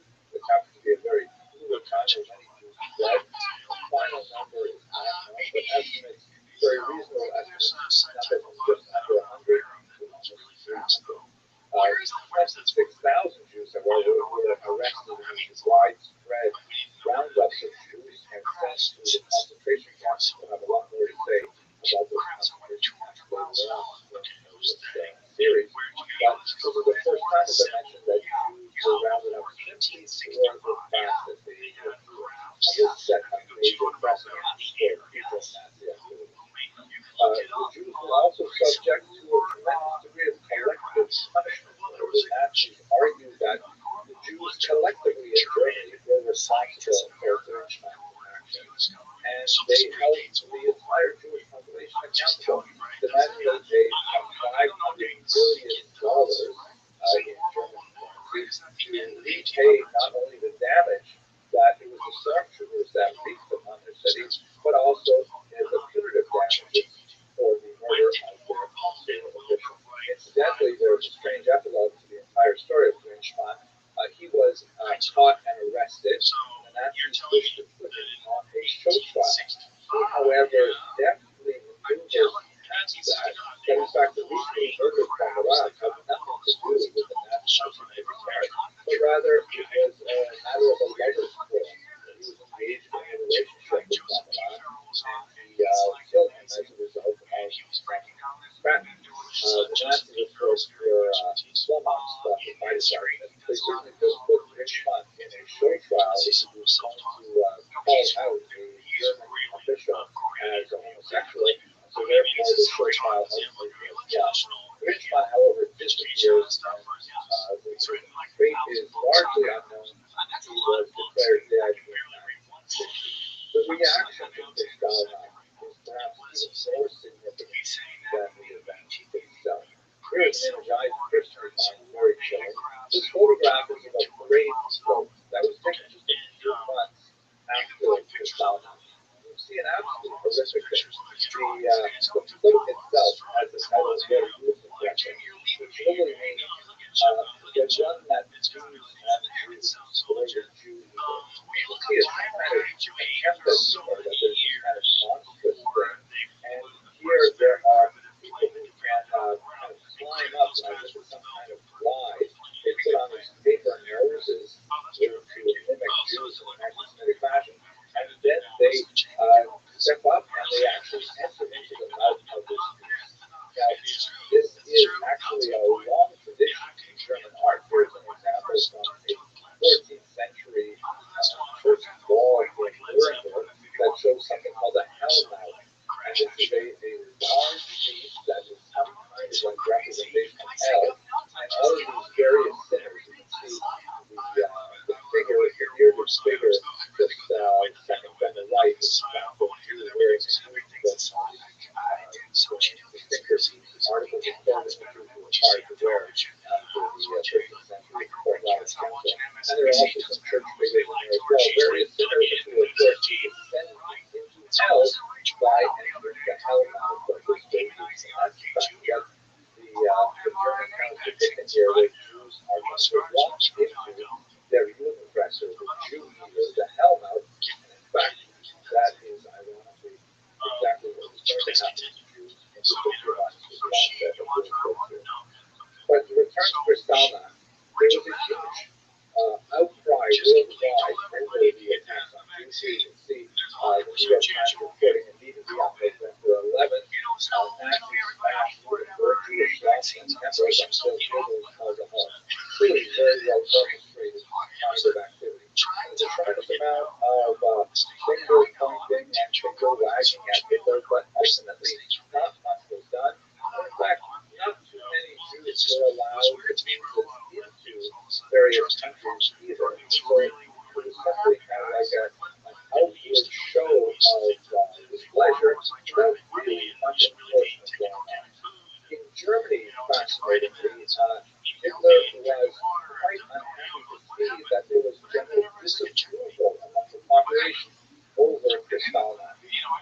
But not so much for its anti-Semitic content, but more because of the tremendous amount of disorder it involved. The Germans were not happy with the idea of hooligans, even affiliated with the Nazi Party, running around their streets, destroying businesses, which of course had a significant economic impact on the entire country. And so Hitler essentially had very important takeaways from the entire experience of Kristallnacht. The first is that based on his reading of German domestic reaction, Germans would tolerate the persecution of Jews, but it had to happen out of sight. This would not be something that was so obvious and so riotous as attacks on the streets. Jews had to be transported elsewhere if they were persecuted. And secondly, based on foreign reaction, the world wasn't actually upset, but there will be no real consequences for Germany, no matter what action they take. This plays very heavily in the overall strategy that Hitler had as pushing the envelope, as we will discuss in the next class. Nevertheless, this is a very important thing in our understanding of the Holocaust. It was the first major escalation of attacks on Jews, and it was a part of it. Much worse things.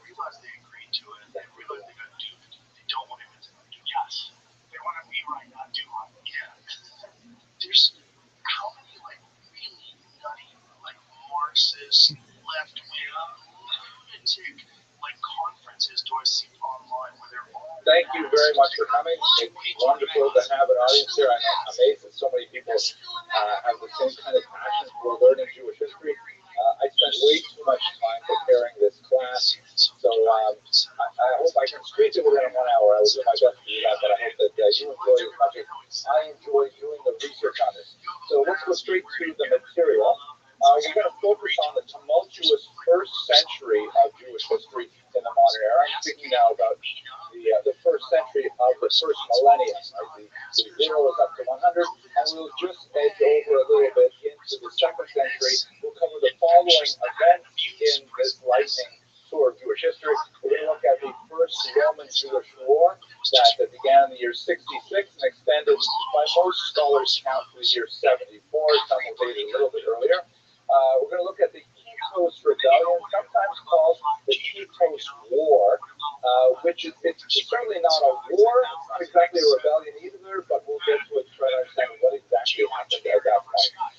Then we will continue to the incredible Bar Kokhba Rebellion, which is actually one of the most dramatic points in Jewish history, and I hope to share with you a little bit about what that rebellion meant for the future of Jewish survival. And that will basically take us through our schedule for today. We're also going to look at the positive side of the ledger, meaning all of those battles that I've described, the Jews essentially lost. We kept running our heads up against the wall, tremendous barriers. The Romans were able to defeat us at every turn. We inflicted tremendous losses on the Roman occupying powers, but nevertheless, we were defeated in each one of those battles.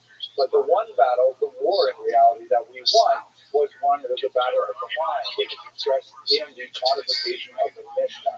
So we're going to look at what exactly the Mishnah is and how it provided for Jewish survival over the next centuries, in fact, millennia. I would like you to bear in mind some of the thought of this great historian, the phenomenal Salo Wittmeyer-Barron, who is generally regarded as the greatest Jewish historian of the 20th century. He was a towering intellect with multiple languages at his disposal and a phenomenal grasp of so many different cultures. He's a very different difficult scholar to read. I mean, when you look at his massive 16 volumes, unfinished social and religious history of the Jews, Yo, what you up? really need a PhD How you just living? to figure out what he's talking about. And What's it is good, written in son? English.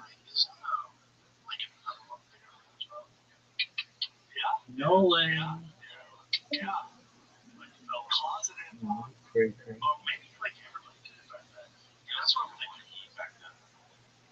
So they just fucked. The thing with Billy is that they just said they're like, come over here, Bob. No, that's true. That's true. You know, it's probably not that weird for us, but back then it was like excommunicated. But yeah, airships. They're called airships. There's a certain like. So was that supposedly a thing where a person could get in? Oh yeah. So boats of airbags, weapons, other flying machines here. Okay, so what that looks like is like sails, right? Can you show me that thing again? Look at that, Sam. That's like sails, like a sailboat, but even crazy to a base.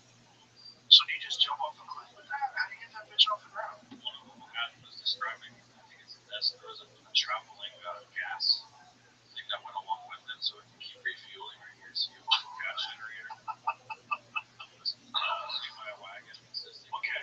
Oh my God. See if you can look up. That's crazy. Tinfoil Hat 901. That's the episode, and there's a picture of the craft that they made. So they're just refueling these balloons with gas. These aren't even balloons, dude. It's like literal like aircrafts that are going 200 miles an hour. In English, but nevertheless, it's brilliant work. And in this regard, he warned us against what's been called the lachrymose school of Jewish history, the tearful version of Jewish history. The lachrymose view of Jewish history is this kind of indoctrination. It's very common in day schools. It's a great kind of model for Jewish history if you want to build Jewish identity, where the Jews are oppressed over and over again, and that nevertheless they manage not only to survive but to thrive, and they have a heroic kind of renaissance despite the most awful suffering. There is remarkably a lot of truth to that vision of Jewish history, which other scholars have called the books and pogroms and books view of Jewish history, where Jews are creating these tremendous intellectual achievements and contributing to world civilization despite their oppression. And we will see it, I think, fairly clearly in today's lecture. But there are moments when Jewish oppression is pretty close to total, and we don't see the other end of the story, not even in our own lifetime. And there are times when the achievements are so phenomenal that we don't realize them in our own lifetime. But I nevertheless would like to offer you some caution about the model that we will be using to theoretically understand the period. Let's look at our sources quickly before we get to the actual history. We're going to, of course, rely heavily on Josephus. We met him last week. We looked at the testimonial of Flaviana and the problematic relationship to the period. We're going to see that problematic relationship actually occur here because whereas in the previous period, Josephus was a chronicler, he was working with sources, he was doing archival documents. Now he's actually a first-person player in the story that he is describing, and he corresponds with many of the figures who are written large in this history. So he is a participant observer in the history that we'll be studying today. We will also be relying on some Roman historians like Dio Cassius, some church historians who will look at this period of history from a very different perspective and yet offer quite an enlightening perspective on the material that we're studying. And we will be relying on the Talmud, which, although it is not a very reliable source for history, as we said before, because it's not trying to write history, it's trying to teach ethical, legal, theological concepts, and yet historical data is sometimes very useful for that purpose. So we will see the Talmud view on some of the passages in Jewish history we discussed today. We'll also be looking at some great archaeological finds, most notably the amazing finds in mid-century of the Bar Kokhba tunnels. Here's one of my children here who's exploring some of the Bar Kokhba tunnels, which are now open to select groups to go through them. These are the tunnels that were dug by the rebels in the 2nd century to evade the Romans as they were mounting guerrilla attacks on them with tremendous efficacy. By the way, if you're over there, this is sort of a product placement. He's wearing a cap I got from Coastal River Boat Cruises, so if you want to do something fun this summer, yeah, okay. Anyways, that's nice. Okay, and one of the, like, an example of the amazing documents we get from the archive or the archaeological finds are, for example, the Babasa archive, which is a phenomenal trove of the most precious documents in an otherwise completely anonymous woman whose name was Babasa, and she was hiding out with the rebels during the Bar Kokhba period, and she left behind a precious trove of documents that says so much about the experience of women from a woman's perspective. Really quite an amazing document. So these are the kinds of things we're going to rely on today, and I look forward to get over the course of the next 15 minutes or so. Okay, so let's go right to our history. Where we left our hero last week, we had just seen the death of Herod. And we took a few minutes to leap forward in time to look at early Christianity, the growth of this movement, and its impact on Jewish history in the first century. We will, of course, be coming back to this very significant movement over the centuries. But what about the political life in Israel after the death of this phenomenal leader who had left such a major impact on the life of the region? So he had 3 sons, and he nominated one of them, Herod Archelaus, as his successor. However, once he died, the other 2 brothers were unsatisfied with this, and the Romans had actually dictated that the region should be divided into 3. You can see in its color-coded map. Archelaus, who was designated as the prime inheritor of Herod, but the Romans, of course, did not allow the Jewish client kings to designate the successors. They would have to approve them themselves. So they gave Archelaus the major chunk of what would be later Israel, right, the regions of Judea and Samaria, Idumea, from the Mediterranean coast to the Jordan River. And they gave a second son, Herod Antipas, the Galil on the Perea, which is actually on the other side of the Jordan River, also considered part of Judea writ large. And then to the north, Herod Philip took the Gaulan, which is the capital. These are the 3 divisions. The brothers were unsatisfied with his position, and so all 3 of them went to Rome to complain to get a better deal for themselves. While they left Israel behind in disarray. There was an altercation between the ever-present and often offensive Roman soldiers and the Jews living in Jerusalem, and it actually broke out into violence that was actually taking place on the temple ground. I love you, girl. I love this girl so much. This is one of many times the temple would be looted over the next 100-odd years.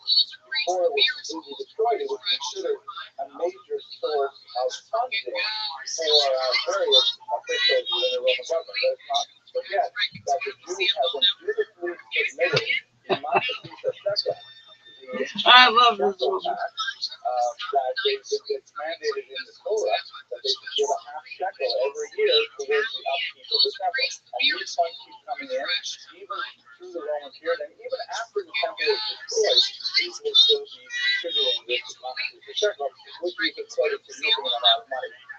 After the temple is destroyed, of course, one of the punitive measures that the Romans would take is they say that you still have to contribute this Massachusetts Shekel, this Judaeus, but it is not going to be applied to the upkeep of the temple which we have destroyed. It is going to be applied to a temple dedicated to Zeus in Rome, which added insult to the taxation burden, but nevertheless it was a constant flow of cash for the Romans. So the Roman soldiers under the procurator loot the temple, which was a precedent that we would see would have dire consequences for the Jews afterwards.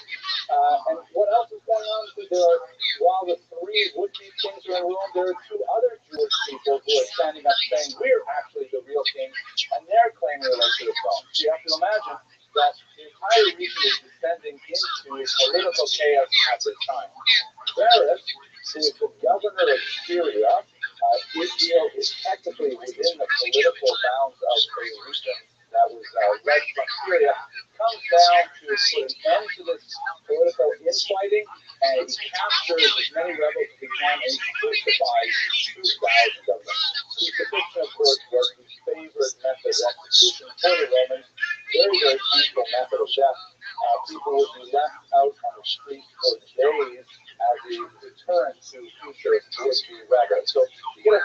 kind of savagery of the period. And as for Archelaus, the leader of the three brothers, he is ultimately exiled because the Roman Emperor has enough of all this, and he sends him off to the south of France to this town called Vienne, which is actually one of the places that we visit on the Butcher River Go cruises.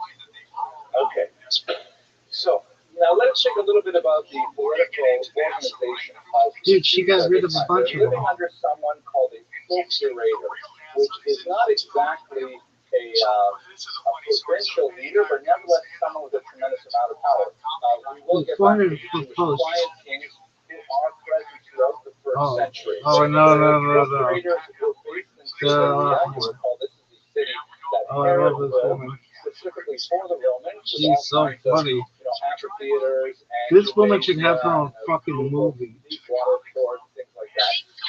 And she's beautiful. Syria was really known as a Roman center, even though there would be some important Talmudic rabbis who would establish a foothold there, like Rabbi Abahu, for example. But it's distinct from Jerusalem. This is a very, very Roman city with lots of Roman architecture, lots of Roman gods, and lots of idolatry and so on. The term procurator replaced a term that had been used up until the middle of the century, which was prefect, sometimes spelled with A-E with the English spelling, or just with the E as we spell in America.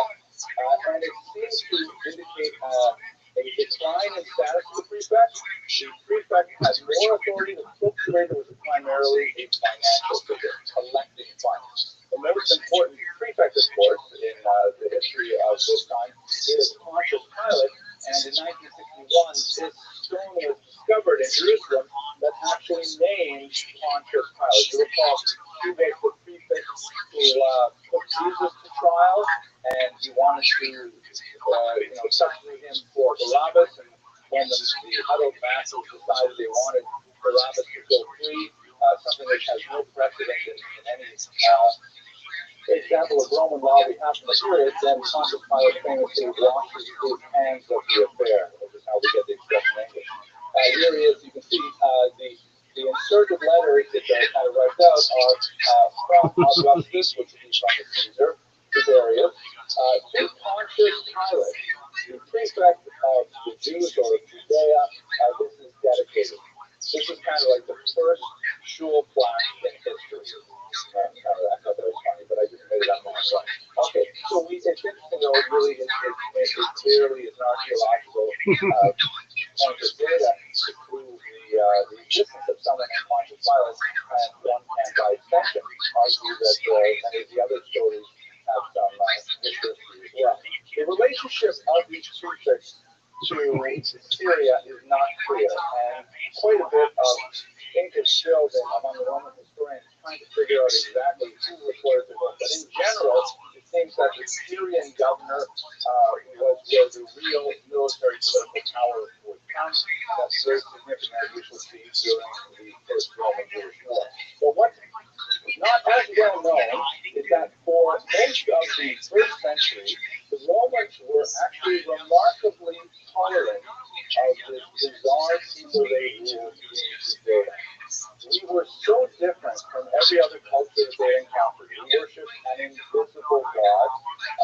We were extremely insistent that we would not worship any other gods. We would not bow down to idols, which in a civic religion at the time, you have to realize it's the moral equivalent of standing up while they play the national anthem at a ball game. Refusing to stand, which of course is in today's politics is a principle, very demonstrable act of defiance. And if today we're upset about it, you can imagine in the Roman Empire how much more so would have been upset about it. Nobody took, except for Caligula, we'll see him in a second, nobody took the religion really that seriously. Nobody thought that the emperor was absolutely a god. Nobody thought that the statues really had power. Because this is what it is. This is just normal Roman behavior. And we Jews refuse to do these things. We refuse to work. One day out of 7 is incredibly lazy. We practice circumcision, which is considered barbaric, which is considered mutilation of human form. All kinds of, and of course we were trained from very basic dietary elements of the Roman court. So there are all these kinds of things that the Romans didn't understand about the Jews, but nevertheless, they basically gave us space to do what we wanted to do. As long as we came up with the money, our taxes, our tribute, as long as we were not rebelling openly, then the Romans were perfectly fine with the Jews. We see a couple of examples of this. For example, here's one exception. The big exception is Caligula. He was really one of the most bizarre apostles of the Roman emperors. He lived between the years 37 and 41 when he was assassinated, about 4 years too late. He actually believed he was a god and wanted everyone else to believe the same. And after there was a major pogrom in Alexandria, Egypt, generally considered the first anti-Jewish pogrom in history, there was a demonstration in the city of Yavne. We'll come back to Yavne a little later today. It's a very important city in this period of time. Jews were demonstrating against the setting up our smaller idols in the city of Yavne, and so that's ridiculous. If the Jews in Yavne, this small provincial town, are going to be upset about a few statues, I will show them. I want a statue made of myself, and I want to plant it in the temple in Jerusalem. And he actually ordered the stone, and he ordered it carved. It was actually carved in the city of Sidon in the north of Lebanon. And even the local Roman governors, the local Roman prefects were saying, please, what's the point of this? You just kind of make a lot of trouble, and they're really trying very hard to dissuade Caligula from this particular course of action.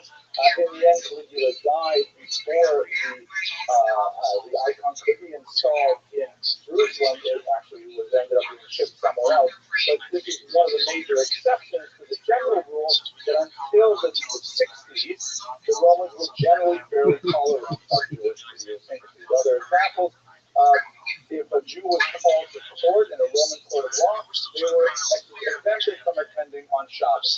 I'm not even sure if we can say that about many modern European countries. If they have courts of law on Saturday, would a Jew be exempted? I know that kids going to non-Jewish universities have difficulty getting out of classes on Shabbat. Can you imagine the Roman Empire would say, let's no problem for you? By the way, I am a dean at an amazing college, Torah College. We have a lot of people complain about anti-Semitism right on campus. We have precisely 0 incidents of anti-Semitism on our campus in Brooklyn. Okay. So the Romans were also satisfied with just token observances of their authority. Like, for example, they were perfectly okay knowing that the Jews were offering sacrifices in the morning and in the evening for the benefit of the empire. We'll come back to the controversy around the sacrifices later. But they said, okay, that's fine. You don't want to bow down to our statues. You don't want to celebrate our feasts. That's fine.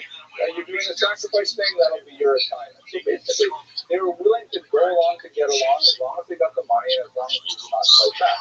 They also made some really tremendous efforts not to display standards with the form of any living creature within the boundaries of Jerusalem. This didn't apply to the rest of Judea, but they were very sensitive in general not to walk into Jerusalem, let's say, with military banners that had an eagle on it, things like that. They had instructions, depending on which emperor was in charge, which procurator was in power at the time.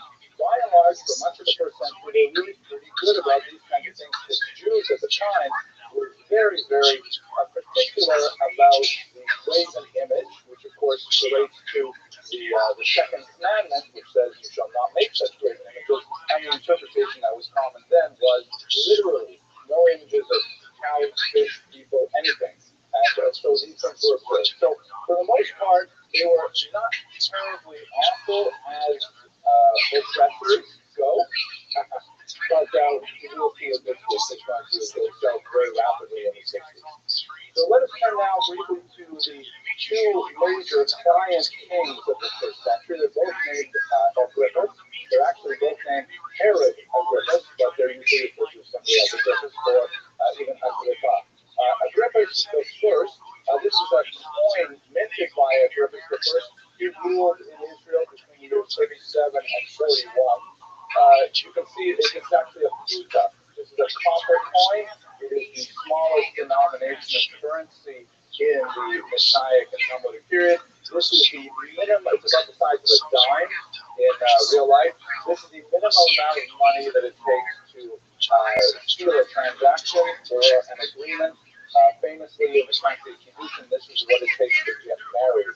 Getting unmarried is considerably more expensive, I understand. But you can see that on the left, it says the Greek basileus, which is king, and there is a parasol, which I think is kind of like a symbol of protection, of shade, something like that. And on the right are sheaves of wheat, which are symbolic of plenty, of harvest, and so on. So Agrippa was an unusual figure. He was raised in Rome from the age of 6. You see this quite often with minor royalty, that they are raised in a kind of a hostage environment in the home of the city in order to learn the values of Rome, which she, of course, absorbed quite heavily. He was somewhat of a dissolute character. He was frequently in debt, and he was moving from place to place, borrowing money, essentially against his family name. And at one point, he was so impoverished that never in debt, according to Josephus, he actually contemplated suicide. However, he fell in with the Emperor Caligula, who found in him a kindred spirit, and he actually traveled with Caligula's retinue. He was kind of like a Caligula groupie. And then when Caligula was assassinated, oh my gosh, he was in big trouble now, because he wasn't supposed to do. He has tied his entire career to this individual. He makes his way to Israel, and he becomes something of a Rothschild. He actually becomes much more interested in Pharisaic Judaism, that is the traditional rabbinic Judaism of the great rabbis that would later form the basis of the Judaism we know today. And the rabbis actually expressed some of their admiration for his support of Pharisaic ideas. For example, this famous passage in Tractate Sota, where Agrippa the king is given an aliyah within a particular context, and he's called up to read the Torah. And as he's reading the Torah, he begins to cry, because he reads the verse, "You may not appoint a foreigner over you." And he, of course, is from Herod, his grandfather, and Herod was his Izaean, and so he feels, as much as I like these people, as much as I like to be appointed over them, I can never be those, because the Torah says I may not. And as he's crying, the entire nation said to him, "Fear not, Agrippa, you are our brother, you are our brother. Achenu ata, achenu ata." Right? It's a very beautiful passage, for which the Jews are all criticized, because, hey, it says in the Torah, the passage, you better change. The kingship would have come through the Father. So he's a kind of a complicated character, but he was not outgoing drunk. He was not so stark. We know, for example, that he sort of practiced his style. Like when he was in Jerusalem, he was really straight and narrow. He loved the rabbis, showed up for Daf Yomi, he did everything. But when he was on the road, he was great with going to theaters and to the naked gymnastics and things like that. And he even had coins in which he printed images of himself, which was totally verboten in Jerusalem. But outside of Israel, he had no problem with transgressing the Jewish norm. So a little bit of a complex character. His son, Agrippa II, who reigned from around the year 50 until possibly the year 92, there's a lot to say about that. He's an even more complicated character. This is an amazing portrait from 1875. Nikolai Bogolevsky, the Apostle Paul on trial, because Agrippa II actually shows up in the New Testament, the Christian scriptures, where Paul is put on trial and defends Christianity before King Agrippa.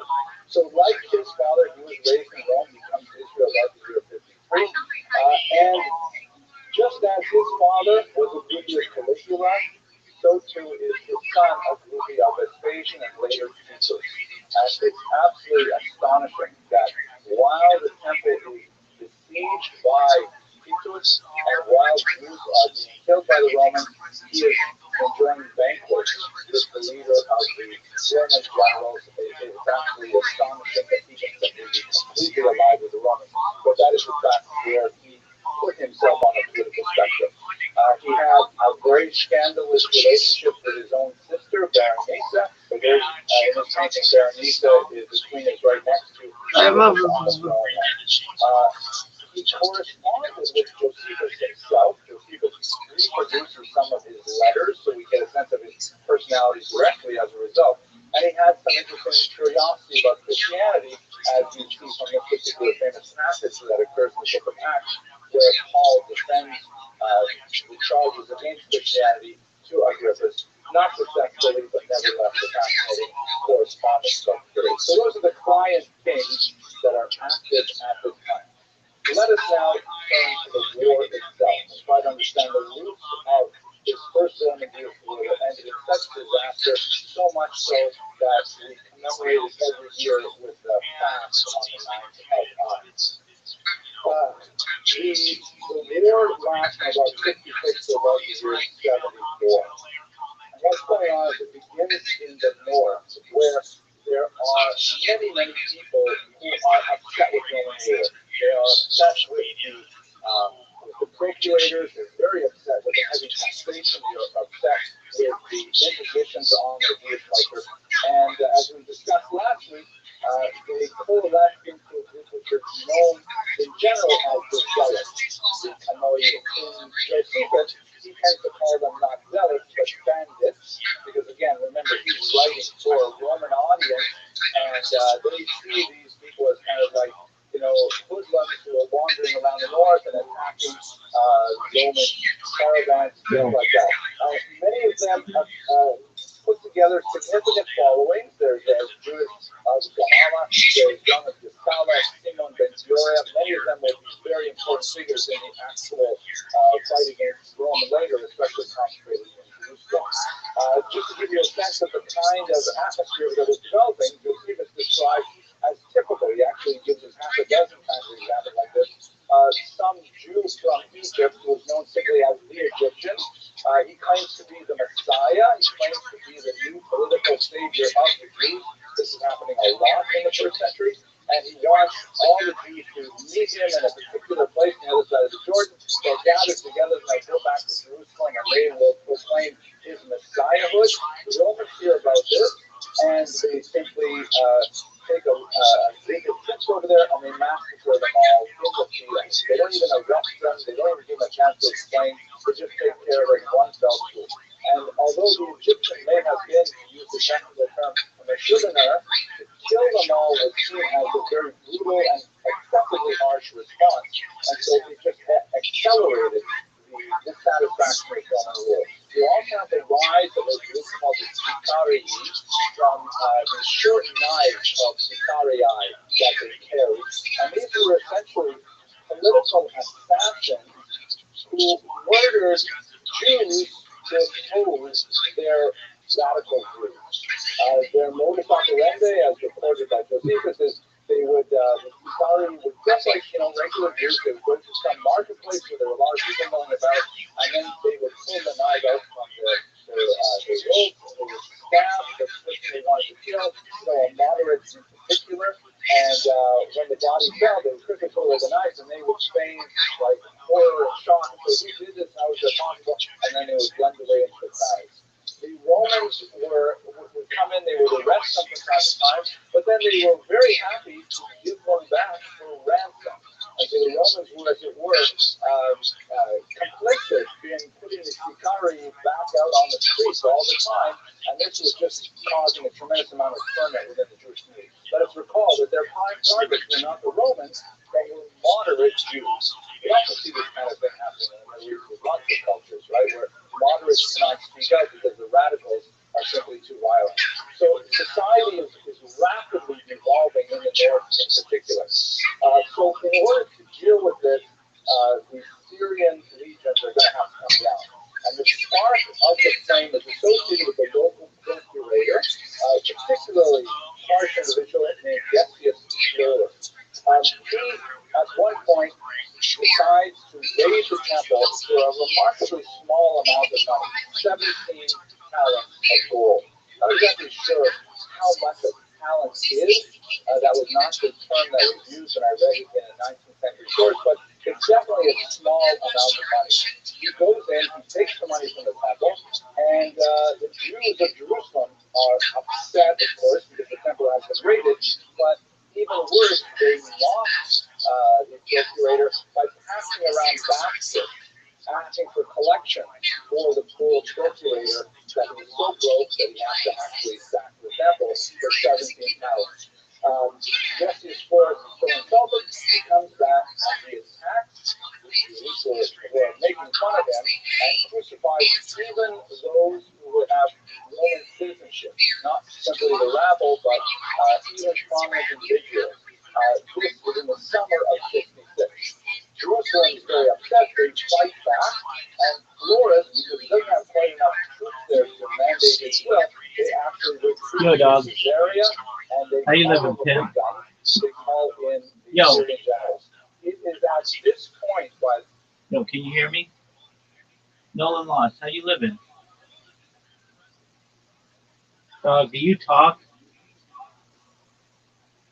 It's cool if you don't. We're just watching Jewish history lectures. Hope you're having a wonderful day.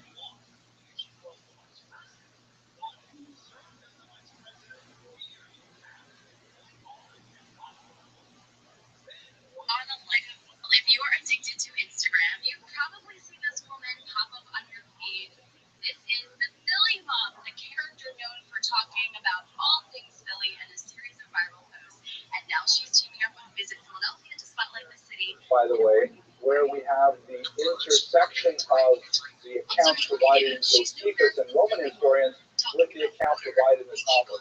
The Talmud has, and I don't go into in great detail here because I'm looking at the clock and I want to be able to cover the end of our period, but I'm sure you're all familiar with the story that we read about on Tisha B'Av of the botched wedding invitation of Kamsa and Bar Kamsa, right, where there are two people with very similar names and they're mortal enemies, and one of them is making a wedding, and so he sends his servant out to invite his relatives. I forget whether it's Kamsa or Bar Kamsa, but by accident, his servant invites his mortal enemy. The mortal enemy says, "Wow, I can't believe it." Let's say it's Kamsa invited by Bar Kamsa. Bar Kamsa invited me to his wedding. I'm so amazing. He wants to make it up. I'm gonna go. I'm gonna I'm gonna bury the hatchet. We're gonna make friends again. He shows up at the wedding, and Bar Kamsa says, "What are you doing here?" He says, "You sent me an invitation." And Bar Kamsa says, "You can't be here. This is my wedding. I hate you. You're my mortal enemy. Get out." Kamsa is so embarrassed. He says, "Look, don't kick me out while all these other dignitaries are here. I have a big wedding present for your children." He says, "I don't care." He says, "Listen, I'll pay for half the wedding." But his face, don't embarrass me. Good job, Neil, throwing glass. It's an excellent idea. Shout out to the Independence Physical Center. He says no, and he sends him away. And the rabbis, the Talmud story is the rabbis were being there and not intervening. I'm not saying at this point you should be out there, you should compromise, let them stay already. Anyways, he goes off, and at that point he picks up a plot that in the Talmudic version he submits a intentionally defiled animal to be sacrificed. And the rabbis are discussing what should we do about this animal, which is to be sacrificed on behalf of the Roman emperor. If we don't sacrifice it, then the Roman Empire is going to be more upset with us than the local procurator was. If we do sacrifice it, then of course we're compromising Jewish law and we're offering an illegal sacrifice. And even the possibility of killing the person who offered this blemish sacrifice was discussed and discarded because they said, we're not going to do this over a sacrifice. And at this point, the sacrifices were stopped. And by not offering that sacrifice, the reverberations are felt throughout the Roman Empire as well, because this was like a tremendous chutzpah, tremendous slap in the face of the Romans, because the Jews will no longer even, as we do even upstairs in the synagogue on Saturday mornings, we'll always read a prayer for the government, right? It's actually mandated in the Mishnah that we have to pray for the welfare of the government. It's just making a point of statement of saying, you know what? This government we're not going to pray for. And so it contributed. This is where the story in the Talmud, the story in Josephus intersect. Cestius Gallus, he brings down a legion and some associated troops, perhaps 6,000 battle-hardened soldiers. He brings them down to teach the Jews a lesson. He marches straight through the south. He goes to Jerusalem. and he burns a few of the suppers of Jerusalem, but for reasons which are not entirely clear, when he can't get into Jerusalem on the first attempt, he mysteriously retreats. Josephus cannot explain exactly why he retreated, but on the way back, he is attacked at the Bet Horon Pass. If I just go backwards here, you can see this is a drawing of Bet Horon. There is a fairly narrow pass from a higher elevation to a lower elevation, and there's a valley which is quite exposed. As they're coming through this fairly narrow pass, that's when the rebels attack, and they completely destroy the region. Zacchaeus Gallus, the leader, the governor of Syria, he manages to escape with his life, but he's completely humiliated because he went there with 6,000 soldiers, and he's coming back just with a ragtag element of the original force. And this was at the hands of some, totally dominated minority population that really should not even have even the wherewithal to attack them. By the way, a lot of the war loot that the Jews took from the corpses of that leader. Oh, that is so funny. It's so funny. They were unarmed. They didn't have anything other than pitchforks and things like that. The rebels returned back to Jerusalem, but everybody knew that you can't take out a governor's legion and expect to be left alone. At this point, they prepared for war, and they appointed our Josephus to be in charge of defending the north. Thinking that correctly, the next attack would come from the north, and the Galil was the front line. So Josephus marches up there to be, although he has, as he describes, a lot of hesitations about the cause because he really likes the Romans. Don't forget, he's writing this for the Romans, but he decides to take up the cause, and he happens to be an extremely brilliant general, the most effective general of his time, and we know this because, Josephus tells us just how great he was. At any rate, what happens is the Emperor Nero says, I can't believe those Jews destroyed an entire region. That's incredible. We have to send, we're not sending Zacchaeus Gallus back there because obviously he doesn't know what he's doing. We're going to send a much more well-trained general, Vespasian, shown here in this picture. Vespasian is tasked with the charge of going back to Israel and destroying the rebel movement. And he will invite his son, Titus. Oh, boy, this one is so funny. And unlike Zacchaeus Gallus, he takes a very methodical approach. He's not in a rush. He realizes that this one is so funny. Jerusalem is going to be long and hard. It's circled by 3 walls. There is a sharp valley, and it's the most important area of attack. And he's going to wear them down. He's not in a rush to attack Jerusalem, but he mops up the rest of Israel fairly quickly. In particular, the Battle of Yotapata, or Yotpat, which is in the north, where Josephus was active. They besieged the Jews there. I love this woman. Describes, he really does sound like a pretty brilliant general. Like, for example, to try to make the Romans think that they I love her. problems. They have lots of supplies inside the fortress of Yotpat.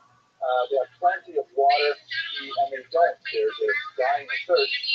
He has the soldiers soak some of their laundry in the precious water they have left and hang dripping wet laundry on the outside walls. As if to say, we've got so much water here, we're wasting it by washing our clothes like this. And in order to convince Vespasian that they didn't spend this for a long, long time. And many other such devices that Josephus, in his very fertile imagination, provides for his readers. But ultimately, Yotpat is forced to fall under Vespasian's might, and Josephus finds himself alone with about 40 other soldiers. And they all agree to enter into a suicide pact. They are not going to surrender to the Romans. Josephus does not really want to participate in a suicide pact, so he comes up with this idea. I have a better idea. How about we all draw straws, and the person who draws the shortest straw will kill everyone else. It's the hard thing to kill yourself. Let's put one person in charge of it. And then after they're all dead, then he'll kill himself. And of course, he draws the shortest straw. Isn't it amazing, right? His idea, he's holding the straws. He managed to draw the shortest straw. kills all the others. Oh, and this does not is so kill himself, funny. and Philadelphia, you're surrenders such a to great state for Vespasian. this.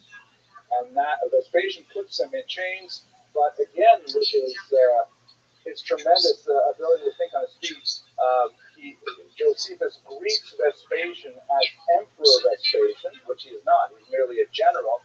And he says, why do you call me emperor? He says, because I have seen, I'm Jewish, we're connected with prophecy. I have seen that you will one day be emperor. And basically, as they're talking, they get a messenger that Emperor Nero, it's not Nero at this point, I guess it would be Nero, has died.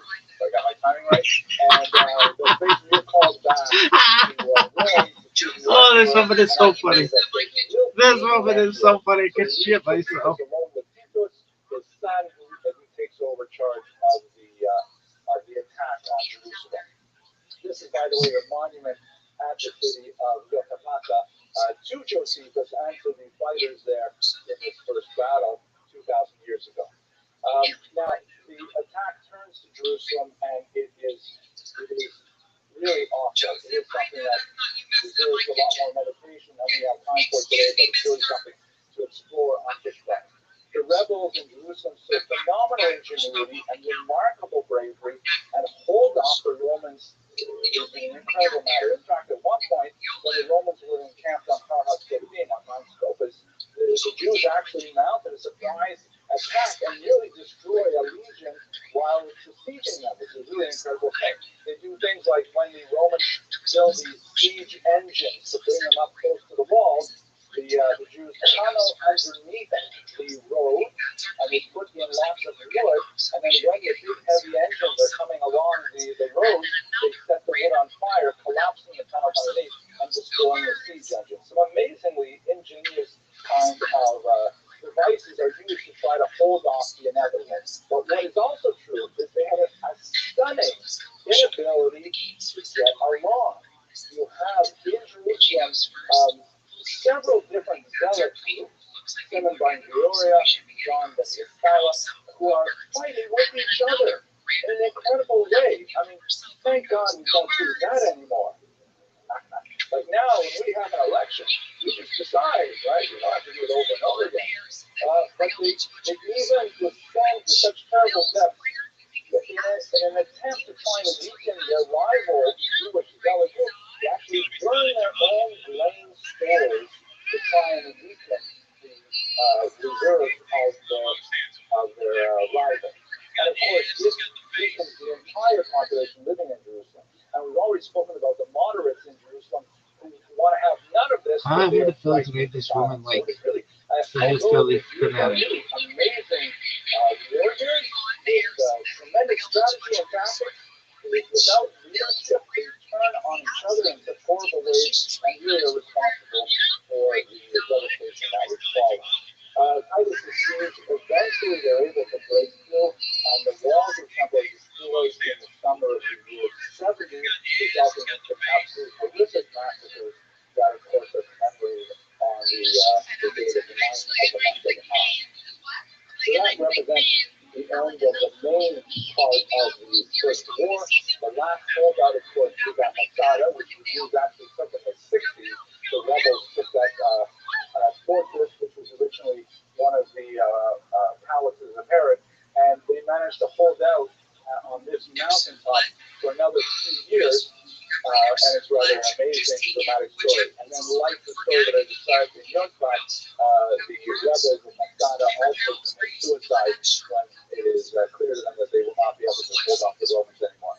The aftermath is also quite significant, and with a longer time to present, we talk about how the Romans really made a tremendous amount of political hay out of the defeat. We should recall that although it was a long war, we're talking about 8 years, it was not the conquest of a new territory.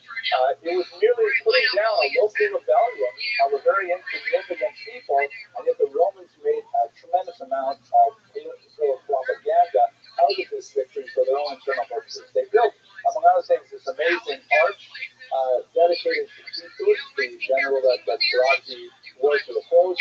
And of course, as you go on the right-hand side of this arch, you see the famous bas-relief that shows the Jews being taken off into captivity with the spoils of the temple. My the other great university that has a very low anti-Semitism rate in the city. This is a phenomenal work. I love this The remains of pigmentation that's buried deep in the stone, and he was able to actually recreate the way it would have looked to Romans in the first century, because the Romans actually painted their statues. This is what it would have looked like to Romans. It's rather garish, I think. I like it better with the monochrome. On the left, you can see in the standard it says, Lege Judeorum, the law of the Jews, which may have been Torah scroll, or maybe even the Lucos, the tablets. Then, of course, you see the menorah, and then to the right it says Candelabrorum Judeorum, the candelabra of the Jews, and on the right it appears to be the Shulchan, the table used in the temple. Sacra Judeorum, the holy thing of the Jews, and they have they're cutting away the long trumpets and things like that. And this was meant to be a monument that enshrined the victory of the Romans over the Jews. They also minted about 2 dozen varieties of this coin, Judea Capta, which means Judea is captured, that invariably has on the left Vespasian, who was the emperor at the time, while his son was, of course, the general, and on the right you see Judea Capta, Judea is captured, and usually there is a balsam tree, which was one of the principal exports of the region, and on the left you see a Roman soldier and a forlorn Jewish woman representing Paul in Jerusalem, who is sort of like in a Tachanun-like pose. Very, very sad. Some of them are quite a bit more brutal, like, for example, this version here, where she is bound. She actually has her hands tied behind her back in quite a bit more submissive state, and Vespasian looks even more ominous in this particular example. But these coins were incredibly popular, and they really seem to harp on it. It was so important to them to demonstrate to the wider Mediterranean basin that they had really put an end to Judea. Okay, so that's a quick lightning tour through the First Roman-Jewish War. I've only got about 5 or 7 minutes left, but I will take you briefly through the Bar Kokhba revolt, which is incredibly important, so we'll do it very quickly, though, so at least we can cover it. There's a lot of repercussions for the Jews. The Jews are banned from the city of Jerusalem at the time. Jews are forced to pay that extra tax. There's hundreds of thousands of Jews killed. The numbers are hard to really comprehend. Josephus, I believe, cites 600,000 Jews living, which is a phenomenal number. Even if it's a fraction of it, it's still a huge portion of the population. And the Jews are still restless. The Jews are still angry about it. There's a flare-up in the so-called Titus Rebellion, sometimes called the Titus War, which is about 60 years later. And it occurs in the context of the Emperor Zion or Trajan is his attack on the Parthian Empire, particularly in the region of Mesopotamia down here, where the Euphrates and the Tigris rivers come close to each other, specifically the city of Ctesiphon, which many Jews may know better by its Talmudic term, Mokonza, which is just across, it's a suburb of Ctesiphon. And this is essentially the heartland of the Jewish civilization is in this region here. Not the heartland, but the Babylonian heartland, where the Talmud is being. And when Trajan comes into the region, the Jewish minority are actually quite loyal. Oh, this woman is so fucking funny. It's not. This woman is so funny. I gotta take such a shit. The Babylonian Jewish minority, they are, of course, pushed back, and the Persians are able to maintain their independence. Later, they become the Sasanians. But all across the Roman Empire, there are attacks on Jews, including in Israel, by Lucius Quietus, which is where you get the term Titos. And it's essentially these widespread little small rebellions that are put down with tremendous savagery by this individual. It occurs there's a significant amount of discussion in the Talmud about this, but we don't know a lot of the details about how it unfolded overall. At any rate, it certainly did not constitute a war in the larger sense. It's more like a, so to speak, a police actions, use an American term. The Bar Kokhba revolt, however, is quite a bit more significant. This is a coin minted by Bar Kokhba, the Jewish rebel of the 130s. It's actually, you might wonder, that's pretty amazing that this rebel. They're essentially living in caves in Judea. How did they get the wherewithal to actually set up a mint? Well, the truth is they took Roman tetradrachms, like the coins made out of silver, they heated them up, and then they just stamped Jewish things on top of them. So you can see on the left there's an evocation of the temple, reconstructed, as it were, because they argued that Jerusalem would rise again. And on the right you see a lulav, and this is kind of like their way of taking over the Roman coin system as best they could and forcing it to be Jewish. Basically, Bar Kokhba, we didn't know a lot about him.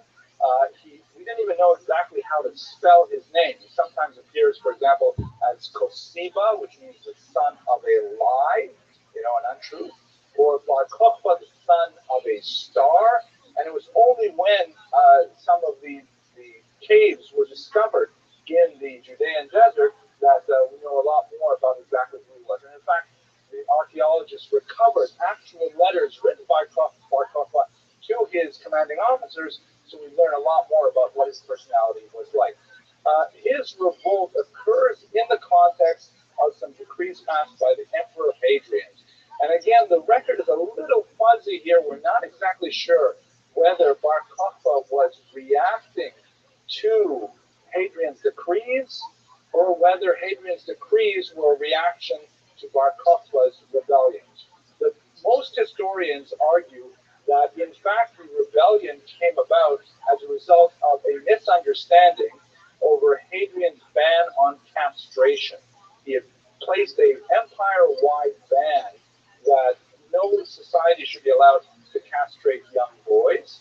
But the Jews understood this to mean, as many other people did actually, that circumcision was now banned. And they rose up, this was like the straw that broke the camel's back, and began to fight back against Hadrian.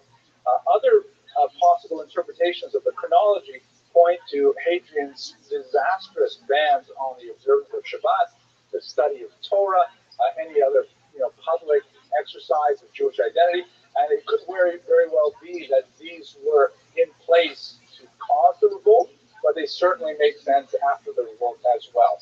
And this tremendous battle ensued. It took about 3 years, from about 132 to 135, where leading a band of rebels who were literally living in caves in the Judean desert would attack guerrilla style the Roman legions, and they were incredibly effective. Dio Cassius speaks about 95 villages razed by the Romans in an attempt to extirpate the Bar Kokhba movement, and they were unable to do so for several years. Here's an example of one of the caves that they lived in. The archaeologists found one cave they called the Cave of Horrors because it was filled with the skeletons of rebels. This is the entrance to the Cave of Letters. You can see how remote and inaccessible it is. There's a climber at the bottom you see coming up into it. But among the things found in the Cave of Letters, as I mentioned earlier, not only things about the development of the war, but also the phenomenal Gabata archive. I got to just take a minute to tell you about this because it blows me away. And apparently, judging from the Cave of Horrors, for example, there were men, women, and children living with the Bar Kokhba rebels. They were not just soldiers. These were entire communities of Jews who were living together, taking refuge from the Romans and engaging in these rapid strike attacks. And there was this woman whose name was Babata, who had kept with her a cache of her most precious documents. Now, you can imagine that if, God forbid, you have to run out of your home and go live in a cave somewhere with rebels, which documents would you take with you? Probably your passport, maybe your deeds to your house, maybe your marriage certificate. And that's exactly what the Babata took with her. She grabbed all the most important documents she had, including her deeds to several date farms. She had orchards of date farms that she had inherited from her father. She kept her marriage, her ketubah, her marriage contract, and she was also in a protracted child custody battle with her ex-husband, and she kept all the lawyer's documents related to her child custody battle. And so reading these documents gives you such a picture of what it was like to be a woman. Just on the surface, on what I've told you so far, you see that she could own property, that she did engage in legal disputes. She was a legal agent, We're not sure if she was literate, because many of these documents are written in other languages, but many say that, well, they're like legal letters, right? I can barely read what my lawyer writes anyways, right? Because it's all in boilerplate legal text. But these are phenomenal things, and scholars are still poring over the Babatha archives to learn more about what it was like to be a woman at that time. The rebellion ended at a horrible massacre at Beitar, which is actually remembered every time Jews say grace over meals. The bracha of Hatzot B'Ameti was composed in memory of the Hurugei Beitar, the Jews who were killed in one last great battle shown here. But that's beyond our scope. Let us bring ourselves to the conclusion of the lecture more or less on time. Now, I've described a lot of political history, a certain amount of military history, but I have skipped over a lot of the intellectual and religious history, which is incredibly important at the time. If we go back to the time that Jerusalem was taken under siege, there was one of the moderate rabbis, Rabbi Yochanan ben Zakkai, who actually had family who were among the zealots, and he felt that, you know what, their enterprise is clearly doomed. It's just a matter of time before Jerusalem falls and we are all killed. So he concocted a plan to have themselves appear dead and be smuggled out of the city to be buried. The zealots, including I believe was his nephew, were suspicious and wanted to confirm that in fact he was dead. And they proposed even stabbing the coffin with iron rods, but he managed to be nevertheless suffered. Was taken out of the city in a coffin. When he got out of the city, he went up to Vespasian and he said, listen, you know, this is going to happen, I understand it, but you know, there's a whole story there in the Talmud, I won't go into detail, but essentially Vespasian gives him three wishes. He says, okay, listen, I appreciate what you're doing. What do you want from me? And the first thing that he asked for is, Li Yavne V'Chachamecha. Let me have the city of Yavnia, and this station. Let me have a little suburb close to the ocean where those religious scholars can gather and just study the Torah. Vespasian magnanimously grasped it, and in so doing makes the next 2,000 years of Judaism possible. Because there in Yavna is the beginnings of the flourishing of the reconstituted religious body, which will ultimately be the Sanhedrin.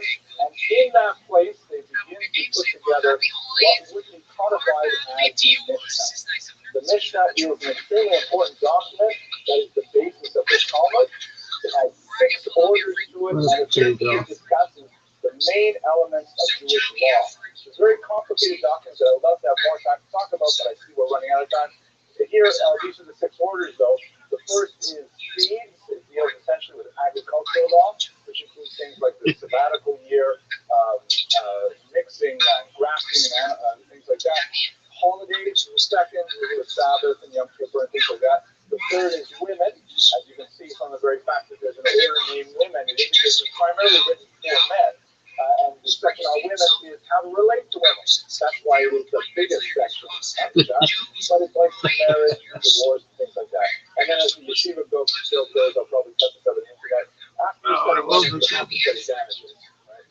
So damages are like, you know, someone's ox gored someone else's cow, and then the ox died, the blood poisoning, and you know, all these things we face for what. And then the last 2 sections deal with temple rituals and with personal laws of purity, like the mikvah and things like that. And this Mishnah was a document that suddenly made Judaism portable.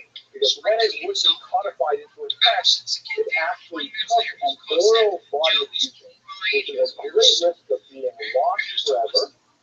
But when it was finally written down, right about a few decades after the Bar Kokhba revolt, it suddenly made it possible for Judaism to survive despite the intense persecution that would follow. So, in conclusion, we should meditate just a little bit on Jewish survival. What we've seen in these last 3 lectures are a a steady decline since the Maccabean era of Jewish political authority. Even when Jews had political authority, they frequently messed it up by infighting. They were slavishly imitative of foreign values, so much so that it betrayed the essential elements of what would keep them Jewish in identity. However, there's always a saving remnant. There's always a group of people who want to focus on the core values. In the case of what we're seeing today, is essentially those rabbis in Yavne, later who moved to various other cities, who wanted to really focus on what was essential about Judaism, and they laid the foundations for the future growth of the people and their religion. Next week, I want to remind you, we will not have a class. There's some shul event scheduled, I believe.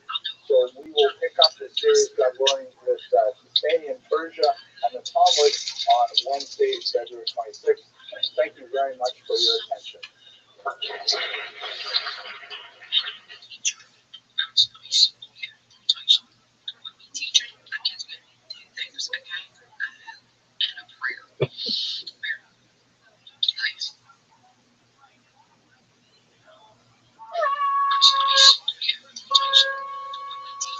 Coming up on Jerusalem Day, Prime Minister Benjamin Netanyahu pushes back against the international outcry over one of his ministers' walk around the Temple Mount. Plus, saber rattling from China as it beefs up its military. And a rabbi reports on religious persecution around the world.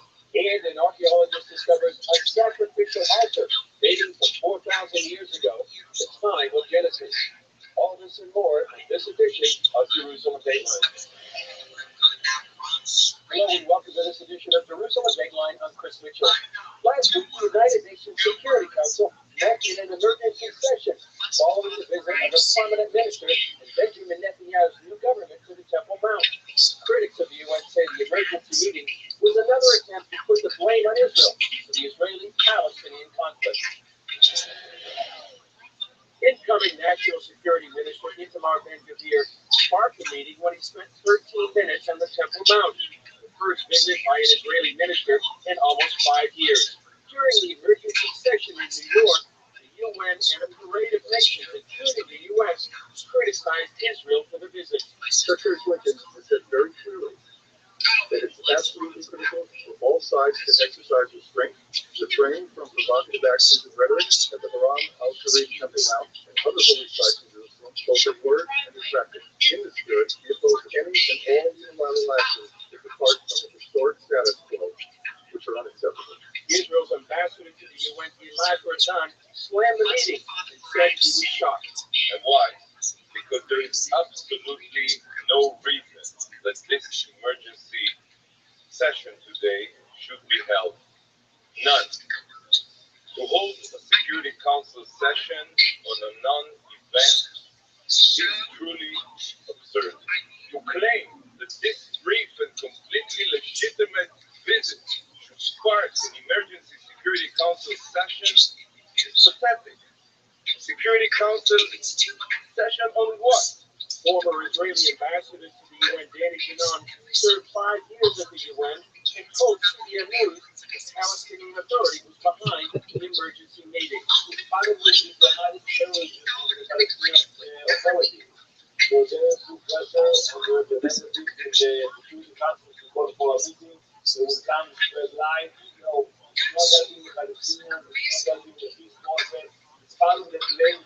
For his part, Itamar Ben-Gvir maintained his visit did not violate the status quo on the Temple Mount. The Temple Mount is open to all. Muslims and Christians come up here, and yes, also Jews. In the government, I'm a member of, there will be no discrimination, and Jews will come up and visit the Temple Mount. After Ben-Gvir's visit to the Temple Mount, Prime Minister Benjamin Netanyahu issued a statement saying that the status quo would not change. That's where Israeli police prevent anyone other than Muslims from praying in the Temple Mount for fear of disturbances. Well, the Al-Aqsa Mosque on Jerusalem's Temple Mount is one of Islam's holiest sites, and as shown from the international outcry over Ben-Gvir's visit, even the perception of Israeli threatening the mosque escalates tensions in the Muslim community. We explored this perceived threat in a story we did a few years ago. Critics say it's a dishonest tactic aimed at undermining not only Israel, but Judeo-Christian values as well. It's one of the most holy and contested pieces of real estate on earth, the Temple Mount. For decades, Islamic leaders have incited Muslims to violence by telling them that the Al-Aqsa Mosque is in danger. First, they claim that the Israelis were undermining its foundations to make it collapse. Now they also say it's a threat even for Jews to pray on the sacred plateau. Extreme movements believe that Israel is planning to build the third temple and to destroy the Holy Shrine. Known in Arabic as the Haram al-Sharif, or Noble Sanctuary, it's the place where two consecutive Jewish temples once stood. The second was destroyed in 70 AD by the Romans. Now, Muslim mosques occupy the site. The golden dome of the rock to my right is the most identifiable Muslim shrine on the Temple Mount. But it's the great dome Al-Aqsa Mosque to my left that Muslims consider the third holiest site in Islam. Al-Aqsa was first built in 705 AD. Muslim theology the site precedes the Jews and goes back to creation. You know, Adam, when we descended from the heaven, he came here and he was raised here. There's no difference between Sulaiman and King David and all the prophets. It's all the same. We're all three in Al-Aqsa. Today, the entire plateau is referred to as Al-Aqsa. The Joshua guy wrote the Al-Aqsa is in danger Bible, the history of a lie. He says that Muslim leaders want to unite the masses. They claim it's in danger. The mass that ignites the people and brings them to the streets and causes violence is this libel. Al-Aqsa is in danger and this is baseless. Archaeologist Dr. Gabriel Barkai says there have been excavations near the Temple Mount, but never under it. One of the cornerstones of Western civilization was never touched by the stage of the archaeologists. Barkai says it was Muslims, not Jews, who began digging in an attempt to rewrite history. Since the 90s, there were many destructive digging going on in the Temple Mount, which were not for archaeological purposes, but the contrary, for destroying archaeological data. According to Shragai, then Grand Mufti of Jerusalem, Haj Amin al-Husseini started the libel against Israel in the 1930s. He accused the Jews of wanting to collapse the mosque on the Temple Mount. That was a Muslim riot and murder of the Jews, just the first of many incidents. Islamic expert Dr. Yitzhak Leiter says the tactic hasn't lost its potency. They really believe in what they think, that Al-Aqsa is in danger as long as Israel is controlling the eastern part of Israel. In 1969, the Muslim world blamed Israel for the arson attack on the Al-Aqsa Mosque by a visiting Australian Christian. That lie continues today. More trouble in 1996. The worst Israeli-Palestinian violence in 30 years broke out when Israel opened an exit for visitors to the Western Wall tunnel half a mile from Al-Aqsa. And in 2004, rain, snow, and a minor earthquake toppled the entrance ramp to the Temple Mount. That provoked an international Islamic uproar when Israel tried to rebuild it. We asked Muslims in Jerusalem what they think. To destroy them, to took the place. It's in danger. They are digging and digging and digging and they don't find anything God will take it. Experts say it's important the West takes notice now because millions of Muslims believe the lie is true. They say if it brought violence in the past, it will do so in the future. Up next, if the U.S. is asleep at the switch while China is busy building its military might, what does it mean for the world when we come back?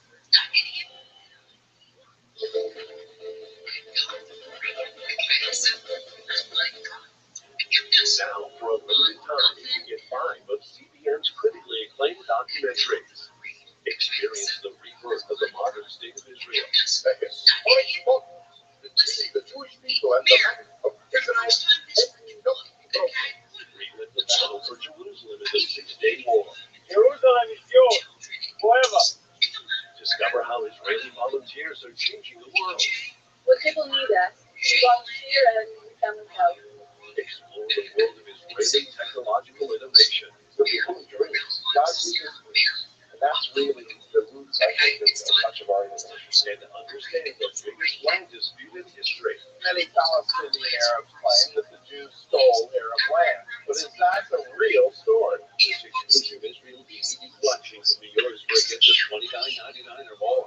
Call now or go online to get your Israel DVD bundle, which includes streaming access.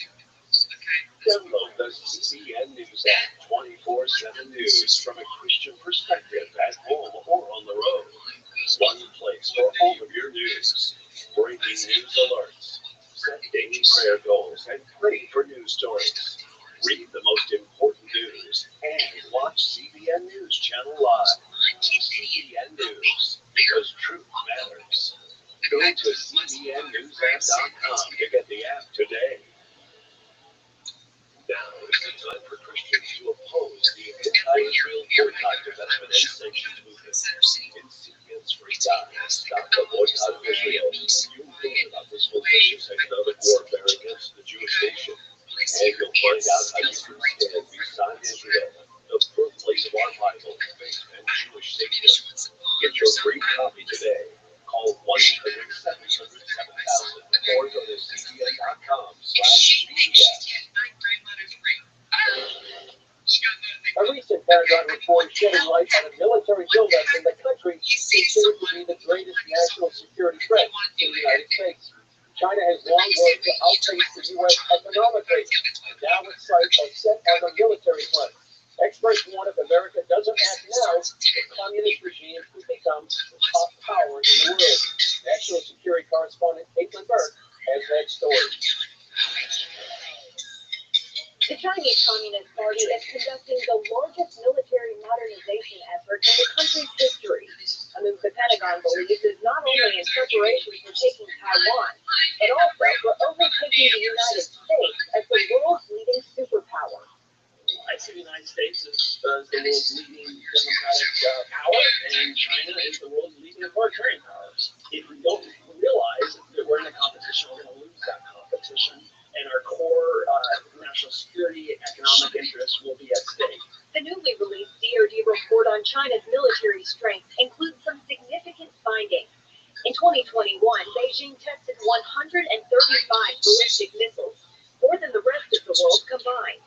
Their nuclear stockpile sits at around 400 warheads, but is expected to grow to about 1,500 by 2035. The PRC is stealing technology from the United States and sending it directly to its military. They have strategic partnerships with Iran and Russia, and they're looking to build new military bases around the world. Beijing is striving to build the capability to carry out their words. They're matching actions with words. That's the bottom line. Bradley Bowman, the senior director of the Center on Military and Political Power at Freedom for Defense of Democracy, says China is clearly preparing to take Taiwan, even if it means a direct military conflict with the U.S. He believes how we respond could determine whether or not China displaces America in the power competition. If you don't like what you've seen in Xinjiang, which I would call crimes against humanity and some have called genocide, if you don't like what you've seen in Hong Kong with the extinguishment of freedom there, if you don't like what you see with the bullying in the South China Sea, and if you don't like the saber rattle in the Taiwan Strait, if America stands down and becomes insular and stares at our belly button and thinks we can get away with ignoring the world, we're going to see a heck of a lot more of that globally. Some believe Beijing's military buildup is simply to match the economic power they've become. But Bowman argues without transparent strategic dialogue with the U.S., the Pentagon is right to sound the alarm. And when we don't have that transparency, we don't know exactly what's going on, it forces the Pentagon to assume the worst. And when both sides are assuming the worst about the other, it leads them to dangerous miscalculations. Bowman says the U.S. has what it takes to deter Chinese aggression, but there needs to be more of a sense of urgency coming from Washington. He says that would involve immediate funding to ramp up our own military modernization efforts and to start acquiring the weapons needed to defend democracy worldwide. Caitlin Burke, CBN News, Washington. Coming up, human rights activists raise alarms about religious persecution around the world. The Simon Wiesenthal Center presents alarming new findings. the Old Testament are being unearthed all over the city of Jerusalem. This was amazing. Scholars those educated into personality that are known for the Bible. Astonishing discoveries made today. Jewel talking about the Bible archaeology. This is much more than a thrill. This is actual history that took place on the site of Hosanna. Confirm the kings and prophets of the Bible left real evidence of their lives. Right time, the right place, with the right people. And one of the most significant finds in recent history. Exactly as the Bible tells us happened in the days of King Hezekiah. Living stone, kings and prophets. We have the Bible and the archaeology. Even now, the Stone Commission, the Old Testament, is a reliable history book. Get your copy today. Look at the video all about. Call now or go to cbn.com/livingstone.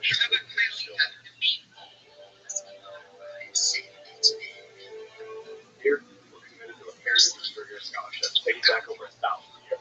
And through a big tradition for the next 1,000 years. This is how we create a culture of inquiry where no topic is off limits, and a culture of hope. The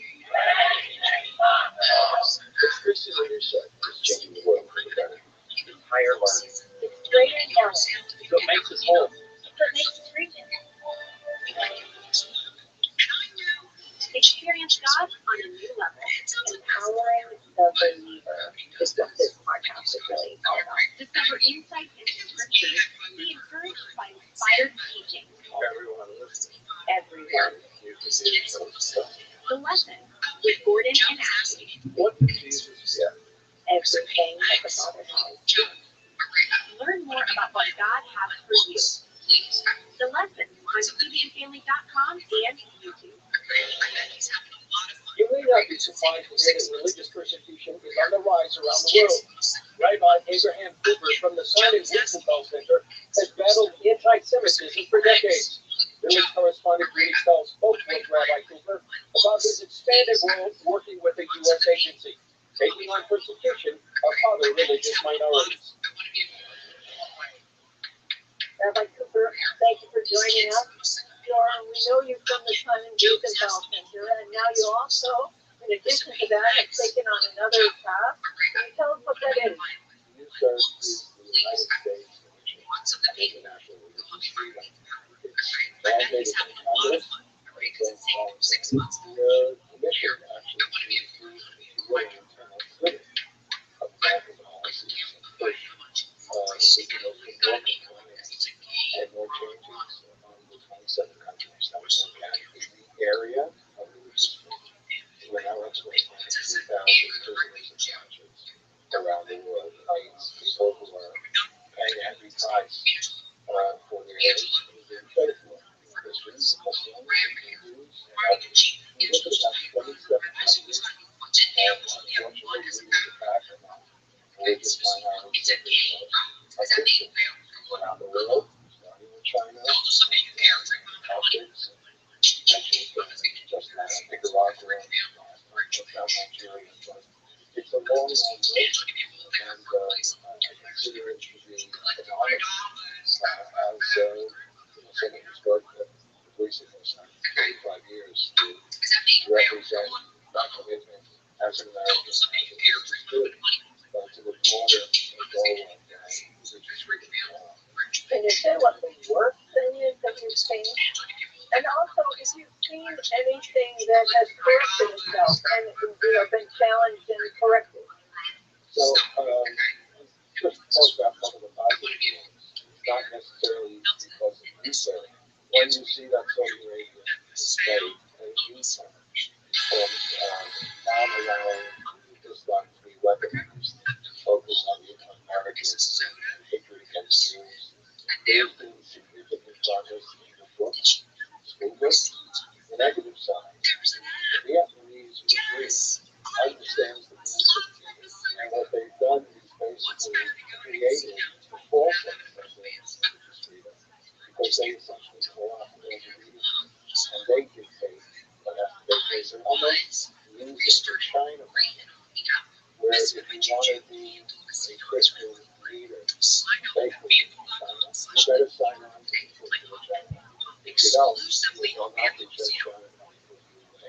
Well, you think about it, religious life to pray to God, to believe. She's never been to go equal higher bridge. On the Jersey side, yeah, she's a nut. And probably for the health of any She's society. very When we're looking at who should be happy We with. got lunch.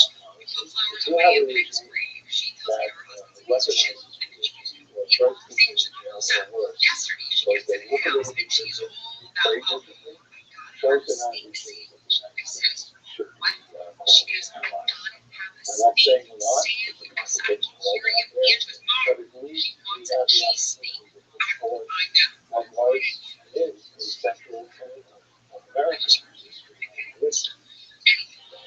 Up next, a stone altar from the time of Abraham and Melchizedek sheds light about ancient Jewish worship and what it means for our faith today. Hello, everyone. I am so happy we are together for one of my most favorite times of the year, Thanksgiving Day. Well, Chris, there's so much to be thankful for. I'm thankful for my family, my friends, for God, and all that He has created and has just to give you live, and the Holy Spirit. Those are wonderful things to thank God for. Always be thankful to God for the things and the people in your life. Join the CBN Animation Club and get the great Thanksgiving turkey deck. Plus, 2 copies to share with others. All for your gift of only $25. This special holiday program features ways of showing thankfulness through food daily activities and much more. Abraham Lincoln declared a national day of Thanksgiving to be celebrated every November. It's a free Thanksgiving turkey deck. Yours when you join the CBN Animation Club. The more we practice being thankful, the easier it is to be thankful for everything. Come home to the sounds of Southern Gospel from CBN Radio. You'll enjoy a rich Southern blend of bluegrass, classic gospel, and Southern gospel favorites like the Gangers, the Kraft Family, and bluegrass sounds like Mountain Faith. So make yourself at home with the all-new CBN Southern Gospel, now available at cbnradio.com.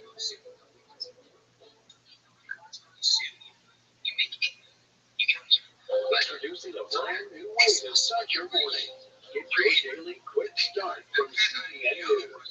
A quick read on the important news of the day, delivered right to your inbox. Stay current on breaking news, politics, and entertainment. Discover how God is moving around the world and here at home. Plus, get exclusive stories and daily scripture encouragement just for you. Stay informed. Go to quickstart.news and subscribe today. In Jerusalem, an Israeli archaeologist discovered the remains of an altar dating back to the book of Genesis. He believes it dates from around the time Abraham met the high priest Melchizedek. Take a look. Archaeologist Eli Shukron has spent much of his life looking for Bible history in the city of David. He showed us an area he believes dates back 4,000 years and includes everything necessary for animal sacrifice and worship. Is this the one we have the platform? On that platform, for the altar, the channel taking on the glass, on the other going out, from the altar, we collected here on this plan. In this series, he gave CBN News an exclusive look at what he feels is one of his most important discoveries, kept under lock and key. If you can here, you can see that this is very, very important finding because this is the heart of the flesh. This is a killer. Shukron says this stone pillar is just like the one described in Genesis 28, when Jacob had a dream of a ladder reaching up to heaven in Bethel. After the dream, Jacob said, "How awesome is this place? This is none other than the house of God. This is the gate of heaven." When Jacob rose early in the morning and took the stone that he had put at his head, set it up as a pillar, put oil on top of it. Shukron believes Melchizedek set this stone up in Jerusalem, just like Jacob did in Bethel. What I'm saying, what's been done the same way like Jacob. Or Jacob, what's been done the same way like Melchizedek. We are very important things. Go back, go back. Understand these people worshiping God with a community. Shukron says in contrast with ancient worship in other places. If you go in that time, the other places in the world, in Egypt and Mesopotamia, you can see skulls and I don't think feelers and very simple. Just animals, bigger times. The stories are some God of gold and diamond. Every single one. This one does one that's it's fantastic. You watch. What do you do? Juan says the combination of the altar for sacrifice, the blood channel, the olive press for anointing oil, plates that tie up the sacrificial animals, where they divided the sacrifice, lead him to believe this was the place where Melchizedek met Abraham. Genesis 14 describes the meeting. Then Melchizedek, king of Salem, brought up bread and wine. He was the priest of God Most High. And he blessed him and said, Blessed be Abram, of God Most High, possessor of heaven and earth. Blessed be God Most High, who has delivered your enemies into your hand. He gave him a tithe of all. He blessed Abraham with bread and wine. And Abraham even had time. Why Abraham given him time? Because he was worshiping God. A tradition and way of life that continues some 4,000 years later. What did Abraham do?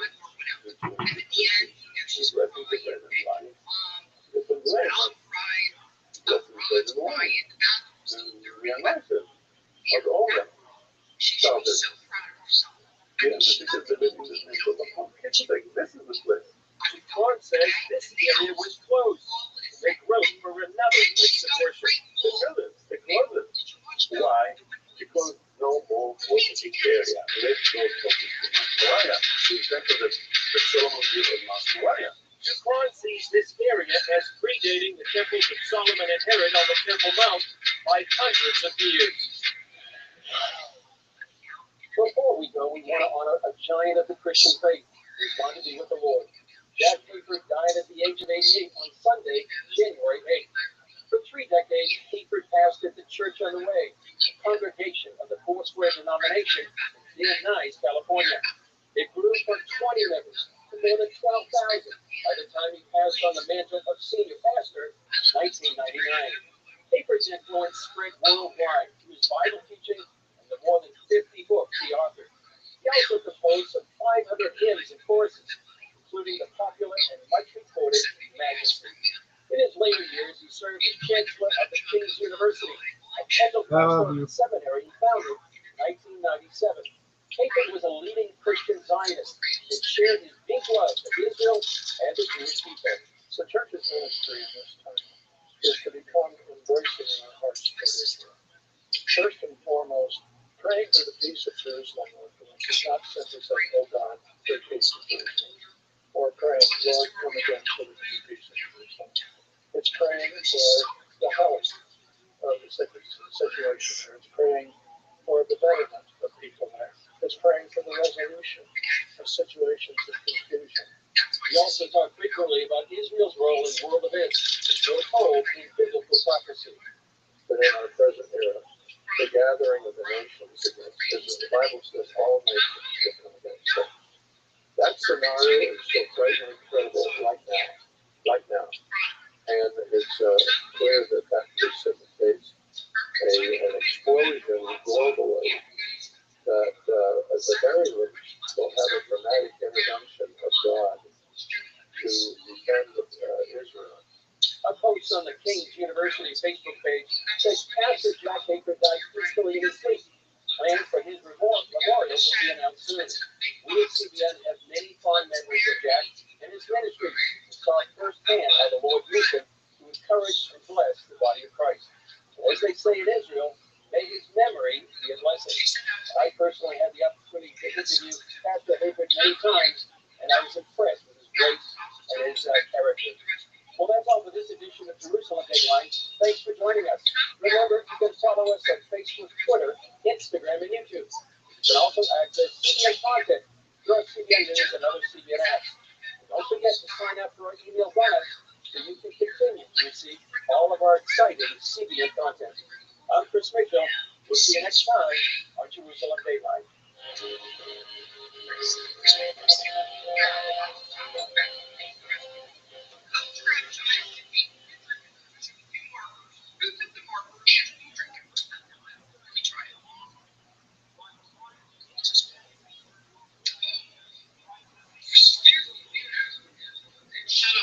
The synagogue was a special place for Jews in Jesus' day. We read a lot in the Bible about people like Jesus, Paul, and the apostles visiting synagogues to teach. So it probably goes without saying that the synagogue in Nazareth was a very familiar place for Jesus. However, when we see up to read on one Sabbath day, he didn't get a very long response. Don't you know something over here? Something? Come on.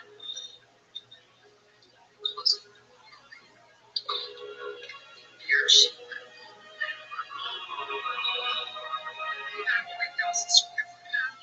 So much work, man.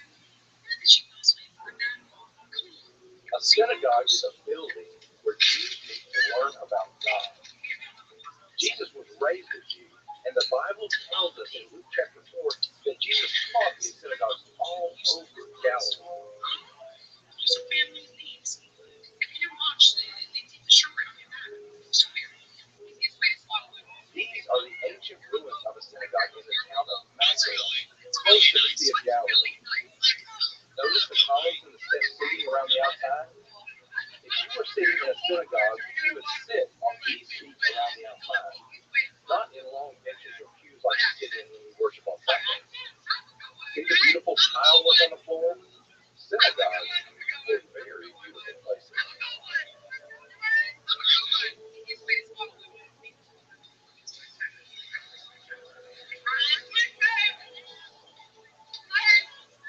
This synagogue in Magdala was discovered in 2009. A coin found in the synagogue while they were digging dates back to the time of Jesus. So these ruins are over 2,000 years old. You're looking at one of only a few synagogues from the first century that were discovered. Now, let's go down the road and visit another synagogue in Nazareth. Oh my fucking word. Lady Olivia E. Herman. You are so fucking funny, woman. This building You should be on Saturday Night Live or something. You are so fucking funny. Now you can see the walls and columns.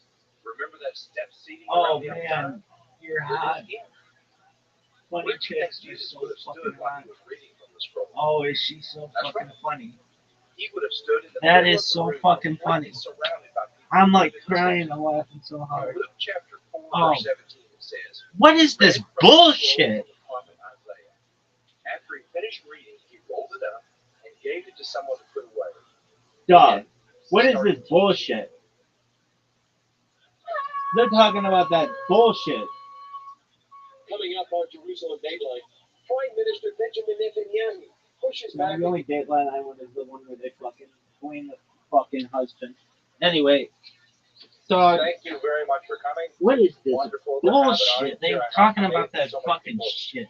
have the same kind of Stupid ass. passion for learning Jewish George. history. I spent way too much time preparing this class, so I hope I can squeeze it within 1 hour. I will do my best to do that, but I hope that you enjoy it as much as I enjoy doing the research on this. So let's go straight to Oh the man, material. is that woman funny as We're going fuck? to focus on the And she's tumultuous hot. first century of She Jewish history get it. in the modern era. I'm speaking now about the That first bitch century is of so the first funny. millennium, right? Did you see this athleticism? And we'll just edge over a little That bit that into woman the is so second funny. century. We'll cover the Olivia following E. events Herman in this lightning is so tour of funny. Jewish history. We're going to look at the first Roman-Jewish that- war. There's that chick and that Kardashian bitch. They are so fucking. They are so fucking funny. We're going to look at the Kitos Rebellion, sometimes called the Kitos War. They are so. I haven't watched that woman in like a year. Oh, it was worth it. Oh, she is so funny. Then we will continue to the That bitch has me Bar fucking Kokhba screaming. Rebellion, which is actually one of the most dramatic points in Jewish history. She And I is hope so to share funny. with you a little bit about what that rebellion meant for the future of Jewish Oh, survival. you're so sick of me hearing men talk about women's basketball? Our Well, schedule go for pound today. sand, you We're stupid also bitch. going to look at the positive side of the ledger. Why? meaning Because all I of like those talking about battles women's that I described, basketball. the Jews essentially lost. We kept running our heads up against the wall. Tremendous barriers. The Romans were able to defeat us at every turn.